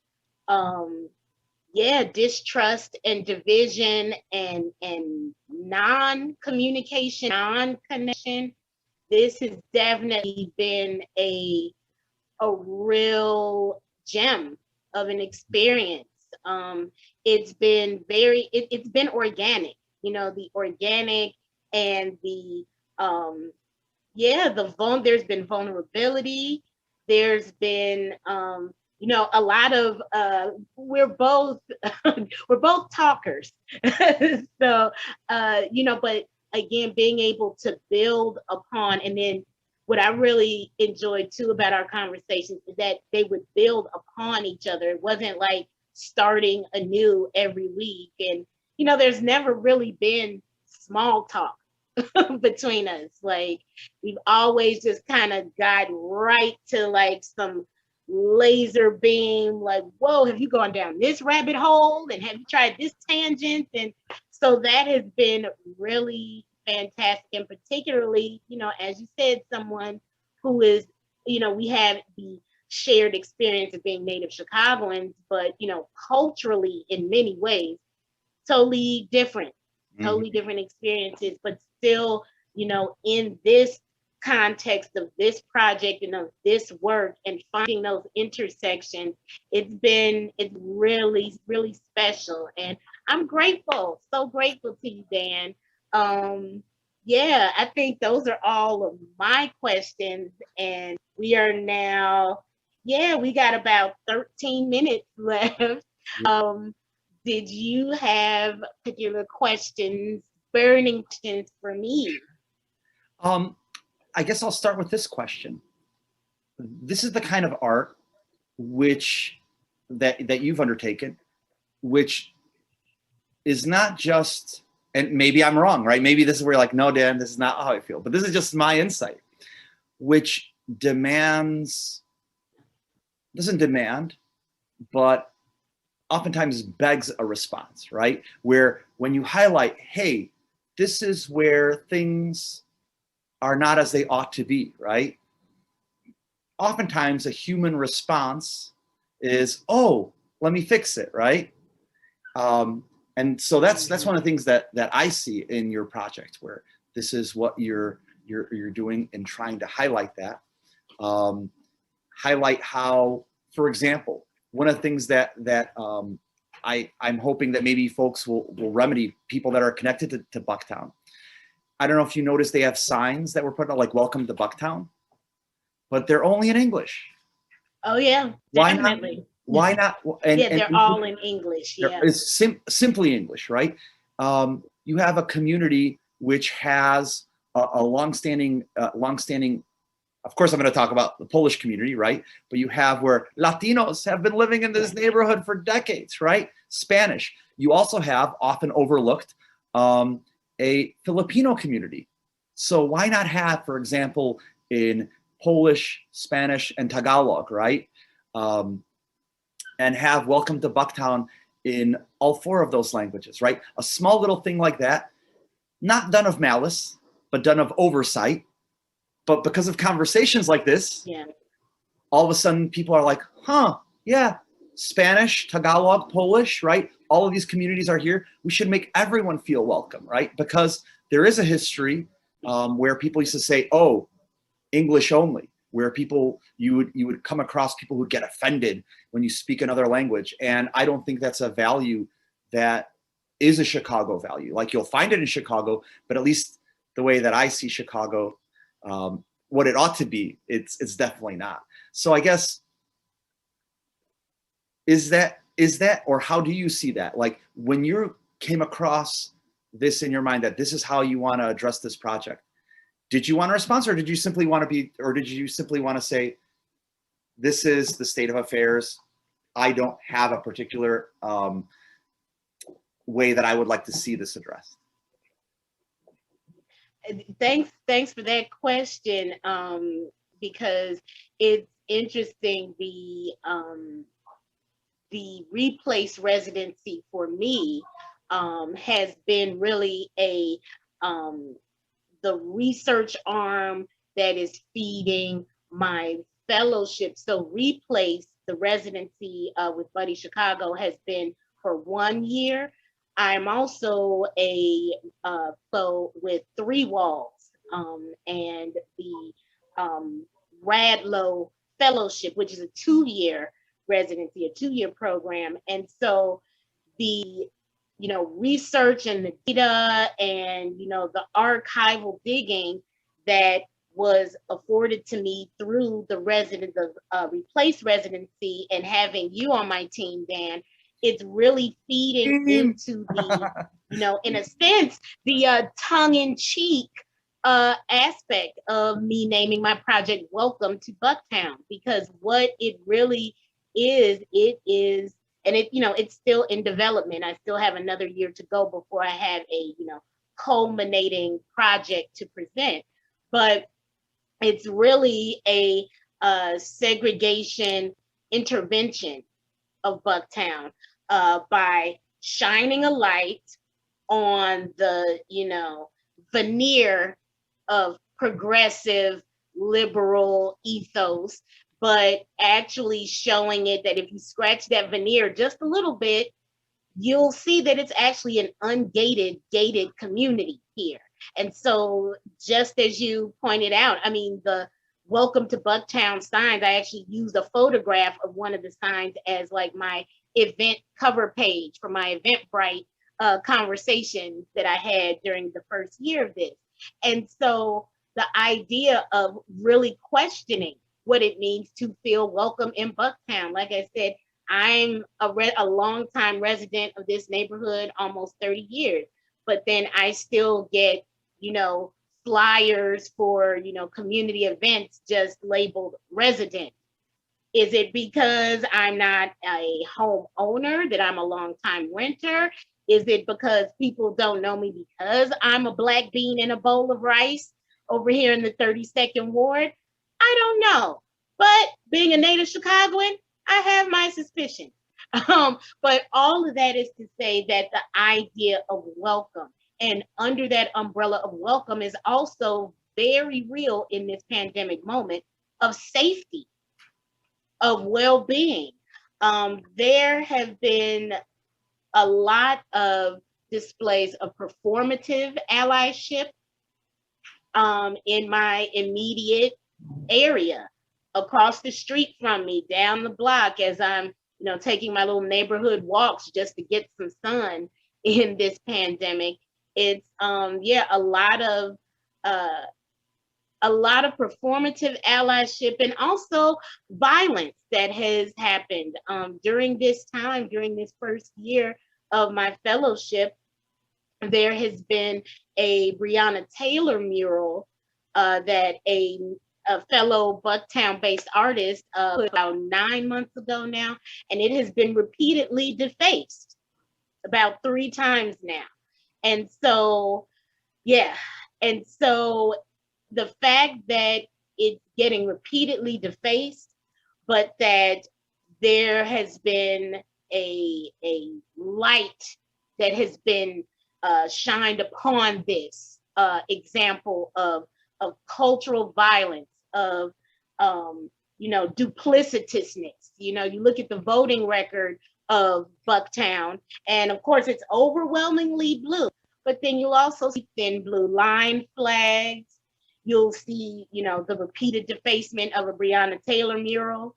A lot of duplicitousness that I want my project, Welcome to Bucktown, and it's specifically a segregation intervention via decolonized arts programming. And by arts programming, I don't just mean presentation or production, just having like a show and tell showcase or something, but actually providing arts service to BIPOC artists, to Indigenous, Black, Brown, queer artists that, have not felt welcome to practice, and me being one of them. I am an artist who, before this fellowship and this residency and this pandemic, I was not practicing in my neighborhood. for both, cultural and pragmatic reasons. There's not really studio space or, the amenities for my particular type of interdisciplinary practice that are like immediately within my neighborhood area, but also culturally speaking, because I am Black, lickety black, and everything I do is for the exaltation and celebration of Blackness. And being a native Southsider who's lived in Bucktown for almost 30 years, I've actually lived in Bucktown longer than I lived on the South Side. And so, coming to that realization, that makes me also, really want to dive deeper too into these concepts of welcome, safety, accessibility. Like the example you gave was fantastic. Like just something seemingly innocuous and innocent, right? But that's how the shit continues because it gets overlooked. It doesn't get examined or questioned. It doesn't get a critical treatment because it's assumed, oh, well, this area, because of, the tax base or because of the demographics or, we don't have to examine them, that's not a problem area. And so that's what I'm really interrogating and pushing back with the whole idea of welcome to Bucktown. It's really a question, like who is welcome in Bucktown? So yeah, long answer to your question, but I know you're used to that with our conversations.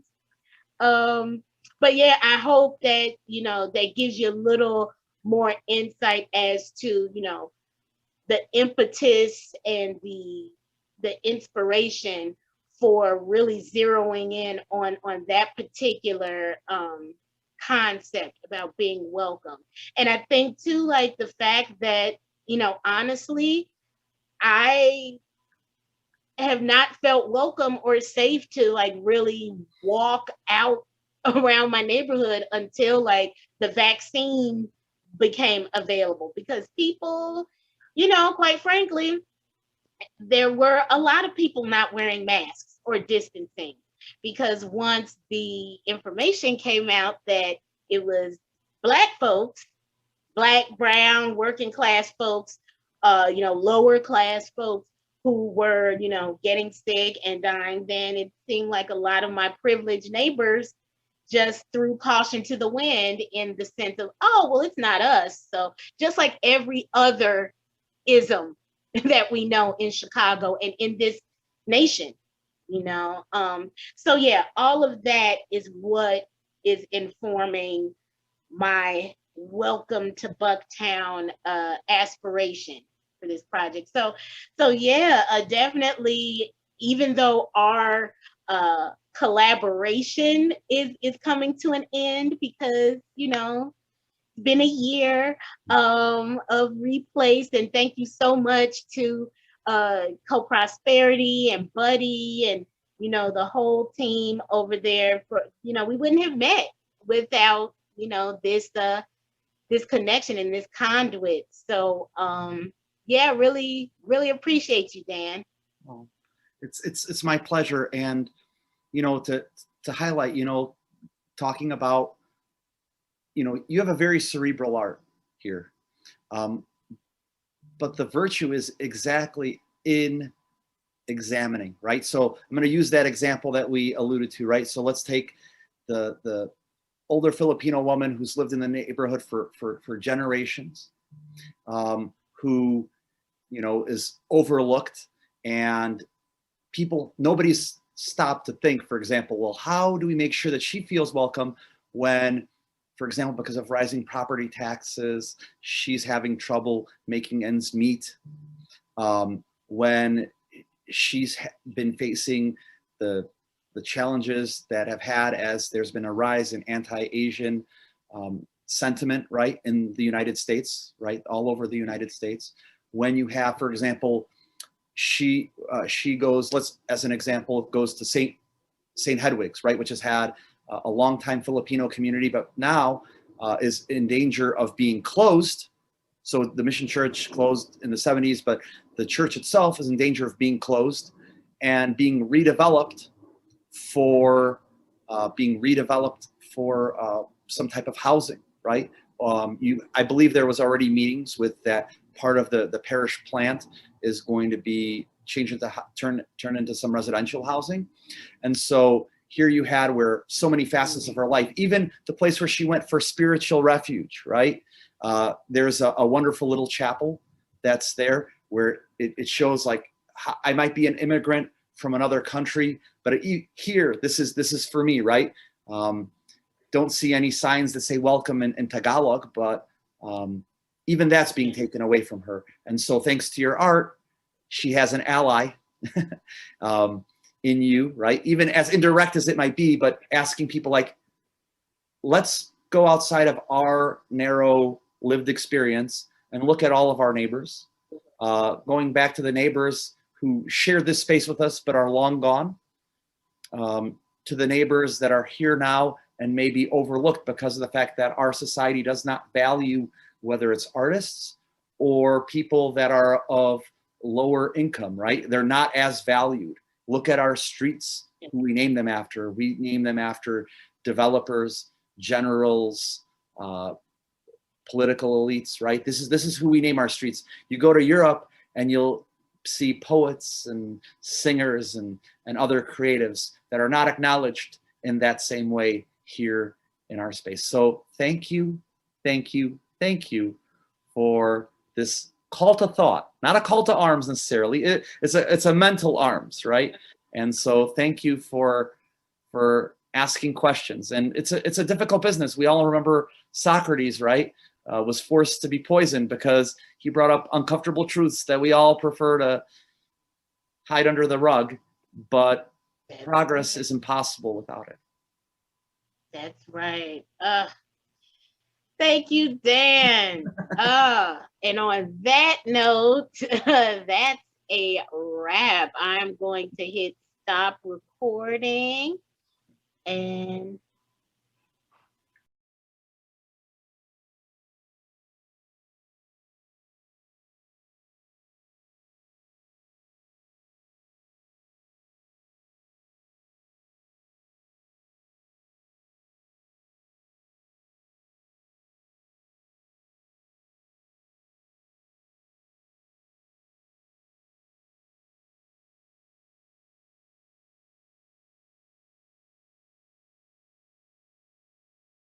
coming from Josh Rios, who is also a resident in this program we did all year.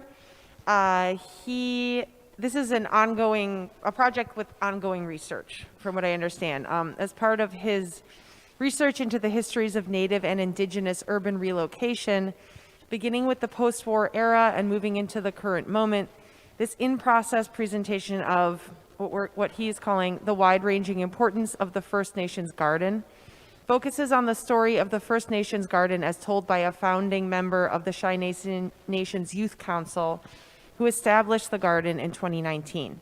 Located in Chicago's Albany Park neighborhood, the mission of the First Nations garden is to provide a healing space for the intertribal Native community of Chicago to promote public knowledge and appreciation of Chicago's indigenous landscape, native plants, gardens, and the environment.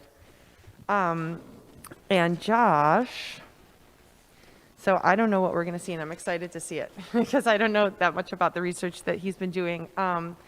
Josh Rios is faculty at the School of the Art Institute at Chicago, where he teaches courses in research-based critical art practices.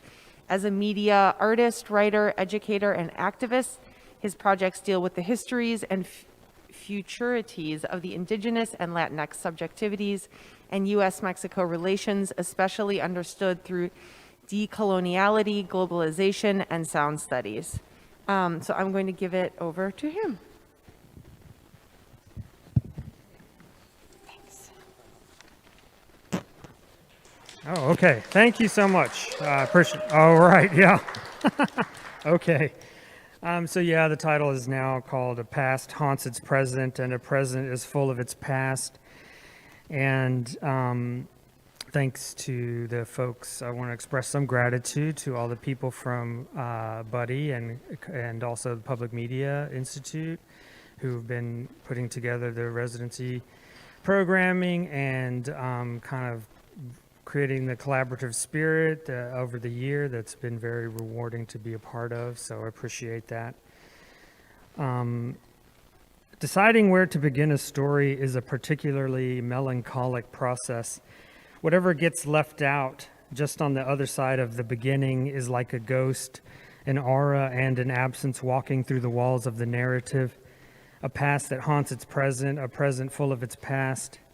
At the same time, the beginning signals the start of a journey to meaning making.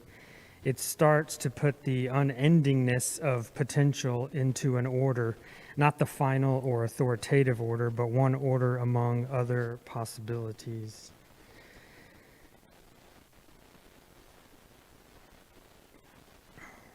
Beginning in the mid-century post-war era, the U.S. government initiated a series of voluntary native relocation strategies, which culminated in the Indian Relocation Act of 1956.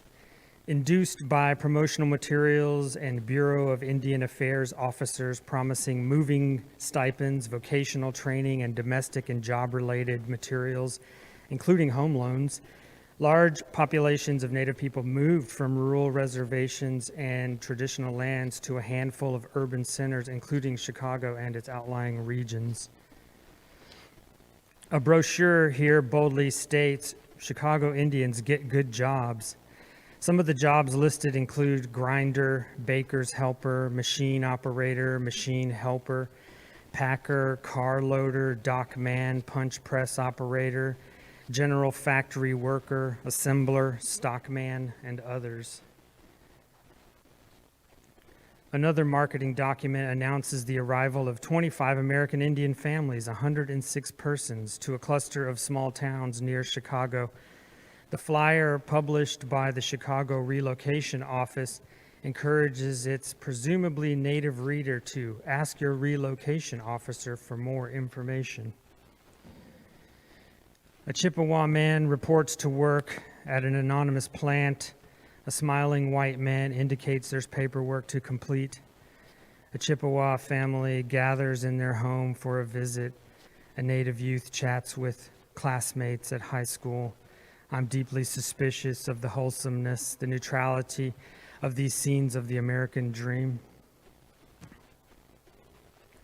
The Newberry Library holds various publicity scrapbooks produced by the Chicago Relocation Office.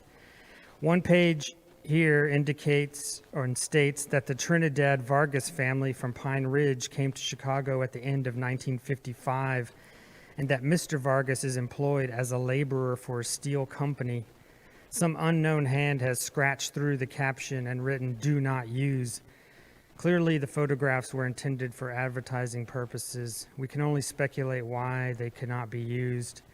The unsaid but obvious goal of relocation was to accelerate already deteriorated tribal standings, to terminate the protected status of native land, and eliminate federal obligations to Native people, a process with its origins in early settler history and that continued today, exampled by the recent Line 3 pipeline trespasses and protests. Relocation was a way of continuing settler appropriation, of continuing the transformation of land from a commonly held set of relations into private property. Roy Lincoln and Carl Denoyer come to Chicago in 1956. One works manufacturing farm equipment and the other for a utility company at a good wage. The skyline looms even as they smile for the camera. Indian Affairs officers marketed relocation. At the same time, government subsidies for Native folks on reservations were drastically reduced. Assurances the government made about the bounty of opportunities in the city translated to grim realities, including housing and food insecurities, substandard living conditions, unemployment, discrimination, and general social alienation. I once read the only time in U.S. history the country has been debt-free and had a balanced budget was the era immediately following the violent land grabs of the early and mid-1800s. Edward Said writes in Culture and Imperialism that to think about distant places, to colonize them, to populate or depopulate them, all of this occurs on, about, or because of land. The actual geographical process and possession of land is what empire in the final analysis is all about. Indeed, how a people conceptualized and interacted with land was a crucial factor in the justification of native dispossession and settler colonialism. The origin of private property was and still is related to the kind of labor one puts into land, not as a caretaker or steward, but as a form of enclosure expressed by Western agrarian and then housing and real estate development practices. In 2020, the full stock of U.S. housing was worth over $36 trillion. Just a factoid. One legacy of relocation is the emergence of native civil rights groups like the Indians of all tribes who occupied Alcatraz from November 1969 to June 1971. Under the Treaty of Fort Laramie, retired or abandoned federal land was supposed to be returned to the native folks who once resided on it. The prison had been closed since 1963 and declared superfluous by the state. Between 1971 and 1972, the Chicago Indian Village enacted similar confrontational engagements with land and authority here in Chicago, specifically drawing attention to housing concerns through eviction protests and rent strikes within the Chicago's Native community. One of the several occupations the group undertook included setting up camp at Belmont Harbor, an abandoned Cold War-era missile launch site near Wrigleyville,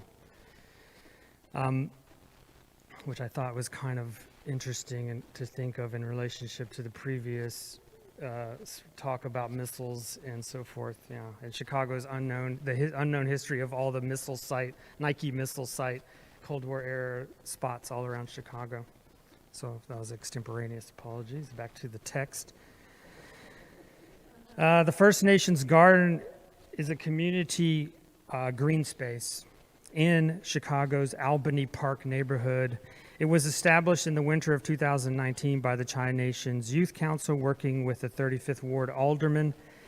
My first visit to the garden was on the 4th of July, 2021.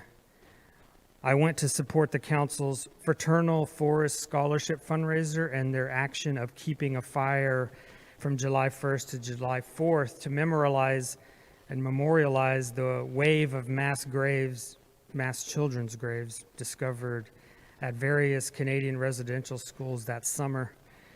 It is a deeply troubling holiday, the 4th, for the victims of this country who have lived here since before there was a United States, for the people alienated by its histories.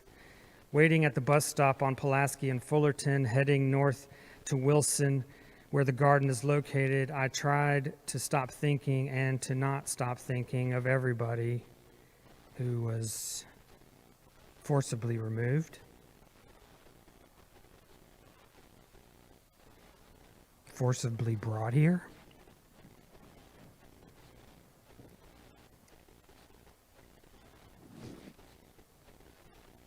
forced to feel like a stranger,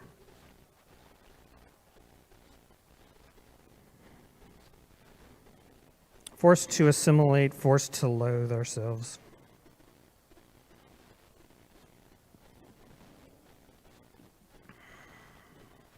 I feel lost here most of the time.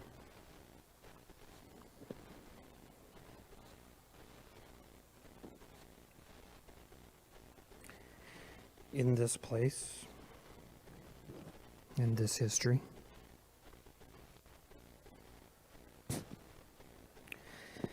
That Independence Day, waiting for the bus, going to the First Nations Garden for the first time, I relied on the work of Demian Dene Yazhi to support my growing desolation as U.S. flags fastened to passing cars whipped by. There are a few flags displayed prominently on homes in my neighborhood. I tread anxiously past them on my various public transportation routines. I brace myself and think of Demian's sculpture. Every American flag is a warning sign. It reads in glowing yellow neon. I brace myself with the satisfaction of recognition, the sculpture's visible aluminum support, in my impending arrival to the garden. What America and what brand of nationalism is warned against by this piece? Since then, I have weeded around the medicine boxes, watched the traditional tobacco get bundled, dried, and harvested, the once black and sticky seeds removed. I saw sage hung in bunches in the lean-to and prepared a section of ground for prairie. The last time I was there, I started down the alley, tired from bending all day. Someone called my name. Do you want a watermelon? I held the small but weighty gourd in my arms like a pet on the bus home. It had no stripes.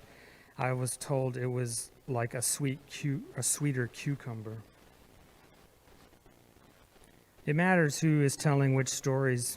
So as part of this presentation, I wanted to play a recording of Chi Nations Youth Council member Adrian Pochel, who talks about how the garden came to be and how it makes meaning within specific communities, as well as what it means within the social ecology of the city and the region more broadly. So this is about 20 minutes of interview with Adrian Pochel at the First Nation Gardens, recorded just a week ago. My name's Adrian Pochel. I'm a member of the Chi Nation Youth Council. I sing with the Shikibamazi Youth Drum. And I'm one of the founders and part of the management here at the First Nations Garden. You know, we moved to the Albany Park neighborhood when I was young in elementary school, and I came up, you know, for most of my life in Albany Park. You know, we've seen a lot of the gentrification in the area leading up to it. So it was no surprise, but devastating nonetheless, especially seeing the change in culture and community in the neighborhood. And so with the Chi Nations Youth Council, we were founded in 2012 with a mission to create safe space for Native youth through arts, activism, and education. And through that, we're embracing our culture, learning our culture. We've been able to travel a lot. And so we started with going to various communities in Michigan and Minnesota specifically, and learned to maple tap. And we brought that back as, you know, those teachings, and we started maple tapping. Then, you know, there was more questions. After we had already established a relationship, a community bond, and understanding in the community, we had to then, you know, explain ourselves again to a new wave of neighbors. You know, to combat a lot of the gentrification, we were going to like various community meetings, community groups, and I think it was the Albany Park Neighbors Association who initially wanted to come for or put a proposal towards the 35th Ward Alderman to establish this as a community garden, a community space. Just showing up, you know, asking questions, we really realized that they wanted to, their focus was more on, you know, having like rent spaces to have the garden. You know, we noticed, you know, other community gardens aren't as equitable for the people in the communities who are, you know, being forced out, who are food insecure, who really need the space more than anybody.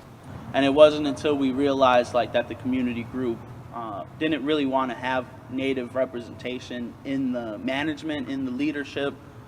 So as a community, Chi Nation Youth Council put up a proposal to the 35th Ward Alderman where we went up for our own proposal, individual, which was kind of like the first in the city for Native people to ask for, you know, a specific swatch of land to be turned into a community garden. There's been many little gardens here and there throughout the city, different, people giving permission on different space. But a lot of the times when we speak of, native plant medicine and knowledge, we're speaking of prairie plants, we're speaking of, woodland plants, plants that take years to establish, especially years to harvest from root medicine and different, just different connection to the land.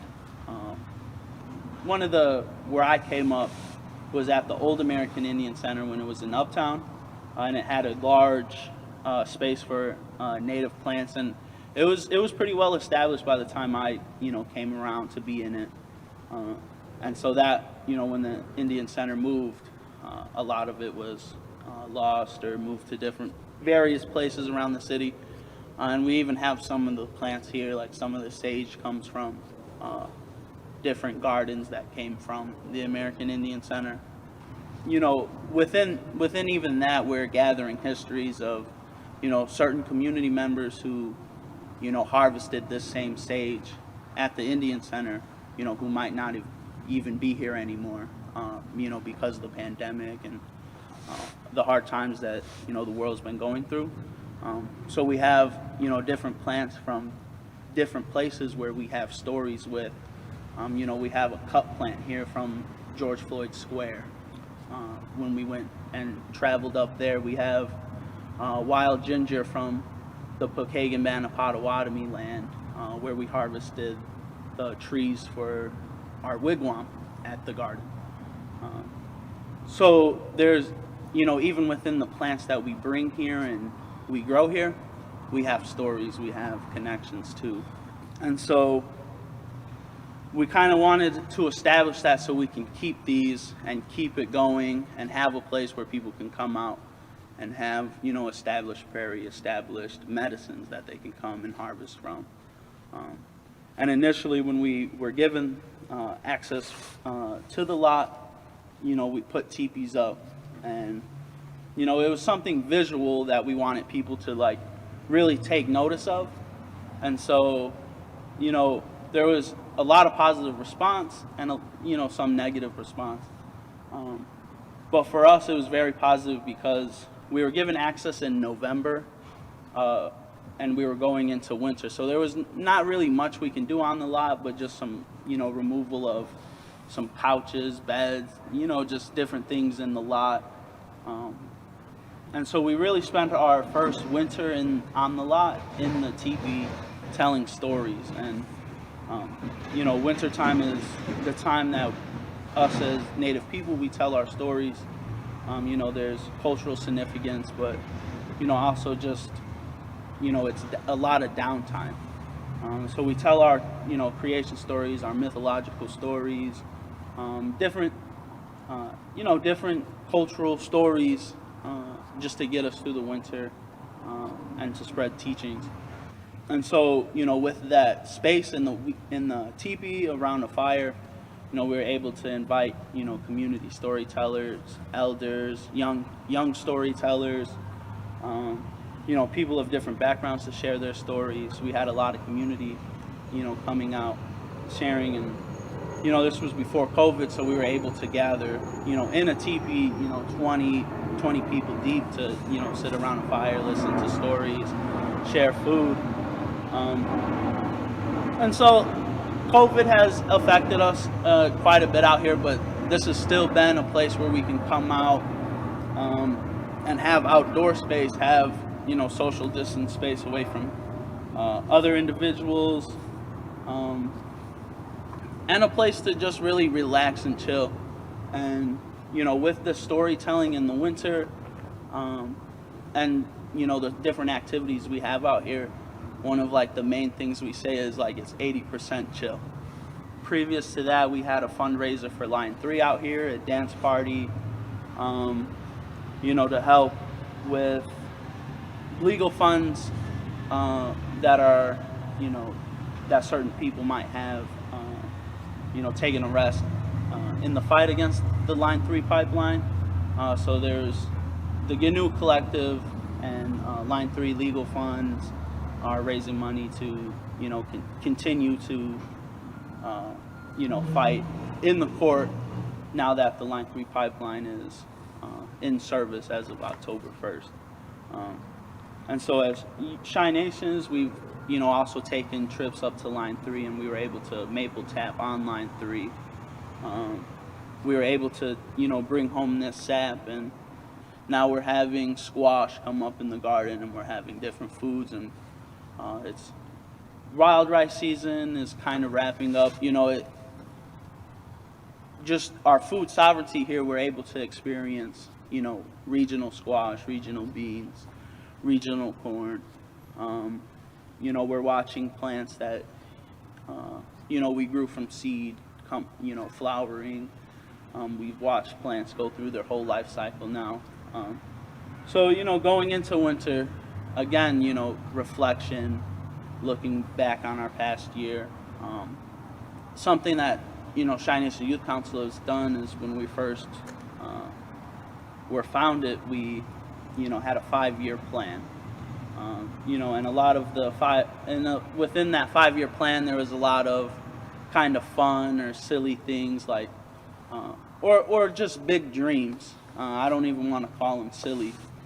Like see the redwood forest and travel to powwow and do all these different things, and within so many years we were able to see that we traveled to California, we seen the redwood forest, we spoke at conferences, we traveled to powwows, we were able to camp and see a lot of things that without our youth group or without our community we wouldn't have been able to travel outside of the city even. So with the First Nations Garden, when we were given access to the lot, we did that same 5-year kind of, what do we want to see? A lot of it was like structural, like we wanted a wigwam, we wanted, established prairie, we wanted, so many boxes for community. And we've done a lot of what we said. So with that, we're hoping to have a, full remediation of the land here. We were awarded TIF funding, which is the tax money within this community that's set aside for community spaces. And within our specific corridor, we're the only kind of eligible open green space. So we put up a proposal to the Department of Planning and Development, and their process approved us and set aside the money. So right now we're at a process of this entity Neighbor Space finding a contractor to kind of really do the work of remediation and building out of the space, which is going to be a huge task, because this is 5 city lots. There used to be a printing press here. For the last 14 years, it's kind of just been a staging area, though, for ComEd and city utility. We park trucks and different things out here. And so we're glad to see, the transformation of what it was when we first received the land and what it is now. And, dreaming on what it could be after a huge project like the remediation of the soil. Which we've done little swatches of land here on where we're using certain plants and native species to remediate soil, which is kind of a slow process, and it takes time and years, which the bureaucracy of the city, won't allow us to, carry out. So we've been putting in native species, native plants, knowing that, the soil is going to be ripped out. So, we're creating and nursing native plants, growing from seed, and we're also, giving out and still creating gardens across the city, still creating gardens in community members' backyards and giving out seeds. We had a milkweed seed event in collaboration with the 35th Ward and the Water Reclamation District, Metropolitan Water Reclamation District, because they have a campaign to save the monarchs. We've seen it as an opportunity to, get soil and get seeds out to community members here. We've grown milkweed here. We have different species. We've given out, sage, prairie sage. We've given out, different cuttings of plants, different seeds. We've traded with seeds and built community that way. Supplying that, we were able to see like where our community is, how spread out we actually are as a Native community. And outside of that, we also seen the rise of movement-based, social justice movement. After the killing of George Floyd, we were able to, we've seen organizing of communities all over the place. And personally, I was moved by the indigenous representation that was going on in Minneapolis at the time.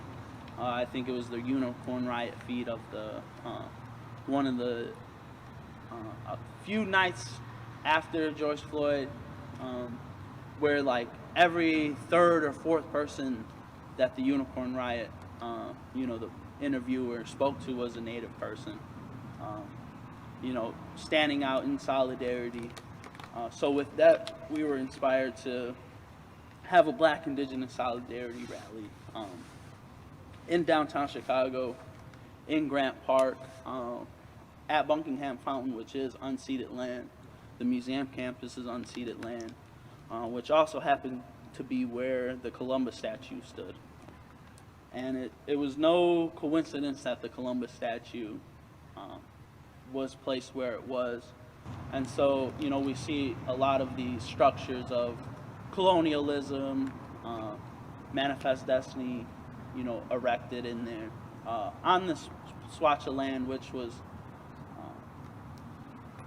disputed in the court by the Pokagon Band of Potawatomi specifically, along with the Odawa and Ojibwe, because we signed treaties along with this land. We've maintained representation here. The Columbus statue was put there specifically because this is unceded land. This is land that Native people have continued to fight for. So at the rally, we've seen, 7,000 plus people show up downtown Chicago in the spirit of Black Indigenous solidarity. We had members across the city, community, Indigenous representation, all come out on this day, and it was beautiful, it was moving, and then post-rally, we marched down from the Buckingham Fountain towards the Columbus statue. And when we arrived at the Columbus statue, the police were full, kind of standing around the Columbus statue. There was some, bottles and cans thrown, but it ended up being very violent and very dangerous, because of the police retaliation of people wanting to, stand around the Columbus statue, of people wanting to, just stand around and take up space on the unceded land. And so the reaction from the police was to call in all of the gang task force in the whole city of Chicago, across the city of Chicago, to Grant Park to deal with the protest. And we've seen violence from the Chicago Police Department that hasn't been seen for a long time. And very comparable to the riots in the 60s. And, there are some, spitting images, side-by-side comparisons that I've seen. We've seen brutality from the police towards people who had no dealings in any pushback towards the police. So we've seen them target the young indigenous people, the young black people as well, who are standing off to the side, bearing witness to it. We've seen pepper spray and, cannon, like cascading over, the whole crowd of people. There was young people in the crowd, disabled people in the crowd. CPD snatched up, countless people's bikes and stacked them up. And so the community support after that, we've seen a lot of money and mutual support. We've seen a bike fund created in the city. We've seen, people who were harmed at that action, getting compensation and getting their medical and physical therapy bills paid for. Chi Nations, we were able to reach out and, provide support for an indigenous community member who got their wrist broken. And, some of our members, including me, got pepper sprayed. Some, just experiencing it, was so harmful. And, after these actions and after the protests, not only that, but after, in the city, because it was, consecutive days, in 2020, the summer of 2020, where it was in action continuously every day. And so a lot of our community were out there supporting, hosting, throwing, being a part of it, community, being a part of the action, the movement that was going on in the city, building and gaining relationships. But, after, some of the violent actions, we were able to come here, decompress, have a fire or have a place to have conversation and, just get out what we were thinking. Especially it being COVID, people were in the house, people were separated. So having an outdoor space where we were able to come together with common experiences and share, was very helpful for, the mental health. With organizing across the city, speaking of Black Indigenous solidarity, being Indigenous, being Native, especially to this region, we brought a lot to the spaces. We were able to see people using the, Native term for Chicago, which there's many different, spellings and pronunciations, because Chicago's always been a city. It's always been diverse in culture, language, and different groups of people. So we were able, to not popularize, but get people to, chant decolonize Chicago or land back or, so other chants, that were Native specific, which, at previous, at a lot of events or actions in the city of Chicago, we hear like there's a lot of erasure of indigenous peoples, or it might not be blatant, but definitely just forgotten about, or just not thought about, and not even just as individuals, but our thought processes as well are, when you don't include us, you're not including, our language, our land, our way of life, our way of thinking. And so something I can specifically bring up is the Illinois Youth Climate Strike, where we pulled up and I immediately heard a chant like, water is a human right.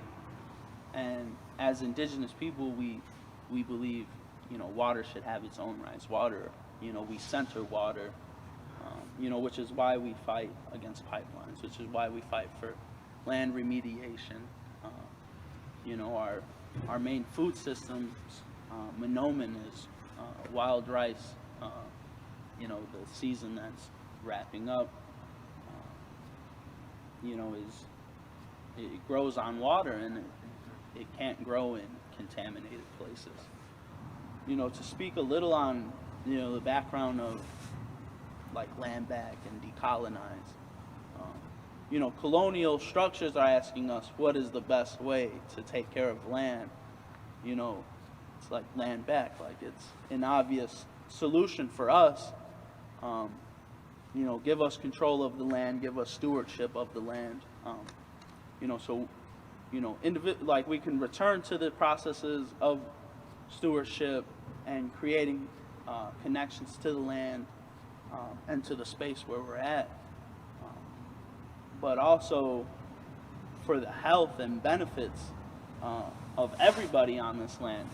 Because when we have a healthy, you know, ecosystem around us, we have a healthy land around us, healthy, clean water around us, you know, we can thrive as humans. And so indigenous people put water first, then land. You know, our animal relatives, we see them as equal. In academic spaces, you know, terms like decolonize, terms like land back have been co-opted away from communities, you know, because you know, these are terms that, you know, were popularized by smaller community groups. You know, people who are actually out doing work, and so these academic spaces start writing about decolonize. They start writing about land back. And before land back was popularized, you know, we were already doing the work here at the First Nations Garden. And people started putting the label on land back here. And it fits because we're, you know, it fits because we're indigenous people taking stewardship of this land. But, you know, it wasn't something that drove us. You know, it's just a phrase that came later.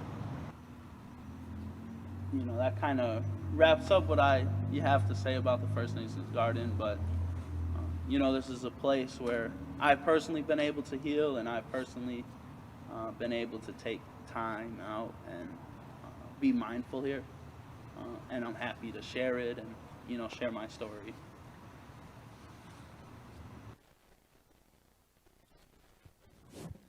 Okay, that's all I have for today. Thank you.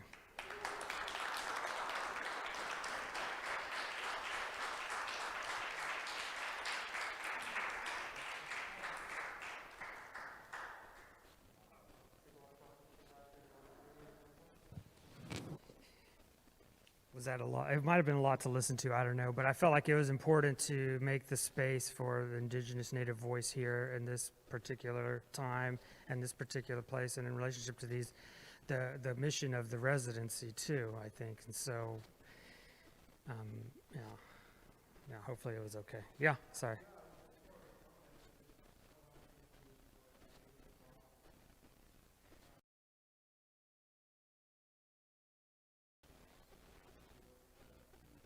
Yeah.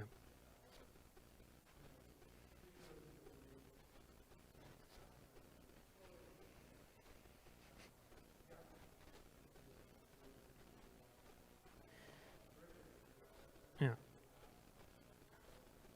Yeah. Yeah. Yeah. Yeah, I really was surprised when he just offhandedly said, "We have this cut flower from the square, George Floyd Square." And, you know, these kind of the way the stories are connected to the plants and how some of the plants are from the American Indian Center, but when it was in a different location, and then the plants were spread out, and how they got some of those and have established them there, and how some people who may have died have harvested some of these plants. You know, like, I don't know, there's just a lot of, it's kind of extremely powerful, and it's also very just part of it's not meant to be extraordinary, I guess. You know, it's just like what people are doing. Is there anything else? Oh, go ahead.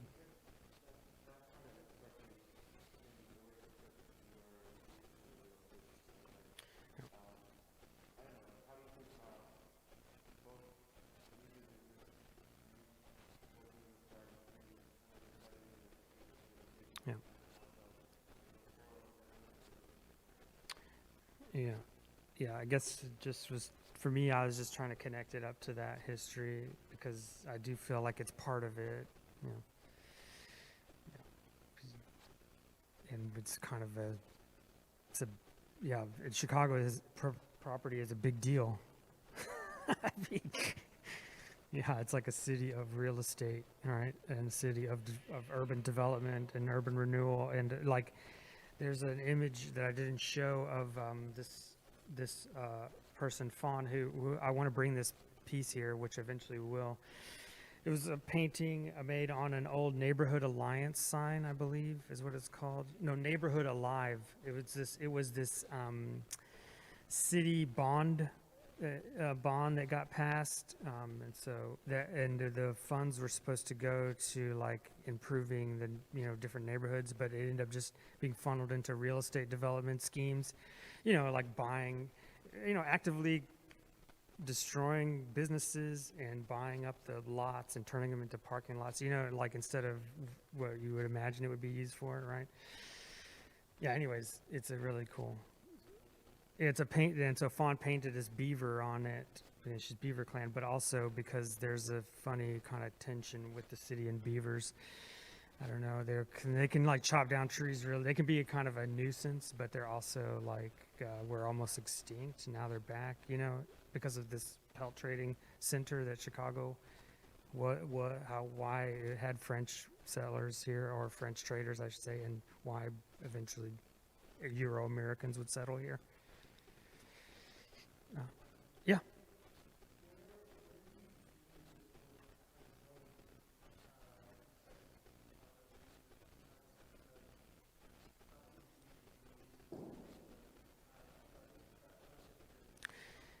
Yeah, I don't, my main goal is just to keep going back there and to keep just participating in any way I can.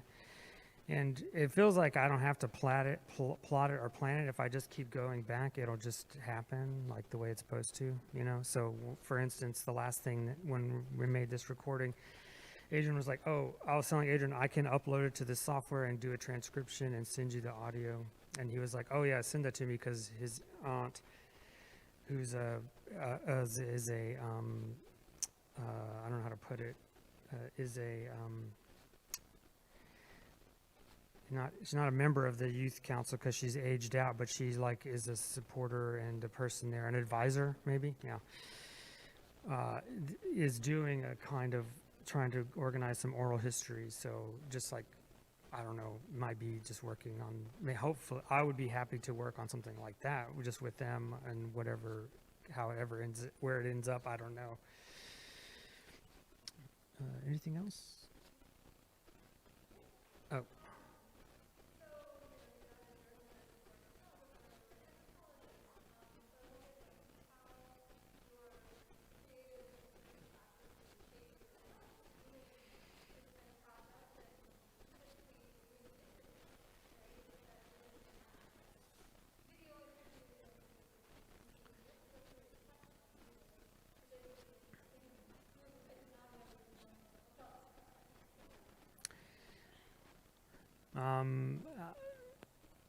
Yeah, and I have, of course, anthropology is a very troubled discipline, right, with a like deep colonial and imperial roots.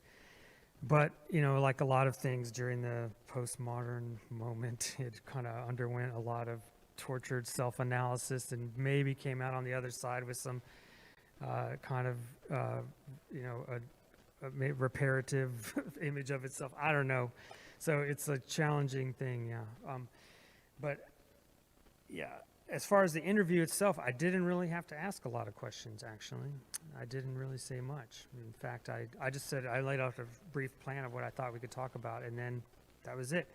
Adrian is just used to talking about this stuff too, and we had met a couple of times already previously and talked about the same types of things, just as in general conversation without the pressure of an audio device. But I thought the audio device too would eliminate some of the kind of fascination with visuality and a challenge to the kind of, our, maybe to listen and, let the sounds kind of come into our heads more without the image kind of taking over and, blocking our ability to process, maybe.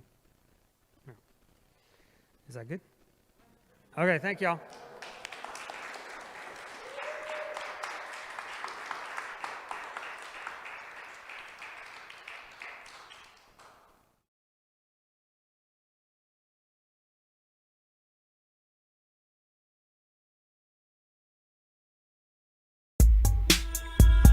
Lumpen television.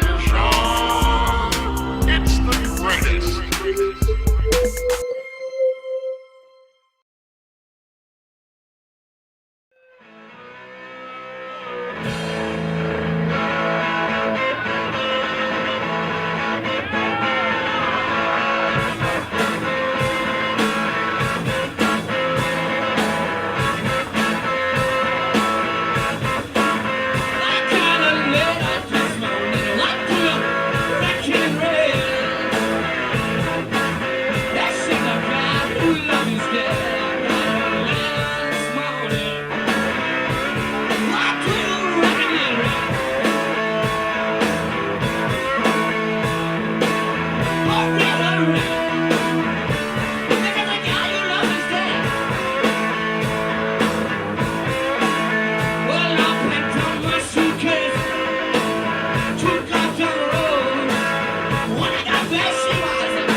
voice to disconnect the phone.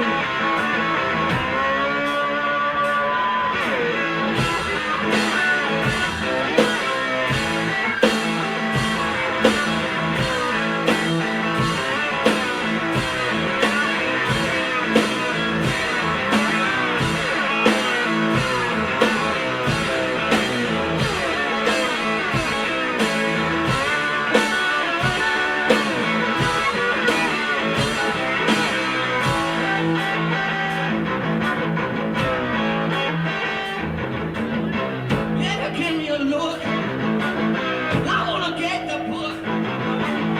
I wanna preach the word. I wanna preach the bird. Yeah, I walk the floor. Yes, this I know.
But when I get you home, that is how it goes.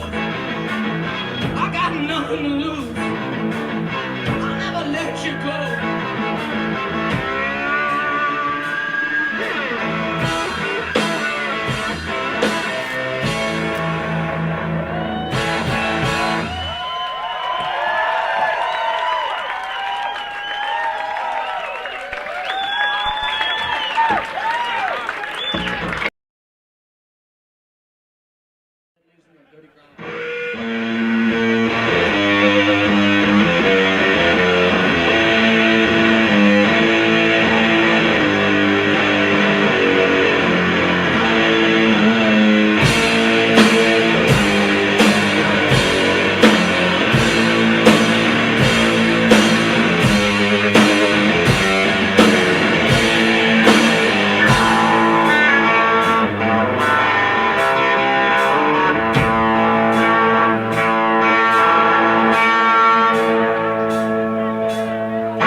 Dead leaves in the dirty ground when I know you're not around.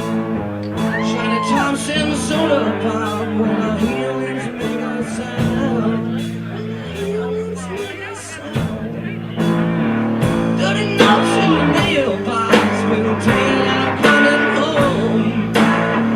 And I think I'm gonna stick around for a while so you're not alone. For a while so you're not alone.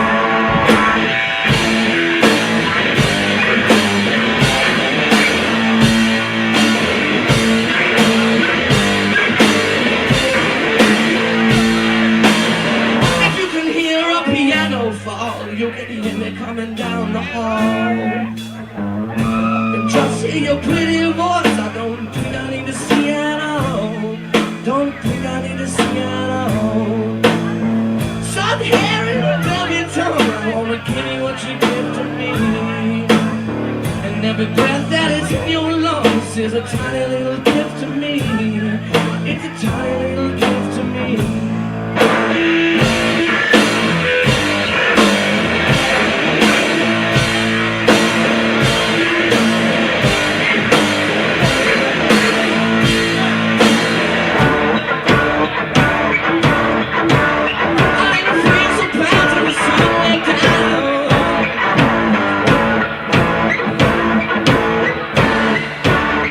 Can I come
We're looking for a guy named Roger. He plays drums. He's kind of Rastafarian looking. Is he up in this?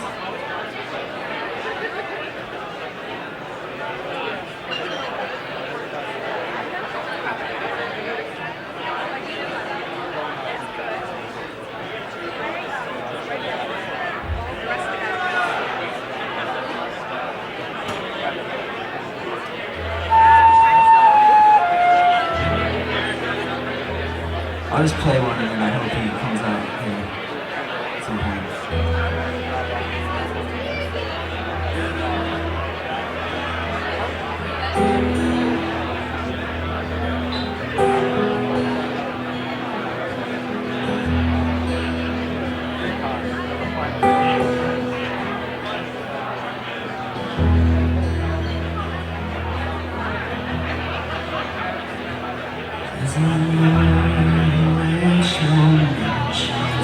Dragging her feet, she carries baskets of clothes to a laundromat, while the Mexican children kick rocks into the street, and they laugh in a language I don't understand. I love them, I love them.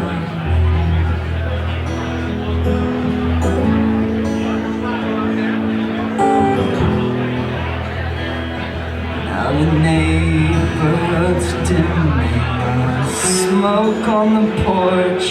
I watch the people as they pass enclosed inside their cars. On their faces just anger or disappointment. I start wishing there was something I could offer them. Consolation, what could I offer them?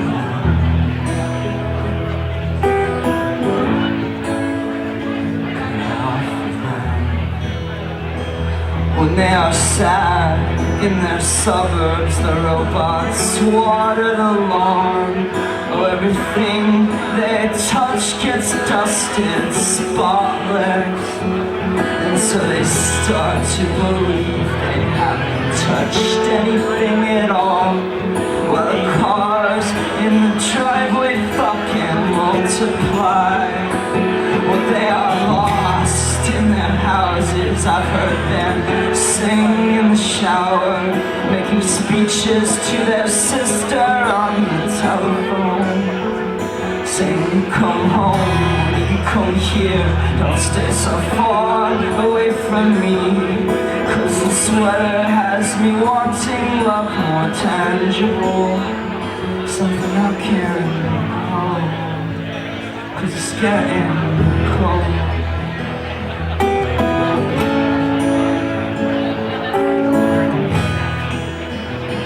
I say, hold up a fist to the flame in the sky, to block out the light that's reaching for our eyes, 'cause we're blind.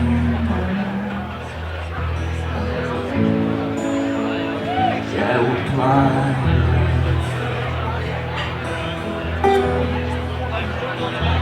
Now I locked my actions in the grooves of routine, so I may never be free of this apathy. But I'll wait for a letter that's coming to me. She sends me pictures of the ocean in an envelope. So there still is hope, yes, I can be healed. There's someone looking for it, I conceal in my secret drawer, in my pockets deep. You'll find the reasons that I can't sleep, but will you still want me? Will you still want me?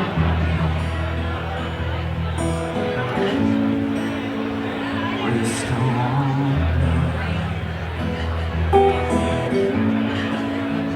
Will you still want me?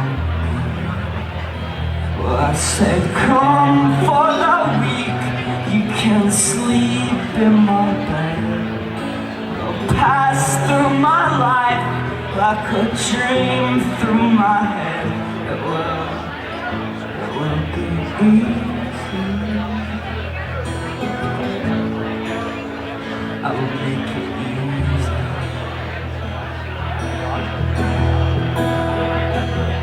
All I have for the moment is a song to pass the time. Yeah, a melody to keep me from worrying. Some simple progression to keep my fingers busy. Some words that are sure to come back to me. And they'll be laughing. Yeah, they'll be laughing. My mediocrity. My mediocrity.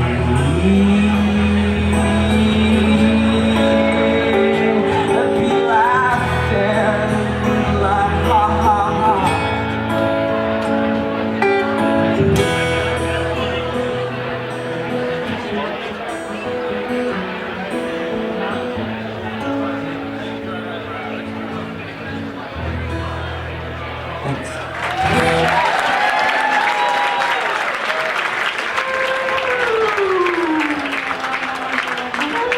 We're called Bright Eyes. We're from Omaha, Nebraska. Well, most of us are. Jihad shades.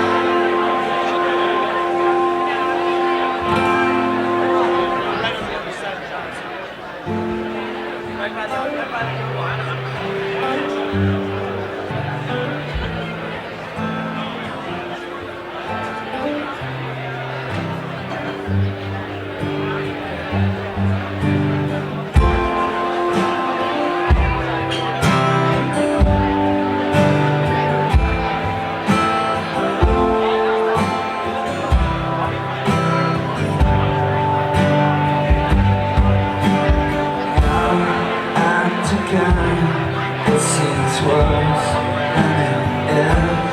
I mean, mostly the view is accurate. You see your breath in the air as you climb up the stairs to that coffin you keep calling your partner, and you sing. Brush the snow from your hair. Drink, drink, drink. But you know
really be?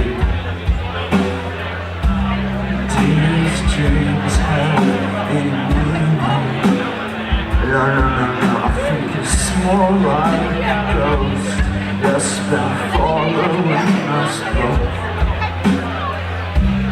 Something vague that we're not seeing.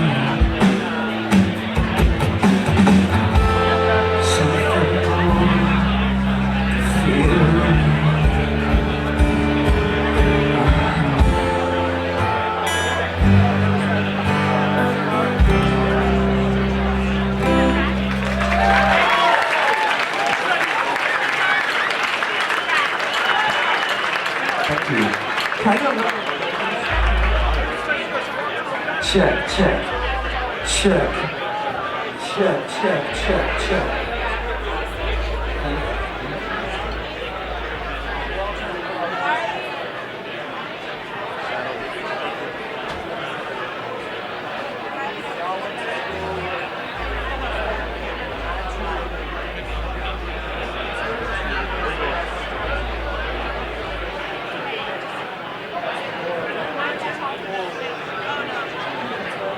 Sorry you guys are fast. We appreciate it.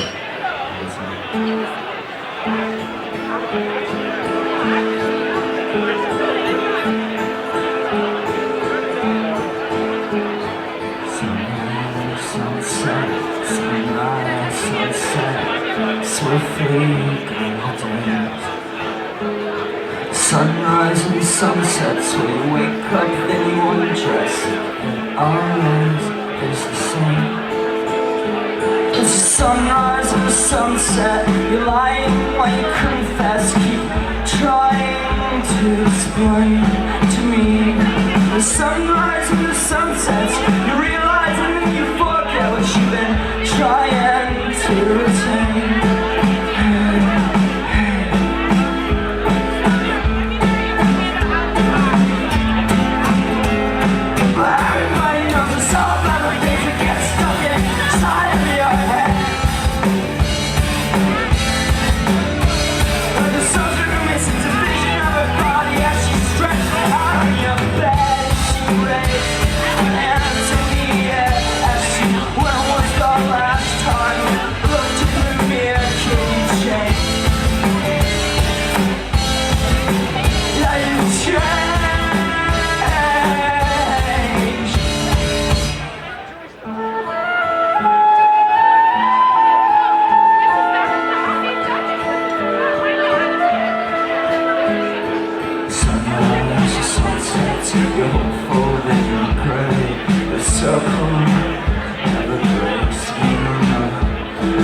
Sunrise and sunset, there's a change of heart or address. Is there nothing that remains? For a sunrise or sunset, you're manic or you're depressed. Will you ever feel okay? For a sunrise or sunset, you're either coming or you're just left, but you're always on the way. Sunrise or sunset, a scribble or a sonnet, they are really just the same. It's a sunrise or sunset, your lover, she's an actress, did you really think she'd stay? The sunrise or sunset, the master and his servant have exactly the same fate. It's a sunrise or a sunset, from a cradle to a casket, there's no way to escape. The sunrise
so happy because we got to channel with Granddaddy. And not only are they a ridiculously good band, but they're also like small sweethearts.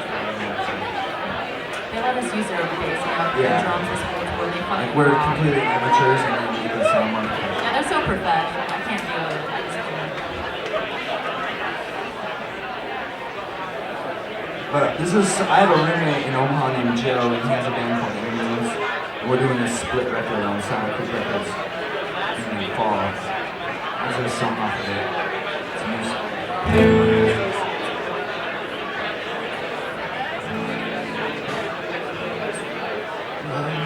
Real, it's not just in novels or movies.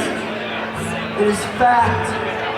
And it's standing here, right in front of you.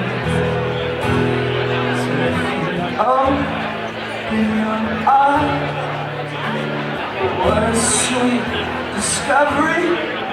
There is hope, and there is joy, and there is acceptance. So now learn all the record collects on the parts, keep you warm. Make you smile.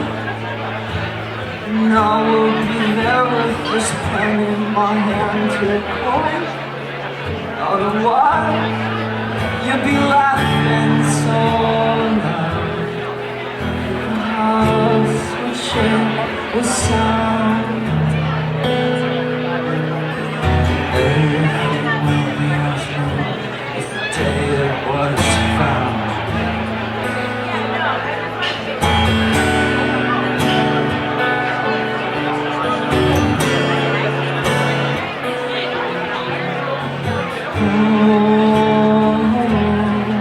Love is real, it is not just in long distance commercials or something that she thought she felt back in high school. So I will turn black and white, become that horoscope you're reading that predicts something good is on its way.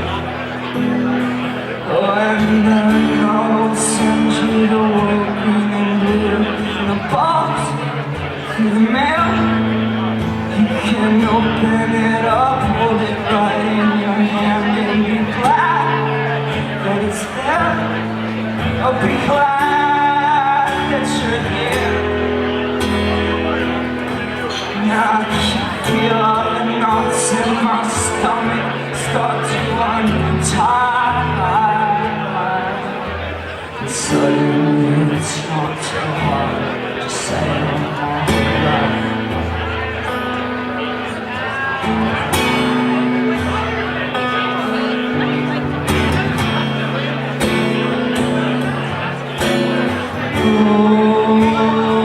Love is real, it's not just in poetry and stories.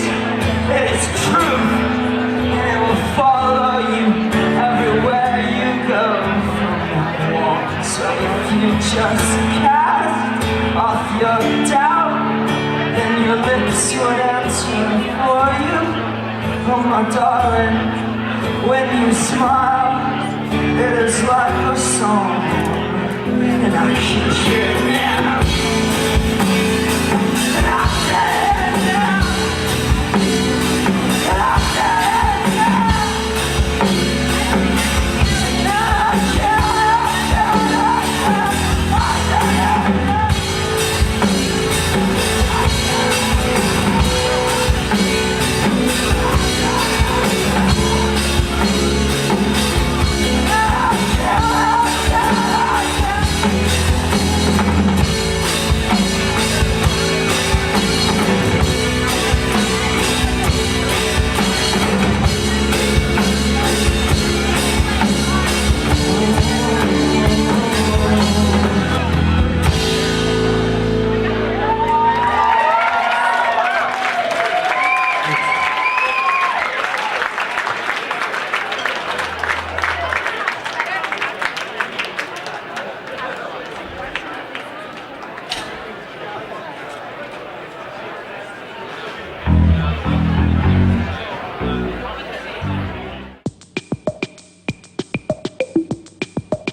Yeah.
What's up, y'all?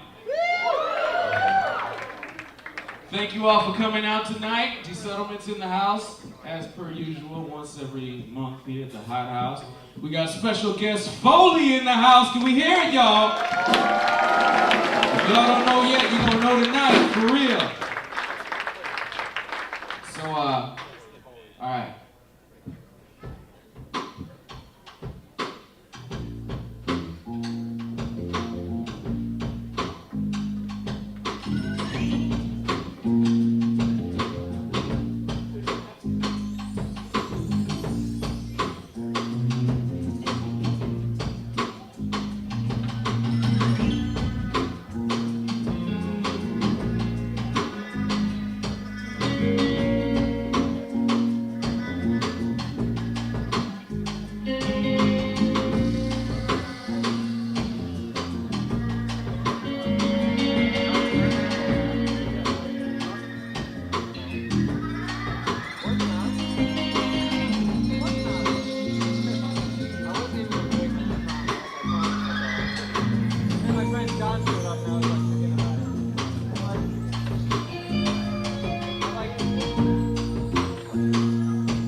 I will treat you like an honest loser. I think her, Julia Patrick,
How y'all feeling? I don't hear him. I need to hear a little louder and tap from both ends. How y'all feeling? We got Foley in the house tonight. All the way from Ohio. Rock and Roll Museum. You know, hey, you know, they say he got crow in his blood. That's what I heard, though. They say he got lots of crow in his blood. I heard that. And you know what? He be walking and talking and looking and acting a little bit like this. This crazy motherfucker. Yeah, he does. Yes, he do. Yes, he do.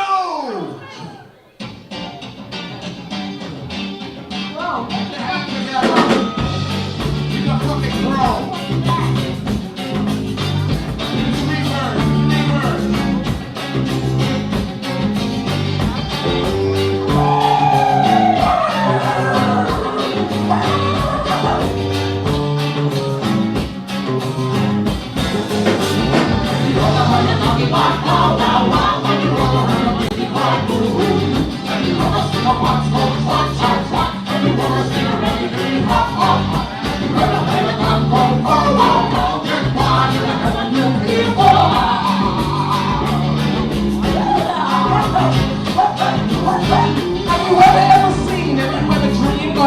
Show you what you never seen and more before you know before you think I saw and you just can't take no more. Have you ever seen? Have you ever dreamed? Tell me then why? When the hell are you looking for? You open up the door.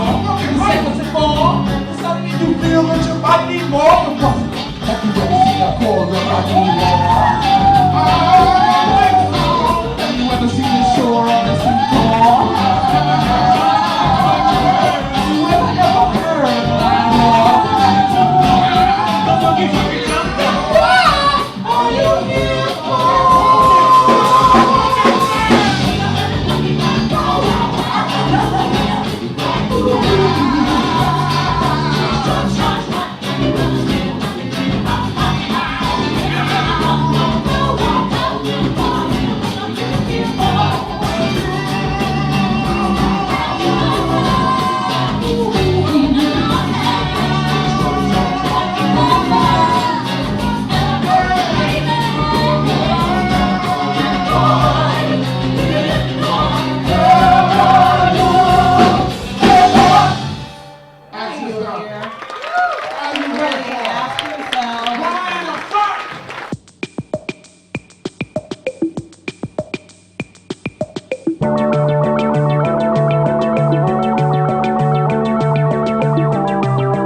more or less how you feel sort of like before you listen to the C and K. Then you feel better. Sorry. It's okay. All right, the C and K. Trouble, tumbling tensions stored as waste 50 million leagues under the sea. Leaking animals on the hairy scalp surface until the last sentence splutters out in exhaustion. Millions tend to leak out their zeros like wheels in a huge multi-plane crash explosion in a tire factory.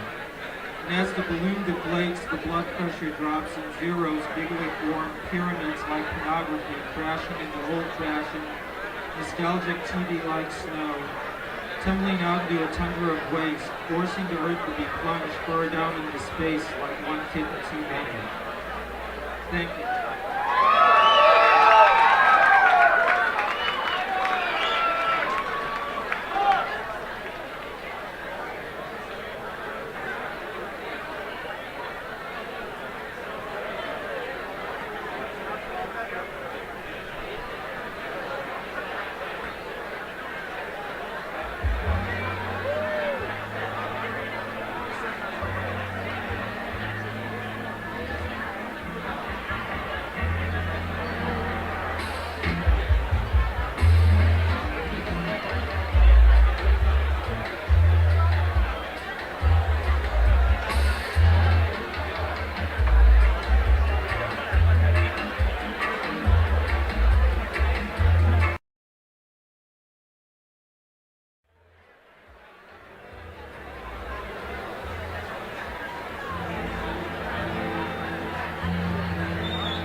Good evening. Thanks for coming.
put down. Don't, don't do. All in the midday. Don't do. Keeping up with social. Don't do.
Get up off my hands. Outside the hazy day, the brightest light away. Outside the reason's high, be careful what you say. Alright, you'll never know, so take it anyway.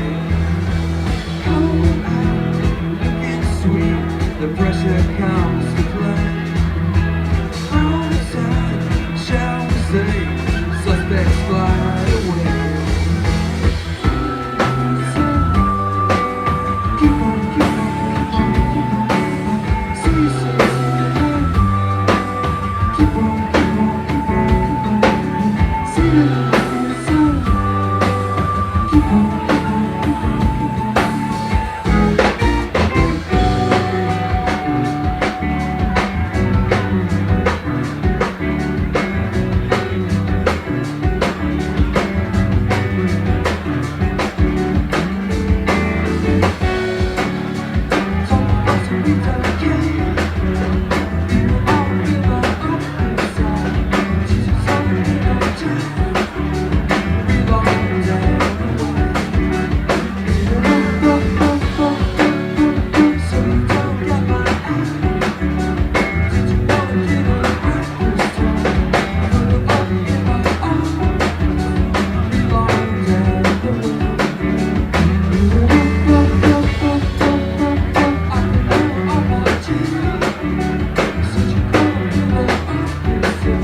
television.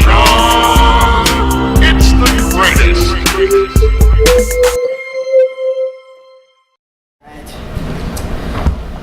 So I guess we'll start from, let's just take it back to the beginning. Back to OG Weezer. Yeah, OG Weezer, or even pre-OG Weezer.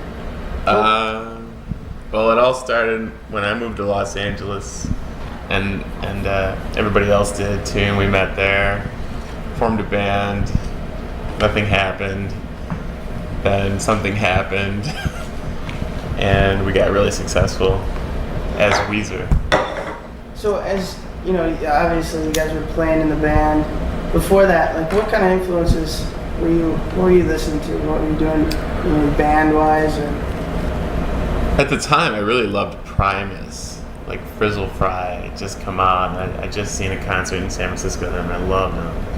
But they're not really a huge influence on Weezer, but it seemed like the thing everybody wanted to do was to have like good songs, good melodies, blah blah blah, and also rock, because we all grew up on 80s and 70s rock, you know, and some punk too, like. But then Matt joined the band, and then he left the band, and now here's Mikey. Mikey? What were you up to around that time? Like, do you remember when Weezer came out? Yeah. And broke in? He probably has a better perspective because he was outside of it. I do remember. I've been playing in bands since I was a teenager, making records and touring and stuff, but I do remember the first time I heard the Sweater Song on the radio. I thought it was kind of a Pixies ripoff a little bit. But in a good way. Yeah. Yes. And now here I am. Who are the Pixies now? I don't know. The guy from Everclear told me about them. I'm so lucky to have him in my life. Oh. Now you're gonna get it. Boo! So then you guys get the chance, you kind of get picked up by TGC under the, I don't know, the whole alternative movement thing happening. Remember the Buzz Band? The post-Nirvana boom. Post-Nirvana. How did that feel? I mean, were you kind of a part of that? Did you feel a part of that? Or as a band, were you guys? I was an asshole, so I don't know. I don't know anything about anything. I was just self-involved, and I don't think I thought about much beyond myself at that time, so I'm probably a bad person to ask. But you're a better But it was person. cool. You're It a was- better person now for it. I think so. Because now you have some perspective, and you're a great man now. I remember the Buzz Bin was like the ultimate goal, like, and at one point Geffen was doing so good. It was like us, Hole, Veruca Salt, and there was someone else too, but I can't remember who the hell it was. Beck. Yeah, it was like we hit the cycle. quad. We hit for the cycle. And then Geffen went out of business. And then that was that. So, back kind of the whole, the whole video thing, you know, how did that, what did you think about the whole video, the whole Buddy Holly explosion? I loved it. I thought it was the greatest thing.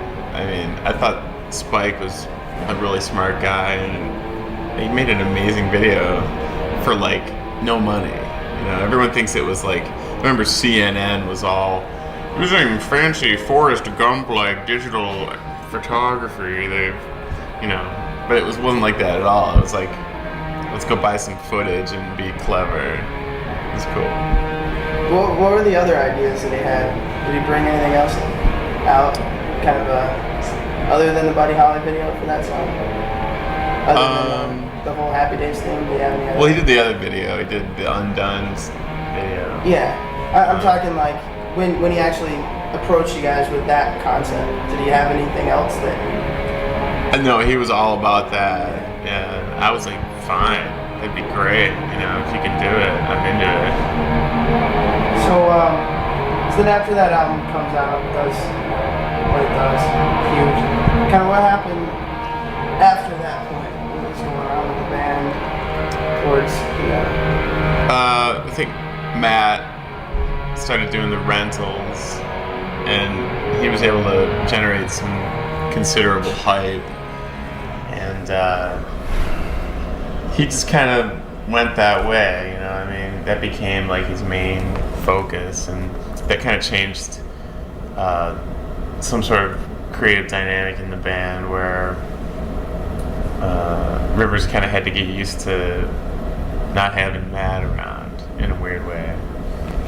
But somehow it just clicked like this spring, and here we are.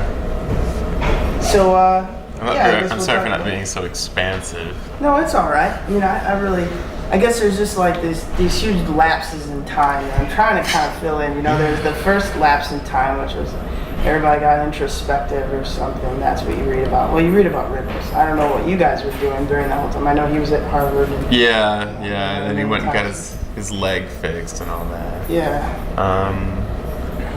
Yeah, we made Pinkerton, and then just personal relationships kind of went south for a while, but I think being away and seeing people still be interested in Weezer was kind of like a sobering thing, and it's just cool to see everybody here now, and everyone's got a really good attitude, and it's cool. And plus Mikey actually likes playing the bass, so that helps musically. Yeah, what's it like joining the band after all the success that they've had, and you kind of just... Well, it's easy. It makes everything a lot easier. I don't know. Well, I've been in the band for quite a while now. It was probably, at first, it was a little bit difficult because Matt had such a large personality in the band, so that it was sort of a big job to fill his shoes and be sort of an animated, retarded character, which I'm pretty good at. So. Did I mention Badapi? I don't know. It's great now. It's surreal. It was not. Is it still surreal? Totally. Every day wake up, oh, I'm in a new city, gonna go play a show. It's great. It's fantastic. I'm so glad that it's happening again, because you hear so many stories about guys who don't, they're young and they get successful and then they take everything for granted, and then next thing you know, they're at the mall working. But it's great for us because I feel like I can appreciate all kinds of things that I couldn't before, so it's cool. I think that's the neat thing for me is it seems like since we've been touring for the last few months, these guys seem rejuvenated and sort of re-excited about things. It feels like we're kind of almost beginning a new life, like a new section of the band, so it's nice to be a part of it because I don't feel as new, and I feel like I've been in the band for a really long time now, because it seems like a different band now. It really does. I mean,